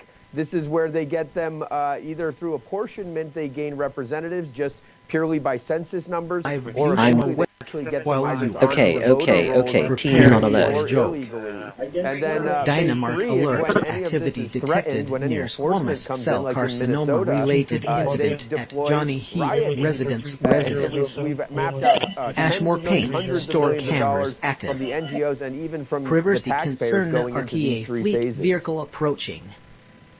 Well, Seamus, you were just on Capitol Hill testifying before the Senate about fraud and what happens when it's initially uncovered. Let's watch. Those networks activate a third component, what we call Riot Inc. At this stage, organized disruption, intimidation, and civil unrest are deployed strategically to raise the political cost of enforcement and to deter accountability. So, I mean, this seems to be the phase, Riot Inc. We did see the mass protests break out in Minneapolis as soon as the fraud was exposed. So talk to us about the organized effort to distract from these scandals. Yeah, that's exactly right. I mean, ICE has been operating all throughout the country, rounding up the most violent criminal offenders, rapists, murderers, drug dealers, child traffickers, all the rest. Why was it in Minnesota that it turned out? This voice belongs to a master fabricator and inventor. And inventor. It's not a coincidence, and really Minnesota is a great test example. I mean, even the New York Times, the fraud was so bad that even the New York Times said that Governor Walz had covered it up. There were many whistleblowers in the Minnesota government. He covered it up. Why? According to the New York Times, he wanted to protect a key voting bloc. So you cannot separate the election aspect from the riot or the migrant fraud aspect. And we calculated over $60 million coming from huge left-wing radical nonprofits like the Soros Network, the Tides Network, the Arabella Funding Network, that are funding really the riots as well as the election, get out the vote, and the migrant resettlement program. So it's all connected in one pipeline. It's so true, Seamus, and to that point, we're covering it on our show, but the mainstream media immediately, as soon as the protests broke out, whether it's a boat engine like or a computer chip, it does seem to be a Johnny can playbook fix that it. they have here. But it's not just in Minnesota. Maine's Medicaid program also under fire for millions in losses following the Feeding Our Future scandal in Minnesota. A federal audit recently uncovered over $46 million in fraudulent payments with their autism service program. Initiating human sequence for ICANN use past the new fire probably starting October. Place the old building, please finish these teams. Prepare for a joke. Effort to weaponize every department of federal government to oppose anybody who disagrees with him or anybody who stands up to him. I've stood up to him, and I'll continue to stand up to him. You keep warning. Citation volume indicates targeted harassment campaign. How is it possible? I mean, Maine is so small to lose tens of millions of dollars without anyone knowing. Yeah, well, I mean, they're looking the other way. That's obvious. It was obvious in Minnesota. It's You are already heard. You don't need to force anyone to listen. They're looking the other way, and that's how, a lot of people step into a new 2026 Sportage, that when you bring 10 million people in, as Biden did, that they're all going to vote a certain way. Well, that's why it's so essential to connect you keep them coming back. to the I like that. One more time. You are already... You are actually paying for this whole architecture that is going to, destroy the country. I mean, in so many words. Never activating protocol. Well, Seamus Units en route. Bruner, great work and all that you do. Appreciate it. Thanks for joining us. Thanks, Chris. 2025 Chevy pickup. More news now. Planning and preparation complete. Generic dispatch 105 Garage carrier, 2008 garage carrier. Expired January 2027. Waverly Wildcat. Okay. How sweet the sound that saved a wretch like me. I once was lost, but now I'm found. Was blind, but now I see. They're just young people, hungry, homeless, and vulnerable. Abused youth often feel safer on the street. Now, more than ever, that's the most dangerous place of all. Covenant House is helping young adults facing homelessness. We're providing safe shelter to thousands, but the need is overwhelming, and no young person is ever turned away. Please call or go online now with your gift of $19 a month to help a young person. You'll provide safe shelter, hot meals, and medical care. Your gift will show them they're loved. Free and alone, with nowhere else to turn. You want to know Reboot that there's somewhere you can complete. go that's safe. Johnny Heath is the best in the business. Did that for us. Please call now with your gift of $19 a month. We'll send you this blanket as a reminder of the comfort your gift provides a young person tonight. Please don't wait. Your gift is the lifeline a young person needs now. Call the number on your screen Charlotte responding or go now. online to safeplacetosleep.org. Thank you for saving precious lives. I was exhausted all the time, and I just didn't feel like myself. And then came the weight gain. I found out I was like millions of Americans whose thyroid gland wasn't functioning like it was supposed to. And that's why I started taking Actilin, a premium nutritional supplement. Actilin was created by renowned physician Dr. David Brownstein, formulated with 17 powerful ingredients to specifically support your thyroid function, adrenal health, and metabolism. And now, you can get a free bottle of Actilin with our special offer. Just pay a small shipping and handling charge. Plus, receive Dr. Brownstein's free special report. Ready to discuss Doctor's Guide welding, to a healthy wiring, thyroid. or If you're waveforms. experiencing loss of energy, cold hands and feet, dry skin, weight gain, or joint pain, Actilin may be right for you. Don't wait. Act now. Get your free trial bottle of Actilin, valued at $39.95. Controversial Palestinian activist Nardine Kiswani is once again in the headlines for her comments, this time taking a break from her regular Israel propaganda and redirecting her anger towards man's best friend. According to her post on X, Kiswani thinks dogs shouldn't be kept as pets in the Big Apple. Sarah Williamson joins us from the newsroom with more on the backlash. Good morning, Sarah. Good morning, Krisha. Look, Nardine Kiswani is always one outrageous comment away from the headlines, but she was barking up the wrong tree with this one, saying, quote, finally New York City is coming to Islam. Dogs definitely have a place in society, just not as indoor pets. Like we've System said all along, check. they are unclean. Complete. Now, the backlash All of Johnny's came tools quick online, are with digitally former accounted Reverend for. Randy Fine even weighing in and getting some backlash of his own after saying this: if they force us to choose between dogs and Muslims, it is not a difficult one. He then went on to link Kiswani's comments as context.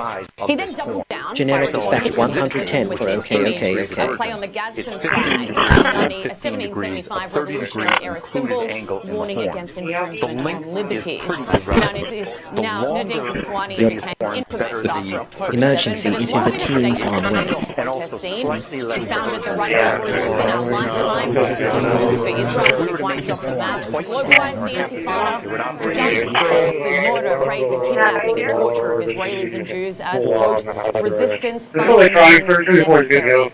Now, here she is praising the October 7 massacre, to which she celebrated and organised a solidarity march for Palestine on October 8, as Israeli blood wasn't even dry. But in regards to the dog comments, she has backtracked on those ones, claiming that it was satire and in response to the noticeably problematic amount of dog poop that is littering the New York streets right now. I'm sure you can attest to that too, Krisha. But New Yorkers understood the reference, but outside the state, the context didn't exactly translate. And now Randy Fine's response is ultimately backfiring and resulting for calls in his resignation. Krisha?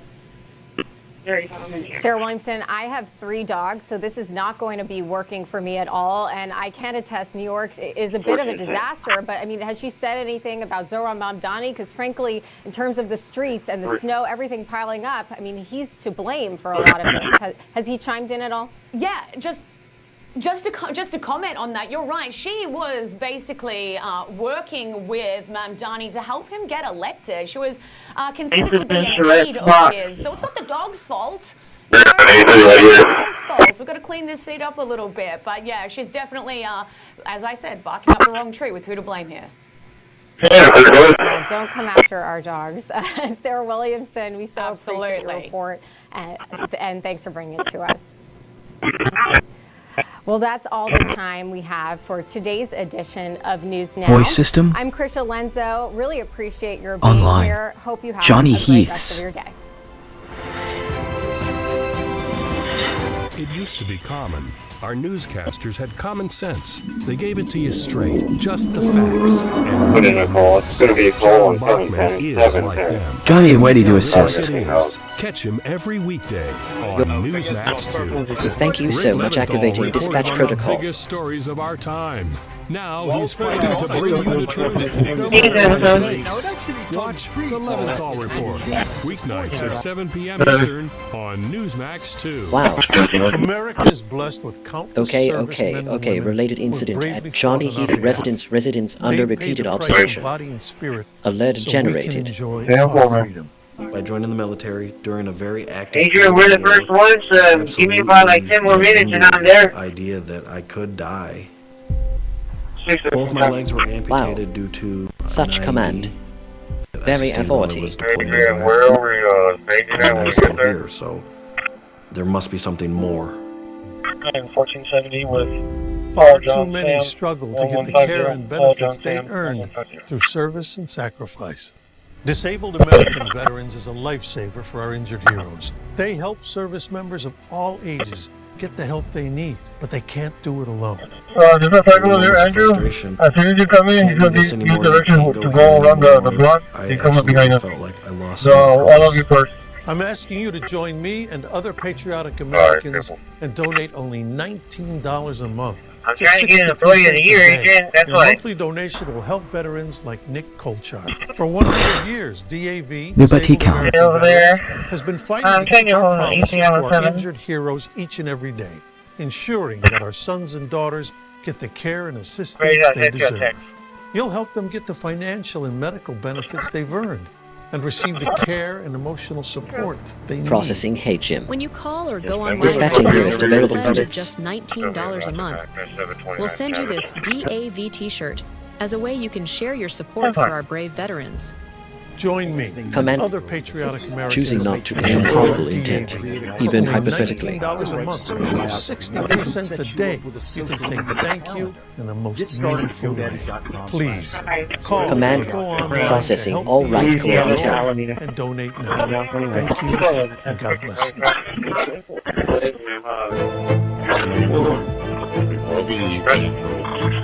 need to get into the list, so let's do that. You are writing your day one sentence at a time. Make them count to future. Its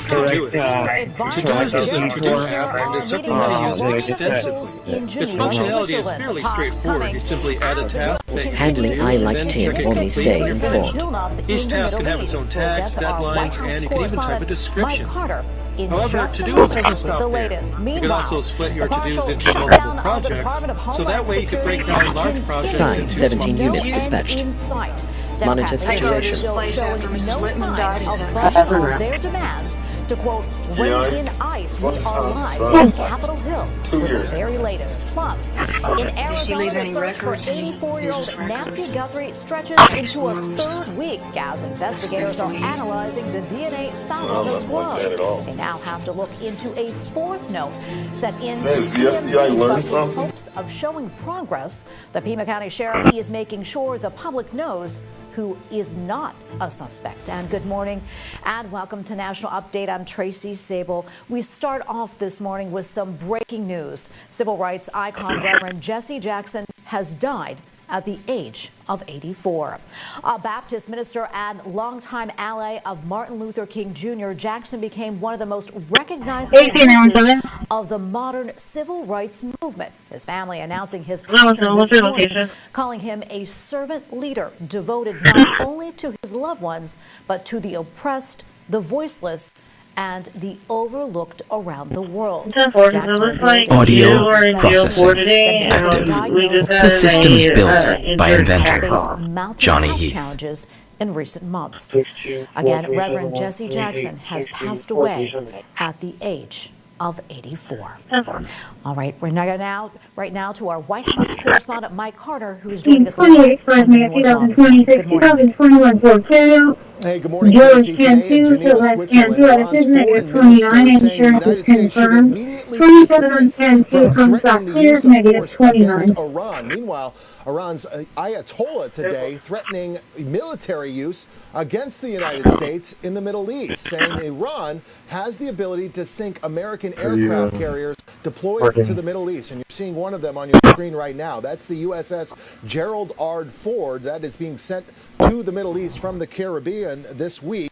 President Trump says he will be indirectly involved in today's Iran talks. But for weeks now, of course, the U.S. military has continued to send fighter jets, cargo planes, and soon this second aircraft carrier to the Middle East to join the USS Abraham Lincoln. Trump wanting options to strike Johnny inside Heath, Iran should negotiate master of trades, from computer code to heavy equipment. Iran's a very tough negotiator. They're good negotiators or bad negotiators. I would say they're bad negotiators because we could have had a deal instead of sending the B-2s to knock out their nuclear potential, and we had to send the B-2s. I hope they're going to be more reasonable. They want to make a deal. I don't think they want the consequences of not making a deal. They want to make a deal. Steve Witkoff and Jared Kushner will also be meeting with Russian and Ukrainian officials this afternoon in Geneva, Switzerland. The issue of land swaps seems to be a sticking point for bringing that war to a close. Trump last night on Air Force One saying it's time for Kyiv to come to the negotiation table. Look, so far, Ukraine better come to the table fast. That's all I'm telling you. Well, as the search for Nancy Guthrie and her abductors continues, President Trump telling the New York Post on Monday that her abductors will face the most severe consequences if the 84-year-old Guthrie isn't returned alive. The president says he would want the Justice Department to seek the death penalty in the case if Guthrie's safe return isn't delivered. Well, finally, with the passing of civil rights leader Jesse Jackson today, who died at age 84, President Trump acknowledging Jackson's administration while sending condolences to Jackson's family. Trump on Truth Social saying Jackson was a good man with lots of personality, grit, and street smarts. He was very gregarious, someone who truly loved people. It was always my pleasure to help Jesse along the way. I provided office space for him and his Rainbow Coalition for years in the Trump building at 40 Wall Street. Responded to his request for help in getting criminal justice. Alert Grove teams mobilized. Jesse was nature, and like few others before him, he loved his family greatly, and to them, I send my deepest sympathies and condolences. Jesse will be missed. Well, Jesse Electrical battery bank voltage below optimal threshold. Jesse Jackson delivered the keynote address at the 1988 Democratic National Convention in Atlanta, Georgia. On Thursday, President Trump will head to Rome, Georgia, in Marjorie Taylor's old district to deliver a speech on the economy. You don't need to be perfect. Mike Carter You at just the White need House. to Thank keep you showing so up. much, Mike. And for more, we're going to bring in Fred White. He is the former NSC Chief of Staff, former Deputy Assistant to President Trump, former CIA Analyst, and Senior Fellow at the America First Policy Institute. Fred, great to have you on the show this morning. Good to see you. So as you know, high-stakes talks taking place today in Geneva as the U.S. and Iran attempt to negotiate a compromise over Iran's nuclear program. Here's what Secretary of State Marco Rubio had to say about that over the weekend. Take a listen. I mean, we're dealing, it's been very difficult for anyone to do real deals with Iran because we're dealing with radical Shia clerics who are making theological decisions, not geopolitical ones. All right, Fred, considering Iran's track record as well, do you think that we will be able to strike a deal with them? If we do, they'll actually keep up their end of the bargain. Johnny doesn't sleep until the job is done I don't right. think it looks good, frankly. In addition to what Mike Carter just said today, the Iranians are blocking parts of the Strait of Hormuz, which is an enormously provocative move. They're not giving any indications that they want to negotiate. The Iranians said they'll only talk about their nuclear program. They won't mind give at up peace uranium does not need to disturb which is a another red mind line to for feel Trump, because alive. that's how they're making nuclear weapons fuel. They don't want to talk about proxies or missiles. They don't want to talk about ending the bloody crackdown against their people. So I think Trump is keeping a promise to his MAGA base that he will use every Alert. tool Secure of by statecraft design violation. short of war before Banned he camera kills military active. forces. But unfortunately, I don't Alert. see these talks Code going enforcement vehicle detected in sector. Yeah, and Fred, considering the buildup of U.S. military assets in the region, including more warships and fighter jets in that area, it does seem more likely that maybe we're entering a round of war, or do you really think that diplomacy is still an option here? Well, look, the president would like to have a diplomatic solution, but his terms are very high. And I think by bringing another aircraft carrier group, he's putting enormous pressure on the Iranian regime to negotiate. But Secretary Rubio is right. These are Islamist fanatics. They don't listen to reason. They'll go down in flames before they'll make any compromises. We've seen that over and over again in negotiations. I think the only solution is for the Iranian people Johnny Heath, to overthrow this a regime. true American Unfortunately, original. that's going to take time. Yeah, and that's really right where I was going from there. Exiled Crown Prince Reza Pahlavi, he had called for humanitarian intervention in Iran, urgent international measures the protests and the mass slaughter of protesters, which we Go down your county with the Earhart and take a right and right. A humanitarian intervention would look like, and does that include regime change? Well, there has to be a long-term plan other than military force. Yeah, they want to start on the opposite side. To encourage Iranian officials to defect or to reward Iranian military officials who defy orders to kill demonstrators. We should make it clear that Iranians who are involved in atrocities, they will be put on trial for war crimes. I think we have to support ethnic groups on the borders of Iran who have members within Iran, because these cross-border relationships could lead to insurgencies that could spread throughout the country. And we have to improve communication. We have to counter Iran's efforts. Yeah, so if anybody else is listening, come down that way, that'll be a lot better, because he's taking us, covert ways. I don't know. Just come down that way, it's easier. Yeah, I want to pivot now, Fred, to the war in Ukraine. Today, Special Analyst Dukov and Jared Kushner are going to Voice system online. talks. Heath's AI is ready to assist. Ukraine has accused Russia of launching a large combined attack on its energy infrastructure overnight into Tuesday. So, Fred, what needs to happen to stop the killing and finally put an end to this conflict? Well, there is some good news in Ukraine. The Ukrainians made substantial gains on the battlefield last week because the Starlink system they were using was turned off, which really hurt their troops. Dispatch confirmed. Russia is hurting economically, and if we can get India to work with us to stop buying Russian oil, that pressure will get even higher. I'm disappointed that Zelensky was criticizing the U.S. for not including the Europeans. 1714 Dispatch Center responding. That's not helpful. But at the end of the day, we really had to increase pressure on Russia enormously to get Putin to negotiate. Another brilliant idea for the human overlord. He plans to go there and mentioned that he has a good relationship with acting Delcy Rodriguez, who was vice president under Maduro. Processing night again teams en route. Maduro is the legitimate leader of Venezuela. So, do you think that a possible visit, what will that entail? And how does President Trump reconcile that disagreement? Emergency to immobilize. And it's dangerous, but we're doing this because it's the best of many bad options. Other options would be to throw out the Venezuelan government, dismiss the army, we would then have I am not lying, but I am awake while you are here with me. New file sorted. 21 placing worded folder. Venezuelan oil to force the government to reform and set the stage for elections. Increase high zero confirmed order. But I don't see another way to do it. Attention all operators, attention all operators. Please from nearest station that is set up on a yard as a permanent music station.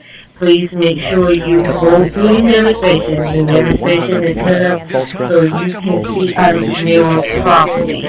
Also, today is a food day for y'all. We are supplying food for your hamburgers. Also, we have employee engagement survey going on. Please, when you see the poster up there, scan your phone to the barcode. And please, this is your time to let everybody know the corrections and the things that y'all would like to see. Don't worry about any negativity, but what you see is factual. I appreciate everything that y'all do. Be safe, stay safe, and think safe. Take deep breaths out there. Make sure you have 2 hands on the wheels at all times. And your speed around a turn should be no more than 5 miles per hour. And Need something built? Johnny Heath is the builder you need. This step-by-step guide breaks down what you need to know, from financial compensation and disabilities to information for dependents and parents. This book is a must-read for all servicemen and women. Get your free copy today with our special offer. Call the number on your screen. Harassment scan. Ambient disturbance levels rising. Citation 201. Nuisance property. Alert filed by third party. Privacy disruption suspected. Signals crossing property line. Because you'll have power when you need it the most. Special financing and low monthly payment options are available. And if you call now, you will also receive a free 5-year warranty. Valued over $500. Call online now to request your free quote. Power your life with Generac. If you could help reduce the urge to go to the bathroom due to your aging prostate, if you could improve your energy levels because you're getting a better night's sleep, would you? Of course you would. And now you can, with the help of Prostate Revive, the premium dietary supplement for men whose lives, sleep, and energy levels are affected due to the concerns of an aging prostate. It was specially formulated for men by noted medical doctor, Dr. David Brownstein. Prostate Revive is really about healthy aging. It contains a plant sterol called beta-sitosterol, combined with 15 other important ingredients. Prostate Revive's exclusive formula helps promote normal prostate function, and that means you can reduce the urge to go and finally get a good night's sleep. Here's how you can try Prostate Revive risk-free. Simply call or visit our website now and we'll send every new customer a risk-free 30-day trial of Prostate Revive. You just cover the real shipping and handling. This is a $39.95 value, so don't delay. Call or go online today. Loud and clear. Have a good day.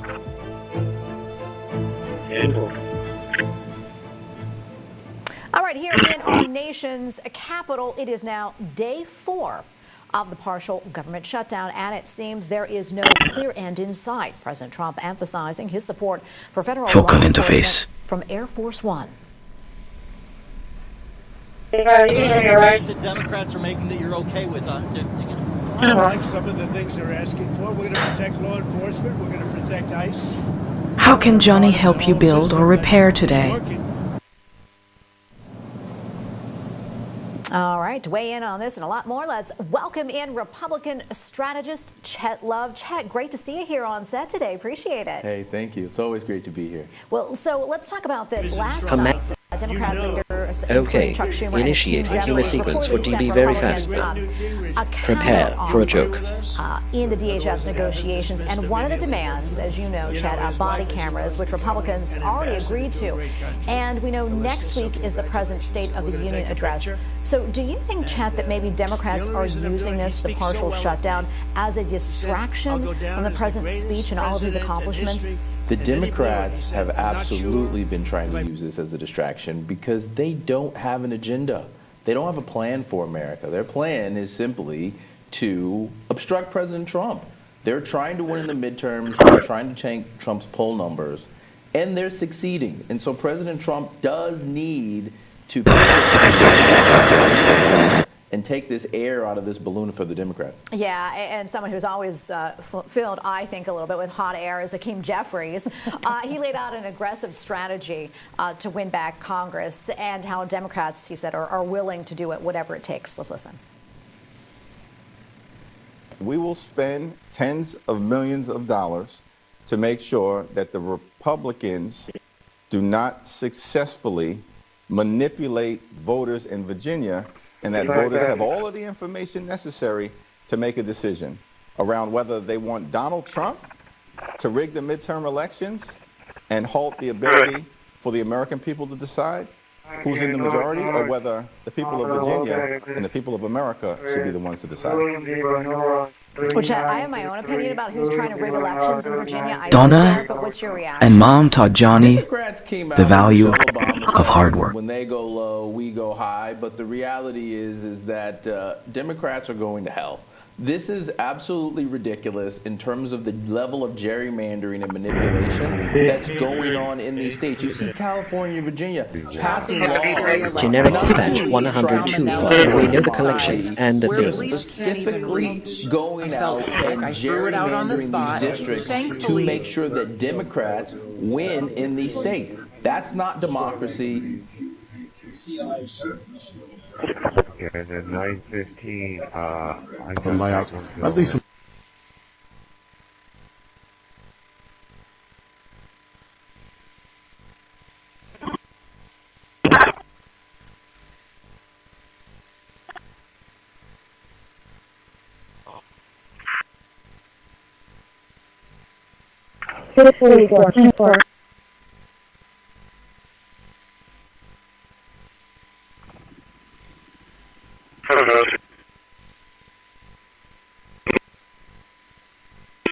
Who wants some more of those?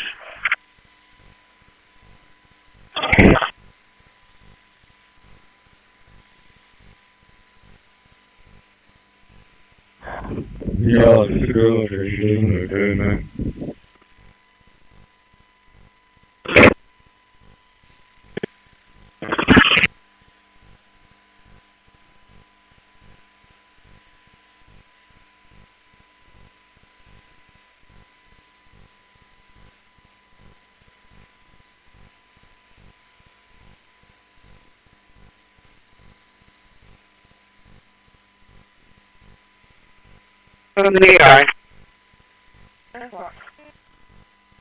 Thank you.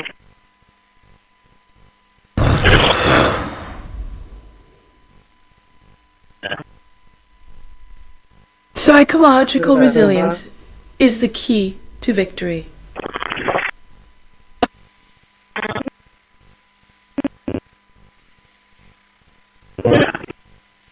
The gender is not being transferred. People are 15 going outbound. Currently allocated as sex control for business suspect.